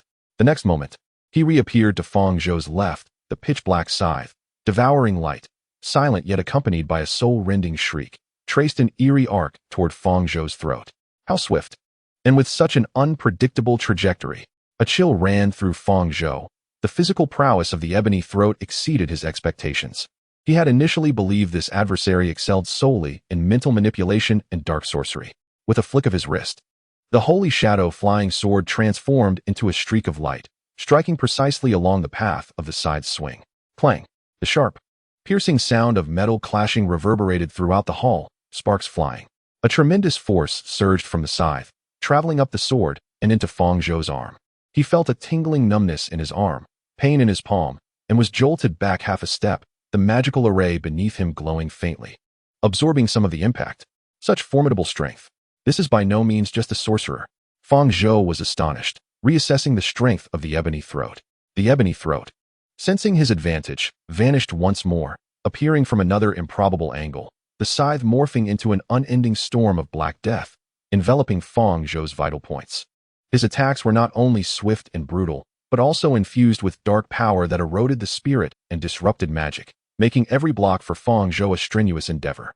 Shaking his mind, Fang Zhou wielded the holy shadow flying sword, the blade's light swirling, whether to block, absorb force, or divert, pushing the martial arts of Kamar-Taj to their limits. Indeed, the two sorcerers commenced a dazzling close-quarters battle. The blades and scythe clashed incessantly, producing a cacophony akin to torrential rain, sparks merging in the dim hall. However, the attacks of the ebony throat surged like a tide, though Fang Zhou defended meticulously. He was forced to retreat continuously, gradually being cornered into a section of the hall. The immense energy required to maintain the barrier had become his greatest burden, preventing him from unleashing his full potential. Beyond the temple, the echoes of battle reverberated, roars of combat, explosions, and anguished cries merging into a cacophony, akin to the war drums heralding the deadly struggle within. Fang Zhou understood that his comrades outside were bleeding, the barrier strained under immense pressure, and the Zitari mothership's cannons could unleash beams of annihilation at any moment. He had to swiftly confront the formidable foe before him. Conventional methods had proven futile. Thus, Fang Zhou's gaze sharpened, transforming into a blade, as the suppressed momentum surged forth with explosive ferocity. Let the domain speak. Saintly Shadow Domain. Activate. With a resonant command imbued with divine power, Fang Zhou's inner sanctum of divine energy erupted. A pure, resplendent golden radiance erupted from beneath his feet, akin to a supernova, swiftly enveloping every inch of the New York Temple's Grand Hall. Light, sound, and even the flow of air within this golden domain thickened and slowed. The ground, walls, and dome were all cloaked in a shimmering layer of liquid gold. Countless ethereal blades of pure energy, manifesting as shimmering golden fish, emerged within the domain, gliding gracefully, their tips unwaveringly fixed upon the incongruous black figure at the center. Meanwhile, on the battlefield outside, amidst the ruins, Mark's armor bore a charred hole, the edges twisted and molten, revealing exposed circuitry that sparked ominously. Tony Stark lay within the contorted cockpit, his pallor resembling that of parchment, blood trickling from the corner of his mouth, his vital signs faint. Jarvis's voice crackled intermittently. "Sir, reactor damage, energy leakage, life support system failing, calling for assistance. Repeat. Calling for assistance." Just then, a silver-gray suit emblazoned with the insignia of the U.S. military burst through the smoke, crashing down beside the ruins. With such a commotion, the military naturally joined the fray. Colonel Rhodes's anxious voice rang out. "Tony, hold on. I'm coming." On another front, the clash of titans unfolded as if a myth were being reenacted. Thunder and colossal force collided with ferocity. Thor's furious roars echoed. Each swing of Mjolnir unleashed a tempest of thunder, gouging the ground and reducing surrounding Zatari soldiers to mere ashes. Black Dwarf stood as an indomitable fortress of rock, wielding a massive axe to counter the thunderous onslaught, his might forcing Thor back on multiple occasions. The shockwaves of their battle devastated entire city blocks.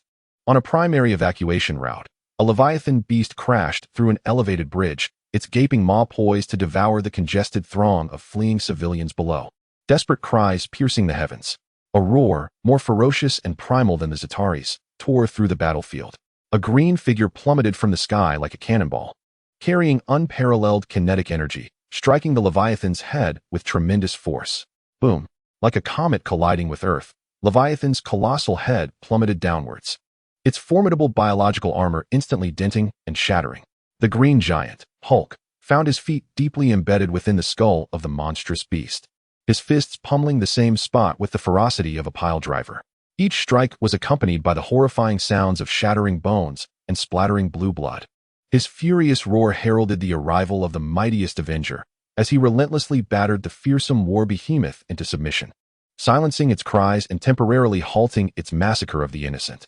Hulk lifted his head, his green eyes scanning the chaotic battlefield until they fixed upon the distant summit of Stark Tower, where a tall, slender figure clad in a green robe, Loki, stood on the terrace, wielding a scepter as if observing a grand spectacle. With a deep, rumbling growl emanating from his throat, Hulk propelled himself forward like a green cannonball, disregarding all obstacles in his path as he surged towards Stark Tower. Wherever he passed, Chitauri soldiers were sent flying, crushed like bowling pins. Chapter 49. The Holy Shadow against the darkness in the New York Sanctuary. Time and space seemed to crystallize under a golden radiance. Within the realm of the Holy Shadow, Fang Zhou reigned supreme, his very being suffused with a divine magic akin to liquid gold. Countless ethereal flying swords, resembling loyal sentinels, hovered and glided, their tips locking onto the incongruous darkness at the heart of the domain. As the domain unfurled, the thick, oppressive atmosphere imbued with sacred pressure brought a sudden halt to the movements of the ebony-throated creature. The ghostly speed he once took pride in, bolstered by dark magic, was now severely constrained, akin to wielding a scythe in the depths of the ocean, each motion generating visible ripples of energy. What alarmed him further were the ubiquitous golden sword phantoms, radiating a brilliance that pierced his very soul, a natural suppression of darkness by pure order and light. Trivial tricks, came the gravelly voice of the ebony-throated creature, laced with a barely perceptible fury. He forcefully drove his obsidian scythe into the ground. With a hum, a deeper, more tainted dark magic erupted around him, akin to ink spilling into gold, attempting to corrode and pollute this sacred domain. Dark magic transformed into twisted tendrils and whispers of mental shrieks, assaulting the boundaries of the realm and Fang Zhou's will. Fang Zhou's gaze was icy as his right hand directed a holy flying sword towards the ebony-throated creature. With a whoosh, dozens of golden sword phantoms that had been suspended in the air sprang into motion, transforming into streaks of golden lightning that tore through the air from all directions, striking at the creature from the most cunning angles. The speed surpassed anything the ebony-throated creature could muster outside the realm. His pupils constricted as he shouted, his scythe swirling into a dense, impenetrable black wheel. The sound of clashing metal echoed. The cacophony of clashing metal rang out like a torrential downpour within the realm, as golden radiance and dark miasma collided with fervor, annihilating one another. The figure of Wumu Ho was utterly engulfed in the golden rain of swords. Utilizing his extraordinary combat instinct and the protective shroud of dark magic, he managed to deflect and repel most of the flying swords. However, the might of these enchanted blades, enhanced by the domain, far surpassed that of ordinary magic. Each impact sent jolts of numbness through his arms, and his dark magic was vehemently depleted. The protective aura of black mist sizzling under the searing touch of divine light, gradually dissipating. Moreover, a particularly cunning golden sword slipped through the gaps in his scythe defense, striking fiercely at the wrist that held his weapon. Humph! Wumu Ho stifled a grunt as his wrist twisted at an extraordinary angle, narrowly evading the blow. Yet the sharp aura of the sword left a profound, scorched mark upon his resilient black bracer. But it was not over. Fang Zhou's voice resonated like a decree of judgment. With a swift motion of his left hand, he summoned the flowing golden light within the domain, which instantly converged, coalescing in his palm into a colossal sword of holy energy. The runes upon the blade shimmered, emanating an overwhelming force akin to that which could rend the heavens asunder. With a fierce grip upon the giant sword, Fang Zhou brought it down upon Wumu Ho, who was momentarily suppressed by the rain of blades. This strike embodied the might of the domain, the power of the Vishanti, and his fury for his grievously wounded comrade. As the golden sword sliced through the air, the very fabric of space compressed and distorted in its wake. The golden flying swords within the domain seemed to be summoned, attaching themselves to the enormous sword, amplifying its power exponentially. A massive golden sword wave, imbued with the intent to purify all darkness, thunderously descended. Wumu Ho sensed a life-threatening peril, and for the first time, the visage beneath his helmet revealed sheer horror. He could no longer afford to hold back and let out a soul-piercing shriek. Abyssal protection. Instantly, the dark magic enveloping him ignited, transforming into a colossal, distorted shield, adorned with anguished faces, rushing to meet the cataclysmic golden sword wave. Simultaneously, a malevolent, intangible mental spike surged forth from his eyes, piercing through the physical distance to strike viciously at Fang Zhou's consciousness. Boom! The golden sword wave collided violently with the obsidian shield. An indescribable torrent of terrifying energy erupted within the sacred shadow domain. The entire main hall of the New York sanctuary trembled violently, the ancient runes upon its walls flickering erratically, emitting groans under the immense strain.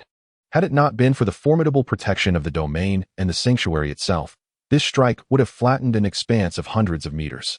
Golden and black energies interwove in a frenzied dance of annihilation and explosion. The magical array beneath Wumu Ho shattered inch by inch, the ground beneath him sinking deeply. The obsidian shield emitted a disconcerting cracking sound as the faces of agony upon it burst apart.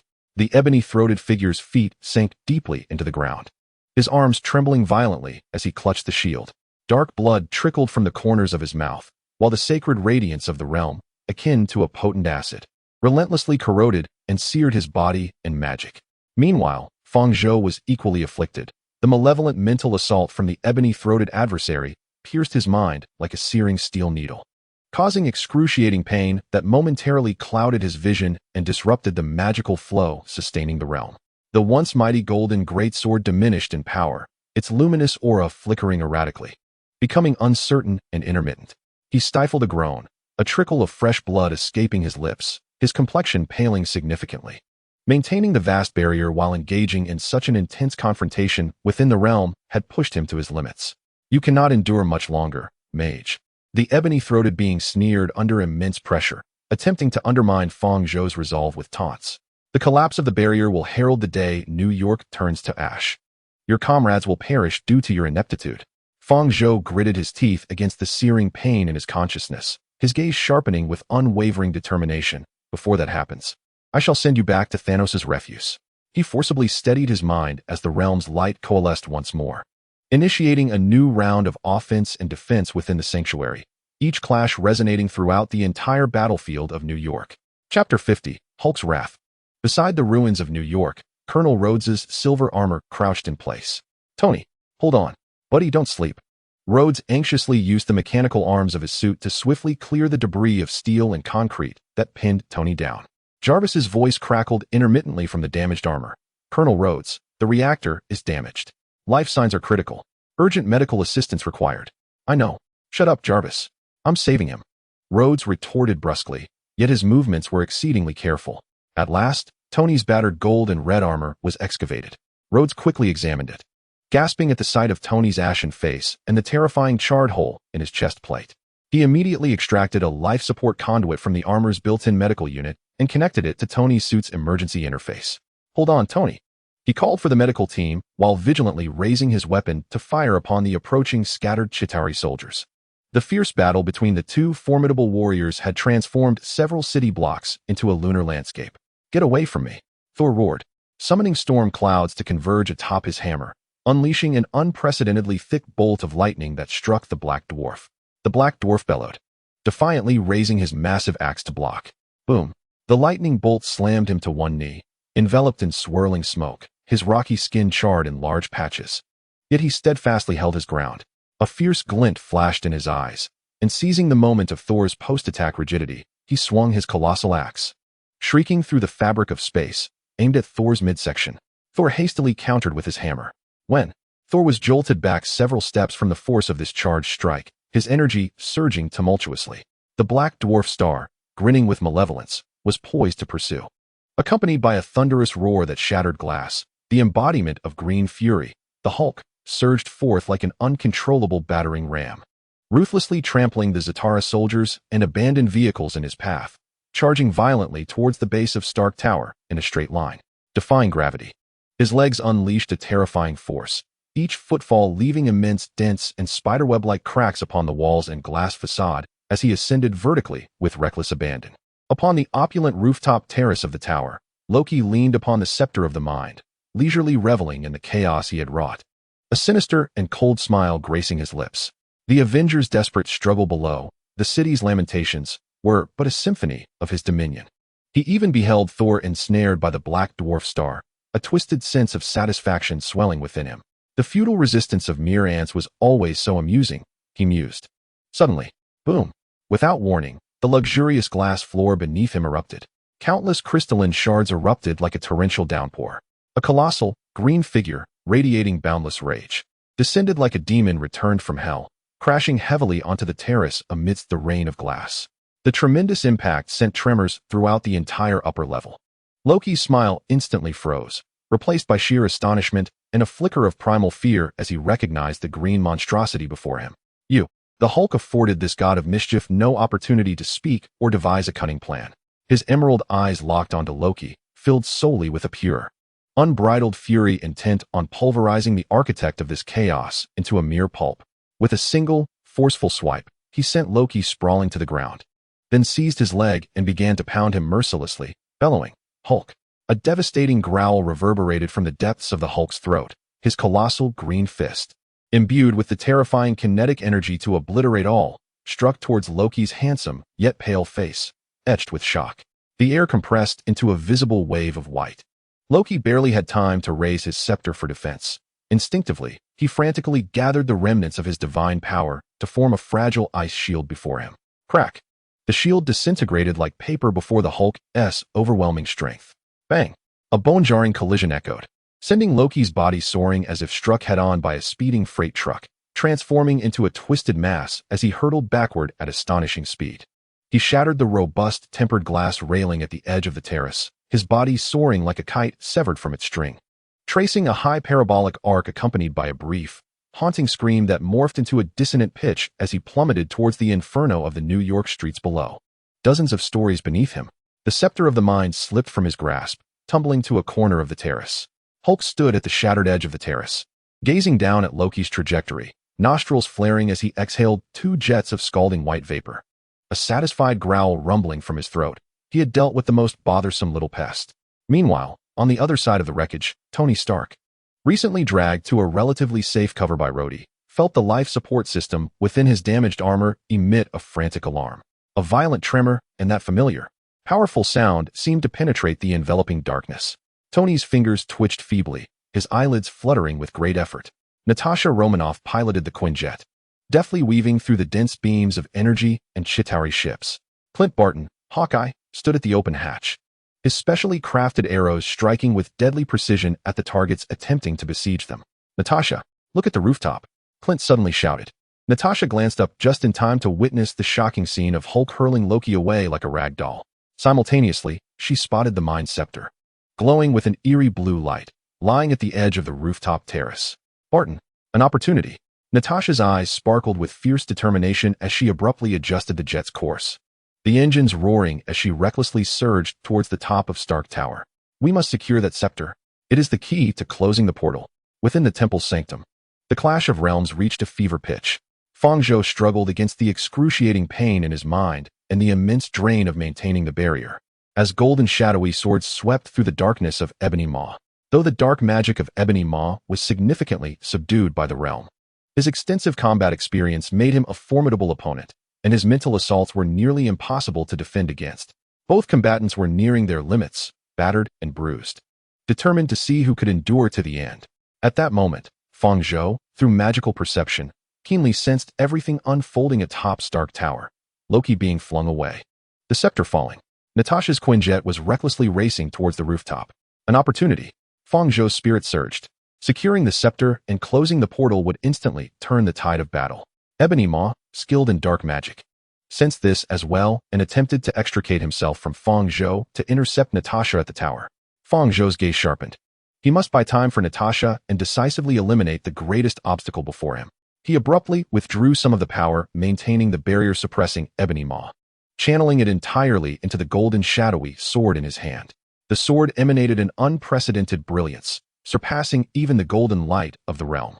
He relinquished all defenses, channeling every ounce of his magical power, will, and even a portion of the energy sustaining the barrier into this singular strike. Transformed into a golden comet, he surged forward with an indomitable and devastating ferocity, aiming directly at the heart of the Omuho. This strike reached the pinnacle of speed, consolidating all the power he could muster. The realm trembled violently, on the brink of collapse due to the withdrawal of its core strength. Omuho's expression shifted dramatically. He had not anticipated such a sudden and formidable attack during this moment of stalemate. In a moment of panic, he could only cross his scythe before his chest, igniting his primal dark magic to block, while simultaneously unleashing his most potent mental spike towards Fang Zhou's unguarded consciousness, seeking mutual destruction. The golden comet and the dark magic scythe, bearing the last vestiges of their respective wills, were poised for collision. The outcome of the battle in New York hinged on this fleeting instant. Chapter 51. Closure time seemed to stretch infinitely as Fang Zhou and Omuho unleashed their full might. The golden comet, embodying Fang Zhou's nearly all-consuming strength and will, even at the cost of temporarily diminishing the energy output of the triple protective barrier. The sacred realm flickered violently, teetering on the edge of collapse due to the extraction of its core power. The golden sword phantoms that roamed within began to dissipate. This strike forsook all defense and avenues of retreat, seeking only to deliver a killing blow, creating the sole opportunity for Natasha to seize the scepter and seal the portal. The light concentrated at the sword's tip resembled a miniature sun, embodying the resolve to purify all darkness. Omuho's face, concealed beneath his helmet, contorted in response to the imminent danger. He sensed the destructive energy contained within this strike. In a hasty reaction, he positioned the pitch-black scythe before him, his primal dark magic swirling like a ravenous black flame, infusing the scythe. In an instant, the scythe expanded and contorted, transforming into a colossal magical shield adorned with the anguished faces of the tormented. Simultaneously, a ghostly light surged in his eyes as he summoned a piercing spike, coalescing all his mental strength, malevolent enough to obliterate a mortal soul in an instant, disregarding physical defenses and striking first towards Fang Zhou's defenseless consciousness, with the intent to either compel Fang Zhou to defend or to achieve mutual destruction. There was no cataclysmic explosion. In that moment of contact, time seemed to freeze for an instant. Then came a sound akin to a red-hot branding iron piercing through ice. The resplendent, divine golden light clashed violently with the noxious, viscous, dark magic, annihilating and dissolving each other in a frenzy. The blinding radiance and rolling black mist swiftly engulfed the entire main hall. The ancient walls of the temple trembled violently, countless protective runes radiating with an intensity that echoed a lament of unbearable weight. Were it not for the formidable magical defenses of the temple itself, the aftershocks of this blow would have utterly obliterated the entire structure. Fang Zhou's sword tip pressed firmly against the center of the ebony throat's magical shield, the tormented faces upon the shield erupting and dissipating under the searing divine light. Ebony Throat's arms quaked violently, the ground beneath him fracturing and sinking inch by inch, as dark blood flowed incessantly from the corners of his mouth, eyes, and ears. Fang Zhou's situation was equally dire. The majority of his magical energy was devoted to maintaining the barrier, significantly constraining his ability to engage in combat. A pained grunt escaped Fang Zhou's lips, blood seeping from all 7 orifices, his body teetering on the brink of collapse. Yet, his grip on the sword remained unwavering, as if melded to it. His eyes, suffused with blood and golden light, fixed intently on the ebony throat before him, embodying a resolve more resilient than steel. Ebony Throat was filled with dread. He had never encountered an adversary so reckless and resolute. The opponent's mental defenses exceeded his expectations, withstanding his most potent strike without crumbling. Meanwhile, his own dark magical shield was rapidly dissolving against the onslaught of divine sword light. Recognizing this, Ebony Throat poured every ounce of his power into reinforcing the shield, which solidified slightly. A sudden flash of golden light ignited in Fang Zhou's eyes. He was not without preparation. He understood that facing the remaining magical energy head-on would not yield a decisive blow. In the midst of abandoning defense to unleash a desperate strike, He quietly infused the last vestiges of his magic into the magical array beneath his feet. Just as the ebony throat's shield shattered and the sword tip was poised to pierce his chest, Fang Zhou's figure, along with the saintly shadow flying sword in his hand, flickered in an extraordinary manner. It was not a mere teleportation, but rather the creation of a remarkably lifelike energy afterimage, infused with the last vestiges of his divine sword intent. Meanwhile, his true form instantaneously appeared behind Ebony Throat. All of Ebony Throat's focus and strength were directed towards countering the lethal strike before him. By the time he sensed the spatial disturbance behind him, it was far too late. The true Fang Zhou, pale as a sheet, trembled violently from exhaustion and mental trauma. Yet the saintly shadow flying sword in his hand remained steady. The residual golden light upon the blade, carrying his final will, surged forth silently, yet as swiftly as lightning, piercing with pinpoint precision into the vulnerable point of Ebony Throat's back. The sound of the blade penetrating flesh was almost imperceptible amidst the cacophony of vanishing energy, yet it was devastatingly lethal. Ebony Throat's forward momentum abruptly halted, disbelief washing over him as he looked down to see the tip of the sword, stained with dark blood and shimmering with faint golden light, protruding from his chest, cloaked in black armor. The power he had gathered to confront the lingering shadows before him dissipated in an instant. The golden remnants of the sword light, infused with Fang Zhou's desperate will to survive, although diminished in strength, still struck fiercely against his unguarded front. Boom! The body of Wu Mu Ho was hurled through the air as if it were a mere sack, caught between the forces of the attack. He crashed heavily against a stone pillar in the main hall, inscribed with runes, which shattered with a thunderous roar. He slid down to the ground, his helmet shattered, revealing a face contorted with agony and terror, adorned with bizarre patterns. Two horrific puncture wounds marred his chest and back, from which black blood gushed forth like a spring, interspersed with golden flecks scorched by divine magic. His cold eyes fixed on Fang Zhou, filled with resentment, bitterness, and disbelief. He struggled to utter a few words, as dark magic receded like a retreating tide from his form, and his life force rapidly waned. Fang Zhou, kneeling on one knee, leaned on the holy shadow flying sword, gasping for breath, each inhalation tainted with the metallic taste of blood. He strained to lift his gaze to the dying Wu Mu Ho, his voice hoarse yet icy. Thanos has overreached. Earth is not a domain he can taint. Upon finishing, he felt himself falter. Most of his magic was directed toward maintaining the barrier, and the remaining energy was nearly exhausted, a profound emptiness engulfing him. Yet the pressure to sustain the barrier bore down upon him like a mountain, demanding immediate stabilization of his energy output. Otherwise, the barrier would collapse, and all would be lost. He struggled to return to the core of the magic circle, his hands trembling as he formed the seals, channeling all his strength to communicate with the three temples, stabilizing the precarious protective barrier. For now, he was powerless to continue the fight. The light in Wu Mu Ho's eyes extinguished completely, his head lolling to the side as his breath ceased.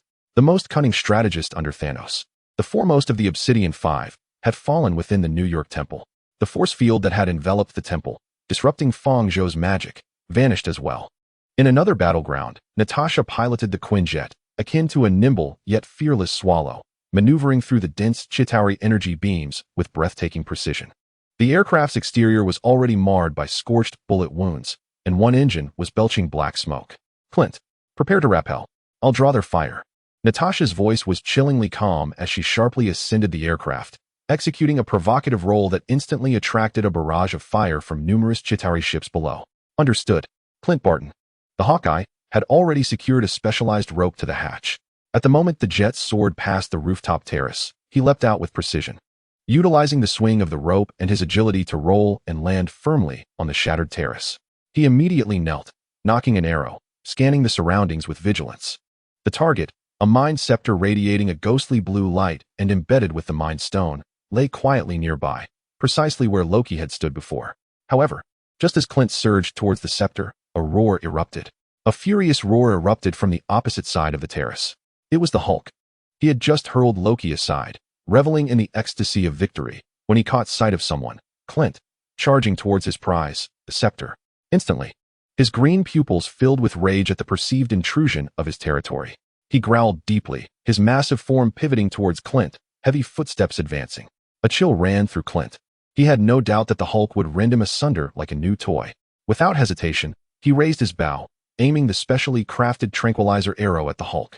Yet, How effective would a dose capable of taking down a rhinoceros be against the Hulk? Uncertainty gripped him in that critical moment. Hulk, an anxious, faint, yet unmistakably familiar voice crackled through the comm channel. The voice, though intermittent, bore an undeniable will. The Hulk's colossal frame abruptly halted, a flicker of confusion and recognition flashing in his wild eyes. He turned to the source of the voice. Colonel Rhodes, accompanied by Tony, soared into view, their silver and red armors contrasting starkly, though the red armor bore evident damage. Tony's voice, weak yet clear, resonated from within the suit. Hulk. That's Barton, one of our own. Tilting his massive head, the Hulk scrutinized Tony and Rhodes, then glanced at Clint, who stood poised with his bow. An expression of vigilance etched upon his face. It seemed he understood Tony's words about being one of their own. Or perhaps Tony's voice had stirred the buried recognition of his ally, Dr. Banner, deep within him. A meaningless gurgle escaped his throat, and miraculously, the ferocity of his rage began to wane. He disregarded Clint, instead kicking aside the remnants of a Chitauri soldier in annoyance, and approached the edge of the terrace, unleashing another thunderous roar upon the chaotic battlefield below in search of a new target for his wrath. Clint exhaled a long breath, cold sweat saturating his combat suit. He immediately dashed for the Mind Stone, seizing it in his grasp. Its icy touch coursed through him, revealing the immense and sinister power it harbored. Natasha, the scepter is secured, Clint reported without hesitation. Well done, Barton. Natasha's voice brimmed with delight. Now, deactivate the device. It's located in the center of the top-floor laboratory. That glowing behemoth. Clint, without a moment's pause, clutched the scepter and sprinted like a cheetah towards the internal staircase leading to the top-floor laboratory.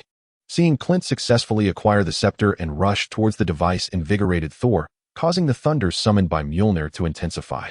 Meanwhile, Black Dwarf sensed the absence of Ebony Maw's presence and the loss of the scepter. With a furious roar, he attacked with increased ferocity, striving to shake off Thor and thwart Clint's advance. Your foe is me, monster, Thor bellowed, delivering another thunderous blow that sent Black Dwarf reeling back. The battle between the two combatants escalated into its most brutal phase, with each collision resulting in a grotesque display of flesh and blood, primarily due to the charred brown skin of the Dark Dwarf being seared and ruptured by lightning.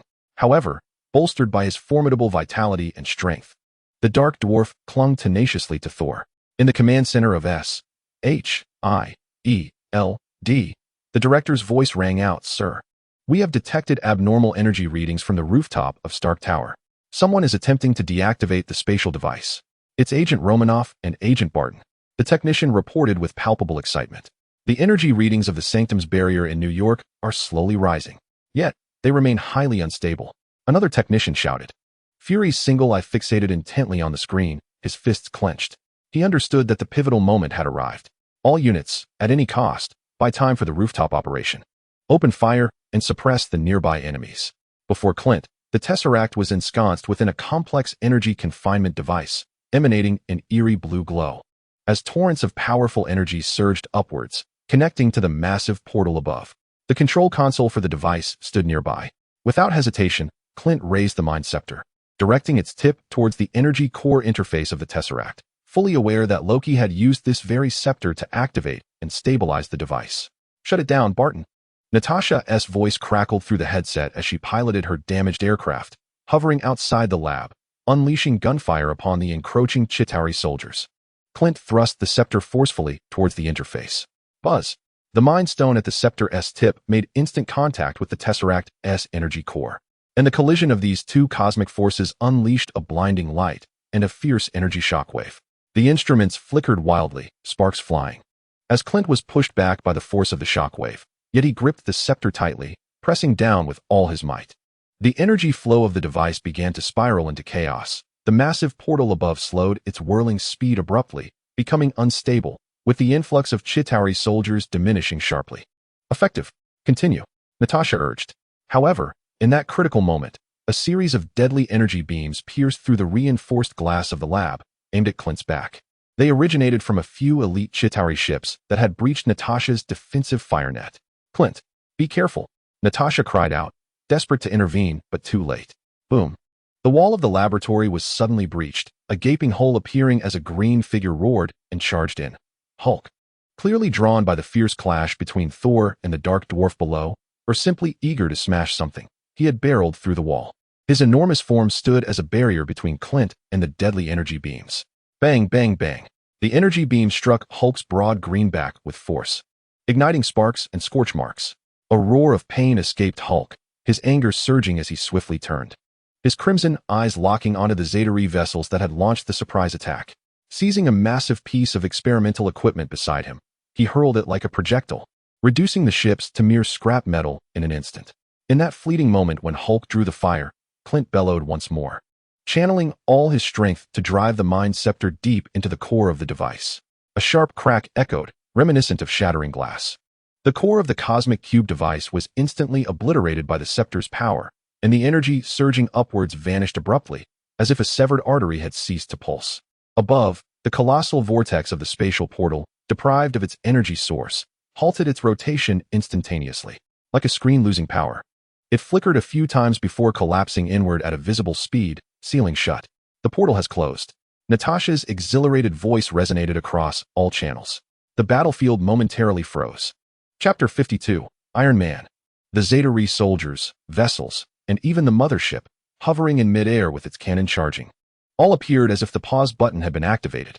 The ferocity in their eyes extinguished in an instant. Their movements grew rigid and chaotic, akin to robots bereft of signal, plummeting to the ground and structures below, transforming into lifeless heaps of metal debris. The mothership's massive cannon dimmed rapidly, its enormous frame losing power and beginning to tilt, disintegrating. All surviving ground forces, pilots of the Quinjet in the skies, and SHIELD personnel watching the scene unfold on their screens erupted into cheers of survival. Thor swung his hammer, sending Black Dwarf flying, and gazed at the closed portal and the Zeta-Re wreckage cascading from the sky like dumplings, a smile breaking through his weary visage. Hulk stood amidst the wreckage of the laboratory, observing the falling enemies with a hint of confusion, yet his craving for destruction was satiated, and his growls had subsided somewhat. Natasha piloted the smoking Quinjet, gently landing on the rooftop terrace. Clint leaned against the control panel, exhausted but sporting a victorious smile as he supported himself with the Mind Scepter. Within the sanctum of New York, Fang Zhou sensed the closure of the portal, the instantaneous paralysis of the Zeta-Re Legion, and the eruption of cheers from outside, allowing a thread of tension in his heart to finally ease. He strained to maintain the stability of the barrier, expelling residual energy, his complexion still pale, yet his eyes shone with relief.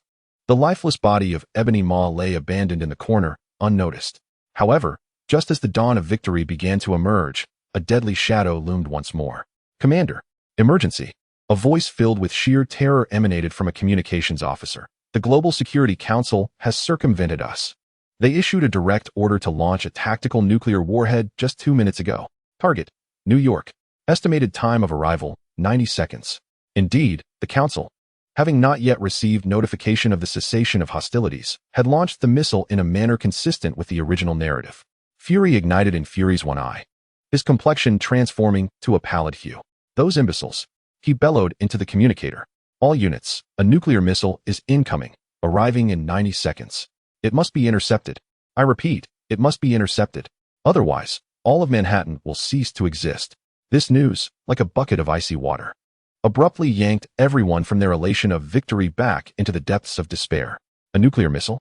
Voices filled with rage and disbelief echoed across all Avengers channels. JARVIS. Scan. Lock onto the target. A weak yet resolute voice emerged from Tony's communication channel. "Rhodey," he exclaimed. A mixture of surprise and concern etched on his face. "Your armor. No time for that, Rhodey. Help me stand." Tony's voice was laced with agony and urgency. JARVIS. Is the armor operational? External armor is severely damaged, sir. The main thrusters have failed by 60. However, the arc reactor core remains barely stable. Your current vital signs. Calculate the missile's trajectory and the optimal interception point, Tony interjected. And also, summon the upgraded Mark 8 to my location immediately. Clearly, as a billionaire in the realm of armored suits, Tony possessed more than one suit. This particular one was a modification of the Mark 8 originally crafted for the Arkansas. Rhodey beheld the familiar, reckless glint in Tony's eyes, knowing that any attempts to dissuade him would be futile.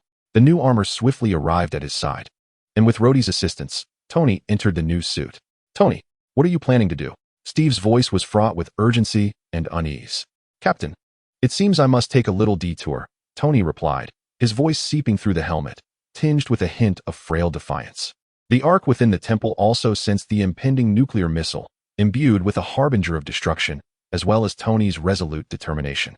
He wished to intervene, but his weakened body and the duty of maintaining the barrier rendered him immobile. "Sir, the missile's trajectory is locked.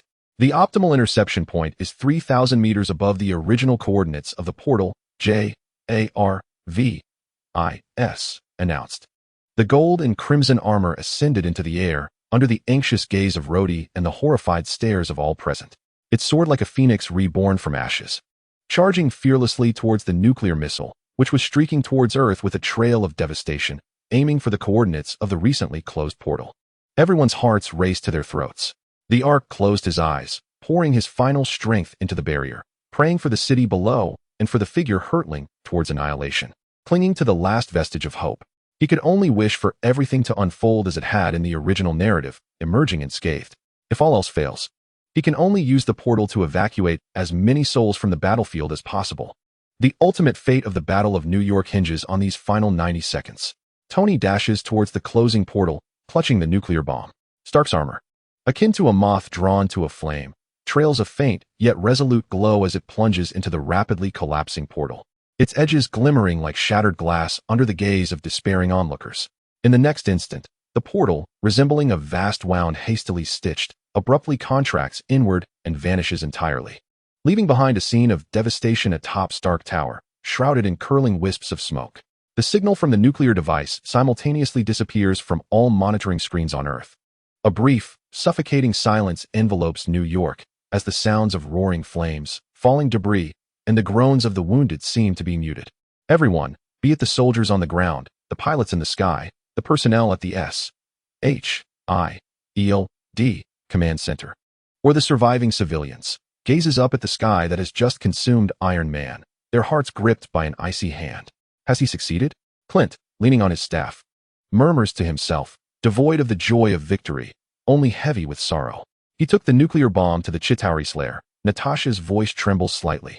Thor clutches Mjolnir tightly, staring at the sky, his golden eyes filled with a tumult of emotions, anger, sadness, and a hint of reverence.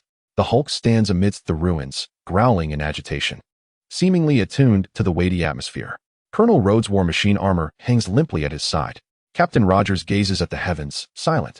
Wong sits cross-legged at the core of the magic circle, his face as pale as parchment. Blood trickling from his orifices has congealed into dark crimson stains. At the moment the portal closed, the pressure sustaining his barrier diminished abruptly, yet the mental toll and magical exhaustion rendered him like a flickering candle in the wind. Through the magical mirror, he clearly witnessed the final scene of Tony rushing towards the portal with the nuclear bomb. Unlike others, he saw Tony withdraw at the last moment. Warning: high-energy object breaching the spatial barrier. High-speed descent. Coordinates: above the original portal. Jarvis's voice forcibly interrupted all public channels. Everyone looked up in unison. They beheld the void where the portal had just vanished, the space warping violently as if disturbed by a stone thrown into a pond. Moments later, a golden-red suit of armor burst forth. It was Tony. He was propelled out by the shockwave of the explosion from the other end of the nearly closed portal. Unlike the original scenario, piloting the new armor, he was fully charged. The critical retreat allowed him to be merely diverted from his flight path by the shockwave. The armored figure descended with an alluring grace, capturing the attention of all. "Welcome back, sir," Jarvis's voice resonated, imbued with an unprecedented, almost human-like sense of relief. The colossal golden shield enveloping New York flickered a few times before dissipating like a mere illusion. At this moment, the threat had been neutralized. The residual chaotic energy from the alternate dimension began to dissipate autonomously, having lost its source in relentless assault. Fang Zhou's body slumped backward, consciousness plunging into an abyss of darkness. Just before succumbing to complete unconsciousness, a barely perceptible, serene smile tugged at the corners of his lips. The battle for New York had come to a close. Chapter 53, the dust settles the battlefield, shrouded in smoke, gradually fell silent. The wail of rescue sirens and the sound of ambulances began to replace the echoes of explosions and cries. The Avengers gathered around Tony, as medical personnel urgently tended to his injuries sustained from a prior ambush. Steve gazed at Tony being lifted onto a stretcher, still managing to offer weak banter, before his eyes drifted toward the direction of the New York Sanctum, filled with a complex sense of gratitude. Thor stood amidst the ruins, observing Loki, handcuffed and bruised. His eyes filled with resentment, yet remaining silent. He glanced back at the unconscious Tony and the Sanctum, tightening his grip on Mjolnir. Earth was far more intricate and resilient than he had anticipated. Under the faint call of Dr. Banner's consciousness, Hulk's massive form began to shrink gradually, reverting to the unconscious Bruce Banner clad only in tattered shorts. Natasha and Clint leaned against each other wearily, surveying the ravaged city and their surviving comrades. S-H-I-E-L-D. Personnel commenced clearing the battlefield, collecting Chitauri remnants along with the crucial Mind Stone. Meanwhile, within the ancient New York Sanctum, the Ancient One led several sorcerers from other sanctums, carefully lifting the unconscious Fang Zhou, whose breath was faint and whose lips bore traces of blood, from the shattered magical circle. The Ancient One's face was etched with seriousness and concern. He understood the grave cost this young Sorcerer Supreme had paid for the city and its mortal heroes. The dying rays of the setting sun pierced through the smoke hanging over New York, casting a glow upon this battle-scarred yet indomitable land. Amidst the ruins, hope began to sprout, albeit with great difficulty. The heroes bore their wounds, yet they had all survived. An alliance formed of mortals, deities, monsters, and sorcerers had, for the first time in earnest, united to protect this world. And though the shadows from the depths of the cosmos had temporarily receded, all were acutely aware that this was merely the beginning. Thanos' pieces had been set in motion, and a greater storm was brewing in the unknown expanse of space. Days later, in New York, Fang Zhou gradually stirred from a profound slumber, his gaze falling upon the familiar stone dome of the temple in New York, etched with the passage of time, and the concerned yet reproachful face of Wong. "You have finally awakened." Wong's voice resonated with a somber gravity, simultaneously maintaining the barrier while grappling with the mental toll and battling the formidable adversary, nearly exhausting himself in the process. Fang Zhou attempted to move a finger, but an excruciating pain coursed through his body, akin to being repeatedly crushed by a heavy truck, particularly in the depths of his mind, where countless tiny ice cones seemed to churn. He suffered no tangible injuries, merely a depletion of energy. He managed a wry smile, his voice hoarse like a broken gong. "There is always a price to be paid. How is Tony, Mr. Stark?" Wong's expression softened slightly, better than he had anticipated. Fang Zhou struggled to sit up. "Take me to see him. I can lie down." Wong firmly pressed him back down. "Your body is now even more fragile than his. With your magic depleted and mental exhaustion, do not expect to recover to your former self in just a few days. Do you truly believe you are a god?" Reluctantly, Fang Zhou lay back down, though his gaze remained obstinate. Wong sighed. "I know you cannot let go. Miss Pepper and Dr. Ethan have taken excellent care of him on the top medical floor of Stark Tower." He paused, a peculiar expression crossing his face. "On the second day of your unconsciousness, he was wheeled into the temple." "What?" Fang Zhou was taken aback. "He said that without the initial rescue from your avatar, he would have become nothing more than a tin can in the ruins. Ultimately, it was the armor meant for you that enabled him to achieve that feat. He could not bear to rest until he witnessed your awakening from his sickbed." Wong imitated Tony's characteristic, somewhat cheeky tone. He was quite insistent on remaining in the side hall, but Miss Pepper insisted on bringing him back. A warm surge filled Fang Zhou's heart, the corners of his mouth involuntarily lifting. Setting aside the Avatar's rescue, the matter of the armor was entirely Tony's own merit. That is quintessentially Tony. "I need time to regain some magic." Fang Zhou closed his eyes, feeling the faint magic slowly rekindling within him. "Please prepare some gentle herbs for me." His magic could significantly expedite Tony's healing process. The following day, in Tony's medical suite, Fang Zhou, now feeling considerably better though still somewhat weak, entered Tony's room. It resembled a high-tech suite, surrounded by various sophisticated medical instruments encircling a luxurious bed at its center.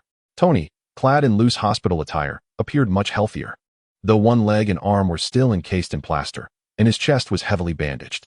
He was rapidly manipulating something on a hovering screen with his only functioning hand. "Hey, Magic Kid, I thought you'd sleep until the next century." As soon as Tony spotted Fang Zhou, he swiftly turned off the screen, a characteristic smile gracing his face, albeit tinged with a hint of frailty. "Pepper says I'm ready to participate in a triathlon. Of course, in the disabled category." Pepper, standing nearby, rolled her eyes in exasperation. "If your bones were as tough as your tongue, you might actually qualify." Fang Zhou seated himself on the chair that Wong had moved over, gesturing for Tony to remain quiet and still. "I currently feel like a leaky vessel. My magic is limited." To Tony's surprise, he fell silent. Curiosity etched on his face as he observed Fang Zhou. The latter extended his slightly trembling hands over the area where Tony's cast was applied. closing his eyes. He softly intoned ancient incantations, his fingertips glowing with a gentle, verdant light reminiscent of tender spring buds, interspersed with warm golden specks unique to the sanctuary. This luminescence gradually seeped into the cast, enveloping the injured area. Tony felt an indescribable warmth coursing through his injury, the intense pain dissipating swiftly like melting snow, replaced by a tingling sensation that signified the rapid healing of his bones. He was nearly overwhelmed by the comfort. The treatment lasted approximately half an hour. Fang Zhou withdrew his hands, exhaling deeply, appearing somewhat fatigued. "How do you feel?" he inquired. Tony wiggled his fingers and toes, cautiously moving his arm and leg encased in plaster, his face lighting up with astonishment. "Wow, this sensation is more effective than the potent painkillers Jarvis injected me with. My bones feel warm and cozy. Magic boy, it would be a travesty not to open a clinic with your skills. How about naming it the Kamar-Taj Miracle Clinic?" "I'll invest. Save it," Fang Zhou replied tersely. "This merely accelerates the healing process. It does not equate to instant recovery. Your bones remain fragile, and your organs require time. You must adhere to a month of rest. Otherwise, the repercussions will be quite burdensome." Chapter 54, The Barbecue Invitation. A month. Tony lamented dramatically. "By then, my new armor design will be overrun with mold." Then, a spark of mischief flickered in his eyes as he glanced at Fang Zhou and Pepper. "Ethan, my friends, don't you think that after nearly annihilating the Earth and almost sacrificing ourselves, we should find a place to indulge in a proper meal, celebrate our survival, and perhaps share some camaraderie?" He added, "I've heard of a newly opened barbecue restaurant in Manhattan with excellent reviews." Ethan and Fang Zhou exchanged amused glances, unable to suppress their laughter. This was indeed quintessentially Tony. Fang Zhou chuckled as well, despite the discomfort it caused him. "Barbecue sounds delightful, but I need a few days to recuperate." "Not a problem." Tony waved his hand dramatically, wincing at the pain it caused. "Wait until you're back on your feet. Jarvis, locate that restaurant and book the entire venue. Oh, don't forget to inform Captain, Thor, Banner, Natasha, and Hawkeye. Not a single one can be missed. This will be our first team-building event." Days later, at the reserved barbecue restaurant, the soft glow of the lights, the sizzling sound of the grill, and the air filled with the enticing aroma of roasted meat and savory sauces created a delightful atmosphere. Tony sat in a specially designed wheelchair, complete with armrests and cushions, resolutely refusing to be wheeled in on a hospital bed. One leg, previously encased in plaster, was now supported by a lightweight brace, and he exuded an air of vitality. Pepper attentively rolled the perfectly cooked beef for him, while Ethan dined with impeccable grace at his side. Steve Rogers, clad in a simple shirt and jacket, maintained an upright posture, curiously observing the array of sauces and side dishes before him, appearing both reserved and intrigued. Cautiously, he picked up a piece of crispy pork belly, mimicking others as he dipped it in sauce and wrapped it in a lettuce leaf. Upon taking a bite, his eyes sparkled with delight. Bruce Banner sat a little farther away, dressed in slightly oversized clothing, looking somewhat fatigued and uneasy. He nibbled on roasted vegetables, consciously avoiding greasy meats, occasionally glancing at the others with a gentle gaze. The remnants of Hulk's confrontation with Loki lingered uneasily in his mind. Yet he felt a growing sense of belonging among these monstrous companions who had accepted him. Thor occupied the seat beside Banner, his table overflowing with a mountain of grilled meats. Unconcerned about appearances, he seized large pieces of steak with his hands, slathered them in spicy sauce, and devoured them hungrily, his lips glistening with grease as he chewed with satisfaction. Half of the jug of mead before him had already been consumed.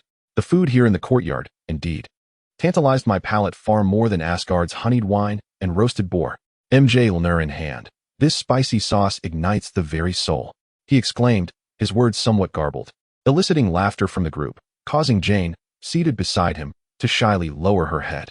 Natasha Romanoff and Clint Barton sat together, appearing the most relaxed. Their camaraderie was palpable. Natasha skillfully flipped the meat slices while Clint precisely dispensed the sauces.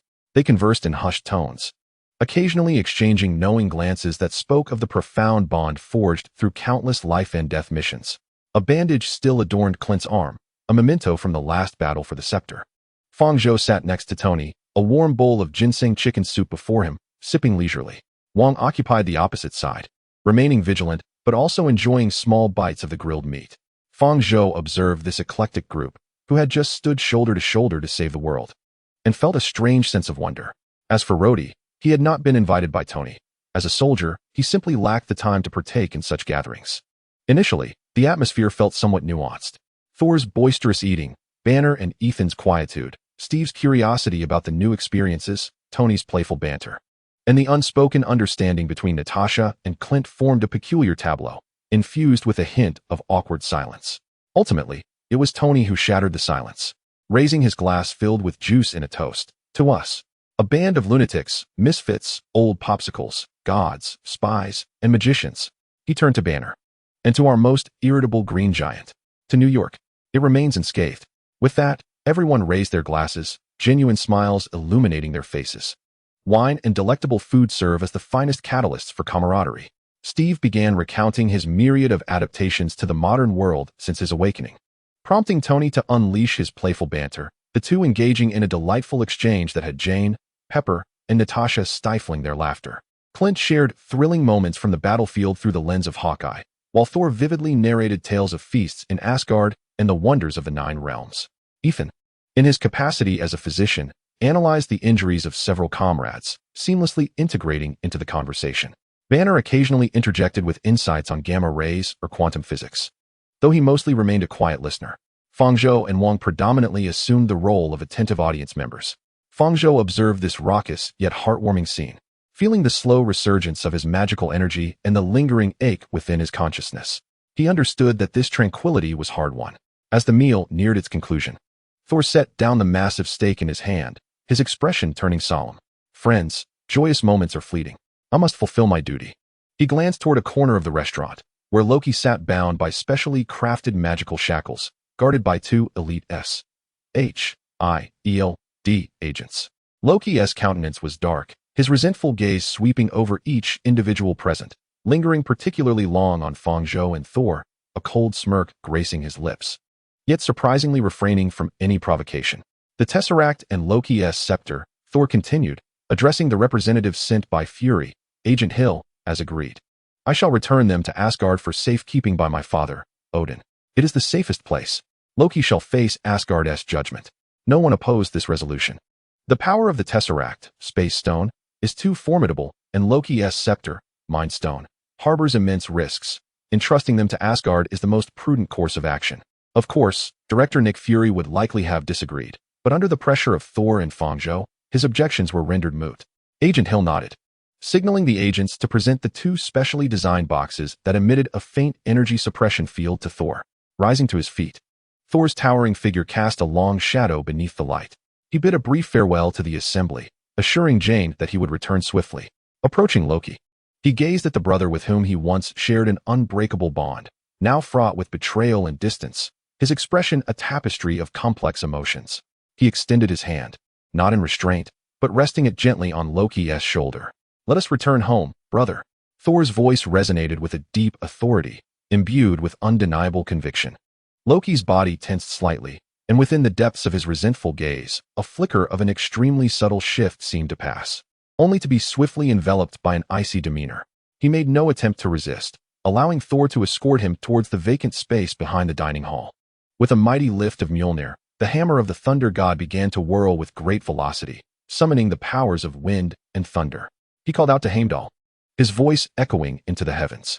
With a resounding boom, a brilliant beam of the Bifrost descended from above, enveloping both Thor and Loki with exquisite precision. As the light faded, the two, along with the Tesseract and the Mind Stone, vanished without a trace, leaving only a faint scent of ozone and a whisper of spatial fluctuation in the air. The once vibrant dining hall fell into an abrupt silence. Loki's departure seemed to carry away the last vestiges of the looming battle shadow. Tony shrugged and remarked, well, the god has left. Let the barbecue continue. Waitstaff, bring me 10 more servings of the finest Korean beef. Charge it to Stark. He endeavored to rekindle the atmosphere. The diners resumed their use of chopsticks, or forks, or hands. Yet the ambience had undeniably shifted. A subtle melancholy of parting and contemplations of the future permeated the air. Chapter 55. The embers of respite. The sky over New York appeared as if it had been violently swept across by a colossal rainbow quill, remnants of luminous particles slowly dissipating. Thor Odinson, the thunderer from beyond the starry seas, fulfilled his duty. The cunning god Loki, burdened with sin, the cosmic power of the Tesseract, and the beguiling Mind Stone were all returned to the confines and vaults of Asgard. The majesty of the heavenly palace temporarily quelled the ripples left by these ominous artifacts. However, Odin, the All-Father, with his all-seeing eye, perceived far beyond this. Within the grandeur of the Golden Palace, his voice, akin to an ancient echo, pierced through Thor's joy of returning home. Midgard, that fertile ground where life and peril intertwine, requires the vigilant gaze of a guardian to linger. And you, my son, the future monarch of Asgard, must forge a true king's heart amidst the fires of mortal strife, camaraderie, and sacrifice. This heart must embody not only the might of thunder, but also the weight of responsibility, the choices of mercy, and the wisdom of insight. Go forth, Thor. Your place of trial still lies among mortals. After spending several days in Asgard, Thor was thus sent back to Earth. Hence, when the smoke of New York had yet to be fully obscured by the remnants of reconstruction, 2 weeks later, the familiar, transcendent Bifrost once again descended to the realm of mortals.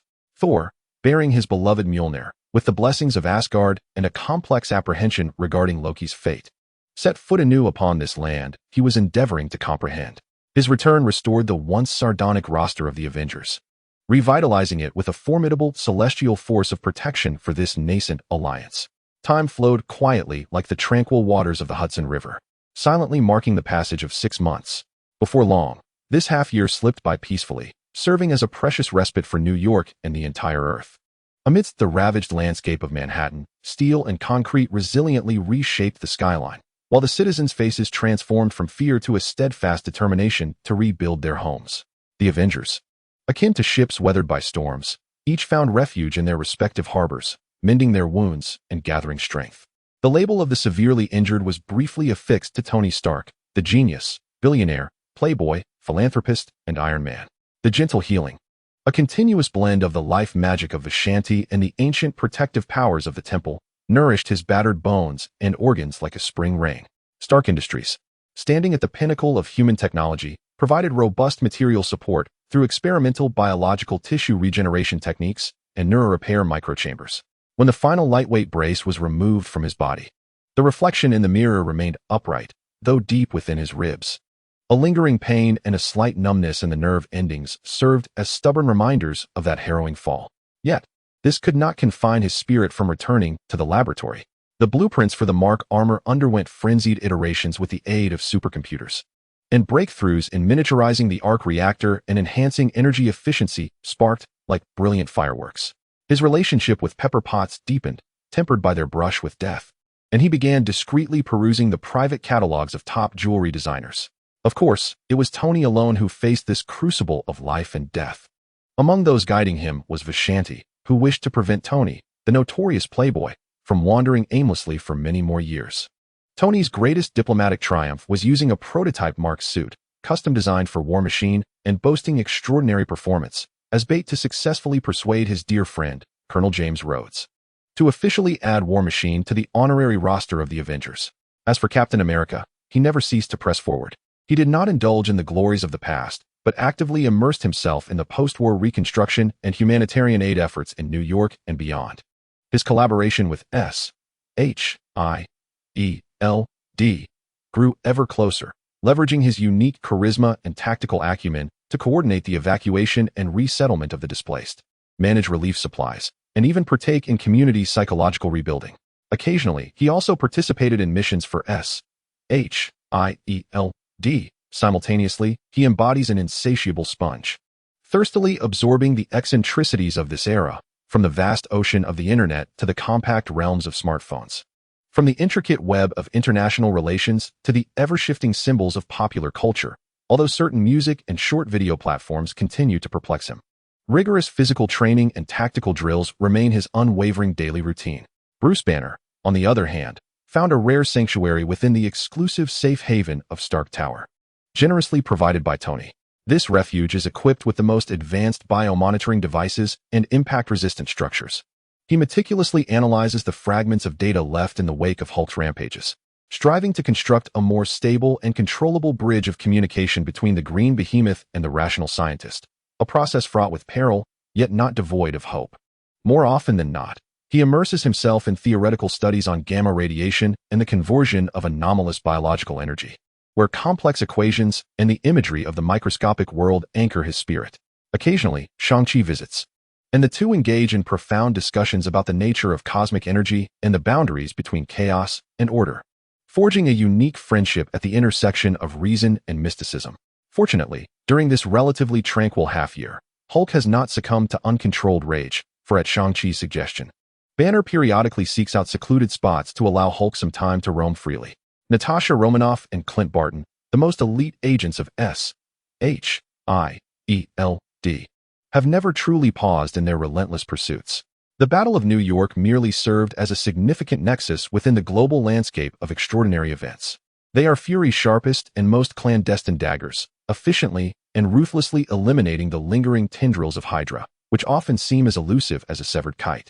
Tracking emerging phenomena of superhuman abilities or perilous technologies worldwide, continuously supplying vital intelligence to both the Avengers and S.H.I.E.L.D. headquarters.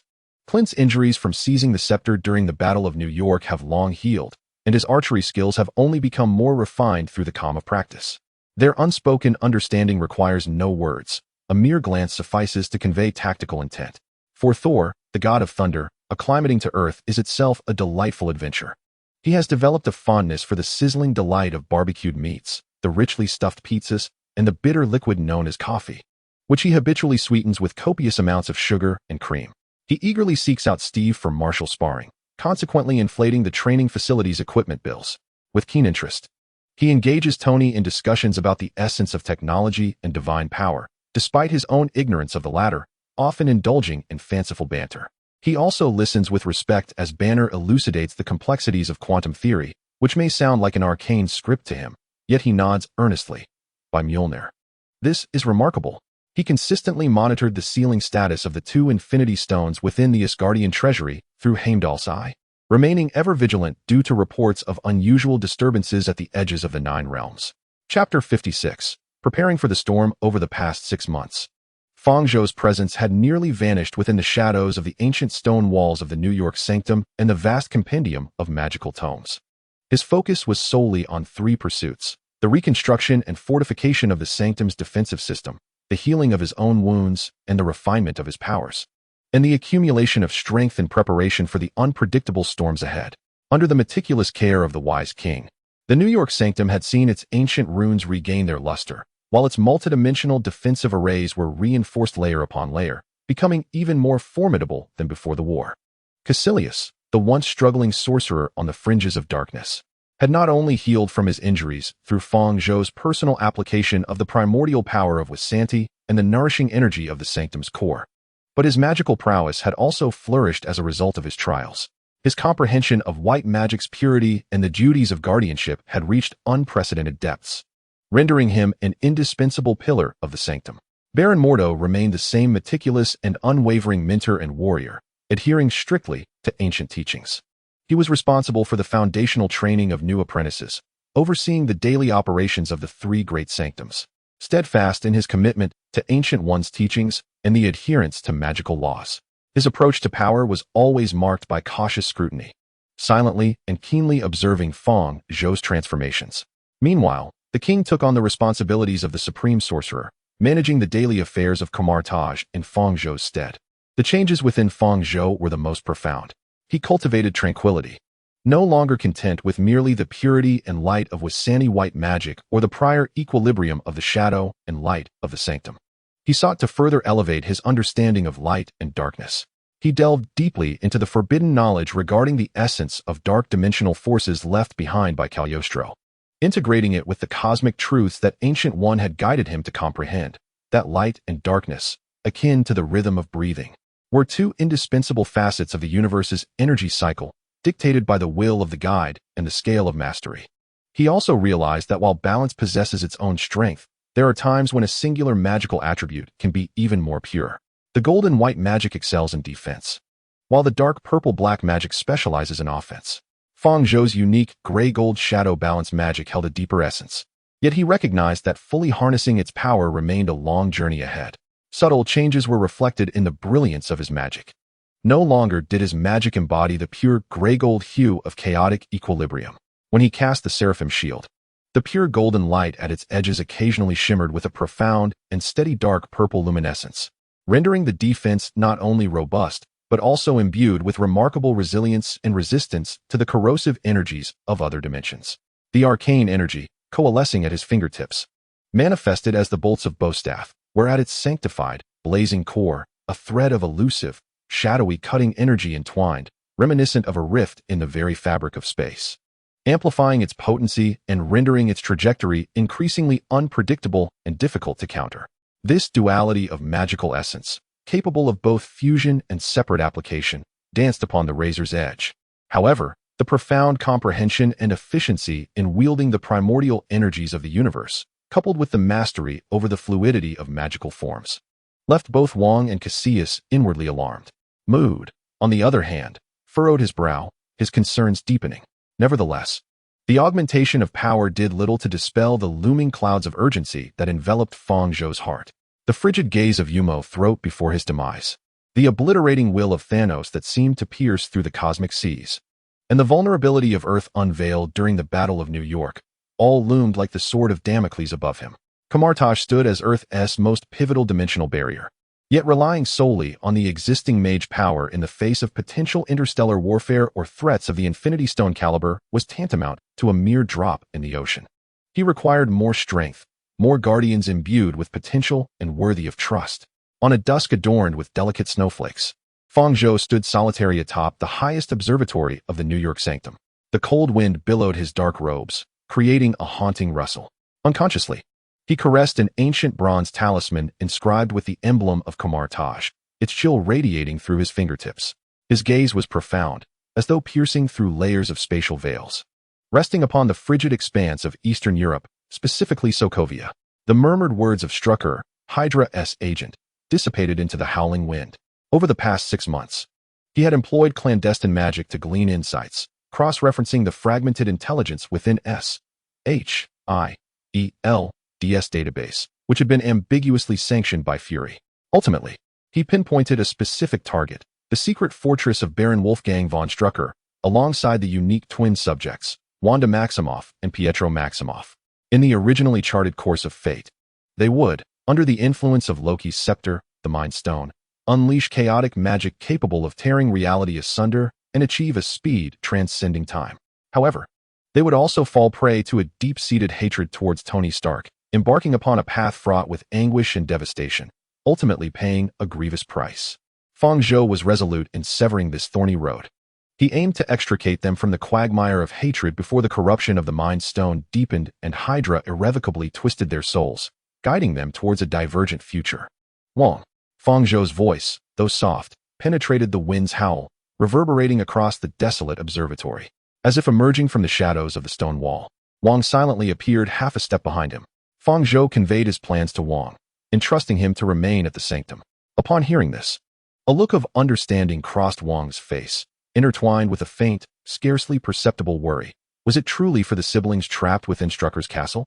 The Baron's lair resembled an iron hedgehog, not only heavily guarded but also potentially equipped with technology designed to suppress energy manipulators, including sorcerers. Furthermore, their own powers had begun to awaken, wild and uncontrollable like a raging wildfire, fraught with perilous uncertainty. The danger did not lie within the power itself, but rather in the soil that nurtured it and the hands that guided it. The seed of hatred they bore, named Stark, had long been deeply sown in their hearts. Forcibly uprooting it would only rend their souls asunder. I require time and patience to thaw this icy chill that has frozen for 3 feet deep. Kamar-Taj may serve as their new sanctuary, a place that comprehends their extraordinary gifts and teaches them to master their powers rather than be consumed by them. This is paramount for our future safeguarding the earth. The king paused, his gaze sweeping across Fang Zhou's still somewhat pallid face, the depths of his eyes reflecting an ineffable profundity born from the fusion and separation of power. He finally nodded slowly. I understand, Supreme Sorcerer. The light of the temple shall guide your way home. Please exercise utmost caution. Strack is not to be trifled with. His methods against anomalies are both cruel and efficient. Rest assured, Fang Zhou replied, a confident yet icy smile gracing his lips, imbued with the majesty of the Supreme Sorcerer and a hint of anticipation for the new challenge ahead.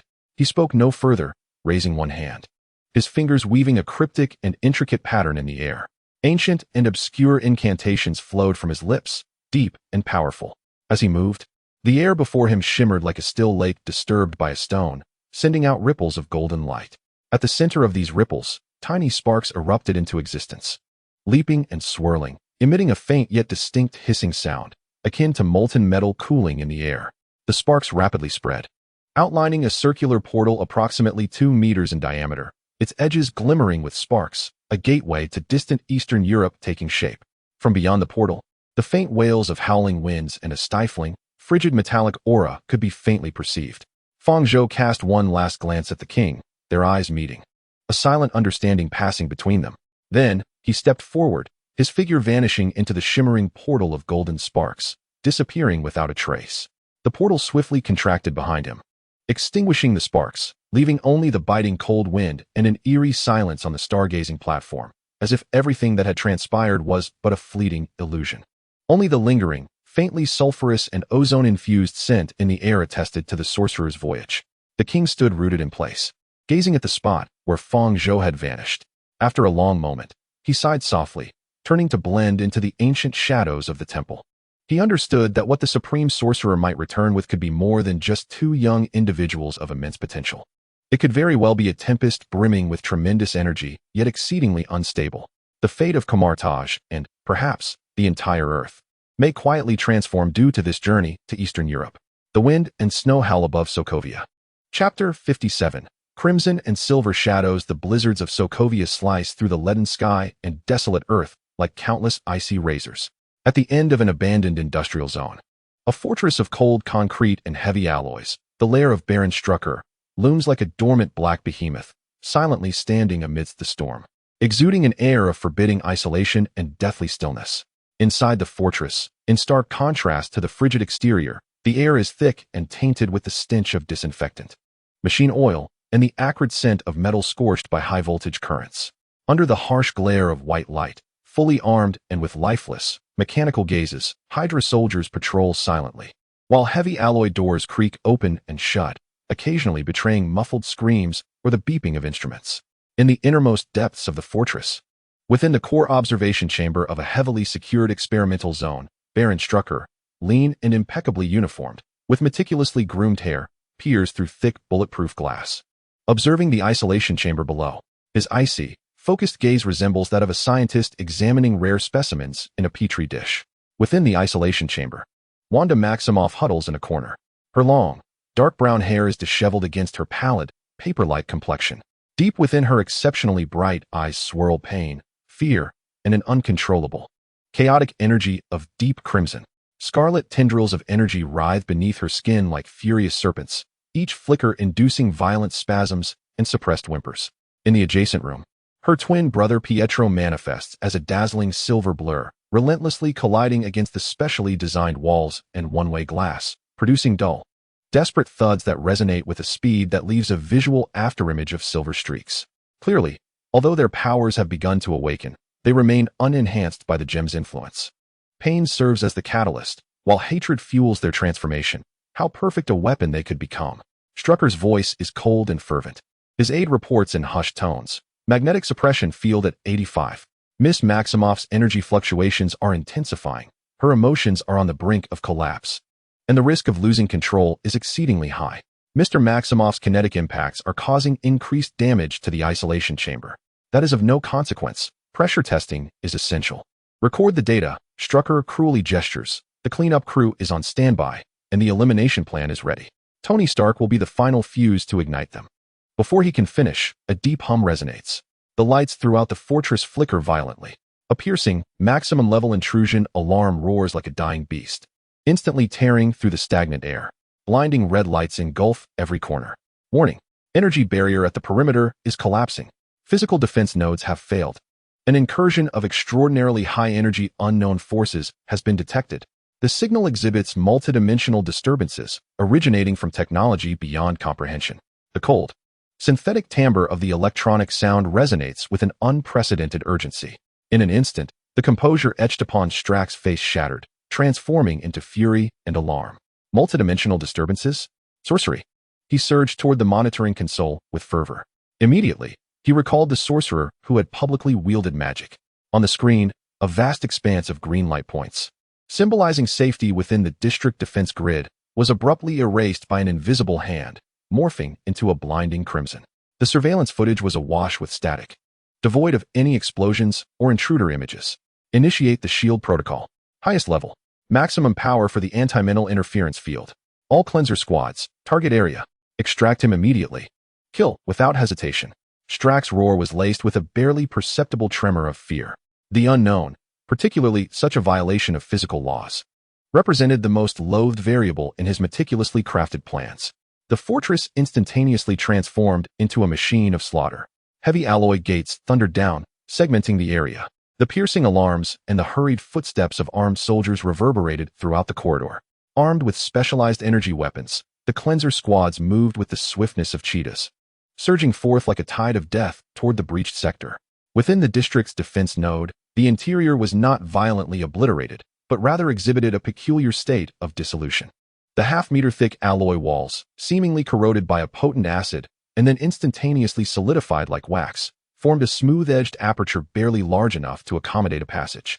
The edges of the hole bore the marks of scorching, yet more prominently, a thin layer of deep purple energy, reminiscent of liquid shadows, was slowly receding.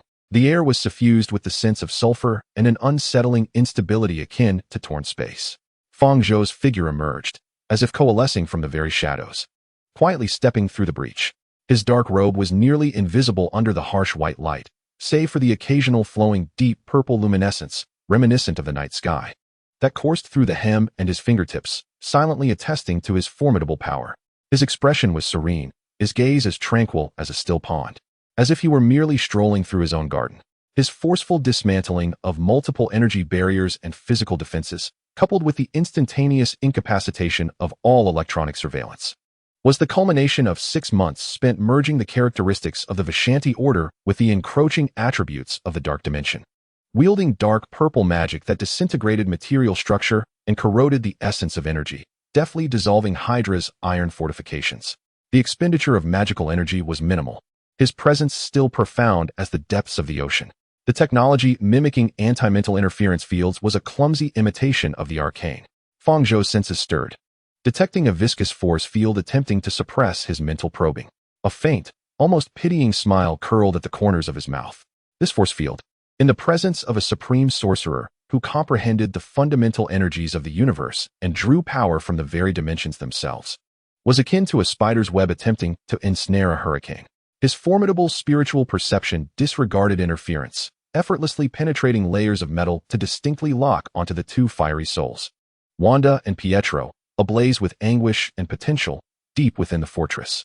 With the target established, there was no time to linger. Fang Zhou's figure flickered. He did not sprint at high speed, but with each step, a circle of miniature Lagargador rings, shimmering with pure golden sparks, briefly illuminated the ground beneath him. His silhouette blurred amidst the golden sparks, vanishing, only to reappear moments later in the shadows of a corridor several meters away, akin to a graceful leap through space, flawlessly evading all surveillance and patrol routes. The spatial techniques of white magic were executed with effortless grace. However, the Hydra's killing machines reacted with remarkable swiftness. As he ventured less than 100 meters into the depths, a squad of scavenger soldiers, clad in heavy black armor and wielding weapons that flickered with ethereal blue energy, blocked his path like an impenetrable iron wall. Without any warning, the red light of their helmet sensors blinked, and lethal blue energy beams, akin to a swarm of angry hornets, tore through the air, enveloping all of Fang Zhou's escape routes. The energy beams contained a unique frequency designed specifically to neutralize energy shields. Fang Zhou's gaze remained calm and unwavering. He lifted his left hand with grace, fingers splayed, and pure golden light blossomed at his fingertips. Seraphim Shield, a translucent light shield, 2 meters in diameter and inscribed with sacred golden runes, materialized in an instant. The surface of the shield transformed, no longer merely golden. A profound dark purple aura flowed along its edges, resembling a golden sanctum adorned with amethyst. Thud, thud, thud. The dense blue energy beams collided forcefully against the light shield. There was no explosion, only the muffled sound of energy being neutralized and extinguished. The dark purple aura on the shield's surface rippled like living water, artfully dispersing, directing, and consuming the violent impact. Fang Zhou stood firm as a mountain, the light shield dimming slightly but remaining steadfast. The protective magic of light seamlessly integrated with the corrosive properties of dark magic, perfectly neutralizing the technological weaponry. Change formation. Engage at close quarters. The commander's voice crackled coldly through the electronic comms. The soldiers instantly split into two teams, one to maintain pressure, while the other unsheathed high-frequency, vibrating alloy blades, transforming into black lightning as they surged from either side for a swift assault. The blades sliced through the air with a high-pitched hum. Faced with the dire encirclement, a flicker of artistry glimmered in Fang Zhou's eyes. His left hand, sustaining the light shield, remained unmoving. He raised his right hand, fingers poised in a grasp, palm facing upwards. A peculiar energy, a grayish-golden hue suspended between gold and dark purple, rapidly coalesced in his palm, swirling with intensity. This energy was neither purely light nor absolute darkness. It was the exquisite fusion of two primordial forces within the framework of supreme order, emanating a stable yet reclusive aura of annihilation that sent shivers down the spine. The cycle of light and dark turned. He whispered, and the orb of gray-golden energy in his right palm silently surged forward. There was no earth-shattering display. After leaving his hand, the gray-golden sphere instantaneously transformed into a ring of energy, expanding silently like ripples on a tranquil lake, surpassing the limits of visual perception. A bizarre scene unfolded. The soldiers advancing from the left, wielding high-frequency blades, found their weapons dissolving silently upon contact with the gray-golden energy ring. Akin to wax figures thrown into a furnace, beginning to disintegrate from the tip of their blades. It was not mere breakage or melting. Rather, the very structure of the matter was utterly dismantled, annihilated. The dissolution extended along the blade to the soldier's arm, and before he could emit a cry of anguish, his entire upper body transformed into the finest particles of dust within the radiant gray gold, dissipating into the air. Only the armored lower half collapsed lifelessly to the ground. The soldier on the right fared no better. As the gray-golden ring swept by, his alloy blade and the arm that wielded it vanished as if erasing with an eraser, leaving behind a smooth, mirror-like surface devoid of even a trace of blood. Agonizing pain elicited a half-hearted, piercing scream from him, only to be swiftly followed by the energy ring gliding across his neck, rendering his head and remaining body to ash. In a mere strike, two elite soldiers, along with their weapons, were completely obliterated by the gray-golden energy ring. There were no explosions, no flesh torn asunder. Only the lingering particles of fine dust in the air and a faint, peculiar scent, reminiscent of matter being thoroughly deconstructed. The remaining soldiers were left utterly paralyzed by this incomprehensible, almost divine-like assault. Their movements were rigid, electronic eyes flickering frantically, as if their programming had encountered a fatal error. Fang Zhou offered them no opportunity to react. With his left hand, still sustaining the golden light shield, he gently pushed forward. Buzz! The shield suddenly expanded, exuding tremendous repulsion, violently hurling the soldiers who were persistently firing ahead, along with their energy beams, crashing against the metallic wall behind them, shattering bones and sinews. Simultaneously, he melded back into the shadows, appearing behind another soldier, his fingertips entwined with dark purple luminescence lightly tapping at the neck of the soldier's armor. Zing! The dark purple energy, like a parasitic worm, instantaneously infiltrated the crevices of the armor, precisely dismantling the internal life support systems and neural nodes. The soldier stiffened. The crimson light in his eyes extinguished, and he slumped silently to the ground. The battle concluded in a mere breath. The passage was left with only a few incomplete corpses and the acrid stench of charred flesh and ozone. Fang Zhou stood at the center, his breath steady, as if he had merely brushed off the dust from his garments. The fusion of three forces was executed with precision, efficiency, and an almost artistic flair. He hadn't even summoned his sacred shadow flying sword. Within the realm of spiritual perception, Wanda's energy fluctuations deep within the fortress have become akin to a volcano on the verge of eruption. Tumultuous and unstable due to the intense external disturbances and the wild oscillations of her emotions. A scarlet glow flickers violently within her isolation chamber. Having already experimented with the fruits of her labor during this time, there is no room for further delay. Fang Zhou's figure transforms into a blur of flowing light, with golden sparks intertwining with dark purple remnants beneath his feet, disregarding the advancing pursuers and the piercing alarms echoing from the depths of the corridor behind him. As he plunges into the hastily opened portal, outside the fortress, the wind and snow howl with greater ferocity. Chapter 58, Shadows, Flowing Light, and Redemption. Fang Zhou's silhouette melds into the storm like an owl of the night, vanishing within the Hydra fortress. All that remains are the scattered Hydra soldiers and the dark purple luminescence, silently eroding and dismantling the copper walls as effortlessly as a hot knife slices through butter. The cacophony of alarms, The soldiers' furious roars and the shrill whine of energy weapons charging create a backdrop of noise within the fortress. The oppressive atmosphere deep within the stronghold thickens. The anti-psychic interference field resembles viscous tar, attempting to ensnare Fang Zhou's spiritual perception. However, it is effortlessly repelled by the gray-golden magic coursing through him, a fusion of the order of Visantai and the essence of the dark dimension. His objective is crystal clear, the two burning entities within his spiritual awareness, filled with agony and potential, one of which, Wanda, teeters on the brink of losing control. The soul's fire flickering perilously. Before him stands a colossal alloy gate, heavier than any he has encountered, inscribed with intricate energy circuits. The portal opens spontaneously. Behind the door lies the core experimental area where Wanda and Pietro are confined. The unique energy fluctuations of this chamber prevent Fang Zhou from directly opening the portal within. It appears to be deliberately designed for the imprisonment of Wanda and Pietro. The air is thick with an intense sense of mental oppression and energetic restlessness. Wanda's suffering piercing Fang Zhou's perception like tangible needles. Inside, the scarlet energy flickers madly through the gaps of the observation window, accompanied by the girl's suppressed whimpers. Reminiscent of a wounded cub, Fang Zhou's gaze sharpens. He raises his hands, fingers moving rapidly as ancient, arcane incantations resonate like palpable notes in the air. In his left palm, pure and radiant golden light coalesces, the order of Visantai. In his right palm, deep and shadowy dark purple energy swirls, the erosion of the dark dimension. These two opposing forces converge and clash before his chest, yet instead of annihilating each other, they swiftly merge and spiral under a higher will, transforming into a stable and restrained gray-golden energy. With a low exclamation, Fang Zhou thrusts his hands against the heavy alloy gate. There is no cataclysmic explosion. The gray-golden energy vortex envelopes the entire door as if it possesses life. The energy circuit extinguished silently at the moment of contact, collapsing as if the most resilient alloy were mere snow under the blazing sun, rapidly dissolving around Fang Zhou's hands. It was neither melting nor shattering. Rather, the very structure of matter was utterly dismantled and obliterated by the ash-gold energy. The door vanished in an instant. Fang Zhou stepped inside, immediately catching sight of the two individuals in a state of chaos. Silence. He uttered a monosyllabic character imbued with the will of Vishanti. Concurrently, his hands quickly formed seals before his chest, and a pure, dense golden halo expanded around him, enveloping the space, a powerful white magic protective barrier. This golden aura acted as an unyielding anchor, forcefully pushing aside the tumultuous torrent of crimson energy, suppressing it.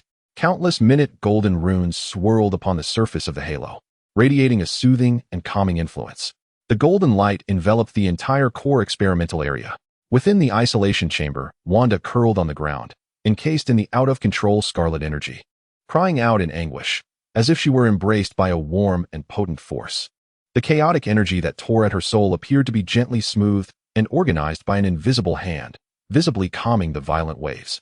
She lifted her gaze in confusion, tears welling in her eyes, and beheld a figure clad in a dark, peculiar robe, radiating a warm golden glow, standing at the entrance like a celestial being.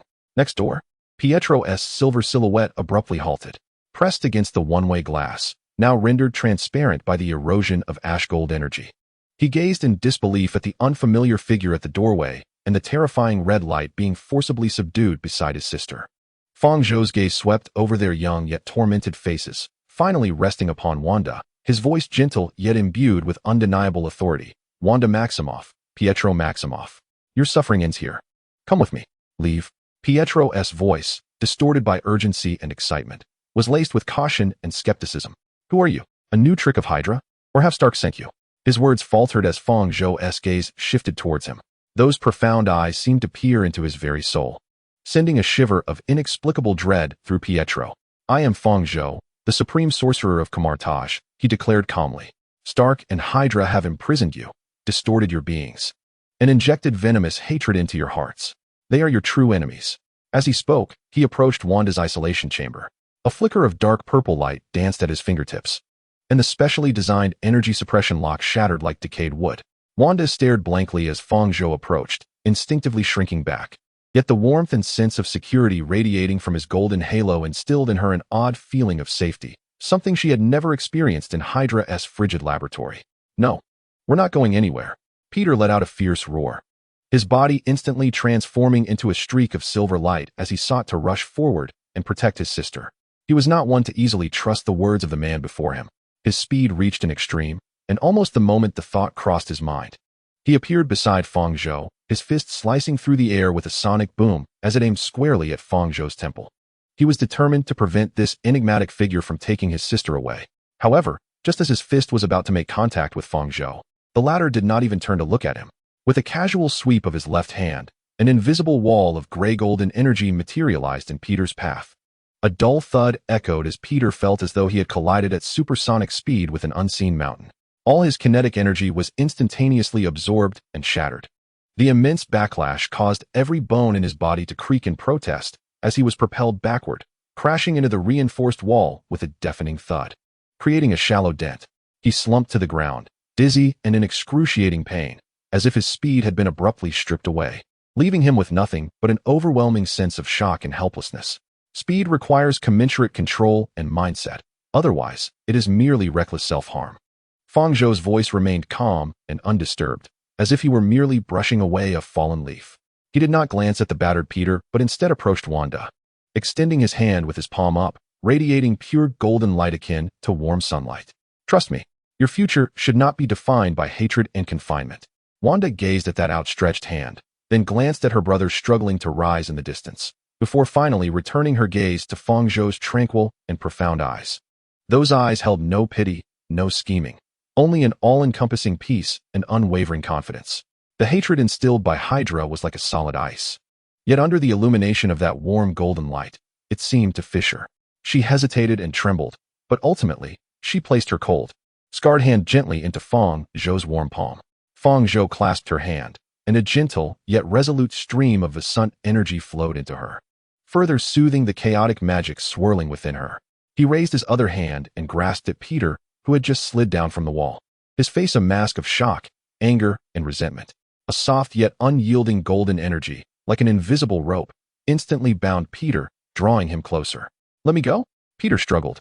But the golden energy that restrained him was incredibly resilient and bore a peculiar calming effect, which slightly quelled his tumultuous emotions. "Quiet down, my friend. If you wish to protect your sister, first learn to discern who the real threat is," Fang Zhou said calmly. He ignored Peter's struggles, taking Wanda by one hand while using the golden energy to restrain Peter with the other, turning toward the portal he had just activated. Behind them, the hurried footsteps and the ominous hum of energy weapons charging drew near. Baron Strack's frantic roar echoed through the loudspeakers. "Stop them, at any cost." Fang Zhou did not turn back. With a casual wave of his idle left hand, a radiant golden barrier, edged with a dark purple halo, materialized at the passage's entrance, resembling an impenetrable wall of size. The energy beams shot by the Hydra soldiers collided with it, akin to a cow plunging into the sea, merely stirring ripples in its wake. "Let us go," Fang Zhou's voice resonated with an undeniable authority. After the three entered the portal, they vanished without a trace. "No." Baron Strack's furious bellow was muffled behind the shimmering barrier. The figures of Fang Zhou, Wanda, and Pietro had disappeared, leaving only the desolate experimental zone and the unyielding golden shield at the tunnel's end, along with the impotent rage of the Hydra soldiers beyond it. The blizzard outside the Sokovia fortress continued to rage, yet deep within, two hearts encased in hatred had been quietly whisked away. Awaiting them were the unknown realms of Kamar-Taj and a supreme sorcerer striving to guide them toward divergent futures. Chapter 59. The dim light of the temple and the ice of hatred in the New York temple. The heavy oak doors closed silently behind them, completely isolating them from the blizzard of Sokovia and the cold despair of the Hydra fortress. Warm air, imbued with the scent of ancient scrolls and exotic incense, enveloped them. A gentle, golden light emanating as if from the very walls and ceiling replaced the blinding pallor of the fortress. The atmosphere flowed with an ineffable sense of tranquility and order, leaving Wanda and Pietro, who had just escaped from hell, momentarily dizzy with disorientation. "Where's this place?" Wanda's voice trembled with the aftershocks of survival and profound unease as she instinctively clutched Fang Zhou's hand, as if he were her only lifeline. She surveyed her surroundings, her gaze drawn to the grand stone pillars of the temple hall, the ancient runes glowing mysteriously along the walls, and the golden magical circle slowly rotating in midair.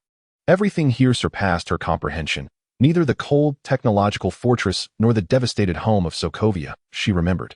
Pietro, released from the golden binding energy by Fang Zhou, instinctively recoiled like a startled leopard, pressing his back against the frigid stone pillar, scanning the surroundings warily. His body remained taut, poised for an explosion, his silver-gray eyes darting rapidly, analyzing every possible exit and potential threat. What have you brought us here for? A new laboratory? His tone dripped with hostility and mockery, despite the fact that the environment was unlike any laboratory he had ever known. Fang Zhou released Wanda's hand, unperturbed by Pietro's wariness. He walked to the center of the hall, where several antique wooden chairs and a low table were arranged. He gestured for the two to take a seat while he settled into a spacious armchair, adopting a relaxed demeanor as if merely hosting distant guests. This was the New York Sanctuary, a bastion belonging to the Kamar-Taj, one of Earth's most vital defenses against interdimensional threats, and it was also my home. Fang Zhou's voice was calm, akin to a gentle stream, resonating with remarkable clarity in this tranquil space. I am neither Hydra nor Strucker. I am a guardian, safeguarding the Earth and those extraordinary souls who hold immense potential, yet may be consumed by darkness, like you. Guardian? Pietro scoffed, crossing his arms and remaining standing. Such eloquent words. How are you any different from those bastards who treat us as mere experiments, as weapons? Your cage merely appears more aesthetically pleasing.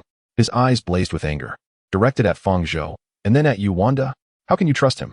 Wanda lowered her head, her fingers unconsciously twisting the frayed edges of her prison garb. The power Fang Zhou exhibited within the fortress, that warm golden glow soothing the chaotic energy within her, along with the peculiar tranquility permeating the sanctuary, clashed with the hatred and fear that filled her heart. Yet, her brother's fury and the anguish he had endured for so long made it difficult for her to embrace this unfamiliarity. He saved us, she murmured defensively, her voice barely above a whisper. Saved? Who knows if we merely leapt from one inferno into another? Pietro retorted sharply, his gaze fixed intently on Fang Zhou. Fang Zhou smiled at Pietro, then suddenly asked, Do you wish to see Stark? You mentioned Stark. What is your connection to that executioner? Are you one of his people? Tony Stark, Fang Zhou replied, meeting Pietro's hate-filled gaze with unwavering calm, is a member of the Avengers, a mortal striving to atone for past mistakes and protect this world. He is not the source of your hatred, Pietro. Not him. Pietro erupted like ignited dynamite, dashing towards Fang Zhou with blinding speed, leaving behind a blur. He animatedly waved his arms, exclaiming, It was him. The missiles from Stark Industries, bearing his name. They obliterated our home. They killed our parents. We were left to starve and freeze in the ruins for 2 days. That cold, marked shrapnel lay beside my parents' corpses. Tell me he is not the root of it all. His voice grew hoarse with agitation and pain, bloodshot eyes brimming with unshed tears, stubbornly refusing to fall. That hauntingly painful memory was the wellspring of all his anger and strength. Wanda's body trembled violently, the deep crimson chaotic energy surging uncontrollably around her, akin to a cornered viper, emitting a low, ominous hum. The harrowing image of parents collapsed in a pool of blood, the desperate cries echoing from beneath the ruins. The chilling memories of cold and hunger. These recollections were ignited in an instant by Pietro's words, causing her to clutch her head in anguish, emitting suppressed sobs. In the face of this surging tide of hatred and unbridled energy, a flicker of profound compassion briefly crossed Fang Zhou's eyes. Yet it was overshadowed by a clarity born of understanding the truth. He remained unaffected by Pietro's fervor, slowly raising his right hand. There was no aggression. Instead, his fingertips were enveloped in a gentle and pure golden light. Calm down, Pietro. His voice, though soft, carried the distinctive calm and soothing power of Wissanti white magic, spreading like an invisible ripple, forcefully suppressing Pietro's boiling rage and Wanda's chaotic energy fluctuations. Pietro felt his turbulent emotions doused with cold water, though the hatred still burned fiercely. The impulse to attack recklessly was forcibly quelled. The crimson energy surrounding Wanda, too, seemed like a tamed wild stallion, reluctantly oscillating for a moment before gradually retreating within her, leaving only her pale visage and the tears shimmering in her eyes. Observing the two, whose emotions had slightly settled, Fang Zhou continued, I comprehend your anguish. Witnessing the destruction of your home and the loss of loved ones is a wound that no words can heal. Yet, Pietro, Wanda, the missiles you saw are merely instruments of war. Weapons possess no thoughts. Their direction is determined by the one who pulls the trigger. The golden light at his fingertips subtly shifted, sketching a blurred image in the air, a missile emblazoned with a seal descending from a transport aircraft. Indeed, it was manufactured by Stark Industries. However, it was terrorists who transported it to Sokovia. locking onto your home and issuing the launch command. A group of madmen who slaughter the innocent in their pursuit of power and wealth. Tony Stark himself was entirely unaware of this. He had been a victim of the terrorists, struck by a missile crafted by Stark Industries. The golden light morphed to reveal the sequence of Tony's attack, followed by his struggle for survival in a cave, where he forged the first generation of the Mark armor, and the shadowy machinations of Obadiah manipulating weapons trades from behind the scenes. The imagery culminated in the moment Tony returned and learned the shocking truth behind the transactions. His expression a blend of disbelief, fury, and sorrow. Tony Stark, upon escaping captivity and discovering that the weapons he had created were misused, leading to countless tragedies like yours, resolved to shut down Stark Industries' weapons manufacturing division. With a hint of gravity in his tone, Fang Zhou donned his armor, becoming Iron Man, not to flaunt his power, but to atone for past mistakes and prevent further tragedies. During the Battle of New York, he hurled himself into a wormhole with a nuclear bomb, nearly sacrificing himself to save the entire city. These events, perhaps, remained unknown to you, shrouded beneath the lies of Hydra. Pietro and Wanda stood transfixed, gazing at the ethereal spectacle unfolding in the sky, a vision illuminated by golden radiance. Akin to a cinematic display, Hydra had instilled in them a singular perception of Tony Stark as a ruthless warmonger, a mere executioner. They had never contemplated the struggles and narratives that lay beneath that name. The flames of anger flickering in Pietro's eyes wavered slightly, giving way to a hint of bewilderment and confusion. Wanda lifted her gaze, tears glistening in her eyes as she beheld the hazy silhouette of Tony rushing towards the wormhole with a nuclear bomb in hand, and later, his frail form lying amidst the ruins upon his return. The towering wall of hatred she had constructed against Stark began to show the first signs of a crack. Could it be that he too experiences pain? Is he also atoning for his past? Undoubtedly. The images conjured by the sorcerer felt more authentic and resonated deeply within the hearts of the siblings, ensnared by their animosity. I share this with you not to demand your immediate forgiveness or to relinquish your hatred, the sorcerer declared, as he dispersed the luminous veil and regarded them with sincerity. Hatred is a heavy shackle. It inflicts suffering and blinds your vision. Hydra has wielded it to distort you, transforming you into instruments of vengeance. My purpose is to aid you in shedding this burden, to unveil the truth, and allow you to choose your path. He rose and moved to one side of the hall, where simple provisions and fresh water were laid out. First, partake of some nourishment and rest. This place is secure, devoid of surveillance or experimentation. You are free, at least within the sanctuary of this temple. He gestured towards the corridor leading to the side chambers, where rooms had been prepared for them. Once you have regained your composure, we shall discuss your extraordinary powers. With that, the sorcerer spoke no further, turning to traverse deeper into the temple, leaving Pietro and Wanda standing in the warm, enigmatic hall, confronted with sustenance while their minds surged with unprecedented turmoil. The icy grip of hatred had not yet thawed, yet the first fissure had emerged. The repressed forces, driven by fear and animosity, awaited new guidance. The ancient stone walls of the temple silently bore witness to the fervent pulsations of two youthful souls. Chapter 60. Threads of Chaos and Silver Trajectories. In the days that followed, the New York temple became a temporary refuge for Pietro and Wanda, marking the genesis of their transformed worldview. Pietro remained on high alert, akin to a cornered beast poised for flight, meticulously scanning every corner of the temple's designated areas, primarily the hall and their assigned resting quarters, at an extraordinary pace, seeking hidden surveillance or traps, yet finding nothing amiss. The tranquility and order of the surroundings unsettled him, yet he sensed an inexplicable sense of safety. The omnipresent surveillance cameras and the oppressive atmosphere of cold experimental apparatuses within Hydra's stronghold were conspicuously absent. Wanda, on the other hand, appeared far more subdued. She often curled up by the window in the lounge, gazing vacantly at the bustling streets of New York. The revelations concerning Tony Stark recounted by Fang Zhou rippled through her mind like stones cast into a tranquil lake, stirring up unrest that lingered long after. The haunting images of her parents' tragic demise remained vivid, yet the figure charging towards annihilation with a nuclear bomb stubbornly intruded upon her thoughts. The fierce clash of these two starkly contrasting images within her heart birthed a deeper state of confusion and anguish. Instinctively, she extended her fingertip, and an uncontrollable tendril of deep crimson chaotic energy danced mischievously at her fingertips, weaving and flickering. "Ah!" she gasped, recoiling sharply as if scalded. In Hydra, such uncontrolled energy surges often invited severe repercussions, electric shocks, confinement, or even the dread of adjustment experiments. Terrified, she glanced toward the door, fearing an intrusion.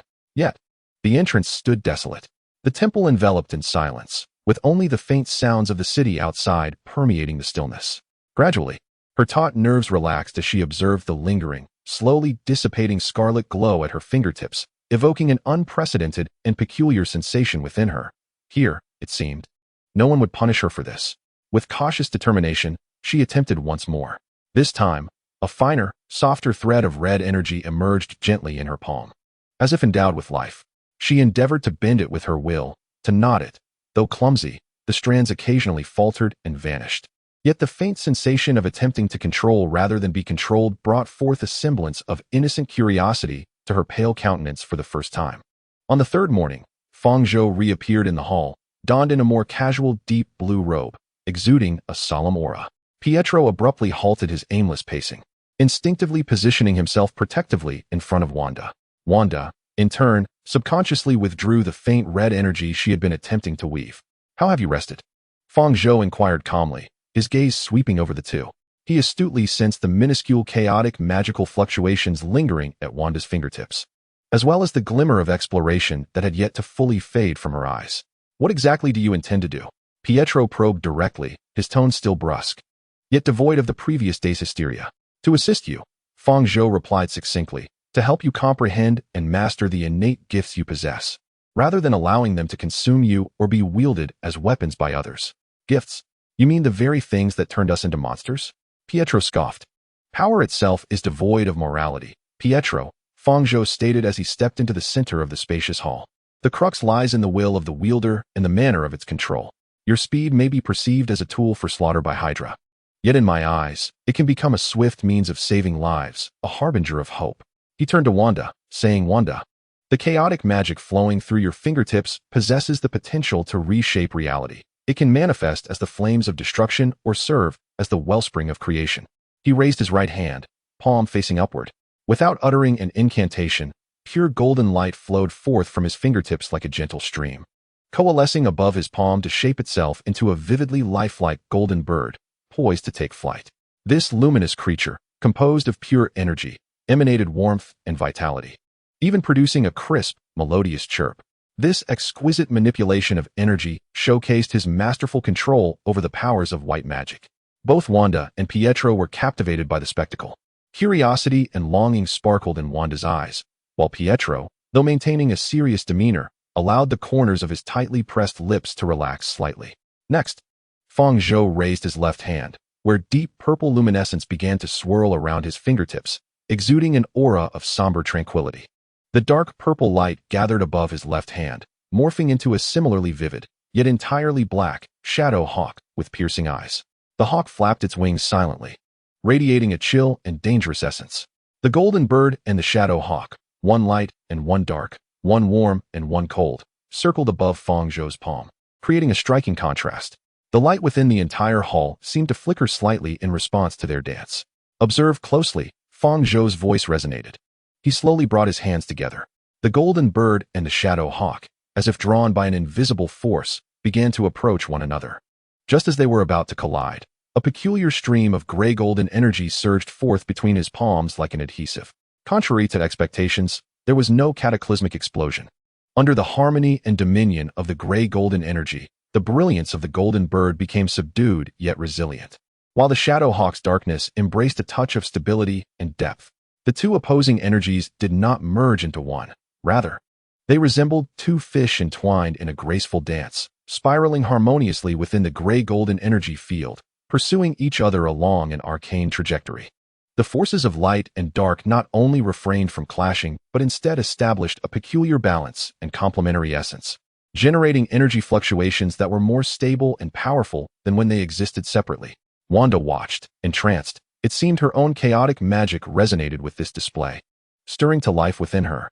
She sensed that Fang Zhou's method of wielding such power was strikingly different from the crude energy releases she had been forced to perform under Hydra's coercion. It was a manifestation of artistic mastery. Pietro also held his breath, although he lacked an understanding of magic.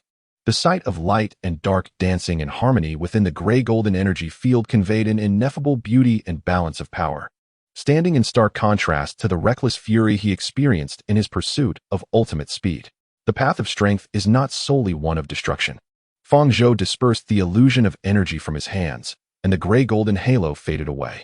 He turned to Wanda, his gaze gentle and encouraging. Wanda, the chaotic magic within you is fundamentally the power to alter the probabilities of reality. It is akin to the most primal and dynamic thread. Hydra merely yanks at it brutally, causing devastation. What you need to learn is how to weave it delicately, shaping it according to your will. He then looked at Pietro. Pietro, your speed surpasses the limits of mortals. Yet, speed itself necessitates corresponding control, reflexes, and an acute perception of space and personal limits. Otherwise, it brings not freedom, but catastrophic chaos. Now, Fang Zhou approached Wanda, extending his right index finger, its tip glowing with a pure, gentle golden light. Are you willing to give it a try? Fear not the loss of control. I am here with you. Attempt to guide a thread of power within you, letting it touch my fingertip. Do not think of destruction. Instead, try to perceive it, as one would feel a delicate breeze. Wanda gazed at the warm golden light emanating from Fang Zhou's fingertip and then at her slightly trembling hand. She recalled the sensation of trying to control the red thread moments ago. After a brief hesitation, she summoned her courage and slowly extended her own index finger. A minuscule, deep red thread of chaotic magic cautiously emerged from her fingertip, trembling like a newborn serpent, filled with both caution and curiosity. Gently reaching out to touch the golden light at Fang Zhou's fingertip. The instant the red energy thread made contact with the golden light, a hum resonated. Wanda felt a gentle yet powerful force of order flow through that thread into her being. This force did not suppress her tumultuous chaotic magic. Rather, it enveloped and soothed the once restless core of energy like a steady hand. An unprecedented sense of clarity and control surged within her. The deep red energy thread at her fingertip, guided by the golden glow, ceased to flicker erratically and began to hover steadily, even attempting to form a simple, curved arc at her faintest intention. I can feel it, Wanda exclaimed in surprise, her pale face finally illuminating with the dawn-like glow of hope. Pietro observed his sister's transformation, noticing the now docile red energy thread at her fingertip, and glanced at Fang Zhou's calm and focused profile. The fist he had clenched unconsciously relaxed a fraction. Perhaps this strange sorcerer was not entirely deceitful. Perhaps this place truly offered them a different path. The icy barriers in his heart began to melt, albeit slightly, in the face of his sister's small progress and the wondrous dance of light and shadow. And Fang Zhou had already turned his gaze towards him. Pietro, it is your turn now. Would you care to attempt running in a viscous realm? A subtle, challenging curve graced Fang Zhou's lips. The faint luminescence of the sanctuary quietly illuminated two hearts that had long been shrouded in darkness. Chapter 61. Training in the sanctuary. Pietro observed the gentle, dancing crimson strands of energy emanating from his sister Wanda's fingertips, as well as the long-lost glimmer of wonder and faint accomplishment illuminating her face. The fortress of vigilance within him gradually thawed, although he still harbored skepticism towards Fang Zhou.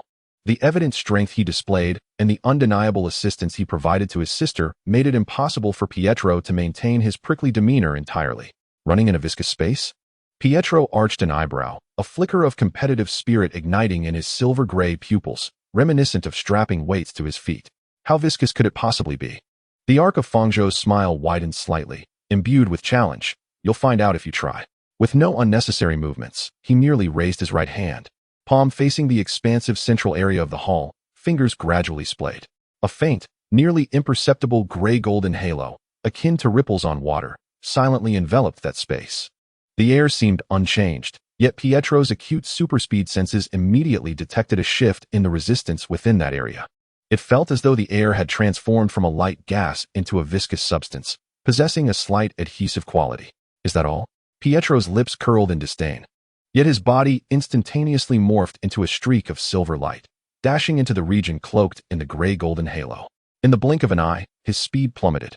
It was as if he had shifted from a high-speed racing car to a tractor mired in a quagmire. The speed advantage he prided himself on was severely diminished. Each step felt extraordinarily heavy, as if the air were an invisible glue, attempting to anchor him in place.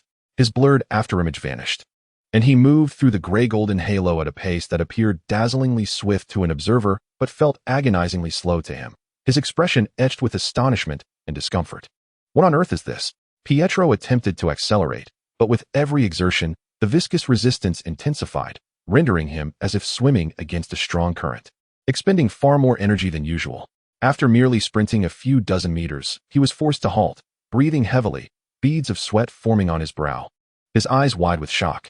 The spatial density is locally adjusted, combined with the confinement of the energy field, Fang Zhou calmly elucidated, retracting his hand as the gray-golden halo dissipated. How does it feel? True speed lies not merely in explosive power, but in precise perception of the environment, flawless control over every ounce of bodily strength, and the ability to maintain calm judgment under extreme conditions. In the viscous realm, one cannot rely solely on brute force. Rather, one must master the art of gliding, utilizing the very resistance as a means of navigation and leverage. Pietro stood still, reflecting on the frustrating sensation of pent-up energy, while casting a glance at Fang Zhou's serene countenance. Although displeased, he was compelled to acknowledge the validity of Fang Zhou's insights. Within Hydra, he was merely instructed to be swifter and deadlier. No one had ever imparted the wisdom of controlling speed itself. He silently nodded in acquiescence, his gaze betraying a genuine contemplation for the first time, rather than mere defiance. In the ensuing days, the temple transformed into a distinctive training ground for the siblings' abilities. During Wanda's training sessions, Fang Zhou became her most patient yet stringent mentor. He ceased to impose his own energy forcefully, instead guiding Wanda to concentrate on her chaotic magical essence. The training commenced from the most fundamental level, as Wanda, aided by the stable mental anchor constructed from Fang Zhou's gentle golden energy, closed her eyes in meditation, striving to touch the swirling crimson energy within her. Akin to a boiling nebula. Initially, she could only perceive chaos and fear. The slightest disturbance would send the energy spiraling out of control. Fang Zhou's voice resonated like a stabilizing anchor, directing her. Do not resist, do not fear. It is a part of you, like breathing. Feel its pulse, its flow, its emotions. Gradually, through repeated failures and Fang Zhou's timely interventions, Wanda began to discern that her chaotic magic was not a tangled mess, but rather composed of countless delicate, vibrant threads of reality. She attempted to grasp one of these threads with her mind, akin to an inexperienced weaver. The process proved immensely arduous, the exertion of her mental faculties rendering her pale, her garments soaked in sweat. Yet, each time she successfully stabilized a thread, allowing the deep crimson energy to hover at her fingertips like a docile strand, Fang Zhou would offer a timely, approving glance or a brief, encouraging word.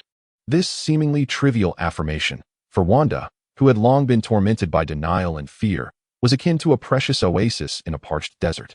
Her gaze towards Fang Zhou began to reflect not only reliance and gratitude, but also a subtle, burgeoning admiration and an insatiable desire for further recognition. Occasionally, after training, Fang Zhou would linger, addressing her inquiries regarding the essence of magic and the flow of energy. His profound knowledge, tranquil demeanor, and the concentrated profile he presented while explaining caused Wanda's heart to inexplicably quicken. She began to look forward to these moments of solitude. As for Pietro's training, it was replete with the exhilarating clash of speed and skill. Fang Zhou, wielding his mastery over space and energy, conjured various obstacle courses within the hall, at times manifesting a small patch of viscous gray-gold energy, at other times generating ephemeral walls of golden energy that would collapse upon contact, yet leave a mark, and occasionally presenting slow-moving dark purple energy streams that required precise anticipation to evade. Peter's mission was to traverse the ever-changing terrain at the swiftest pace possible while avoiding any obstacles. Initially, he frequently collided with walls, became ensnared in viscous areas, or was swept away by energy currents, much to his frustration. Fang Zhou never chastised him. Instead, he calmly pointed out Peter's miscalculations in timing, turning angles, or anticipatory errors. Through repeated failures and reflections, although Peter's speed did not markedly improve, an impossibility under such oppressive conditions, his mastery over his body, perception of the environment, and precision in instantaneous decision-making advanced at an astonishing rate. He began to comprehend Fang Zhou's teachings on gliding and leveraging momentum, no longer charging blindly through viscous zones, but seeking the path of least resistance. When faced with barriers, he ceased to force his way through, instead employing the visual persistence afforded by his speed and his heightened reflexes to evade obstacles with mere fractions of a second to spare. The look in his eyes when he glanced at Fang Zhou, though still tinged with a defiant stubbornness, had quietly transformed from one of hostility born from suppressed power to a competitive respect for a stronger adversary. Chapter 62. A meeting of rivals a month later. Tony Stark's call was directly routed to Fang Zhou at the sanctuary. Hey, Magic Boy, I hear you've brought back 2 troubled youths? Pulled them out of Hydra's lair. No less. Tony's voice crackled through the flames, laced with his characteristic jest. Yet the background hum of mechanical arms and JARVIS reports indicated he was absorbed in his laboratory. Pepper's been nagging me for ages, saying she wants to see what kind of youngsters could prompt Master Fang Zhou to take action. By the way, my new Mark family members need some real-world data testing. Interested in bringing them to my playground? I guarantee it's far more entertaining than your stone abode. Fang Zhou glanced at the siblings training across the hall. Wanda was intently manipulating 3 strands of deep crimson energy, attempting to weave them into a remarkably simple circular structure. Her small face tense and beads of sweat forming on her brow, yet her gaze remained focused. Pietro was navigating a complex maze composed of constantly shifting golden light points and dark purple energy bands, his movements fluid like a silver fish, almost entirely avoiding collisions. Sure, Fang Zhou replied calmly to the flames. But Tony, I must forewarn you. They have a profound connection to the Stark name. There was a brief silence on the other end, Tony's tone shifting from playful to somber. I know. JARVIS has shown me some of the declassified files from Sokovia. He sighed. Tell them I'm ready to apologize, or take a beating. As long as they don't demolish my new lab. Stark Tower, top-level private living quarters, non-laboratory. This space stood in stark contrast to the ancient solemnity of the sanctuary, imbued with an air of modern technology and luxurious comfort. Beyond the expansive floor-to-ceiling windows lay the resplendent nightscape of Manhattan, while the interior boasted a minimalist yet artistically designed decor, with the smart home system operating silently. Tony was clad not in his battle armor, but in comfortable casual attire, waiting in the living room alongside Pepper. A gentle anticipation graced Pepper's countenance, while Tony exhibited a rare unease, his fingers unconsciously tapping against the armrest of the sofa. As Fang Zhou stepped through the portal with Wanda and Pietro, the atmosphere shifted palpably. Pietro instinctively tensed, his silver-gray eyes locking onto Tony like radar, his body slightly leaning forward as if poised to erupt. Wanda, on the other hand, instinctively positioned herself a half-step behind Fang Zhou, her small hand anxiously gripping the cuff of his deep blue robe, her fingertips whitening from the tension. The chaotic magic within her seemed to sense something, stirring uncontrollably, a fleeting crimson light flickering in her eyes. She lifted her gaze, finally able to discern the figure of Tony Stark, a name that had haunted her nightmares countless times. He appeared somewhat weary, devoid of the bravado typically portrayed in the media, replaced instead by a complex, almost guilty expression. Tony immediately noted Wanda's small gesture of clutching Fang Zhou's sleeve, as well as the mixture of fear, pain, and a hint of curiosity reflected in her gaze when she looked at him. He also felt the unmistakable hostility emanating from Pietro. A heaviness settled in his heart, and the light-hearted opening line he had prepared caught in his throat. Pepper, perceptive to the palpable tension, stepped forward with a warm smile, her voice gentle and filled with kindness. Welcome, Wanda, Pietro. I am Pepper Potts. This is Tony. You are safe here. Please, relax. Would you like something to drink? Juice? Milk? Or perhaps coffee? Wanda, gazing at Pepper's sincere and warm smile, eased her grip on Fang Zhou's sleeve slightly, yet remained silent, casting a timid glance at Fang Zhou. Pietro scoffed, turning his head away, though the tension in his shoulders relaxed marginally. Juice will suffice, thank you. Pepper, Fang Zhou responded naturally, gently patting the back of Wanda's hand that clung to his sleeve, a wave of soothing Visanti energy quietly flowing into her, calming her restless magic. Taking a deep breath, Tony stepped forward, maintaining a respectful distance. He regarded Wanda and Pietro with a heavy yet sincere gaze. Wanda, Pietro, I find myself at a loss for words to express my remorse for the suffering inflicted by the weapons bearing my name. Though it was never my intention, nor my command, the harm has been done, and both Stark Industries and I bear an inescapable responsibility. His voice was low, devoid of evasion, filled instead with profound regret and a sense of helplessness. I understand that an apology cannot mend what has been broken. Yet I implore you to grant me an opportunity to at least make amends, to prevent the recurrence of such tragedies in the future. Pietro pressed his lips together, his gaze laden with complexity as he regarded Tony. The latter did not offer excuses or deflect blame, which rendered Pietro's pent-up anger akin to a punch striking cotton. He scoffed. Anyone can utter pretty words. Amends? How do you intend to make amends? Will you bring my parents back to life? Tony's eyes dimmed, rendered speechless. He had shut down the weapons division and dedicated himself to utilizing technology to protect the innocent. At that moment, Banzhou spoke with a steady voice. Having established a clean energy foundation, investing substantial funds to assist regions ravaged by war, including Sokovia, in rebuilding and clearing remnants of explosive devices, He turned to Wanda, saying, "Wanda, the threads at your fingertips can sense energy and emotion. You might attempt to discern the truth behind his words at this moment, as well as his suffering." Wanda hesitated, gazing into Tony's eyes, which brimmed with regret and sincerity. Cautiously, she extended a minuscule, nearly invisible deep crimson thread of energy, akin to a sensitive antenna, slowly drifting toward Tony. She did not seek to attack or invade. She merely wished to touch the emotional field he radiated. Tony did not shy away, calmly observing the faint red light approach him. In an instant, a torrent of complex and intense emotions surged through the energy thread into Wanda's heart. A profound sense of regret and anguish, the weight of deep-seated guilt for past misdeeds, the helplessness of wanting to make amends yet not knowing where to begin, and a resolute determination to protect all that he currently held dear.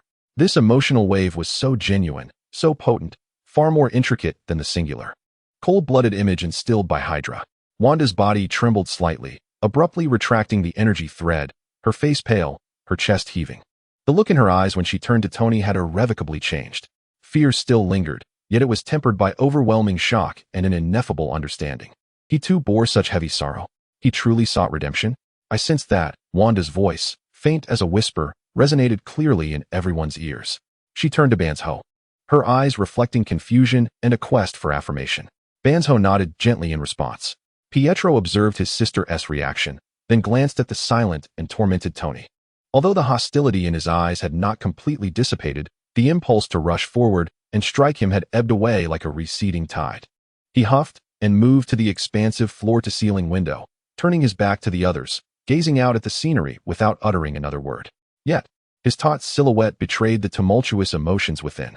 In this initial encounter, there were no handshakes, no reconciliation, no thawing of past grievances. The air remained saturated with pain and an awkward silence.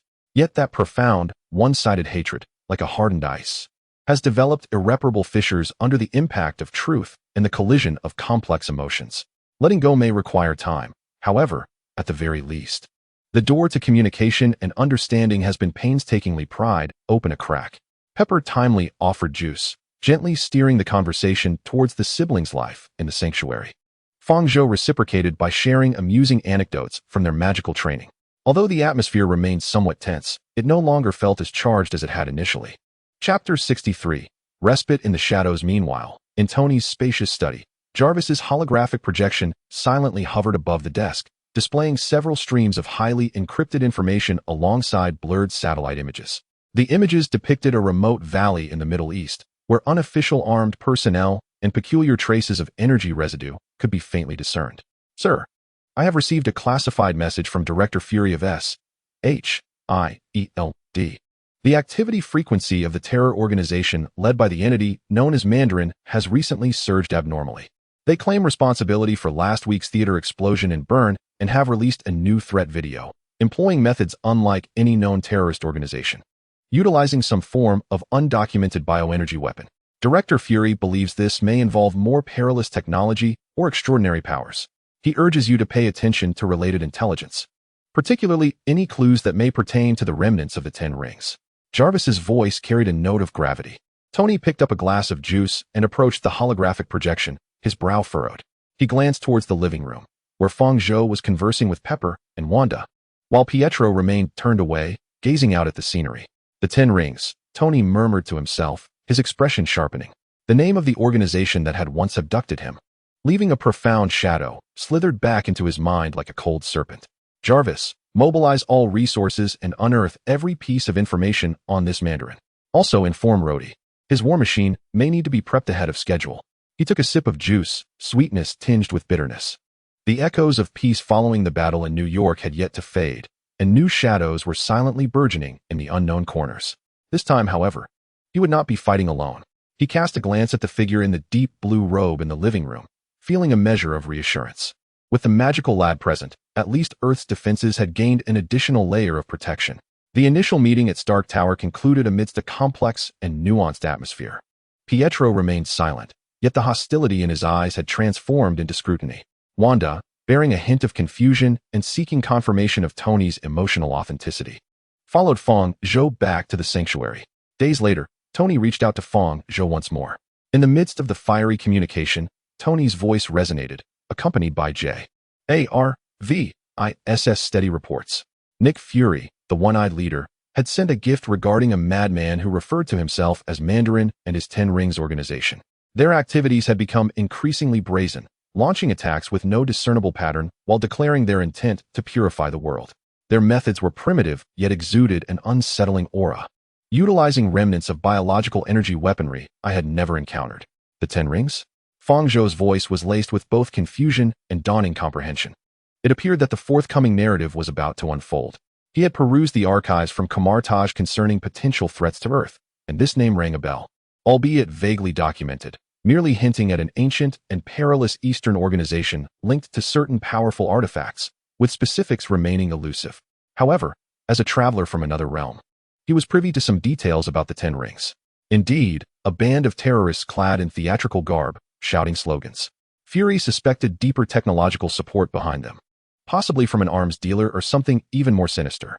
Tony's tone grew serious as he elaborated that JARVIS had traced some leads pointing towards Dr. Aldrich Killian and his Advanced Concept Mechanics Institute. This individual had previously sought my investment, only to be rebuffed. He was no innocent bystander. What do you need me to do? Fang Zhou inquired directly. Stay vigilant, my friend. This group employs brutal tactics and seems particularly fixated on me and my enterprises. Tony paused, a hint of weariness creeping into his tone as he attempted to maintain a light-hearted demeanor. Pepper sensed that everyone was on edge. My Malibu seaside villa boasts splendid views, top-notch amenities, and is absolutely safe. Well, relatively speaking. I'd like to invite you all, including Wanda and Pietro, to unwind for a few days. Perhaps a change of scenery, some sun, and the sound of the waves could do more to ease the tension than meditating in a stone house. Fang Zhou remained silent for a moment, sensing the sincerity in Tony's invitation and a glimmer of hope for mending relations with the Maximoff siblings. He glanced across the hall of the sanctum, where Wanda was attempting to weave a more intricate halo of chaotic energy, while Pietro adapted to a new energy field marked by slight spatial disturbances, sprinting back and forth with astonishing speed. I will convey the invitation, but the ultimate decision lies with them, Fang Zhou replied. Unexpectedly, after Fang Zhou relayed Tony's invitation and emphasized Pepper's goodwill and the potential benefits of the seaside environment for relaxation, Wanda gently nodded under Fang Zhou's encouraging gaze. Pietro scoffed but offered no outright dissent, merely mumbling about what they might concoct. A few days later, under the radiant California sun, Tony's iconic cliffside villa resembled a futuristic arc anchored between sea and sky. The expansive floor-to-ceiling windows revealed the boundless azure of the Pacific Ocean, waves crashing against the cliffs while the salty breeze wafted in. Pepper warmly welcomed everyone. Wanda stood curiously by the floor-to-ceiling window, gazing at the magnificent seascape, her eyes reflecting a sense of awe reminiscent of a child from the Sokovian hinterlands, who had never before beheld such grandeur. Pietro appeared somewhat reserved, leaning against the bar, his fingers unconsciously tapping the cold surface, his gaze occasionally flitting towards Tony. Dressed in a flamboyant shirt and beach shorts, Tony made an effort to lighten the mood, proudly showcasing his state-of-the-art smart home system and even instructing JARVIS to command a drone to deliver refreshments. However, the silence of the Maximoff siblings and the tranquility of Fang Zhou rendered his humor somewhat feeble. Well, it seems that this high-tech display has failed to resonate for the moment. Tony shrugged and poured himself a glass of wine. Fang Zhou, does your stone house boast such an expansive pool? Or perhaps an unbeatable ocean view? Fang Zhou smiled faintly. The temple possesses its unique scenery. Yet, the vastness here indeed aids in calming certain restless energies. He cast a pointed glance at Wanda, who, feeling his gaze, blushed slightly and withdrew her eyes from the sea. Chapter 64, Declaration of War. After a leisurely 2 days, the group gathered in the living room one afternoon. Suddenly, JARVIS informed Tony of a secret message sent to him, accompanied by a video. Tony raised an eyebrow and instructed JARVIS to project the video onto the large screen. A long-bearded elder, clad in a resplendent robe and exuding a sinister aura, appeared at the center of the frame, set against a backdrop of a burning city and kneeling worshippers. His voice, deep and commanding, carried a captivating power. Tony Stark, the arrogant mortal, a puppet of technology. Do you believe your iron shell can protect you and all that you hold dear? You are mistaken. You toy with powers beyond your comprehension, trampling upon ancient order. You, along with the decayed world you represent, must be purified. I, the Mandarin, bearer of the 10 rings, the destined judge, declare war upon you, your friends, and that self-proclaimed sorcerer at your side. In the video, the elder slowly raised his hand, displaying 10 rings of varying forms and emanating different energy auras, each pulsating with a disquieting power. One ring's radiance was particularly intense, as if it harbored destructive might. Your sanctuary, your beloved, your friends, all shall turn to ashes before your very eyes. Feel the wrath of the ancients. Stark, your Christmas gift has arrived early. The declaration of war abruptly cut off, leaving the villa enveloped in a profound silence. The earlier ease had vanished entirely. Fang Zhou was taken aback. The true Mandarin, the possessor of the 10 rings, had made a direct appearance. Tony's expression turned ashen, while Pepper gasped in horror, covering her mouth. Wanda's chaotic magical energy stirred slightly at this malevolent proclamation, and Pietro instantly assumed a combat stance, scanning the surroundings warily. J-A-R-V-I-S. Tony bellowed. Sir, detecting ultra-high energy reactions. Multiple targets. Hypersonic. Originating from above the atmosphere. Missiles. More than 10 in number. The estimated impact time is 15 seconds. Jarvis's voice was unprecedentedly urgent, and the villa's defense alarm wailed tragically. What? Tony rushed to his equipment station, but time was utterly insufficient. Pepper's face turned ashen.